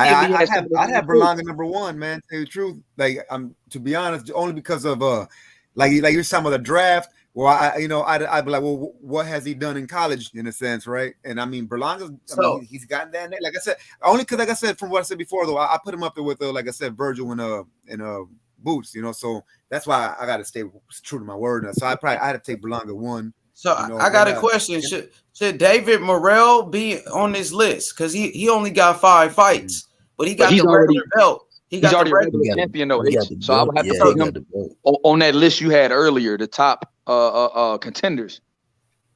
So he wouldn't be like, because he only got 5 fights in. Like shit, he got less fights than all of these dudes. Really, like he got less fights than Spencer. They moving him like a Rigondeaux, like a champion at 2 fights and shit. But he really should be on his list because he's only 23 years old though. If he was on this list, then he would be my number 1 guy. He should. That's what I'm saying. Really though, even though they moving him fast like that, that nigga, he really supposed to be on this list. He got less fights than Jared Anderson, less fights than all of these dudes. Yeah, he do. He got 5 fights. You should put John Beck on the list. Yeah, well, see, now it depends. Oh, Johnny Beck, your boy. He only got 11 fights. If you put Johnny Beck on the list, then now we got to start changing some of these top 5s. He's a prospect too. For real, he that good, Johnny Beck? He can't be that good. Hey, Johnny Beck can fuck around and beat Andre H with 11 fights. That boy cold. Andre finna drop his belt and not fight Johnny Beck. That's some whole ass shit. If you do that shit, ain't gonna lie. Yeah, they saying I swear I heard that he going up to 68. Yeah, that's what Eddie Hearn was saying. I thought they was about to a petition. I thought they put in a petition. Now all of a sudden you don't want to fight. You doing all of that talking about Charlo. You don't want to fight nobody. Then come on, man. Yeah, Yo, come H, I'm on, telling man. you, man, they Hey, moving Johnny I back heard. fast. Hey, big bro, moving up. Like this word, like your boy. That's what Joe said when you was leaving. When you was gone, or when you went to run your little errand earlier. He was like, Yeah, man. He was like, yo. He was like, yeah. Andre's moving up to 68, bro. Yeah, that's crazy. I they heard Eddie moving Hearn Johnny back saying some shit fast. like that. Since this dude is the mandatory, now he want to move. Yup. And how do you Johnny spell back. his name again? His last name is JANIBECK. Johnny Beck. Yeah, that's how you spell it. Yeah, H. They moving him fast, man. He's Olympic gold medalist, and he has a deep amateur pedigree. 308 as an amateur. Hella good. Bro, he's a gold medalist. Gold man, medalist, he's bro. hella good. Yeah, he's 308, really good. bro. Only lost 8 fights as an amateur out of 310. Yeah, he's not a bum, bro. I'm telling you, he's nice. Yeah, bro. He's a tough ass fight for Andre, bro. Tough Yeah, ass man. fight. You know, considering That's that why I Andre's think Andre 33, gonna look 34. Woo, that's a tough ass fight. It's a tough ass fight, bro. What you think he gonna do? He gonna take the fight or what? Hell no. Why? Oh, that's some duck shit, dog. Yeah, What you mean? Hell no. Come on, man. I think he's dropping the belt, bro. What? He ain't gonna fight him. Johnny Bet better get a free belt. I think he's gonna drop his belt, bro. Come on. After he did all of that talking, now he don't want to fight. He said he wanted to. This was a good challenge, bro. But he's not gonna take this one. Like I know he's been saying I want a real fighter. This is a real fighter right here, bro. If you beat him, you would impress me, Andre. But he's not gonna do it. Now he want to drop the belt. He gonna drop it. I swear to God. I really believe he gonna drop it. Like that's just my opinion. And matter of fact, 150. We was talking about this shit. And for all the people that was capping for this dude, yeah. Now when he get a real challenge, bro, he want to duck his mandatory. Me and you knockout boxing, and made a video about it. He said Andre gonna drop it too. He said he think it's smart though, because he can get a big fight with Canelo. Because he said because this fight is a risk for Andre. That's what he said. Shit. Hey, bro, I want Johnny Beck to get his shot, bro. And if how old is he? I gotta look it up. I don't know how old he is. I forgot. They be older, huh? Them dudes. They be I coming from up there. thought he was mid-20s. Let me check real quick. I know he's mid. So where would you rank him? Is he top 5? You think he better? I would put him right up there with Morrell. He 28. Yeah, mid-20. Okay, He older, but he's still a prospect though. Yeah, Well, he he's got more of a 11 fights. contender though. He got to be. You know what I mean? Hey, and guess what, H? He with your boys top rank. That's who pushing this WBO mandatory. Too. Yeah. Yep. Yeah, that's what I'm saying. Top rank moving him fast, That's man. that's he already that's fought forcing Rod his Brandt. mandatory, and that's why he got this mandatory ruling so quick. Because Bob Arum and pushing that WBO. Say, bro, you gonna have to fight or you gonna drop it. Yeah, those guys Olympic gold medalists and big amateur pedigrees, they always moving fast. Look at Lomachenko. They moved him hella fast too. Yeah, H. I promise you, bro. Crazy. So y'all on this dude, Johnny Beck. Y'all really on this kid. Like he really cold like that. He good like that. Hey, gold medalist, bro. But also, bro, the dude got a mean, you know what I'm saying? Mean 1-2, mean setup. Like if you fight him sloppy, like Andre be showing sometimes, you know how he be falling over and shit, bro. I think he'll get countered with this dude, bro. Not saying he'll get knocked out of them, but I think how Andre usually had a superior edge in boxing skill. I think the boxing skill edge ain't for him in this fight. It's like 50-50, and I just think the dude's younger. He got, he a little hungrier. Shit, it's a tough ass fight for Andre H Money, bro. But so he's a force to be reckoned with. This kid, force to be reckoned with, bro. For real. So people got to take him serious, bro. He if he not as good as Morrell, him and Morrell are like, bro, he's not nobody wants to fight Morrell if they don't have to. H. Yeah, man. Benavidez, none of them want to fight this kid. Even though he got 5 fights, nobody wants to fight the dude if they don't have to. Yeah, H, you gotta remember too. He's under what's the name? Who trained him? Buddy McGirt trained him. They asked him at 160. They said, Ellie Setbat asked Buddy McGirt. They was like, who would you put Johnny Beck up with? And he said, put him up with anybody at 160. Anybody. Charlo, fucking what's his name? Doodoo. He said anybody. Man, Andrade gotta fight him, homie. Hey, who petitions to fight Andre? Remember, I thought Andre couldn't get a fight. They put in a petition to get this fight against Andre. Everybody Yeah, keeps saying he the bro. most avoided. They wanted the And most they avoided cat. mandated the fight. This shit been ordered, bro. He gotta fight him. I bet they won't talk about that though. The Andrade fans won't talk about that. He can vacate though. No, that's what I'm saying. He might do it. He might do it. He might just give Johnny He's back. about to be a champion, this dude. If Andrade, dang, that's the dude that beat up Terrence Crawford, homie. That's the dude that beat up Terrence Crawford, his teammate. Brand. Yeah. Yeah, I remember that. He stopped him in the 8th. He made him quit. He stopped M-Dom too in the 8th round. Is he bigger than Andrade? Yeah, I think he is. I think he's bigger than him. Yeah, I think he a problem for Andrade at this stage because I really got like to. Andrade taller than him, Andrade bro. don't want it, bro. Andrade taller Andrade than don't him. I want think it, they though. got the same. Yeah. He taller than him by a little bit, I think. Yeah, Andrade like 6'2", like 6'1". He like 6'1", 6'1". Yeah, he's pretty tall. But he got long arms. Demetrius gonna fight at 168 for the next fight.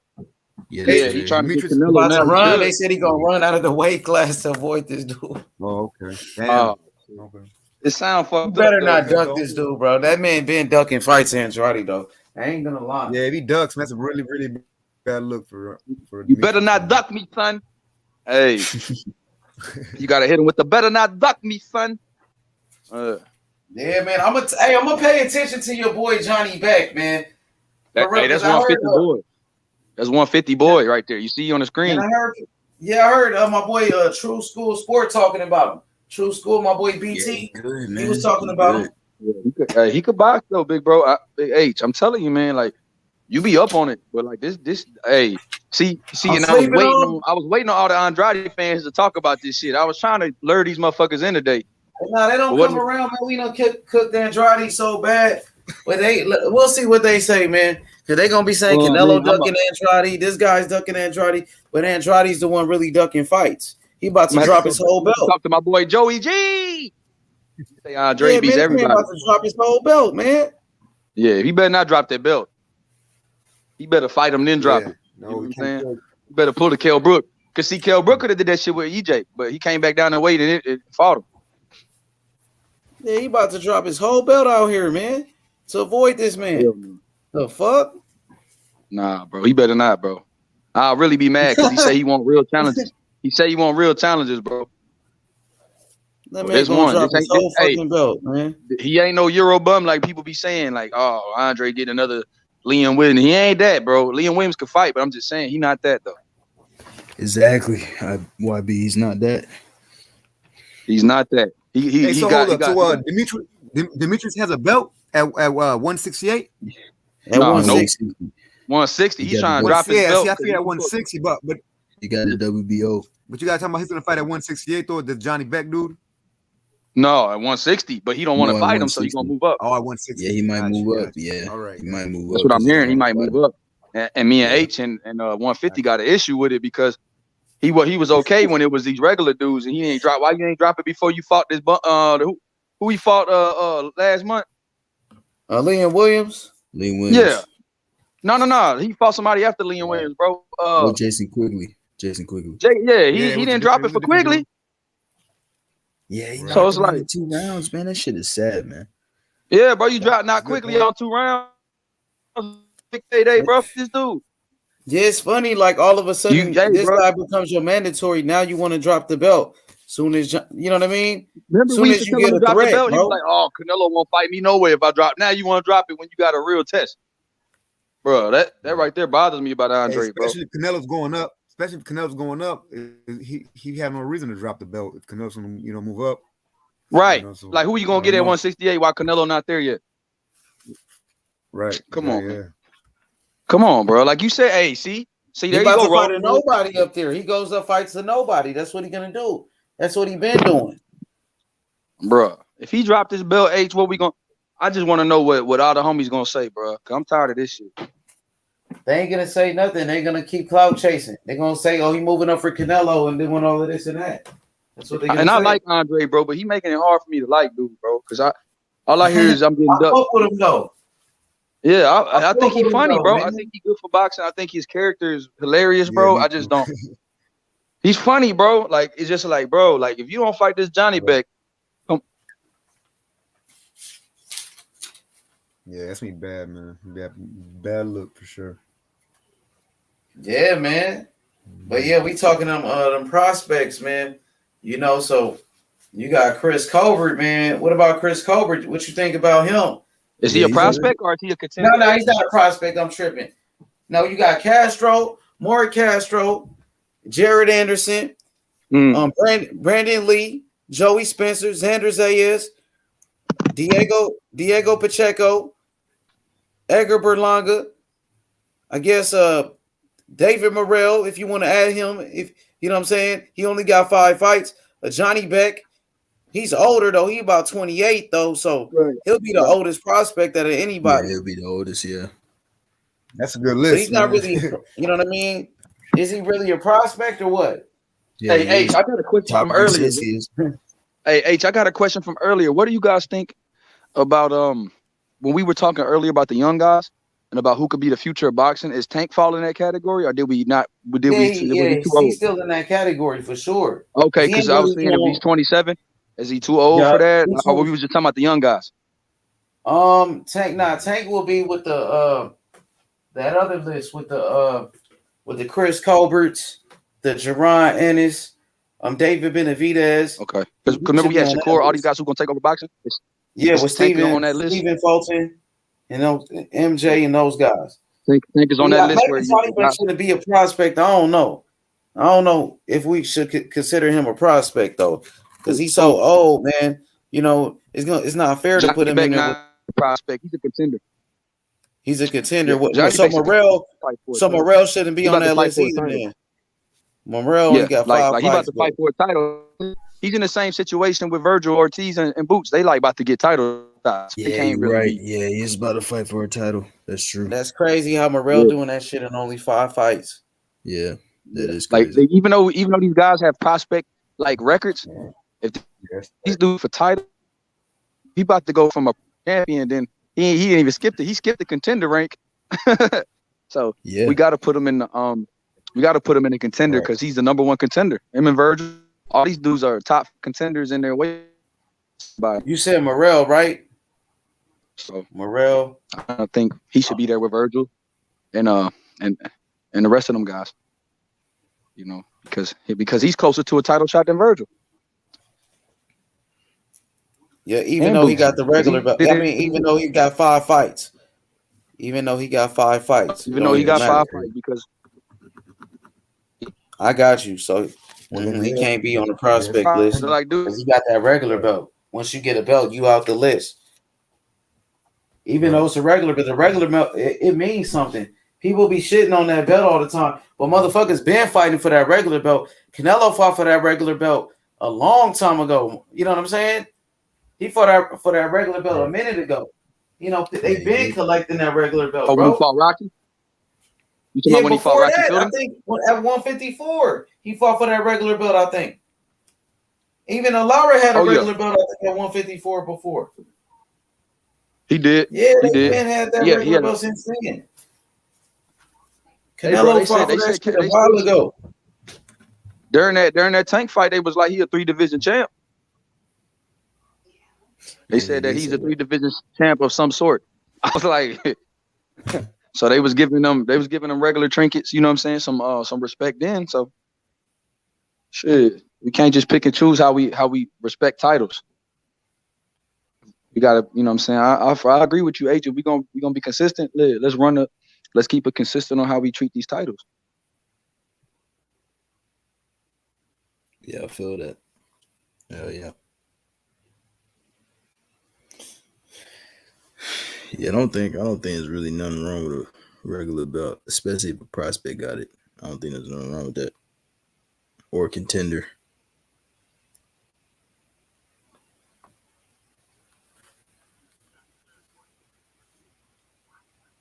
Hell yeah, I'm ready for Lomachenko, man. Lomachenko.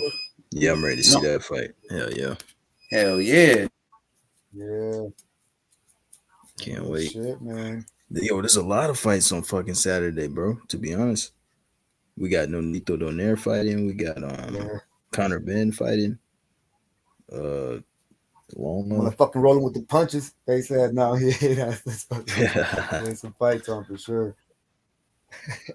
I'm not gonna miss them though. I'm still gonna watch those motherfuckers because the fights are early, I think, anyway. So shoot, Yeah, that some of the Lomachenko fights are starts like early. at 10, right? Yeah, he probably gonna fight late. He gonna fight I think later. like at 10. So yeah, look at the shit, man. I watched that one for sure.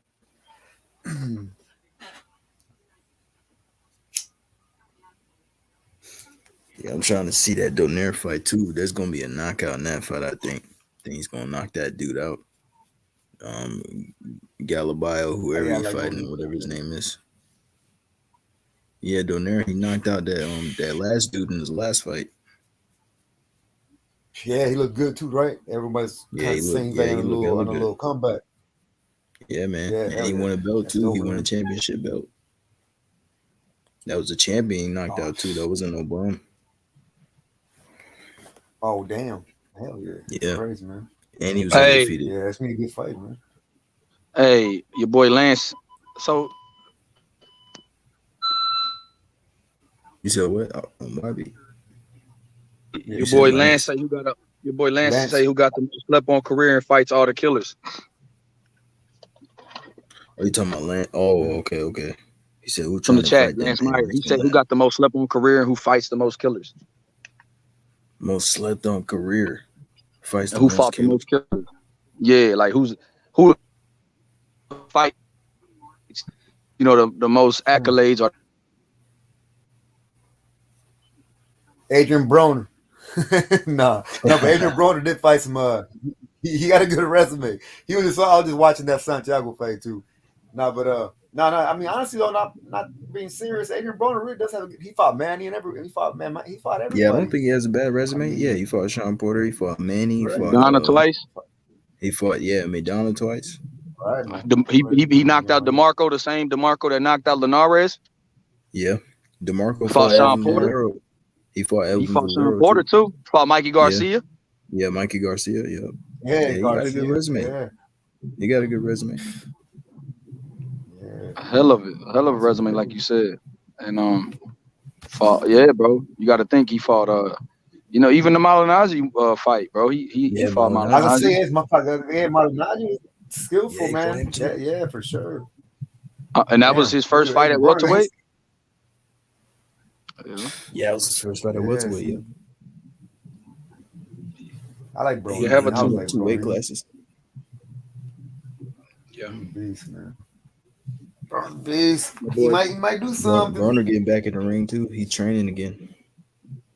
He said he only he fighting said he might leave PBC. Yeah, he said he only fighting at 140 though. He said he's not moving up no more. He said them guys too big for him. Man, bro, I ain't gonna lie, Broner washed up, bro.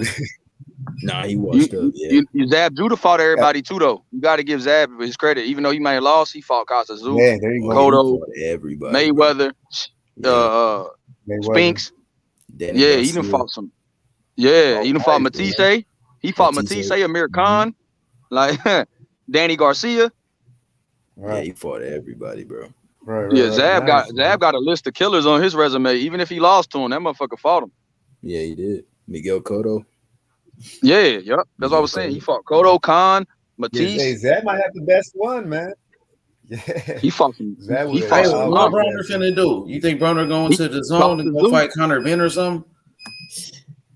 He probably will. He gonna lose though. That'd be sick. I don't mind it. Yeah, that's a good fight. If he won, that should be that'd be tight. Oh yeah, we forgot Broner fought Jesse Vargas too. Shout out to G-Ball, man. Shout out to G-Ball. Yeah, Jesse Vargas, yeah. Broner versus Thurman is the only fight I want to see both. Hey, Chavo, I fuck with that. Good fight. I think that's a good fight. They both. It's a good fight for Thurman on his comeback too. Oh yeah. Man, Josecito Lopez takes tough fights too.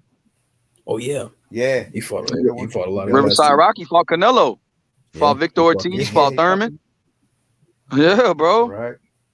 Yeah, that's a good one, man. Josecito Lopez get in there with anybody. He's a dog. Thurman's a beast, man. Yeah, that's a good point, man. He is. Yeah, Lopez is one thing. Yeah, he wants to fight everybody. He's a dog, bro. Yeah, he does. Man, Hey, bro, what about boxing. Gabe? I couldn't hear you. What you say? Rosado. Gabe Rosado. Oh shit, of course Rosado. What about Gabe? Oh, yeah, Rosado. Rosado. Oh Yeah. man, hey, rolling good shit, bro. That's a good shit because Yeah, that's a great bro, pick. Gabe just took on Jaime Munguia at fucking bro. This guy's he fought Beck the Bully, bro. This guy Triple G, Peter Quillen, my God, Charlo, Danny Jacobs, bro, Danny, who he arguably got a win against. Yeah, he beat him. I think. Right. That was a good one. That was, I think he Bro, he should have got that damn, one. that's a hell of a pick, bro. That's a hell of a pick, bro. Yeah, somebody sparked it up. Somebody said something. Man, that's a hell of a pick, bro. He can have a movie, man. I swear.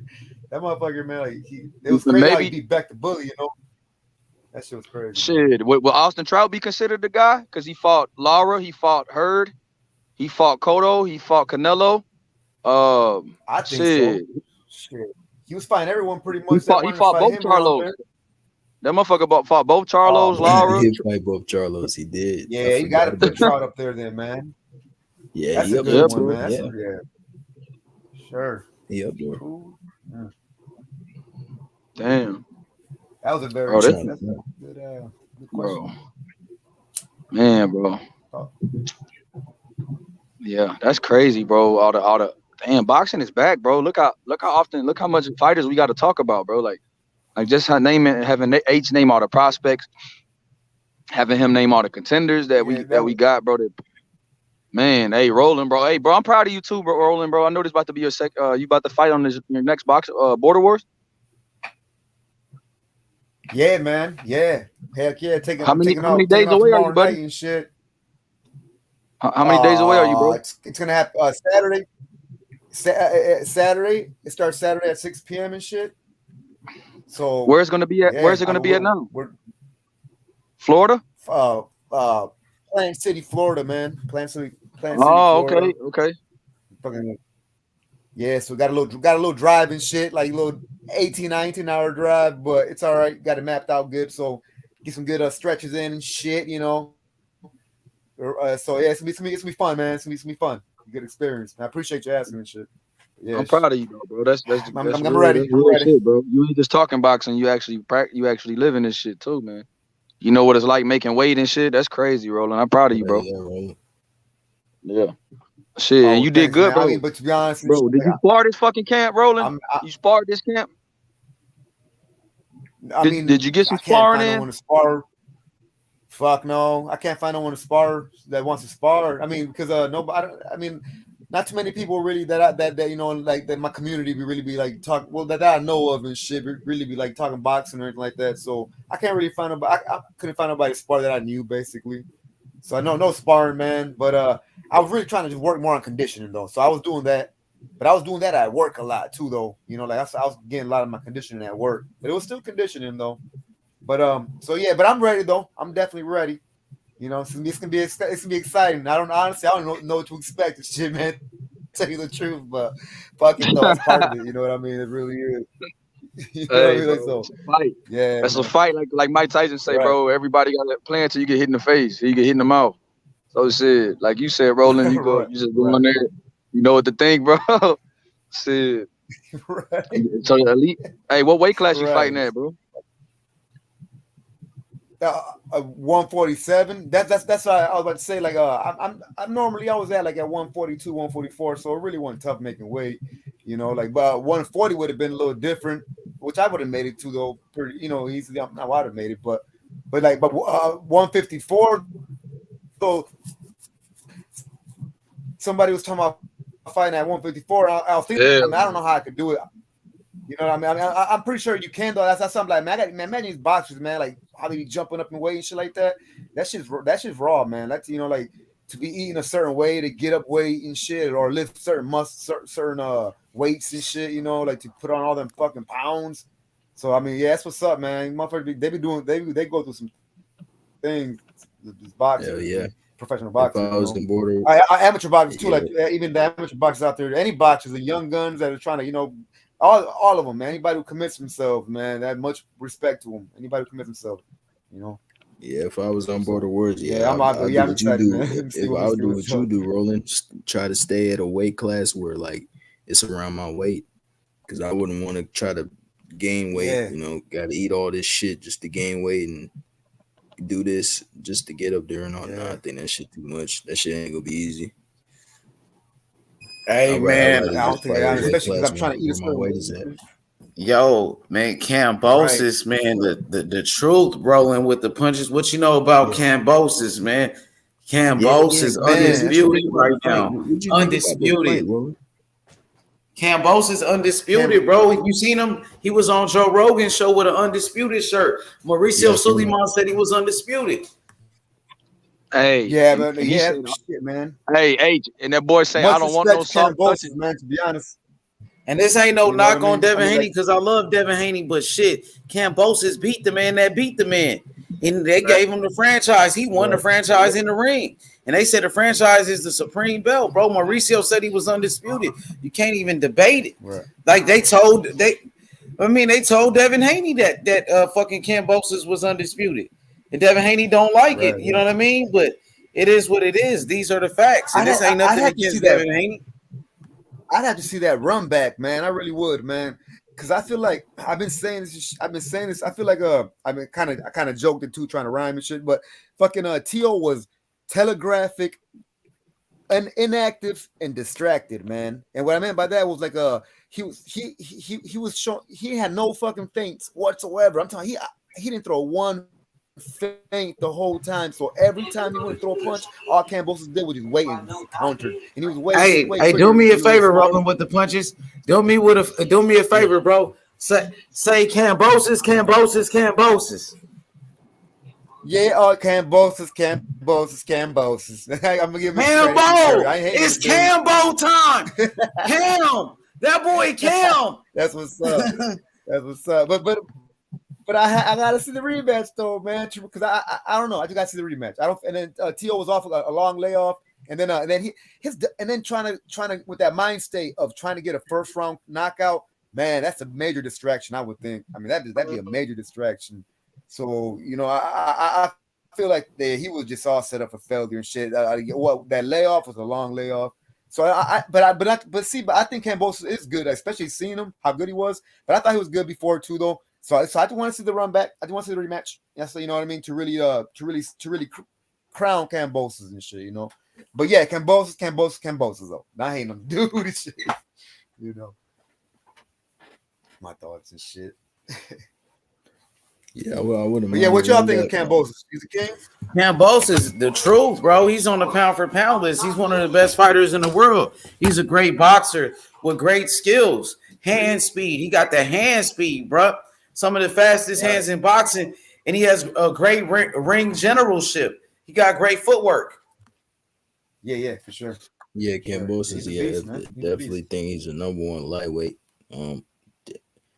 I seen Kambosos' last fight with Elise Selby before he fought Teofimo, and I heard of him because he was sparring with Manny.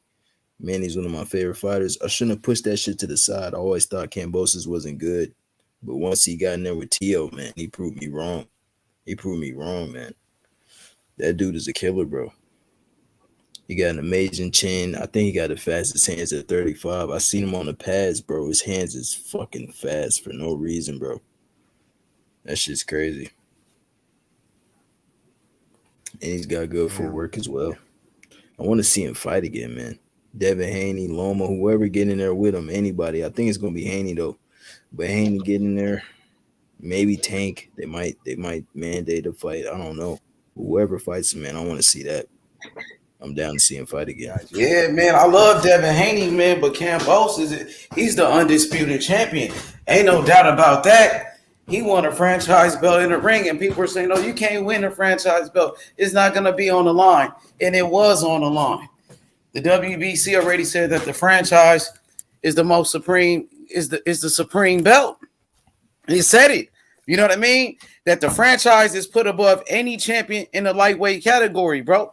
You know what I mean? And the WBC, they said as soon as Kambosos won the fight that he was undisputed. And they gave him a new WBC franchise belt, you know, so, you know, you can hate it all you want, you know, but the WBC, that's what they said. They told Devin Haney, he knows that. They told Devin Haney that, and the reporters, they was asking Devin Haney, what you think about that? He said, oh, I don't like it, but he can't do nothing about it. You know what I mean? Kambosos is the undisputed lightweight champion of the world. He's the undisputed lightweight champion of the world, bro. He earned it. He beat Teofimo Lopez. He beat the man that beat the man. Right, for sure. You hear me, Roland? Yeah, man. Yeah, I ain't taking nothing from him, man. I feel you, man. Definitely. I don't want to sound like I'm taking nothing from him and shit. He did his thing, man. I've given him credit before the fight. I always liked his discipline. He had the way his passion and shit. He really believed, So, I always like that and shit, man. So I ain't trying to take nothing from him.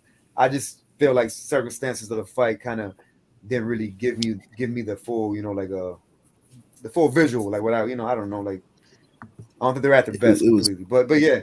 It was funny, man, because I remember before the fight. I'm not saying I predicted this shit, but like, cause I had T.O. winning. I thought he would knock him out, but man, I remember watching the weigh-in, not the weigh-in, the face-off. Man, just Kambosos, he looked confident, man. He looked too confident. All the shit he was saying, I had a feeling, and I remember the day after the fight, no, the day before, like. I went to bed and I woke up in the morning. I was waiting for the fight to come on and shit. I'm like, bro, what if Teofimo lose this fight? Then the nigga loses the fight. I'm like, what the fuck? That shit crazy, bro. When you think about it. Right. Yeah, that was crazy, man. I didn't expect that. I thought T was gonna take him out like within the first 3 rounds. And he lost to the better man that night, man. Kambosos was the better fighter. And it's Kambosos is a great champion. It wasn't like T.O. just lost to nobody. He lost to his mandatory. That was the #1 contender for a reason. He earned that shot at the title. His fight before and shit, man. You could tell that's the fights I was looking at. I was like, yeah, Kambosos has skills, man. So he has skills. He's the undisputed champion. George Kambosos, he's the undisputed lightweight champion of the world. You know what I mean? No matter. He earned it. He fought the top guy. He beat Teofimo Lopez. Teofimo Lopez was the undisputed champion. Even Floyd Mayweather said that. Even Mayweather said that, bro. Right. Can't deny that. What I've been telling the people. And people just want to push narratives. We know the truth. And this ain't nothing against Devin Haney, homie.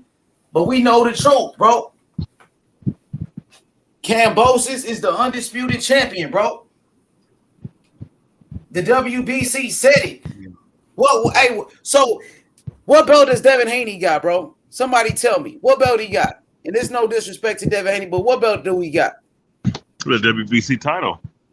The WBC. But the WBC said that Kambosos was the undisputed champion. Yeah, the franchise belt. Yeah, that's what the WBC said. You said he got Devin Haney got the WBC belt. But the WBC said Kambosos was undisputed. Yep. Yeah, well, WBC be putting out a lot of narratives, just like these fans put out narratives. It's not a narrative; it's the truth, bro. That's what they said. They always said it. It's nothing new. Yeah. But fanboys don't like it, bro. We don't have time for fanboys. My job is to tell you the truth about the situation. Kambosos is the undisputed champion. He's the WBC franchise champion. That's placed above any champion in a lightweight category, bro. And everybody know that. Kambosos, he earned it because he beat the best. He fought for. Come on, man. Yeah, you know it's true. He beat Teofimo Lopez, who was a great champion. Teofimo Lopez was the undisputed champion. I don't think he'd beat him again, though, man. I ain't gonna lie, H. I don't think he'd beat him again, man. Like, but look, here go the picture right here. You see Kambosos today. I can see him beating again.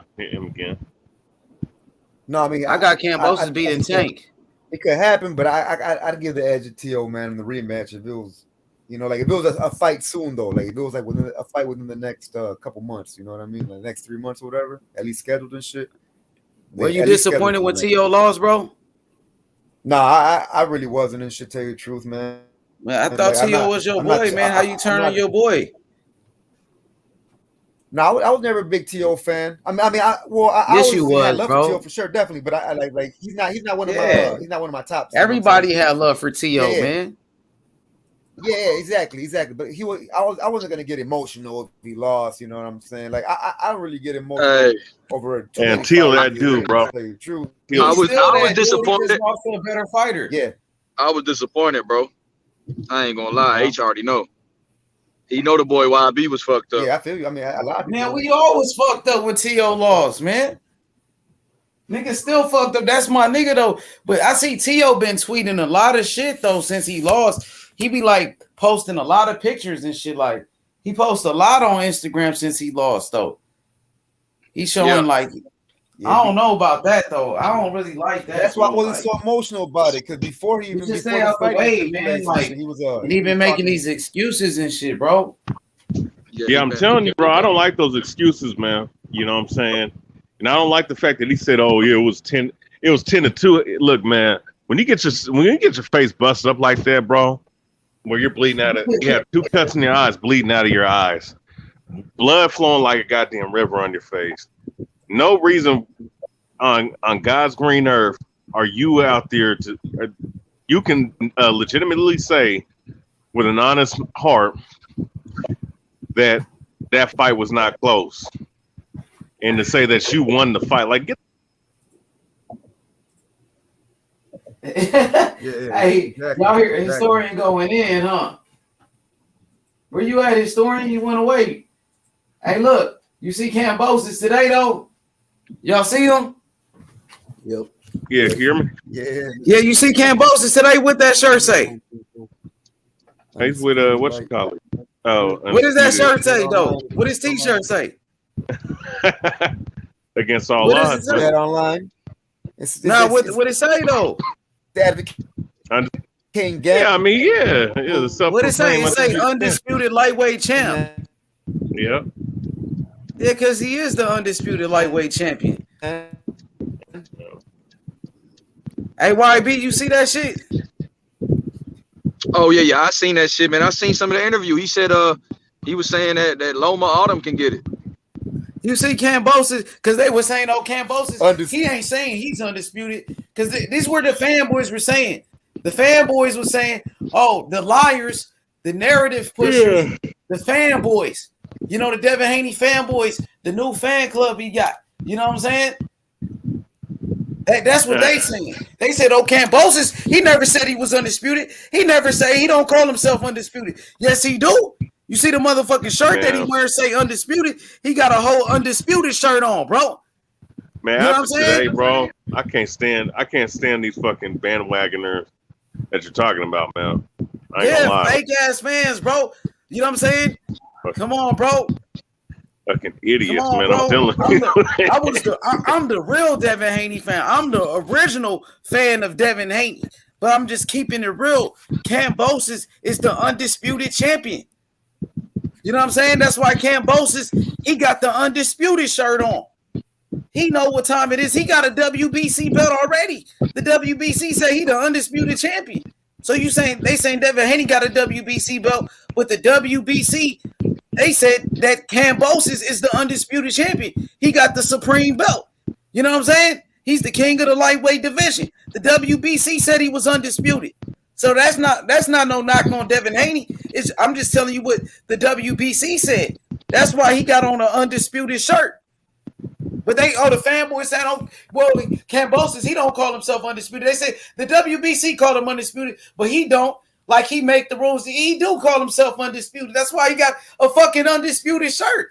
It say that shit on his fucking Instagram, bro. All they do is lie, bro, and push narratives, bro. I just keep it real. Devin Haney, that nigga's my favorite fighter, my nigga. But the facts is, this motherfucker Kambosos is the undisputed champion, my nigga. They said, oh, Kambosos, he never called himself undisputed. It say it right here, right on his fucking Instagram. He been call himself undisputed, bro. You know what I'm saying? It say it right here. IBF, WBO, WBC franchise, WBA, Ring Magazine, undisputed lightweight champion. Come on, bro. Come on, bro. Let's go, bro. Let's keep it consistent, bro. Kambosos, undisputed. Undisputed. They said he never called himself undisputed. Yes, he do. He been saying that shit from the beginning. So what is Kambosos gonna do? He was calling Tio undisputed. Yeah, for sure. And Kambosos beat him. Now Kambosos got the franchise belt. He fought for it. Right, franchise. Right. Man, they gave him a new franchise belt, Kambosos. Kambosos is a beast. Kambosos is a monster, bro. Everybody know that. Ask Tio, he know that. Yeah. You see this, bro, when he won the belt in the ring, when he beat Tio. Yeah, now, but you know what? So, but you know what? Hey, but you know what? If Bill Haney and them was to fight, old dude, though, they probably would have called him a bum before fighting him, though. Before all look this. Look at Kambosos. Tell you that much. Look at the belts he got. You see him with that WBC right there. Come on, man. You see him with the WBC. Come on, historian. Quit playing with him. Quit playing with him, man. Franchise, nigga. You feel me? Undisputed shit, nigga. Well, he's number one at lightweight. I'll give you that. He's undisputed, bro. He's the undisputed champion. Historian, you a boxing historian. He's the undisputed champion. He's the undisputed champion. Give Kambosos his credit, bro. I would never take away. Yeah, and I think Devin Haney deserved a chance to fight him.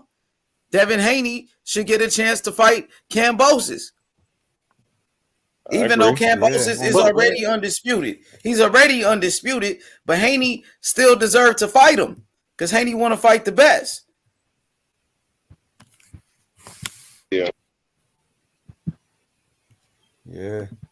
Don't Haney technically got a belt too? Yeah, he got a belt, but Kambosos, his belt is placed above his. Kambosos got he got the super belt. He got the supreme belt. Right. Oh yeah. He got the franchise, bro. It's placed above it. Oh yeah, for sure. You know, that's why they say he undisputed, bro. You see him with the straps, bro. I think he is too, man. I think he is too. Kambosos is the undisputed champion. Mm-hmm. I mean, yeah. Kambosos is the real undisputed champion. If that organization, Kambosos is undisputed, bro. It's the truth, bro. That's why Mayweather was calling Teofimo Lopez undisputed, bro. Because Mayweather was at the WBC convention. Kambosos is the man. You know what I mean? You can't deny it, bro. The franchise champion is the supreme champion. He got the franchise belt. Just like Canelo had the franchise belt. I agree with that. Canelo was the first franchise champion. Canelo, you know, he accepted, since the people hate the franchise so much, they should be mad at Canelo because he's the first fighter to take the franchise belt. He didn't have to take it, but he wanted to take it, you know. But all of a sudden, because, you know, Kambosos is undisputed, people, they mad. You know, he put in the work. Don't be mad at Kambosos. You know, fucking Mauricio Suleiman, he was at Devin Haney fight. Devin Haney was hugging Mauricio Suleiman and all of that. So obviously he ain't got no problem with the WBC, what they doing. But does Devin Haney deserve a fight with Kambosos? Yes. Is Kambosos undisputed? Yes. That's why he got the undisputed shirt on, bro. Undisputed shirt, man. That's new. They said, oh, he never said he was undisputed. You motherfuckers don't know what you talking about. You just lie. All y'all do is lie, bro. Lie for your fucking favorite fighters all day. You know what I'm saying? It's the truth. I'm telling the truth. Kambosos, you see what his shirt say? His shirt say undisputed. He is calling himself undisputed. He been saying that since he won the fight. That's what his promoter Lou DiBella called him undisputed, bro. So how you gonna say he never called himself undisputed when he got an undisputed shirt? How you gonna say that? But his Instagram say he the undisputed champion. You know, come on, man. Stop with the narratives, man. Welcome to the undisputed life. Undisputed. You know, that's what it's all about. You talk about the lightweight division. You talking about H Money Boxing. We cover the lightweight division every day. Every day. Kambosos, undisputed champion. You know what I'm saying? Kambosos, he gonna fight Tank Davis. When he fight Tank Davis, what it's gonna say? It's gonna say it's an undisputed fight, bro. You know what I mean? Kambosos finessed the game. Don't get mad at me. Get mad at Kambosos. Don't get mad at me. Get mad at Shit, we know Kambosos. this, bro. People just I don't know. Kambosos, he the I don't know, bro. undisputed champion. Like it's not the Ain't same no that doubt Kambosos is about that. undisputed though. Yeah, he the undisputed You champion. think Haney beats? Fact. You think Haney beats Kambosos? It's gonna be hard to beat Kambosos. I think he can. I think Devin Haney can beat him. I think he can. You know what I'm saying? It's possible, but Kambosos he can beat Haney. I think it's Right, possible he definitely, can beat definitely. Haney too. Oh yeah, definitely. He just beat T.O., man. So he can definitely beat Haney. He just beat T.O. Like I said, I put it in perspective. Definitely, I put it in perspective. I just gave T.O. I didn't give T.O. no fucking excuses, man. But I just put it in perspective. So yeah, Kambosos can beat anybody. Who just beat T.O., man. Come on, rolling with the punches. It's Cambo He time. can be low. Kambosos. Right. Kambosos. Baby. That boy Yeah. Cam. Come on, man. Undisputed. They said he never said he was undisputed. I heard fanboys and fangirls saying, well, Kambosos, he never said that. You bitches don't know shit about boxing, man. Real talk, man. It says it right here on his shirt, undisputed. You stupid motherfucker. Oh, that's They just think funny. you know as what I fuck. mean? Yeah, man. Come on, man. Pushing the narrative, homie. Come on now. I know the truth, my nigga. I ain't gotta lie about shit. We gonna keep it real. You know what I mean? I think Devin Haney a very good fighter. You know what I mean? I've been said that from the beginning. But Kambosos, he's the undisputed champion because he beat Teofimo Lopez. He beat the man that beat the man. You know what I mean? Devin Haney, we know Devin Haney never fought for his belt in the ring. Everybody know that. Kambosos been said that.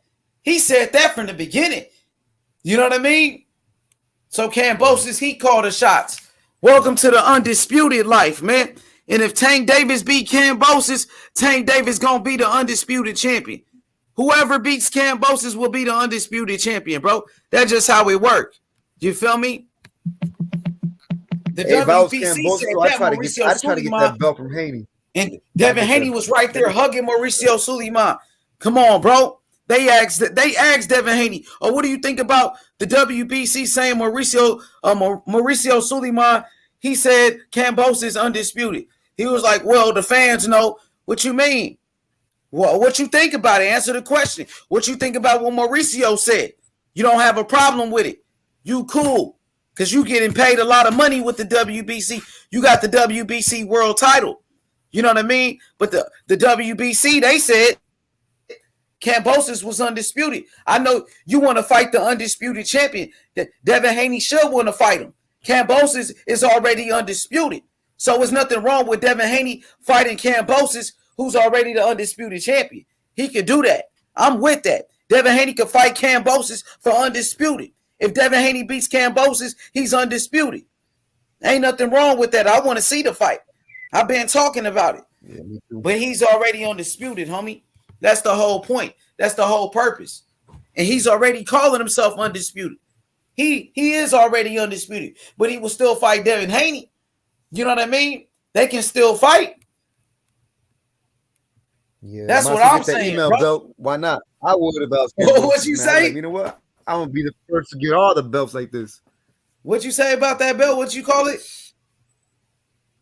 No, I said it was technically an email belt, right? I mean, that's how. Oh, That's how you call him Haney the got it, email champion. You called him the email champion? No, not no more because he has two good defenses, you know, right? He defended. Yeah, he beat JoJo Diaz. You can't JoJo. call him the email champion now, though. Right, We exactly. can't call That's him why I the- won't. You know what I mean? But Yeah. no, I didn't. But the belt was though. You can call it email belt. You know, that's why I said the email belt.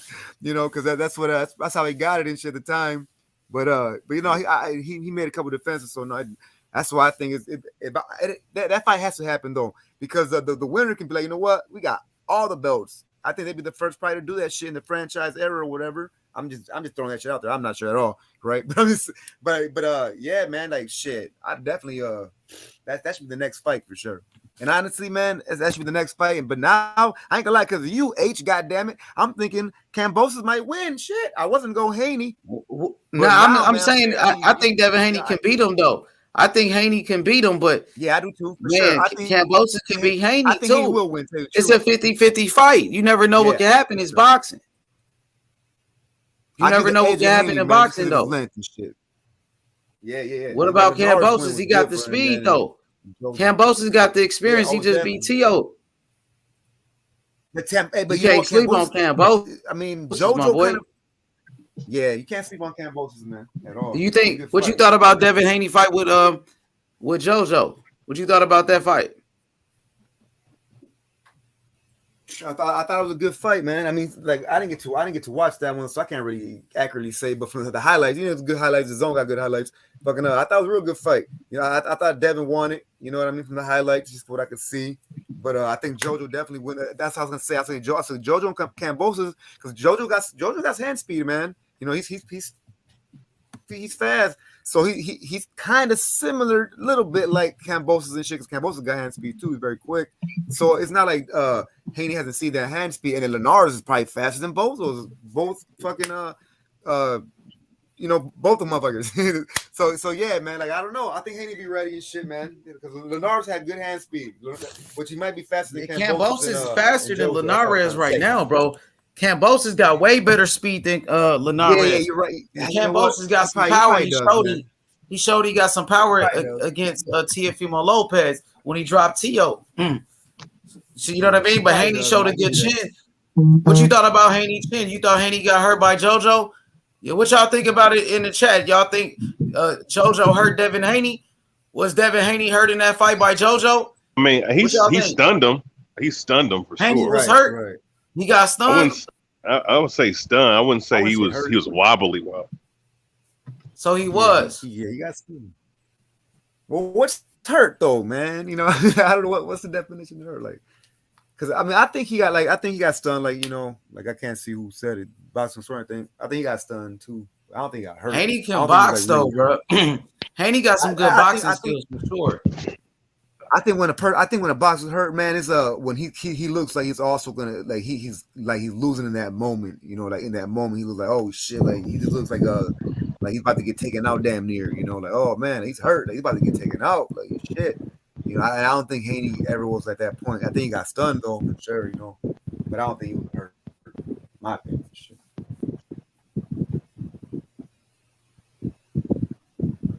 For sure. So, historian, man, what's good, man? How you feeling?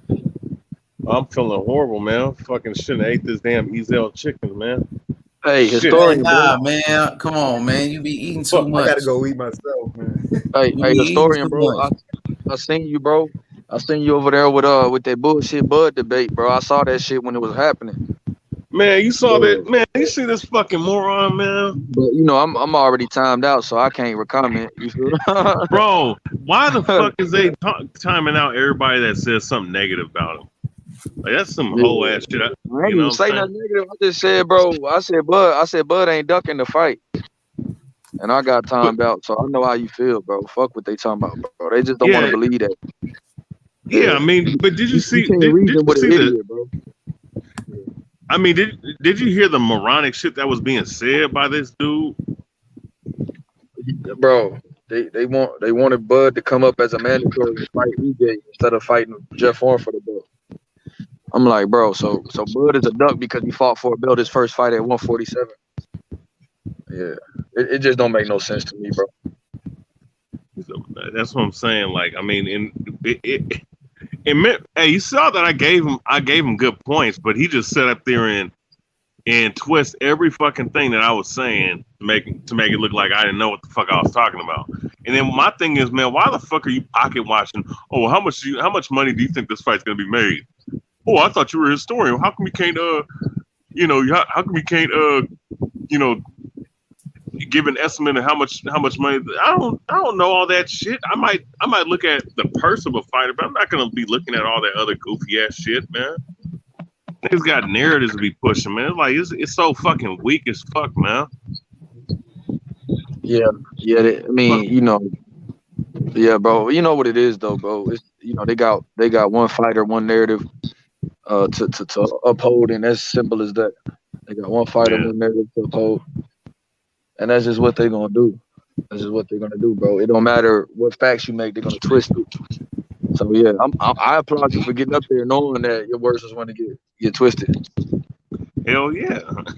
This nigga, oh man, this nigga is so goofy, man. Like when he said that shit about the 119,000 pay-per-view buys versus Errol Spence's pay-per-view buys, which was 300,000. Like I'm telling him, like, bro, that really isn't that big of a gap, bro. So you're telling me really that's almost 100,000 pay-per-view buys, 120,000 pay-per-view buys more, bro.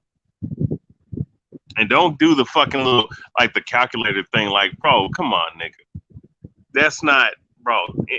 First off, we gotta understand that Whatchamacallit fought Sean Porter pre-COVID. Bud fought this dude post-COVID. All right, where the economy's still trying to recover and all this other shit. I mean, just sit up here and say that guys have more time and more money to spend because they're at home most of the time compared to back then. That's ignorant as shit, man, because people ain't making as much money as they were back then, bro. And there's more taxes now, man. That's why they charging $80 fucking for a pay-per-view now. Like, come on, man. Like, who the fuck raised these idiots, man, to think on such a fucking minute level, bro? Just, like, man, these niggas are retarded, man.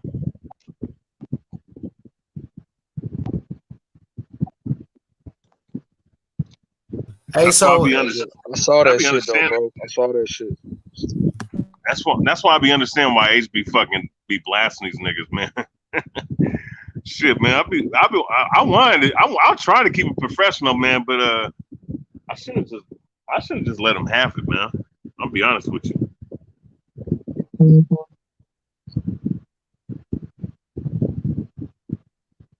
Oh, yeah. So it's about Errol Spence and Terrence Crawford. Errol Spence, Terrence Crawford, man. Like, look, and motherfuckers will sit up here. See, don't nobody hate Spence, man. Like, you know, Spence, there ain't nothing to dislike about that dude. It's just that I've been taking the Terrence Crawford side because it seems more logical that Crawford wants to fight more than Spence. That's just how I look at it. You know what I'm saying? And the 60-40 thing is kind of bullshit because it's like this. Who the fuck has, like, I mean, when you look at Spence and what Spence has accomplished and Terrence Crawford has accomplished, it's really not that fucking, it really isn't that, it's not far off, and it's not even, and to be honest with you, I mean, if we want to go overall, Terrence Crawford has accomplished more. Errol Spence has, what he's done, you know what I'm saying, has been solid, it's been good, but it's not like, oh, well, shit, he deserves 70-30, 80-20. I mean, that kind of talk is bitch shit, man, to me. You know, so I don't know, man. It's whatever, man. For sure, Care man. about it like that, bro. They be going too far for this shit, man. Hey, so that Errol Spence and Terrence Crawford shit, it really started to heat up when Terrence Crawford was talking shit like, where your hoe ass at, when he was in the ocean and shit. So that's what started this whole thing. But they've been going at it for years, huh? Terrence Crawford and Errol Spence fans is like T.O. and Devin Haney, huh? It's like that whole shit all over again. Like Fury Wilder type shit, huh? Yeah, well, I would say that this been going on longer than both of those. You know what I'm saying? Longer than both of those feuds. You know what I'm saying? It's been going on since 2017, and we still. But the thing is, though, well, I guess the Devin Haney and Teofimo Lopez fight ain't gonna happen. But at least we got at least we got Wilder Fury 3 times. You know. Oh yeah, Anthony Joshua and Deontay Wilder too. That shit was going on for a while. Yeah, that's true, and never got to see that shit either. Hey, Alex said, what do you think about Ellerby saying he wants to knock out Eddie Hearn? Yeah, that shit is funny. Leonard Ellerby said he's gonna whoop his ass, he's gonna slap him. That shit is funny though. I ain't gonna lie. I like that shit. Leonard Ellerby, man, fat ass is gonna listen. He was roasting Eddie Hearn ass though. He was like, man, I will slap the fuck out of Eddie Hearn. He said I will beat his ass and shit. I'm gonna knock his ass out. And that shit was funny though, because Eddie Hearn be talking that shit. You know, and Leonard Ellerby said he gonna bitch slap him and shit. And hey, Eddie Hearn is tall as fuck though, and he's younger than him though. So man, let's see what and happens. fucking and Ellerby just roast him. Leonard Ellerby got fucking man titties, bro. Like, who the fuck is scared of this nigga? But he was roasting him though. He funny though. You heard what he said though. He roasted Eddie Hearn ass. I'm gonna slap the fuck out of his ass. He said, "I'll bitch slap him. I'll treat him like a hoe." That shit was funny, man. Yeah. You can't deny Ellerby. Come on, Ellerby roasted Eddie Hearn. You can't deny it. He's a greasy goose. He said he gonna knock out Eddie Hearn. He said he gonna knock out Eddie Hearn. That shit was funny, bro. Well, shit, man. You know what? Put that shit on fucking pay-per-view. Eddie Hearn versus fucking Leonard Ellerby, man. The fight between two promotional companies, man. Mayweather Promotion versus Matchroom Boxing. Put that shit on pay-per-view. I'll go. You know what? I'll watch that shit because I want to see Leonard Ellerby's fat ass get whooped up, bro.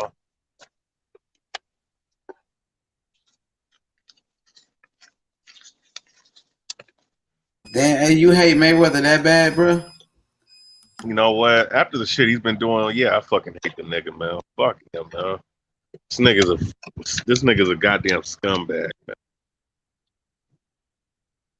Oh man. Yeah, he's a scumbag.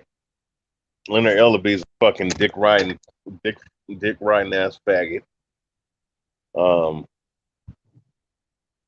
Yeah, I mean Mayweather, he just be hating on people. Like, this man is about to be 45 years old. He's been gone from the sport for almost 7 years, and this dude's still talking like he's still around and shit. Like, bro, why don't you sit back and promote Gervonta Tank Davis? Stop doing that shit, bro. You know, let that man be his own dude, man. Have his own fucking his own shine, bro. Like, because every time Floyd Mayweather opens his mouth, he's always trying to talk about himself as if he's still fighting and trying to steal the glory and the shine from someone else. And I can't stand that nigga when he does that shit. And the shit, like, I mean, I'm not a fucking Canelo Alvarez fan, but the man is sitting up here talking shit about Canelo Alvarez like in 3 different press conferences, man. Post-fight press conference, pre-fight press conference, the press conference, the main, promotional press conference, little after, talking all kinds of shit about everybody, man. He was even hating on Wilder, man, for a time in the season for whatever reason. You know? He hates on everybody, man. And then he'll pull the pro-black card whenever he feels like it, but then this the same motherfucker that sat up here and said that the only color he cares about is green. You understand? And he always hated on other black fighters. It's just what it is. So it's just, I mean, it's just like, I can't stand that dude. I can't stand when he talks, man. He sound like a fucking idiot because he be contradicting himself every time he opens fucking mouth, bro. This dude had the audacity to talk about, oh, it's just, boxing just gloves in regards to Tank Davis and Isaac Cruz, but this is the same doofus ass goofball. Now I think this nigga really does have Alzheimer's because he can't be this stupid. This is the same nigga. Oh, god damn. This is the same nigga that sat up here back in 2014 and was crying about the damn MX gloves from Everlast that fucking Marcos Maidano's about to wear for the fight, and said, oh, well, man, that, look, nobody's cheating, nobody's accusing nobody of cheating, and but look, these gloves right here, they have, there's no patent in the gloves, man. They no patent. This cheating, like, nigga, man, you fucking idiot, man. That's why, you know what, I'm about to do a hit piece video just playing back every fucking thing he said in these past little press conferences about Canelo or about whoever the fuck else. And I'm just gonna fucking play back all the shit he said and done in previous years exposing that guy for being a fucking liar and a goddamn hypocrite above all else, man. I'm like, I can't stand that nigga, man. You know what? If there's anybody that I hate in boxing, I hate Mayweather. He was a great fighter, great talent, great, great career. Overrated in terms of where people rank him all time, but he's an all-time great nonetheless. And that's cool. But as far as the other shit that he's done and the things that he's been saying, over the years, man, the nigga, going back to 2008 when last year I was a fan of him. When I saw Brian Kenny's asking him legitimate questions and he started getting emotional and shit. And then Ari the Rugged Man asking him, real questions back in 2009. And the man started getting emotional and started admitting, when you hear that interview, admitting to actually ducking fights and fighters, roundabout way, because he knew that, because he was being hella defensive, being hella emotional and disrespectful. I was like, man, this nigga's a buster, man. And then when I started seeing the same shit that people accusing him of doing come to fruition after he came out of retirement against Oscar De La Hoya, then I was like, or Baltimore, or whoever the fuck the last fight he fought before he had his first retirement, then started retiring in like 3 different times within a 4 or 5 year span. You know what I'm saying? Like I can't, doing the shit he was doing, avoiding fights, and then handpicking certain guys like Victor Ortiz and shit who are not that good, and propping these guys up to be something else. But when there was Sergio Martinez and fucking Paul Williams around in the weight classes in weight division that he was fighting in. I can't, like, this motherfucker thinks that people have amnesia of that shit, bro. Like, no, I still remember that shit.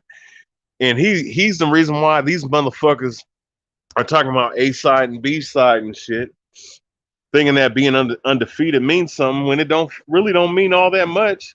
It only meant something to Mayweather because he built his whole legacy about being, undefeated. You know what I'm saying? Being the undefeated fighter and shit, bro. In the generation that came after Floyd Mayweather, they're trying to take that same little businessman type route that Mayweather tried to do.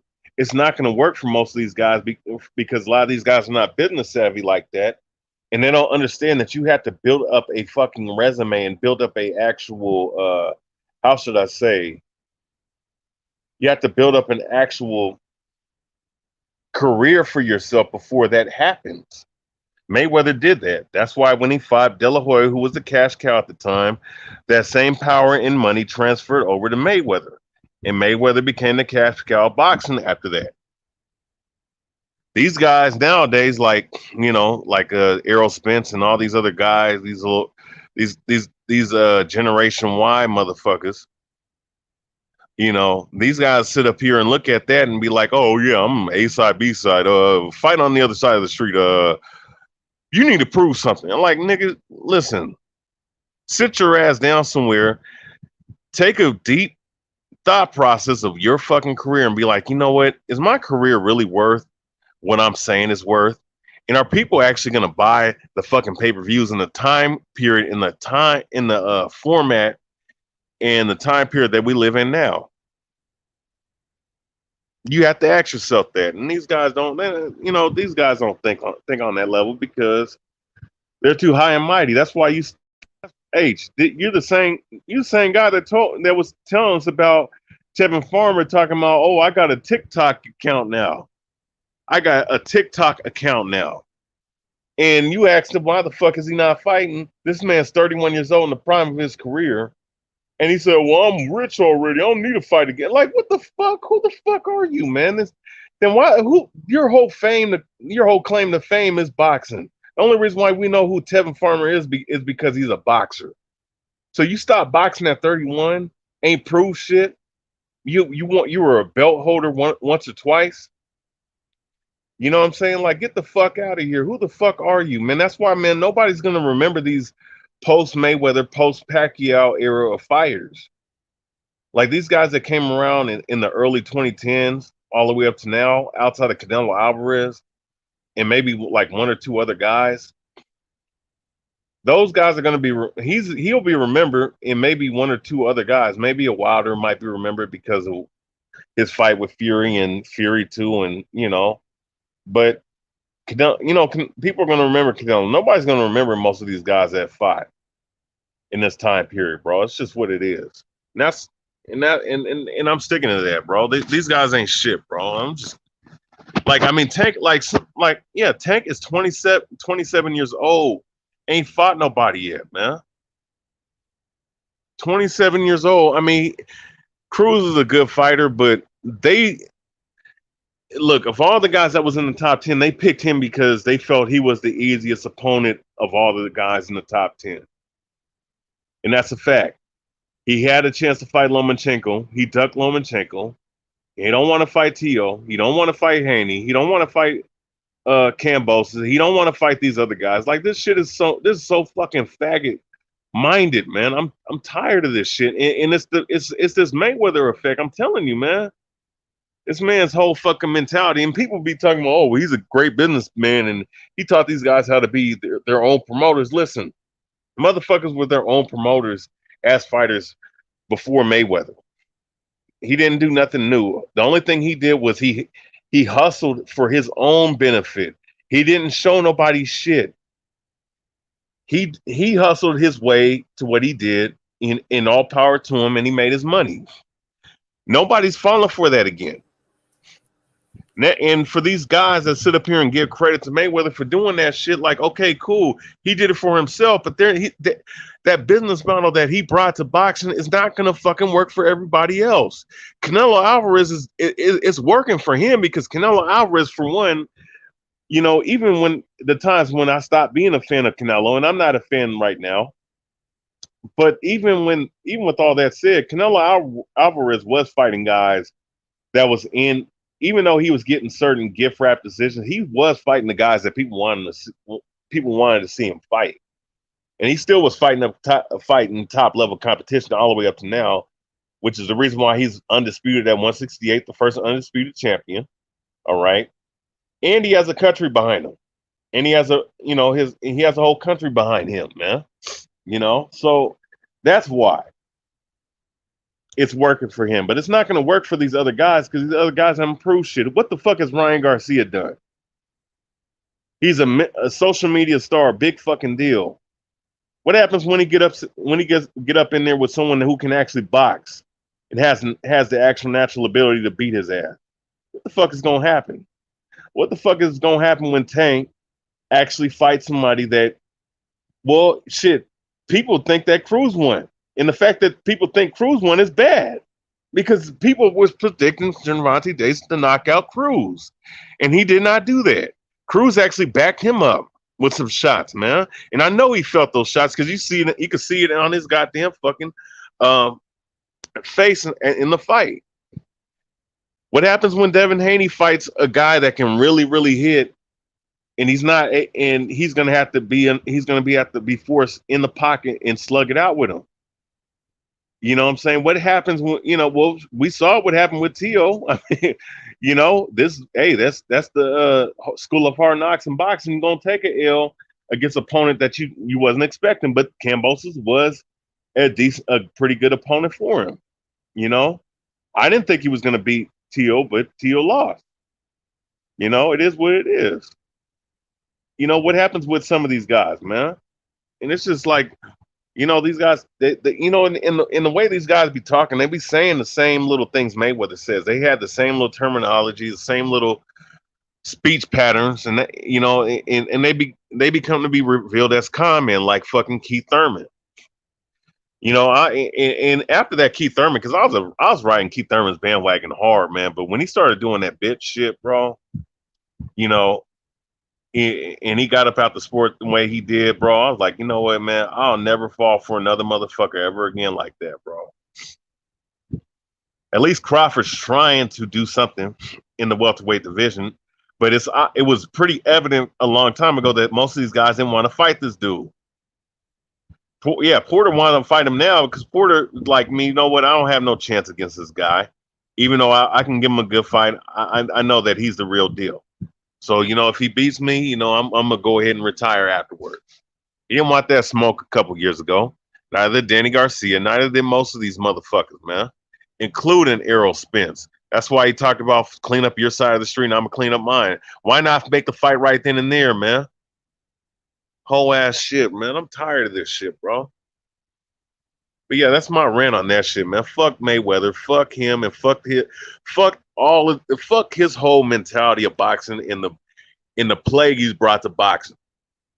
It's a goddamn cancer, and it needs to go, man. And I'm gonna say this, man. A lot of these generation of boxers that came up in the 2010s, once they get up out of boxing, 90% of them, that's when boxing is gonna be a much better place, bro. You know, that's why, man, we got to root for Jaron Ennis, Virgil Ortiz, and Navarrete, and my guy up in the heavyweight division, what's his name?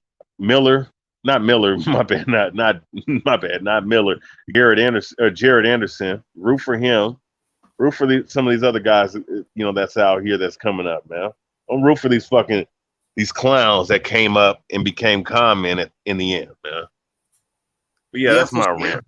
For sure, yeah, you was cooking, man. I appreciate you, brother. So now I want to talk to you about, fighters from the UK fighters. Now, what do you think about the legacy of boxers that come from the UK? You got great champions like Lennox Lewis, of course. Frank Bruno was a heavyweight champion. Tyson Fury nowadays, Anthony Joshua, Joe Joyce. In the past, Bob Fitzsimmons. Bob Fitzsimmons. Yeah. You said who? Bob Fitzsimmons. He was a great UK champion. What's his name? I think Bob Fitzsimmons. I think he was a great UK name? Fitz. His first name? I think Bob B-O-B and then Fitz W. I think it's Fitz.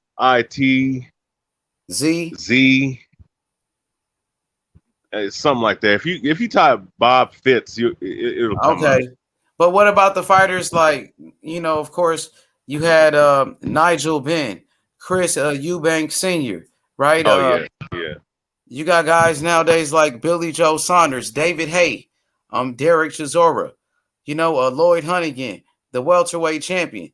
Lloyd Hunnigan. He was filthy. So who else from the UK? UK Joe Kawasaki. Yeah, he from the UK, but he's from Wales. He's from Wales, though. That's a part of the UK, right? So technically it's part of the British Isles. That's true. What about your boy Ricky Hatton? He was a good fighter. Yeah, he was good. So what you think about UK fighters? Who am I missing? I said Lennox Lewis.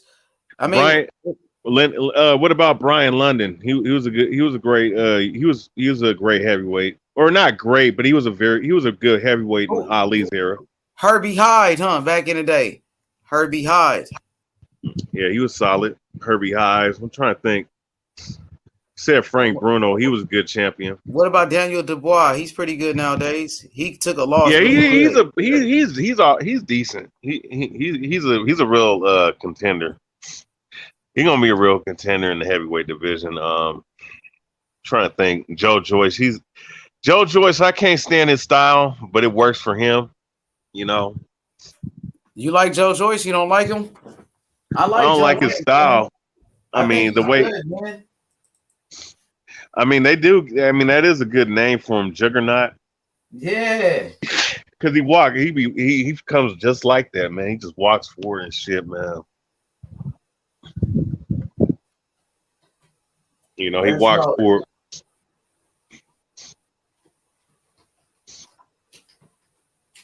Yeah. So who else from the UK? Trying to think. I said them all pretty much, huh? What's his name? Henry Cooper. He was an American fighter, huh? Henry Cooper. He was an American fighter, wasn't he? I'm not sure. Hey, Taco said Henry Cooper, yeah. Yes, he said T.O. got his ass beat, man. Yeah, he lost, man. But T.O.'s still a monster, though, bro. he dropped Kambosos though. T.O. got with him though. You can't lie though. You know, he lost though. It's all good. You learn from it, bro. You know what I'm saying? I ain't gonna turn my back on T.O. I still fuck with T.O. That's still my boy. He lost though. It's okay. You know what I'm saying? He gonna come back. He still accomplished so much though, Taco. You know what I mean? Like he did his thing though, but he gonna come back for sure. You got to come back better though. You got to come back better this time. You know. Yeah. Yep. But yeah, so the UK fighters. So what you think about like people like David Hay, Derek Chisora? He was all David Hay was solid. He was a good cruiserweight, and he was all right at heavyweight. You know. He won a title. He was a heavyweight champion. Yeah. He was scared of Vitali though. The way he fought him. Yeah, he fought. Yeah, he was scared when they did that. What was that HBO shit that they did? He was supposed to fight Fury too, but I don't know when he pulled out the fight or something like that.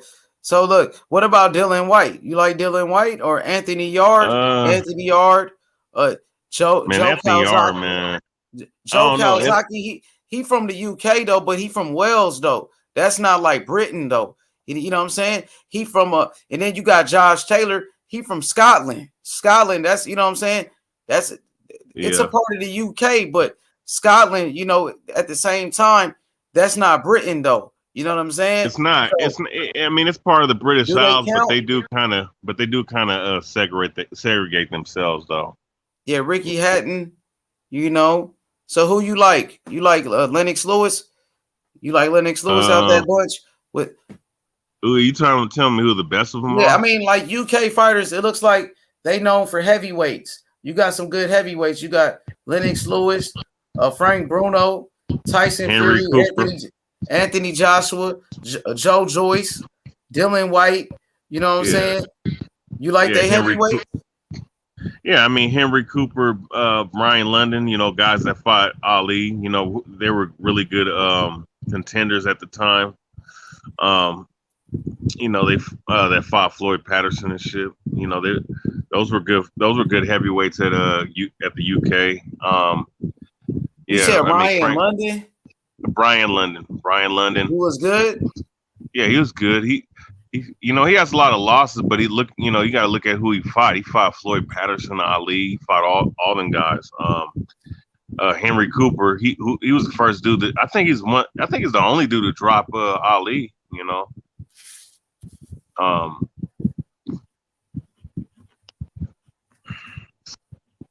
mean, UK fighters, man, they're the type of dudes that they know how to box, most of them.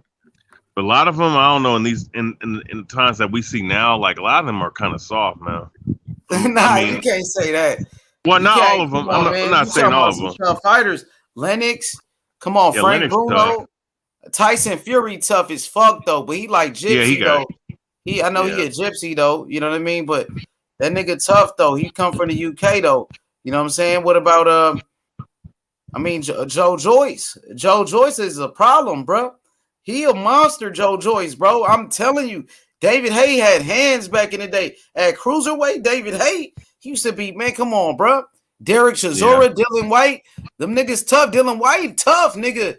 You know he tough. Come on, man. You can't say Dylan White soft or Derek Chisora soft. Come on, bro. Oh no, Derek Chisora, I'm just saying, like, when I look at like American is technically, he's from the UK. You know American. There go another one. He got to make the list. Now you talking? There you go, Kell Brook. Yeah, I think. Kell Brook. Yeah, he was good. From the UK. They got fighters over there. Champions be coming out of the UK. Amir Khan was a silver medalist. And then Kell Brook beat Sean Porter first. Yeah, before he fought a Triple G that fucked him up. But he was good before then. Kell Brook. Yeah. There you go. Now you talking your boxing. Yeah, what was I gonna say? So you think Amir Khan was soft? You feel like Kell Brook and Amir Khan are soft or what? No, I think that what's called just, well, I shouldn't say soft. Some of them are soft, but some of them don't have chance, man. I think that Amir Khan, he had a heart. It's just that his chin gave out, man. That's what fucked him up. AJ soft. I'm gonna be honest with you. He got heart, but he's for a guy his size, man. He's kind of soft, man, when it comes to inside exchanges, man. You know, I don't think he wants to fight motherfuckers that want to bring the fight to him. That's why Andy Ruiz, fucking morbidly obese ass, took his ass out.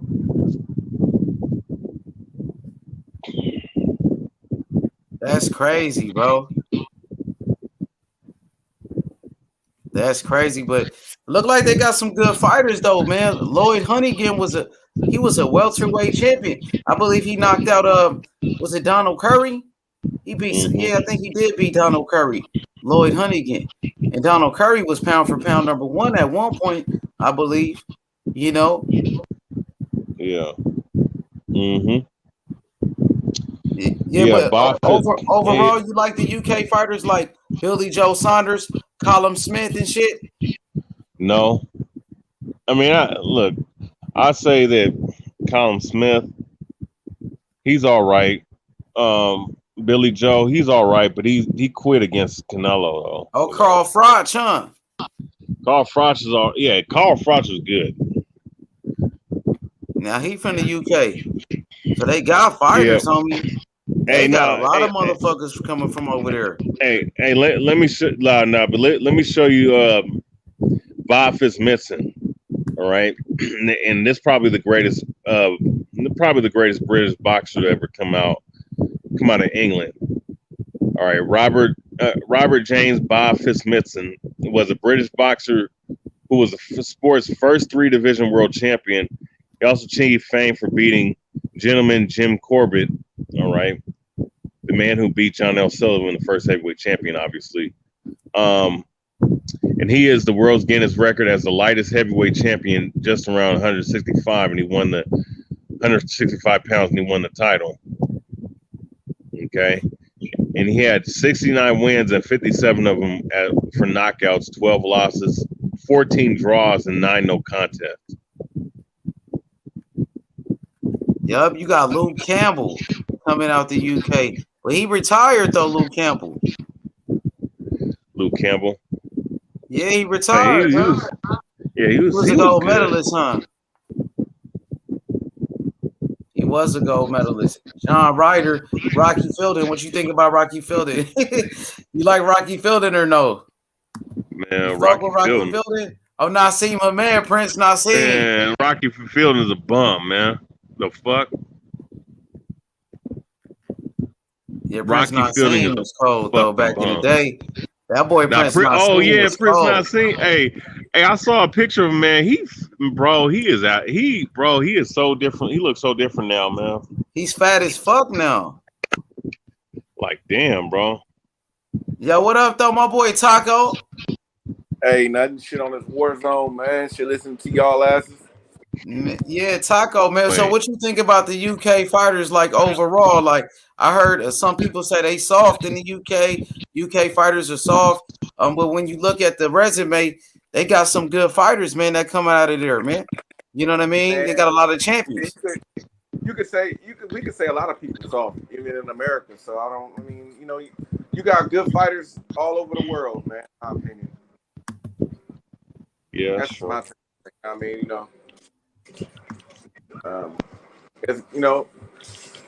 they got a case to be made though. They got a case, but like it's good European fighters though. Like you said, there's a lot of them that have good resumes.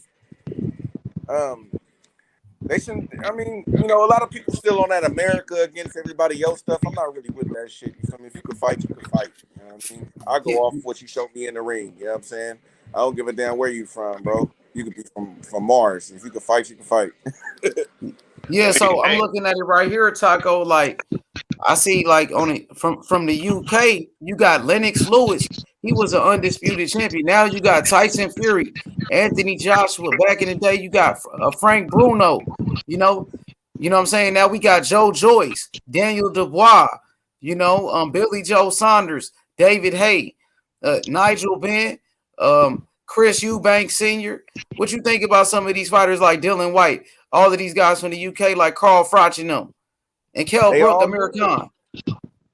Bro, all of them is very good fighters, and you know if the American fighters want to say they soft, and get in the ring with them. All right, Prince Nassim Hamed. What you thought about Prince Nassim back in the day? Hey, the Prince. Hey, that nigga was fucking niggas up, bro. Hey, that nigga was styling on niggas too, bro.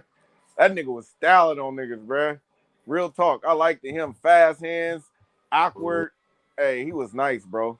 Yeah, Prince Nassim was cold back in the day. That boy was the truth. He was a great champion. You know, he was a great champion for sure, man. So, I mean, I think there was some great fighters that come out the UK. UK, they love boxing over there. Eddie Hearn and them and shit. They do a good job over there, man. Oh, you got Conor Benn nowadays too. Conor Benn, Nigel Benn's son. So Conor Benn coming up. He fight this Saturday. Oh yeah, you know who else fights this Saturday is Davis, man. Oh yeah, Keyshawn Davis, right? Yeah, he fights this Saturday, yeah. Yeah, you got Conor Benn. Conor Benn pretty good though. You like Conor Benn? He fight against Chris Algieri. Chris Algieri. Yeah, he's solid. Oh, oh man, that's gonna be easy work, man. Chris Algieri. He fought on Triller last time though. He was fighting on Triller and shit. Man, Chris Algieri's soft. Now I ain't gonna lie, he's soft. Look, man, it's not about disrespect. I'm just saying what I see in the ring. He don't like to fight, bro. He fights to survive a lot of times, bro. You know, he's one of those outboxers that don't like to get hit, bro. I think that's a good win for Conor Benn. You ask me. Oh yeah, there's a lot of fights too. Vasily Lomachenko and Richard Comey. Yeah, that's a good fight, man. Lomachenko's man, he the truth, bro. Lomachenko the truth, bro, for real. Oh yeah, he's one of my top 5 favorite to watch, man. He's you know, he brings a whole unique style to the game of boxing. I'll be honest with you, we ain't never seen before, to be honest with you. Man, Loma about to do his thing, bro. I mean, I will say the first 4 rounds gonna be pretty. I would say it's gonna be pretty telling of the fight, because I think Richard Comey gotta make Loma respect his power early, and he got to be assertive early. Because if Loma is able to just pick him apart, snipe him, come in and out on him with the footwork, and give him all kinds of angles and shit. And if Loma's defense is going to be there with his footwork, it could be a long night. But if Comey can be aggressive and, and probably land some good body shots and, but I think he might also have range. If he can kind of get his range going and, throw some, land some good shots, he could, he can hurt. He could possibly stop Loma, but Loma could possibly stop him too. So it's going to be deciding the first 4 or 5 rounds, and we'll see what happens. But I think Loma gonna stop him probably in the 10th or 8th or 9th round. Yeah, that's gonna be a good fight, man. Comey to get that, man. I'm going for Comey. I got Loma. I think Loma, man. Loma the truth though. Comey a beast though, but man, I got Loma. Loma too sharp. You know he is, man. Loma got the skills, man. Loma coming back, bro. Hey, you know what? Loma and Teofimo Lopez, it's looking like if Loma gets past Comey, they might as well do that rematch, bro. Teofimo Lopez said he's gonna move up in weight, man. Oh, I don't know what's up with Teofimo Lopez, man. Man, Teo was a beast, man. I don't know what happened to Teo. Kambosos fucked him up, man. He fucked him up, bro. Hey, is he out the hospital? I think so, man. He be posting a lot of shit on Instagram and shit. Like, man, it looked like he doing okay, man. I don't know, bro. I don't know what to think with him. Teofimo's still a beast though, for sure, man. He gonna come back strong though. He gonna come back strong, but right now, so many great young fighters, man. That boy Boots Ennis, Man, Ennis look like he the truth, bro. He might fuck around and be the one. He look, you know what I mean? That nigga, man, he got the skills and the power to go with it. You know what I'm saying? Hate that got me though. Fuck. God damn. Man, that nigga, you know what's up with him. You know what's up with him, historian. That boy Jerron Ennis, you better watch out for him. He not playing, historian. Hell yeah. And the beast. And this is the beast. I can't wait till he shot. He ain't playing though, Taco. They think he playing around. The shot, bro. You think he gonna be better than Shakur Stevenson, Jerron Ennis? Who you think career gonna be when it's all over? Who gonna have the best career? You think it's gonna be Boots? You think it's gonna be Devin Haney, Shakur Stevenson? You know what I'm saying? Tiafimo, he's still good. He got a loss, but he's still good. Ortiz in there too. Virgil Ortiz, of course. Virgil, Tank Davis. Who you think? Or Big Baby Jared Anderson. Who you think gonna have the best career? I like Morrell from Cuba. David Morrell, he the truth. I like him, but I think Jared Anderson. I think Jared Anderson because I think that he gonna wash up all these heavyweights that's up in there, bro. Yeah. I agree with that, Jared. Because Jared Anderson, his pool for him to beat. You probably got that one right. Boxing historian. Because I think that Jerron Ennis and Virgil Ortiz, they're gonna be fucking fight. They're gonna probably have like three fights before it's all said and done. Ennis, right? Not Ennis. Though the four so-called kings, they're gonna be fighting each other eventually. Well, hopefully. But as far as Jared Anderson, I mean, after Fury gets up out of here, man, there ain't gonna be nobody else to really beat Anderson, man. I really don't see it.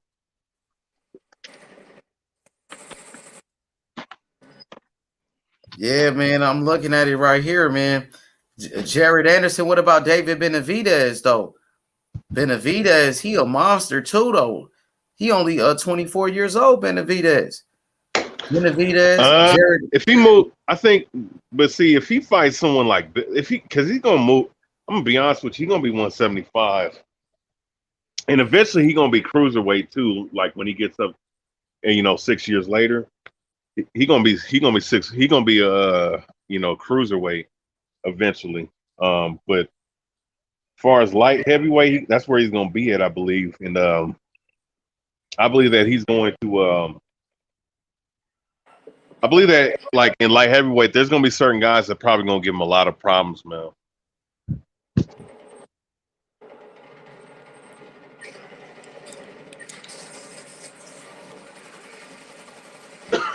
Yeah, I don't know, man. Hey, that boy Jared Anderson, the truth though. Jared Anderson, come on, man. You got my boy Jerron Ennis, Boots Ennis, Shakur Stevenson, Devin Haney. You know what I mean? David Benavidez, Tank Davis, man. I hear you hating on Tank, man. You was going in on Mayweather, man. But come on, man. Floyd Mayweather is a legend, bro. You come on, man. We gotta have some respect for the legends, though. Come on, historian. No, it's not about his career. It's not about his career. As a promoter, he's doing a good job. Look at Tank Davis is a superstar. No. Tank Davis is a superstar, but you can't say that. Mayweather made him a superstar, bro. No, he made him money and shit, but eventually that shit's gonna fade out if they don't fucking give their fans what they want. It's not about disrespecting his career. He's a great fighter and he's accomplished a lot of great things. Oh man. I'm going on a 2-day fast, man. Fuck this shit, bro. I feel fucked up right now, man. Floyd Mayweather, bro, he's doing a great job with Tank Davis. You can't take that away from him. Tank Davis was a nobody. Nobody knew who Tank Davis was, and Floyd Mayweather made him a star, bro. So Floyd Mayweather is a very good promoter. Without the belts, nigga, he say he the man without the belts, and he don't need no belt. And everybody want to fight him, just like Calendo. So you know what I mean? By that definition, you would have to say that nigga there. But you know what's so funny? Tank ain't gonna fight. Oh, my bad. Huh? Go ahead. I'm just saying, Tank ain't gonna fight nobody. Nobody want to see fight, bro. I mean, that's my problem. My Well, hiccup that's with it is just that when that's Mayweather why I was said that shit, oh yeah, you know, he's only gonna fight any fighters out of his own promotion. That right there is just bad, bro. That's bad for he gonna business. do rematch again, bro. It's already set up because people want to see it, so it's gonna even make it a bigger fight, bro. Like people think he lost. You got people saying it's a draw, all this and that and the other. No, I So remember you he gonna have said hell so no. nah, he probably just said that in the ring, but you know, once they go back to the drawing board, that's gonna make sense, bro. That's the money fight for them, bro, because that's gonna sell, because that's what everybody gonna want to see, bro. They're gonna be able to sell out whatever arena they go to, bro. You feel me? And they're gonna probably get more pay-per-view buys because they're gonna have people stupid talking about, oh yeah, he lost the fight, bro. He really lost the fight. You know what I'm saying? You know, so you're gonna have those fans right there, so it's gonna make the fight bigger. I mean, I had a draw on that, so. See? But my thing is though with this fight is that if the Kambosos fight is there, right? I mean, fighting in front of 80,000 people in Sydney, Australia, you know, it only makes fucking money sense, bro. Like, come on, man. Like, you talk about money, motherfucker, the belts is where the money is at. The belts don't make you, but who the fuck is gonna buy your pay-per-views though, man?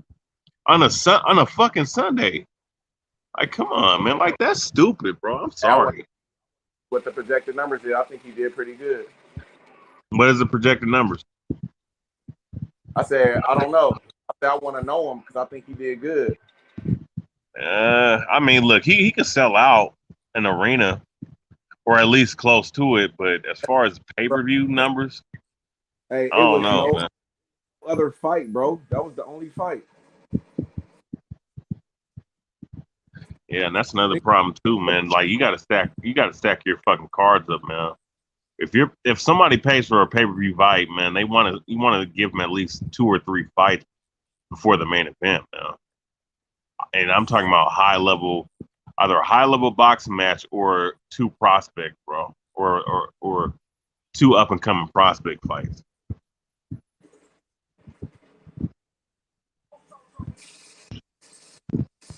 Yeah, hey, but I'm gonna tell you, man, that was a good fight with Tank Davis and Isaac Cruz, though, bro. Yeah, it Like was close as shit, bro. Cruz is a very good fighter. I mean, you shitting on the fight though, historian. Uh, Like no, I'm not Cruz is shitting on not a the good fight. fighter. And then I didn't do that. I didn't say that. But I'm just saying, like, I mean, you saying Tank is fighting nobodies. I feel like Isaac Cruz, he's a somebody. I feel like he's a He's very a good good fighter. fighter. No, Isaac Cruz, I think is a good fighter. It's just that like I said, of all the guys that's in the top 10, of course he's gonna pick Isaac Cruz over everyone else because he Well, I felt. wouldn't say that, bro. Come on, bro. Cruz is better than some of those guys, man. But if you look Cruz at to it, beat some of those guys, man. almost everybody was a nobody until they fought somebody. Like, you feel me? You could say, oh, the skill set and he looked like this, but until they fight somebody, you feel me? You know. Cruz look. Nah, but here's the thing though. Cruz is a guy really. When I look at him, he's look, man. Look when you have a referee stand next to the fighters, you can tell what their true height is, man. They list him at 5'4", man, but he got to be at least 2 inches shorter than that shit, bro. Because his fucking head was barely above the second rope, man. I mean, that's how small he was. He looked like a guy that should be fighting at 126, if you ask me. But the point being, though, with Isaac Cruz, he's a good talent. He's a good fighter. I never said that he wasn't a good fighter. I could just tell that they were picking him because they felt like he was an easier opponent versus the other fighters that he was going to fight. And that's why he boxed the way he did. You know what I'm saying? Because he felt like, oh, I can just outpoint this guy. But at the same time, man, it wasn't easy because Cruz brought the fight. If you ask me, Cruz fought to win. Gervonta Davis was fighting to go the distance. Tank was or Cruz was fighting to actually win and actually stop Tank. And I think that if any case between the both fighters, which the reason why I had a draw, but if you wanted to make any case, Cruz slightly probably had, would be the fighter to make the case for of who won. But it still was a good fight. And at the end of the day, it's just that it is what it is, man. If you're saying hell no to a rematch against Cruz, then Tank, there's no reason why, whether it be at 135 or 140, that you fight a top dude in that weight class. And I'm talking about a title contender, like right now. You know what I'm saying? Like someone that's ranked number 2 or number 1 in that division. No excuses, man. Like nobody wants to hear about belts don't make me. I'm the motherfucker. Okay, if these pay-per-view numbers come out and they do worse than the pay-per-view numbers that you did with Barrios, what then? What are you gonna do then? So you're not, and you're not gonna give a rematch to a guy that people said that you lost to. You know what I'm saying? Like, and look, Gervonta Davis is 27 years old. He got to think on his own he got to think for himself at this point, man. He's not like he's 22, 21, 20, even 23 years old. You're 27. You're in your prime. You're late 20s. You know what I'm saying? Like, you have a brain at this point. You're not, it's not so much that you're a hood nigga and you don't know. Like, stop it, man. Stop it. You know, you're starting to talk and sound like Mayweather and some of the things that you say in these damn interviews, man. Like, come on, bro. At the end of the day, and I'm a fan, and I'm saying this because I'm a Tank fan, and I'm disappointed in the shit that I'm hearing, in the shit that I'm seeing right now, man. I mean, a true fan of a fighter is gonna want their fighter to fight the best competition available to see how great or how really good he truly is, man. The talent's there, but where's the resume and the opponents at? Isaac Cruz was your step up opponent. Isaac Cruz should have been the opponent that you fought like 5 fights ago, man. You know, like, man, like ducking Lomachenko, that's not cool. And not wanting to fight Devin Haney, not wanting to fight fucking Teofimo Lopez, not wanting to fight. Saying that, oh, well, I could make the fight with George Kambosos. I don't want to make, like, man, nobody wants to hear that shit. Just say yes or no, man. And just be done with it.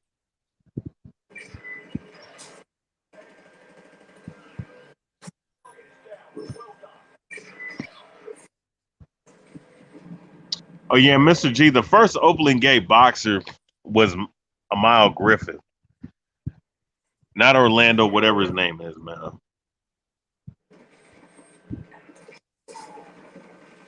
But regardless, though, man, fuck all that shit, man.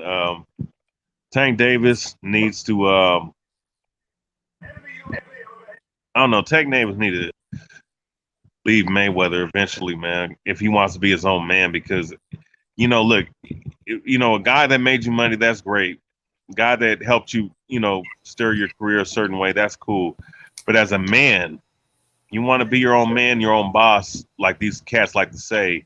Even though these guys' daddy is Al Heyman or Floyd Mayweather or whoever the fuck else, you got to step out and branch out for yourself, man. And I think, man, Floyd Mayweather might be hindering the training that's going on with Tank Davis in his own camp, bro. I'm gonna be honest with you. You know, so I'm just kind of a little disappointed, but you know, at the end of the day, we don't know who the fuck Tank's gonna fight again. He's probably, if you don't fight Cruz again, because if you're not gonna fight them other guys, if you ain't gonna fight Cruz, who else are you gonna fight? You gonna move back up to 140?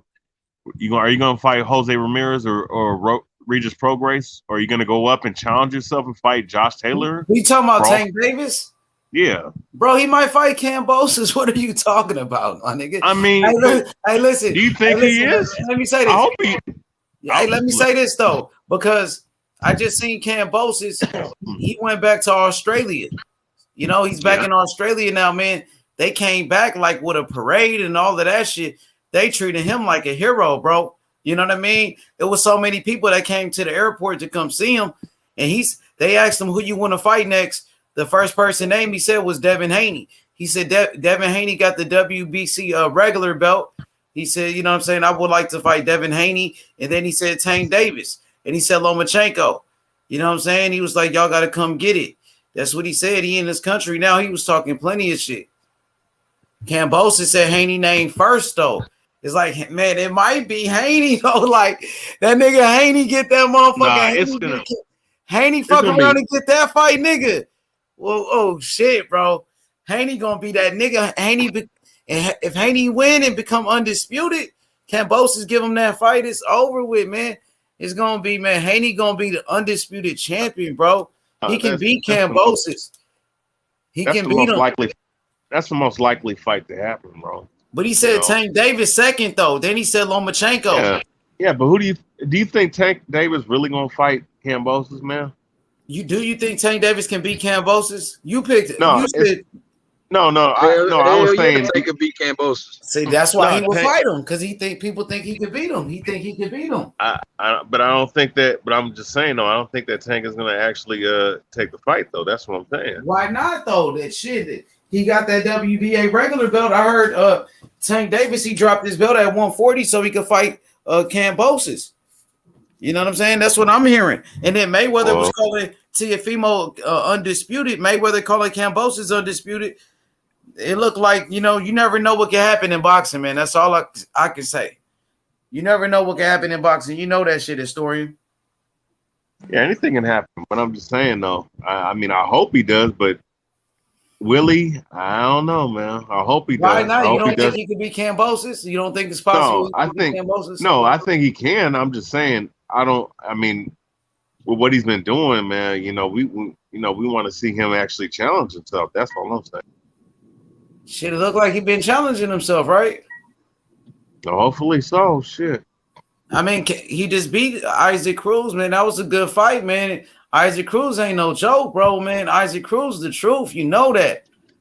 Hell yeah, he is. All right, then. So, I mean, what you saying, though? We'll see. I do want to. If his next opponent is not somebody of that name pool, this nigga's crazy. Then that's a problem, man. I'm be honest with you, it's gonna be a fucking problem. Man, you funny as fuck, man. I'm dead serious, dude. I'm fucking dead. I'm a Tank Davis fan too, man. But I'm just tired. You sound like you a hater though. How you a fan? It sound like you hating on him. How am I hating on Tank when I'm you? No, it's called constructive criticism, man. Shit. If you talking about Mayweather, yeah, I despise that. That nigga's a piece of shit, man. Fuck him, man. As far as Tank is concerned. I like Tank, I wish he'd get the fuck away from Mayweather, Man, Mayweather made him a star what he is today. Okay, I mean, and eventually, just like how, the chicks, they fly off from the nest, right? From the mother, right? Well, that's how it's gonna have to happen if you want to be your own boss. Eventually, that's how it is. Damn. I think Tank that dude though. I think his power is for real, man. I think that fighting a guy that's shorter than he was, man, it's hard to fucking get leverage on a guy that wants to do the same shit you do. It's kind of hard, man. It's like football, bro. When the lower man wins, bro, like the way they was fighting, like you said, he took half his body away. Hey, Cruz. Hey, you know what's crazy about Cruz? When he crouched, man, his whole body looked like it could have touched the floor, man. That's how short that dude was. Right, and when he was, and also, bro, when he was in the high guard, I mean, and also switching hands, it was. Yeah. He slipped some of them punches, man. He slipped a couple of them punches. Stay in there. Stay in there. He right to See, your that's right. when he's a prime example of why being shorter can actually be an advantage to you, bro. Right. Because punches may not land cleanly, especially if you move your head and you keep that guard up, man, and you can burrow right through a guy. And he wasn't no little, even though he's short, he's not no little dude as far as his build goes. Oh, he's a pit bull. He's built like a pit bull, man. He got a. Hey, look, that motherfucker got a pack, bro. Damn, bro.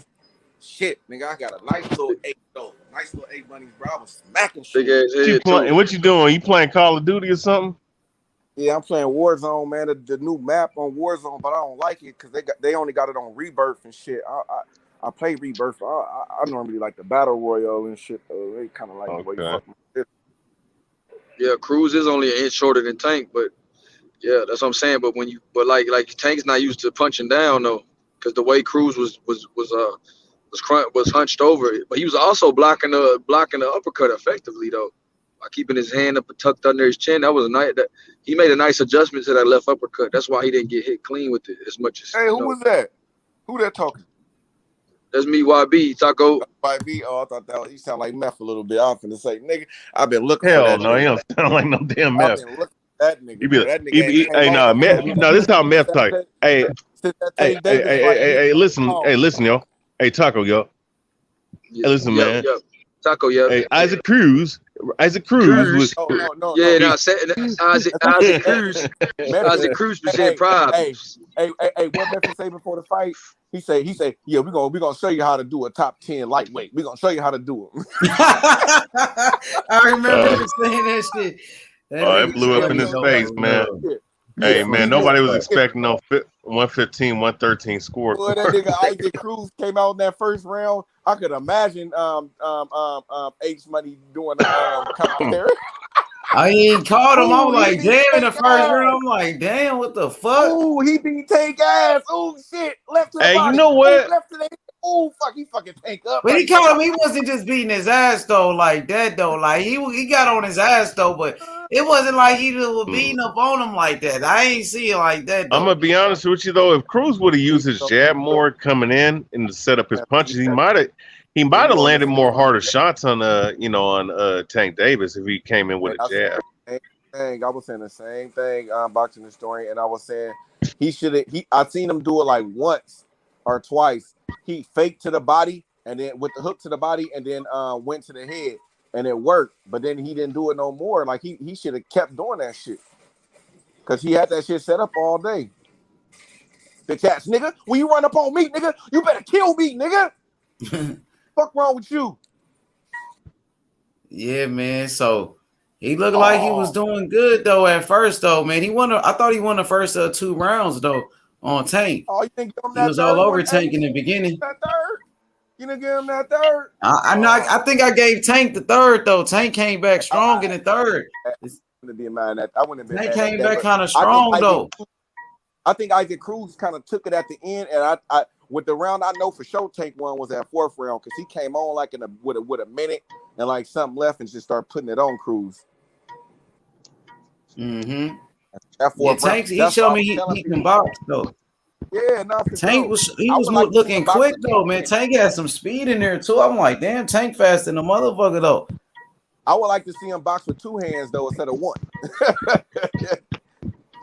Yeah, Tank kind of impressed me though, like low key though. Like Tank showed me he can box, man. He showed me some speed in there too. I was impressed a little bit by Tank though. I mean, it wasn't his best performance, but I was impressed though a little bit by Tank though. Together, faggots. Yeah, man, they gotta have a partner. Old faggot ass niggas. Tank, he gonna, you know what I'm saying? Tank gonna get better, man. I want to see Tank versus Kambosos. I want to see Devin Haney Kambosos. I got to get one of those fights. And then Lomachenko about to fight. I heard Lomachenko gonna be the mandatory for Kambosos. So we gotta wait and see what happens with this shit. That's out, bro. That's why I want Comey to knock his ass out. That's exactly why I want Comey to knock his ass out. And then Comey might get the fight then if Comey knock him out though. Whoever get, you know, they're gonna have to get that shit to there. I know shit. How can Kambosos have a mandatory when technically he was the mandatory? He should be able to at least fight one fight who he want to. Like, damn. They say Bob Arum was talking about it, like how Loma's gonna be the mandatory. I guess Bob Arum gonna petition and shit.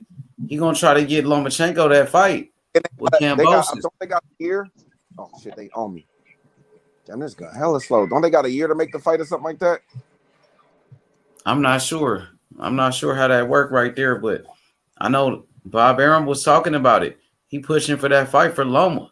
And then you got Tank. Tank sound like, you know, I don't know if a Mayweather and them want to do it. I know Steven Espinoza and Showtime, they was like, you know, we can go to Australia if that's where the money is at and shit, you know. So they was talking about it. Kambosos' dad and them was right there. So he met up with everybody. He met up Hey, with Al H, Hammond and them. if you was Kambosos, who would you pick? Out of everybody. Man, he might be able to beat Tank though. I could see him beating Tank for sure. Like, but Tank can catch him. You know, Tank might knock him out. You never know. But I could see him outboxing Tank. I don't know if he can outbox Devin Haney, but he can box though. You know, Devin Haney can box too. I think Kambosos might have better stamina than Devin Haney. Because Devin Haney looked like he was you know, he got kind of tired. I wouldn't say really tired, but Devin Haney looked like he was slowing down a little bit. Kambosos doesn't slow down at all. He don't slow down. That motherfucker keep coming. Kambosos. That's because Kambosos ain't cutting the same amount of weight as a lot of them guys. Oh, you little lucky ass motherfucker. Yeah, Kambosos keep that shit coming, bro. Like you said, Kambosos ain't, you know, struggling to make weight like you said. You feel me, YB? Yeah, that's what I was saying. Like Kambosos and like T.O. and Dev, man, they struggle to make that weight. It's amazing that Dev is as active as he is. You know what I mean? Like Dev, like you said, Dev gonna be a problem for anybody at 35. I agree with Joe on that shit. Like, because his activity, his size, bro, his range, you know, the ability to pump, the ability to move, his the way he could lead, you know, his jab. Man, bro, Dev is a problem, bro. He showed me a lot versus JoJo. Yeah, man, he big though for the weight. They said he came in like at 160, damn Yeah, near Joe at said middleweight. 57. And he Yeah, fight Joe against said. little guys though. So, and then he big like that, and he got skills though. Like, you know, it's not like he's big for nothing. He's big with skills.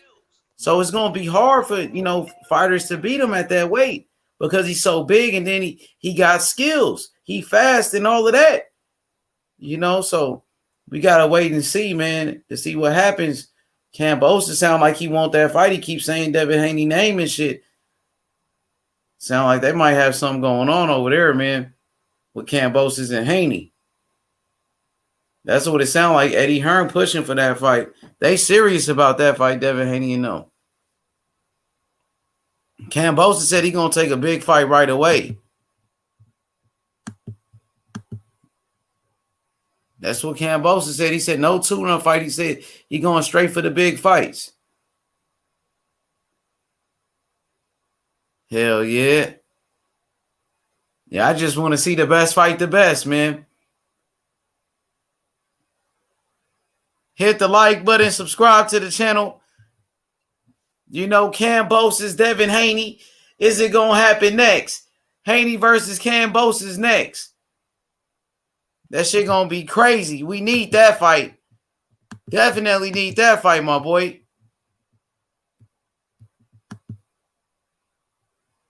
He said Kambosos had 250 rounds with Manny Pacquiao. Yeah, he did, man. And I seen some of that Manny Pacquiao footwork with Kambosos. Kambosos got skills, man. You can see it. He learned from Manny Pacquiao, man. That boy the truth, bro. That motherfucker Kambosos on a different level, bro. His cardio, his footwork, his toughness. Kambosos is something special, bro.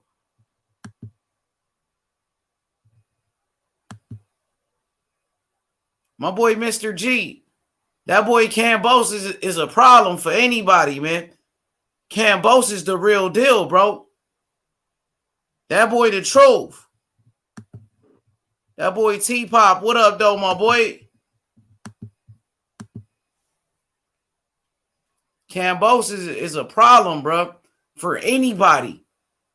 That's for anybody, bro. That boy can box. He got skills. He got cardio. That feet work with them fast ass hands. Hell yeah. With the Hey, accuracy, Sato, you caught it. I don't know, man. You seen it. I didn't know, man. You did your homework on Kambosos. No, I really didn't. I just seen in this fight, bro. I was just like, damn, this little nigga got little quick feet and fast hands, bro. This nigga, I'm talking about like accurate though, like not no like just like he throwing them like, and he know what he doing with them. So I'm like, ooh, I'm like, Not that Amir Khan speed. I didn't really think that he was gonna beat Teal, but I was just like, you know what? I'm gonna go with it. I'm gonna keep it real, bro. I Like I was like, fuck, I'm just gonna go with it. Fuck it, bro. Like I'm gonna go with him. It wasn't like I knew that he was gonna win or nothing. I ain't trying to take that much credit. I wish I had Now that you knowledge. called But it though. You were I saying was it from the just, beginning. I just seen something, bro. I'm like, damn, I don't think T.O. because I didn't think T.O. faced nobody with fast hands like that. You know what I'm saying? And like, if you haven't faced nobody with no fast hands like that, it's gonna give you problems. But T.O. didn't help himself neither with the corner, with the, you know what I mean, not being ready. So, you know, it is what it is. T.O. lost the fight. He should come back strong, man. But Kambosos is a great competitor, a great fighter, and game for anybody. I respect that shit, bro. Your ass out of here. Nigga, it's my house. Damn. I don't know, H. That nigga Kambosos, bro. His IQ on point too. He got that IQ, man. You know exactly what he doing out there. Kambosos is gonna be a problem, man. For real. Kambosos, Haney gonna be a good fight, man. I wonder if Kambosos would take that fight with Haney. If he does, man, that's gonna be great for Devin Haney, bro. That gonna put Devin Haney, man. If Devin Haney can be undisputed, hey, even if Kambosos lose, I still think he give every lightweight problems. Because I think if Devin Haney win, he probably gonna move up. You know what I'm saying? So I think even if he loses to Devin Haney, he gonna be a problem for anybody, for everybody, for every lightweight, and he gonna be a problem for Devin Haney too. But I'm just saying, if Devin Haney when Devin Haney win that fight, then Kambosos is gonna be a problem for a long time for everybody else at the lightweight. hell yeah, man. If Devin Haney get that fight, bro, man, that's gonna put Devin Haney on the map. Devin Haney said he want to go to Australia. He taking that shit serious. He just want to fight. You know what I mean? He want his opportunity, and I think Kambosos. That's a what you say? This way he been holding for a while, bro. How long he been trying to get undisputed, bro? Man, for a minute he been waiting. He wanted to fight Lomachenko. Now, you know what I'm saying? Now he get a chance to fight against Kambosos. He wanted T.O. Remember him and T.O. going at it. So now he get his chance right here, man. So, man, that's all he been waiting for. Kambosos give him the opportunity. Now I know Haney gonna jump on it. He said he'll go to Australia. Now Tank ain't talking about that, you know. So Haney, he's serious, man. In the zone, they pushing for the fight. Eddie Hearn want the fight. So yeah, man. I think Kambosos, he see that, like, man, they serious about making a fight. So Kambosos on it too. They gonna pay him a lot of money. We gonna see what happen. But if Devin Haney get that fight, Devin Haney win, Devin Haney gonna be a legend. He gonna be a legend. Devin Haney gonna be on the pound for pound. Devin Haney gonna make history. Be the youngest undisputed champion. I know T.O. was undisputed. T.O. was 23 when he was undisputed. Haney 23 right now.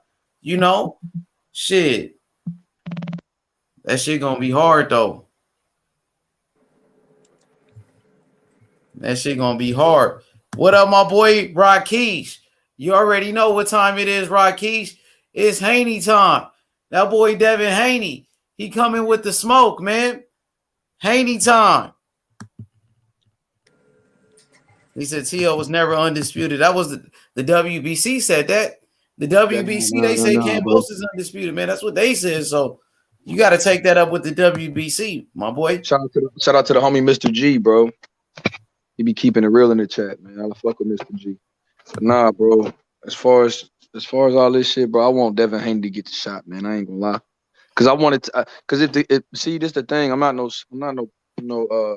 flip flopper. So if I said I wanted T.O. and Haney to make the fight after they fought, just because T.O. lost don't mean I don't want Haney to get the winner. So since Haney won his fight and T.O. lost his, I want him to fight Kambosos, bro. Simple as that. Because I wanted to see Haney versus T.O. ASAP. So I got to keep the same energy. Yeah. That, always got to keep the same energy, man. Simple as that, bro. Kambosos won. He broke up. I mean, he broke the fight that I wanted to see, which was Haney versus T.O. And he created his own lane. So now I want to see him versus coming this way. Him versus Devin. Simple as Yeah, that, Haney bro. deserve a shot though, man. He's one of the biggest names in the weight class. You know, he want to fight. That's all he want, bro. You know, if Kambosos is undisputed, you know, Haney want to fight. You know, the champion. He want to fight Right, the Right undisputed here, y'all. champion. Right here, y'all. What's wrong with that? He right You know what I mean? here. He right. deserve a shot at the title. He deserve it. He been fighting the top guys. He just beat Jojo Diaz. His mandatory. Teofimo moved out the weight class. Lomachenko fighting right now. So you know, Haney deserve a shot too. I want to see Haney be great. I want to see him, you know, take a chance.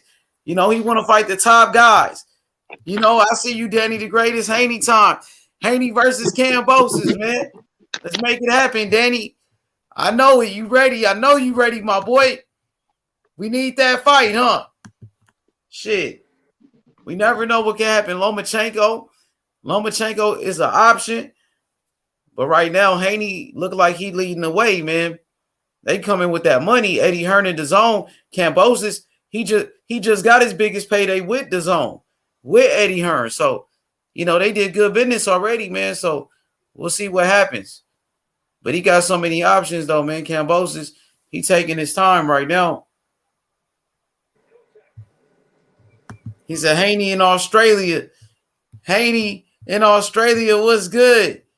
Haney said he ready to go to Australia, too. He accepted it, bro. He said, okay, I agree to all terms. I just want to fight. Give him a shot, man. Give Haney opportunity, man. Why not? Give Loma a chance. Give Tank Davis a chance. My boy, Jason Brown. What up, JB? What up, my boy? Kambosos versus Devin Haney next, man. It might happen. Kambosos, he keep talking about Devin Haney like he want to fight him. So shit, let's make it happen then. Fuck it. Bitch. Fuck it. I got one. Oh, my bad. Yeah, give my boy Haney a chance, man. Give Haney a chance, Danny the Great. Haney going for undisputed. What you think about that, Danny? I love Devin that Haney shit. undisputed. What'd you say, bro? I love that shit. I can't wait. Yeah, man. My boy T.O., you know, he had his time, man. T.O. came up short. You know, now, you know, it's Haney time now. Now it's Haney time. Give my boy Haney a chance. Let him fight for undisputed, bro. Lomachenko, he got a chance to fight for undisputed. Haney, the only one that didn't get his chance. Ryan Garcia been missing in action. You know what I'm saying? You can't find Ryan Garcia. Shit, my boy Haney showed up, man. He gonna show up and fight. He ain't gonna pull out. He gonna be responsible, man. You know what I mean? Haney gonna be responsible. He not pulling out of fights. He not missing weight. You know? Ryan Garcia pulling out of fights and shit. You can't count on Ryan Garcia. You gonna do a good business with Eddie Hearn and Devin Haney right here. That's what I think, man. You ready, Danny? What's up, Danny? What's up with that fight? Devin Haney versus Kambosos. You ready? What's up, my boy?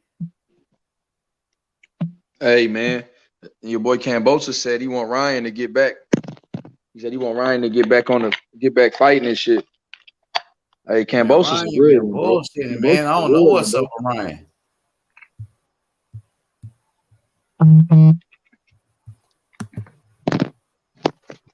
What's up with Ryan? When is he coming back? And who is he gonna fight next? I like Ryan too, man. He just gotta focus, man. Ryan he's a good fighter, man. Ryan got that power too.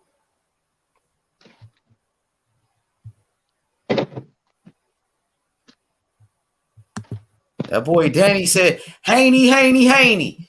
You already know, Danny. You representing. Man, bro, I just feel like Lomachenko, Coleman fighting this weekend, bro. I'm excited about all this shit, man. Boxing is back, bro. Boxing is amazing right now, H. We've been lining I can't wait.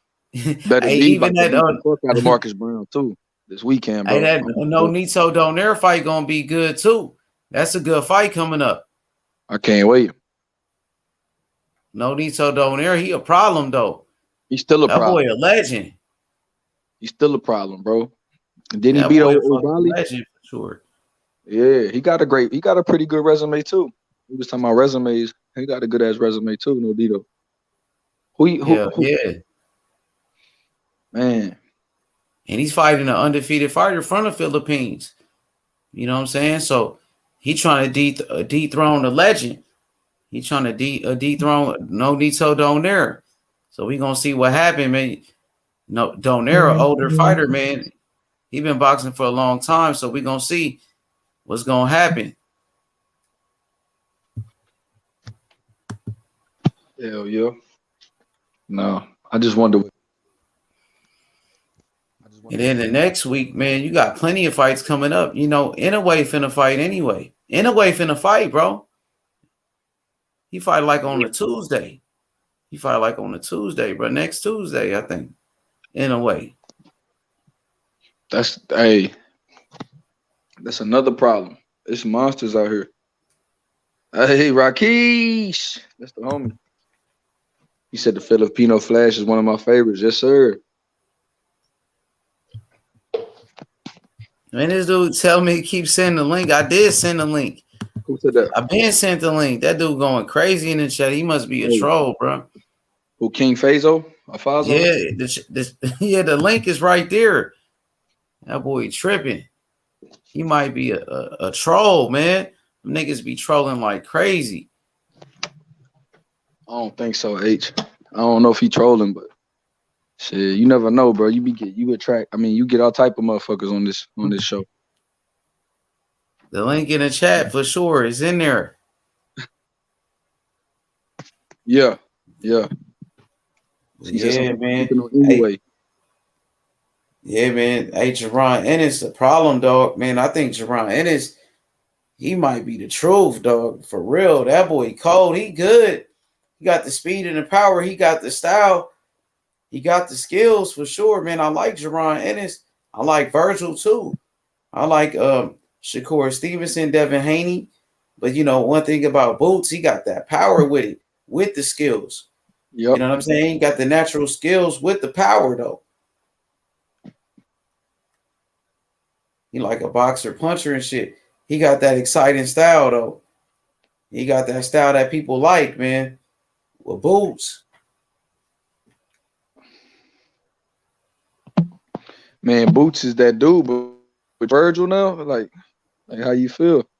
Yeah, I like Virgil too. Virgil the truth, though. They both good. But Boots, you know, he got that flash with it, though. He got the flashiness to go with it.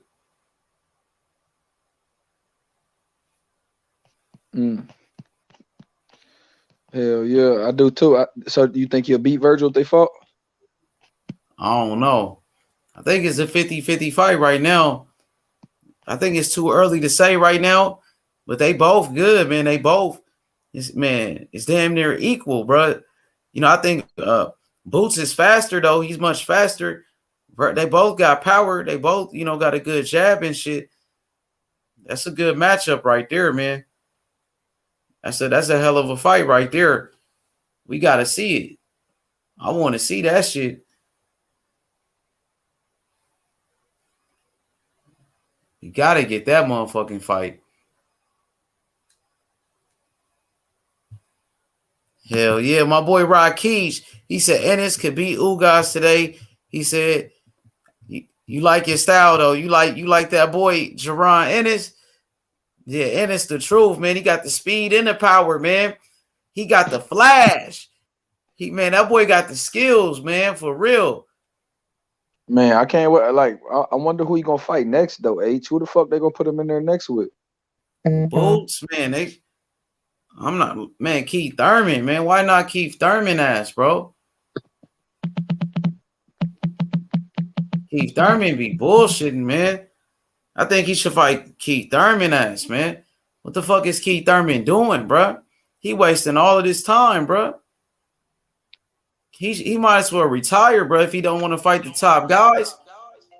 If you don't want to fight the best, you might as well retire. That's what I think. Keith Thurman, that's the perfect fight for him. Do the Keith Thurman fight.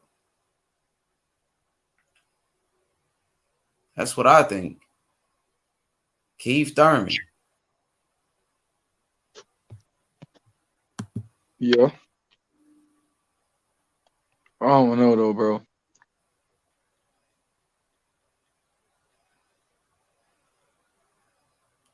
Hell yeah, man. Why not Keith though? That's a good fight right there. Well, it's that boy Chavo. Oh shit. He said you got my Chavo account blocked. Man, that bitch ass nigga been trolling, my nigga. But I dropped the link, my nigga. You's a bitch, nigga. You over here trolling like a bitch, nigga. You a fucking troll, my nigga. That's why your shit got blocked. Y'all niggas trolls, bro. You's a bitch, nigga. You a bitch ass nigga. Somebody blocked your shit because you was over there trolling like a little bitch, nigga. Bitch ass nigga. You's a motherfucking bitch, nigga. That's what you is, nigga. You a bitch, nigga. I been dropped the link, you bitch ass nigga. You's a motherfucking bitch, nigga, on God, nigga. Hit the motherfucking link, you bitch ass nigga. That's what you can do, nigga. You's a bitch, nigga. You already know, Rakesh, nigga. That nigga's a bitch, nigga. You feel me? Nigga be trolling like a bitch, nigga, in the chat, nigga. Hoe ass, nigga. Hit the motherfucking link, you bitch ass nigga.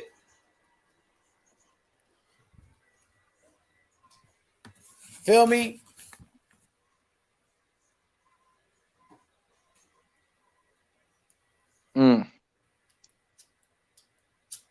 You's a bitch ass nigga. Oh shit. What the fuck? These trolls, man, I'm telling you, these LDBC hoe ass niggas, man, they some bitches, bro. I tell you, these niggas will make anything up, man. Tyson Fury had egg weights in his glove, all of that hoe ass shit, man. Y'all niggas bitches.